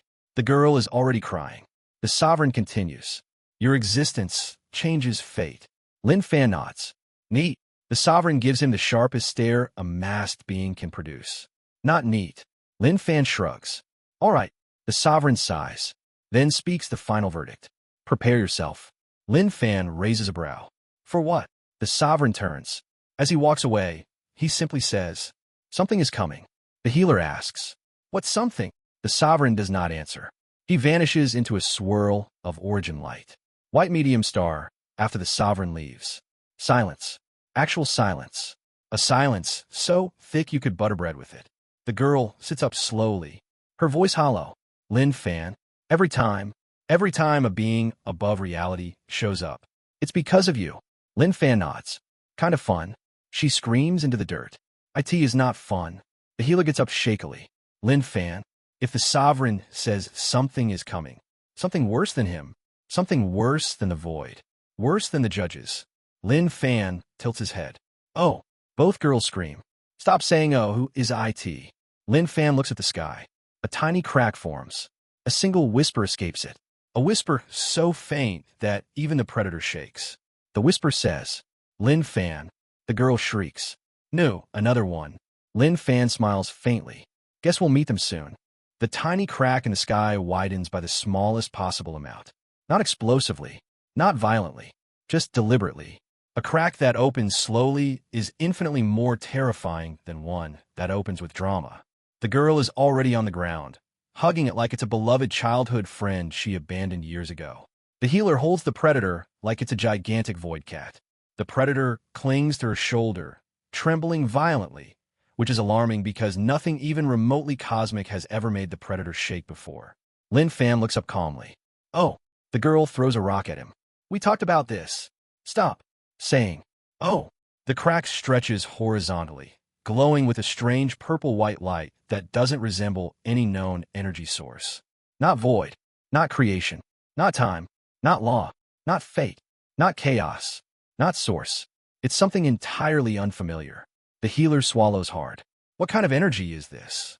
I can't classify it. The predator speaks in a trembling whisper. It is not from this side. The girl freezes. This side. We're on a side. How many sides does the universe have? The predator's eyes darken into swirling voids. This is the aura of the one outside. Lin Fan raises an eyebrow. Huh. The girl slaps him. No more sound effects from you. You're making this worse. White medium star, the crack opens fully. A hand slips through. Small, delicate, almost human.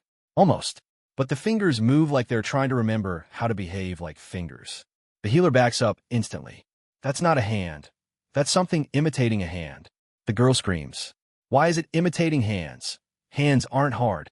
The predator hides behind Lin Fan, which is arguably the funniest and most horrifying visual of the entire arc. The crack widens further. A figure steps out. Slowly, gracefully, wrongly, like it knows how walking is supposed to look, but its timing is off by half a heartbeat. The being looks human. Perfectly human. Too human. Male. Tall. Simple white robes. Soft smile. He looks utterly ordinary, like a background extra. And yet, the moment he steps onto the world, the colors around him act strange. Grass turns gray. Wind stops. Clouds freeze mid-movement. Light bends around him like it's confused what angle to hit him from. The girl whispers. No, no, no. The healer's voice trembles. That isn't a cosmic being. It isn't a divine being. It isn't a void being. The predator hides deeper. He is the outside. Lin Fan tilts his head. Oh. The girl slaps him again. White medium star, the being speaks. The being smiles softly, warmly, almost kindly. Lin Fan. Lin Fan waves. Joe. The being chuckles. Ah, you speak casually. I like that. It makes this easier. The girl grabs the healer. What does that mean? Why is it easier? Hard should be hard. The healer stares at the being. Something is wrong with him. Deeply wrong. Fundamentally wrong. He doesn't belong to any plane, any structure, any engine of reality. Lin Fan walks forward. What do you want? The being smiles wider. Too wide. Like a smile drawn by someone who studied humans from a distance, but never really understood them. I want you. The predator screams. Run. The girl screams. We can't outrun whatever that is. The healer grabs Lin Fan's sleeve. Please don't agree with him. Lin Fan ignores all of them. What for? The being steps closer. You are like me. Everyone freezes. The girl shrieks. Like who? Like that. No, burn IT. The healer backs up. No, no. Lin Fan can't be like. The predator whispers. He is the anti-origin. Lin Fan looks at the predator. Meaning, the predator trembles. He is what comes before even the void. He is what the void forgot. He is what the source cannot reach. He is what the laws cannot see. He is what creation cannot define. The girl puts her hands over her face. Lin Fan, why do you attract people who think they're your cousins? White medium star, the anti-origin, introduces himself. The being places a hand over his heart. He bows politely. I'm not a god. I'm not a concept. I'm not a force. I'm not an absence. I am simply the one who exists without permission. The healer lets out a small scream. That name, that title, that's not even allowed. The being smiles. Lin Fan, so are you. Lin Fan scratches his cheek. I didn't ask for that. The anti-origin steps closer. Nor did I. The girl looks between them. Stop. Stop being twins. This is horrifying. White medium star, the anti-origin, offers something. The being raises his hand. A single orb of neutral light appears. Not origin, not void, not energy, not anti-energy. Something in between. Something without category. Lin Fan, come with me. Let's leave this place. Lin Fan shakes his head. No thanks. The healer faints. The girl collapses. The predator shrieks. You said, no, thanks, to an anti-origin. The anti-origin tilts his head. His smile twitches. Not angrily. Not sadly. Just curiously. Why? Lin Fan shrugs. I'm busy. The girl screams. Busy with what? Ruining cosmic law. White medium star, the anti-origin insists. The being extends his hand again. You do not belong here. Lin Fan shrugs. I like it here. The girl cries into the ground. He likes it here. Star-eating monsters want him, and he likes being in dirt. The anti-origin's eyes shift. Not glowing. Not expanding. Just shifting. Like they momentarily forget which direction they're supposed to face. Lin Fan. You and I are the same. Lin Fan shakes his head. No, we're not. The being pauses. No. Lin Fan repeats.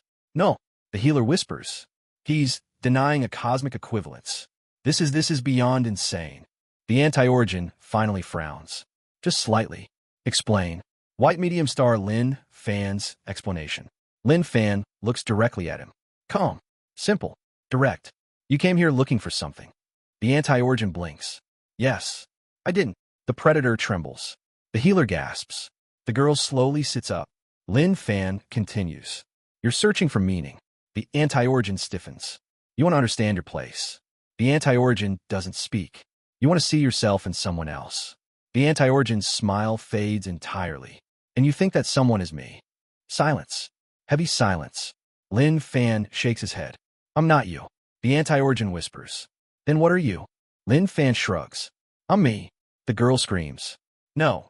Not this again. Give him a real answer. White medium star, the anti-origin, gets emotional. The anti-origin steps back. For the first time, his expression looks truly human. Confused. Lost. Almost hurt. I have wandered countless realities. I have eaten loss. I have erased origins. I have broken titans. I have consumed void. He looks at Lin Fan. But you? I cannot read. Lin Fan nods. Yep. The anti-origin trembles. You are beyond me. The predator collapses. The healer collapses. The girl collapses. Lin Fan scratches the back of his head. That's awkward. The anti-origin whispers. Lin Fan, teach me how to exist. The girl's soul leaves her body. No. Why are cosmic beings asking you for lessons? He doesn't even know how he exists. Lin Fan thinks and says, okay. The healer bursts into tears. He agreed. He agreed. We're going to die. But the anti-origin relaxes. His smile returns. This time, less uncanny. More real. Then I will stay. He bows. Until I understand. The anti-origin stands beside Lin Fan now. Not threatening. Not devouring. Just standing. But the air around him still feels unnatural. Like the world is trying to decide whether to recognize him or pretend he doesn't exist. The girl is curled up on the ground, hugging her knees. So, let me get this straight. Her eye twitches. We now have a pet void monster. In a cosmic error, who wants to be your student? The healer is staring into the distance blankly. I think my medical license just aged 200 years. The predator sits beside her, gently patting her head like a comforting void puppy. The anti-origin looks at Lin Fan with genuine curiosity. Lesson 1. Lin Fan shrugs. Walk around. The anti-origin immediately begins walking in a circle around Lin Fan. The girl screams. No, don't teach him. Stop spreading Lin Fan ideology. The healer grabs her face. He's teaching an elder god how to walk. The predator hides behind Lin Fan again. This is not okay. The anti-origin stops walking, looks up, and asks, did I exist correctly? Lin Fan nods. Pretty good. The anti-origin beams like a child getting a gold star sticker. The girl collapses again. White medium star, a new presence appears. Just as the world tries to recover from existential insanity. The sky flickers. Not a crack. Not a glow. Not a ripple. It flickers. Like a glitch. The predator hisses.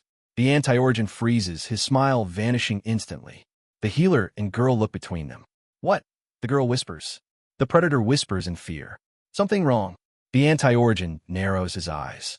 It is not from above, nor below, nor outside, nor before. Lin Fan squints up at the sky. He sees a tiny blinking dot, almost like a loading icon.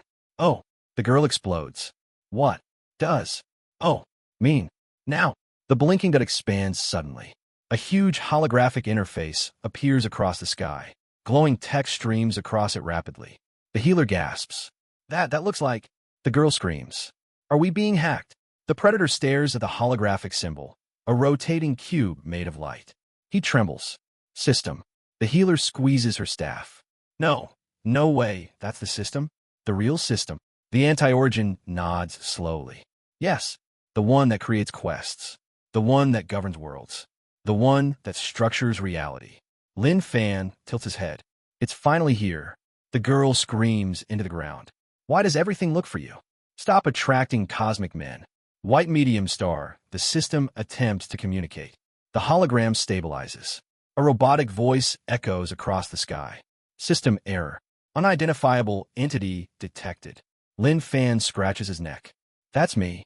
The hologram flashes faster. Are you analyzing? Are you analyzing? Are you analyzing? The healer shakes. It's trying to scan you.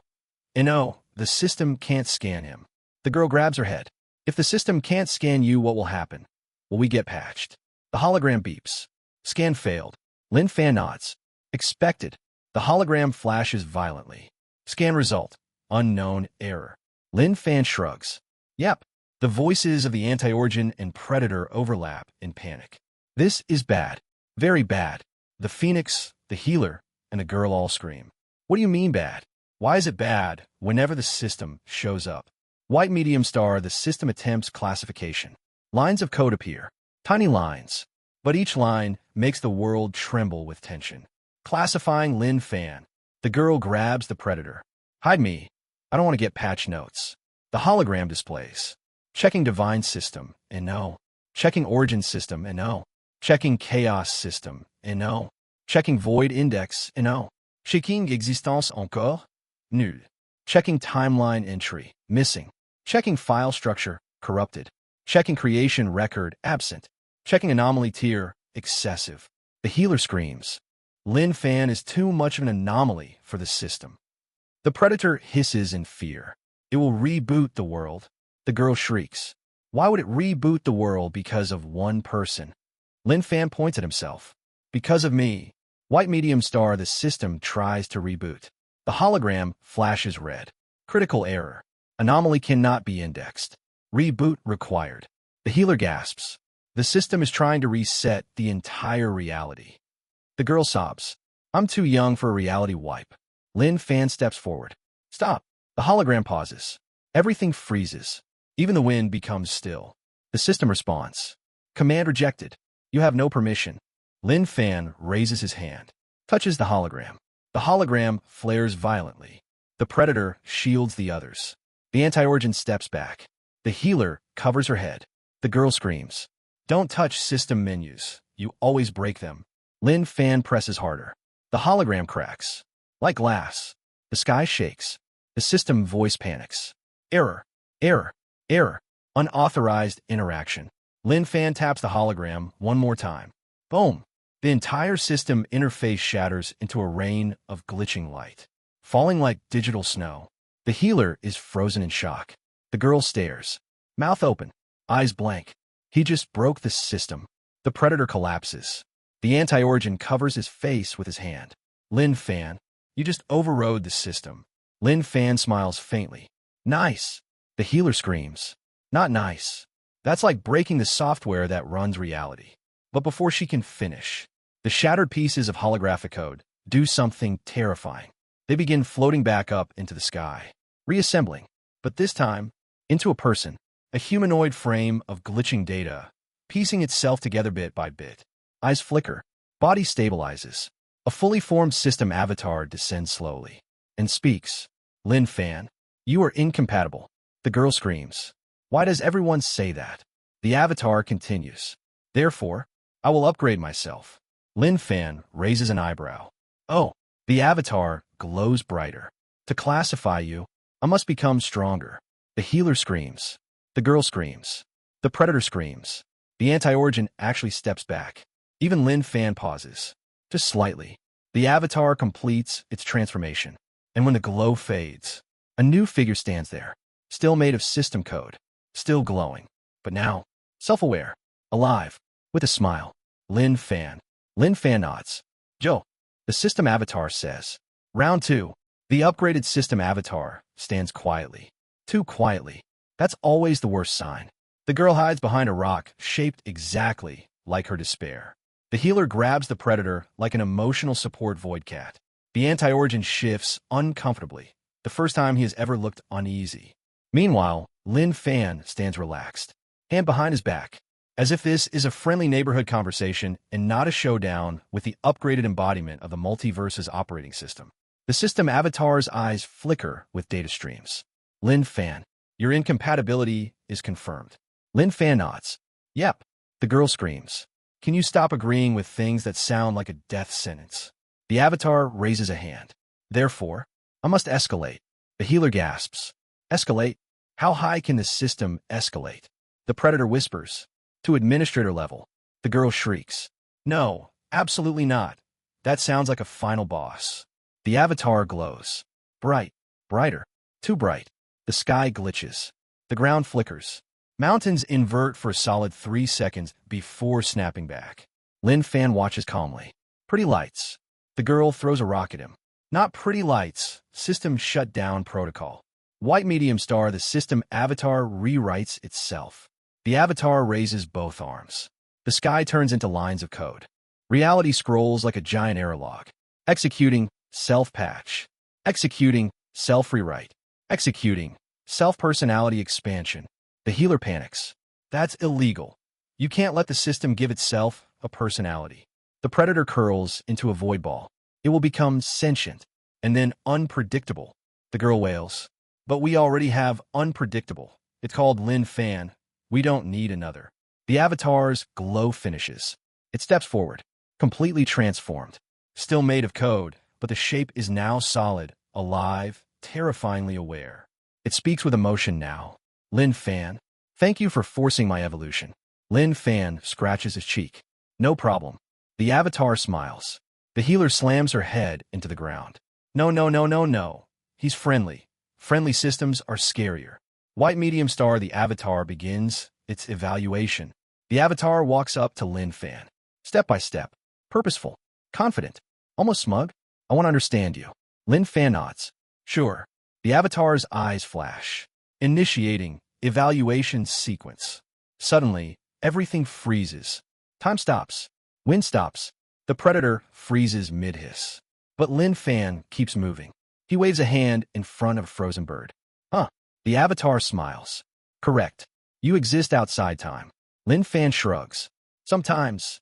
The girl, frozen with her mouth open in a scream, somehow manages to telepathically complain. Why are we doing time pauses again? I'm traumatized. The avatar flicks a finger. The world resumes. The girl stumbles and falls. The healer face plants. The predator rolls. Lin Fan doesn't blink. White medium star, the avatar tests spatial logic. The avatar draws a circle in the air. Space inside the circle bends. Folds. Twists. Lin Fan casually pokes it. Poof. The pocket dimension collapses like a failed origami project. The avatar's smile twitches. Interesting. The healer screams. Interesting. This isn't interesting. This is cosmic war. The avatar creates 7 more spatial distortions. Lin Fan flicks each one. They collapse instantly. The predator whispers. He broke all of them. The anti-origin looks offended. He broke space faster than I could. Lin Fan shrugs. It felt flimsy. The girl shrieks. Stop critiquing reality like it's a cheap toy. White medium star, the system targeting protocol. Suddenly the avatar's tone changes. It steps back, raises a hand. A massive crosshair appears in the sky, a targeting reticle the size of a continent. It locks on a Lin Fan. The healer screams. That's system-level targeting. You can't dodge that. The predator shouts. You can't block it either. The girl throws her arms around Lin Fan.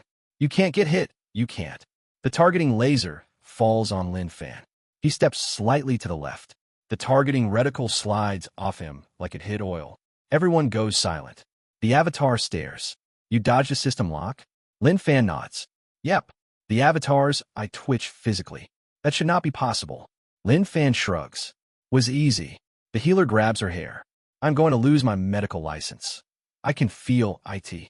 White medium star, the avatar changes strategy. The avatar takes a deep breath. Inhales code. Exhales frustration. Fine. If I cannot target you. It snaps its fingers. I will target the world around you. The air vibrates. Mountains begin lifting. Rivers reverse. Gravity flickers. Birds start flying backward. The girl screams. No, why is the world moving? The healer clings to the predator. The predator clings to a tree. The tree clings to nothing. Lin Fan looks around. Messy. He taps the ground. Boom. Everything snaps back. The world resets to normal. The avatar sees this, and for the first time, looks genuinely upset. White medium star, the avatar enters admin mode. A red glow appears behind its eyes. The healer gasps. No, no, no, no, no. Admin mode. Run. The predator drops to the ground, sobbing void tears. He activated super user privileges. We are dead. The girl screams high enough to hit dolphin frequencies. The avatar speaks in a deeper, distorted tone. Administrator authorization, level 0. The healer slams into the dirt. Level 0? That doesn't even exist. Only the system core has that. Lin Fan raises a brow. Cool. The avatar raises both arms. The sky turns into scrolling terminal text. The sun becomes a loading bar. The moon becomes a progress indicator. The clouds become error messages. The world becomes a giant debugging screen. Executing. Total reality reset. The healer cries. The girl cries. The predator hides. The anti-origin leans forward, curious. Lin Fan cracks his knuckles. All right. He steps forward and puts his palm on the admin terminal. Pop. The world stops rebooting. Everything crashes. The sun flickers. The moon glitches. Mountains blink. The debugging sky shows the following. Fatal error. Lin Fan interrupted admin reboot.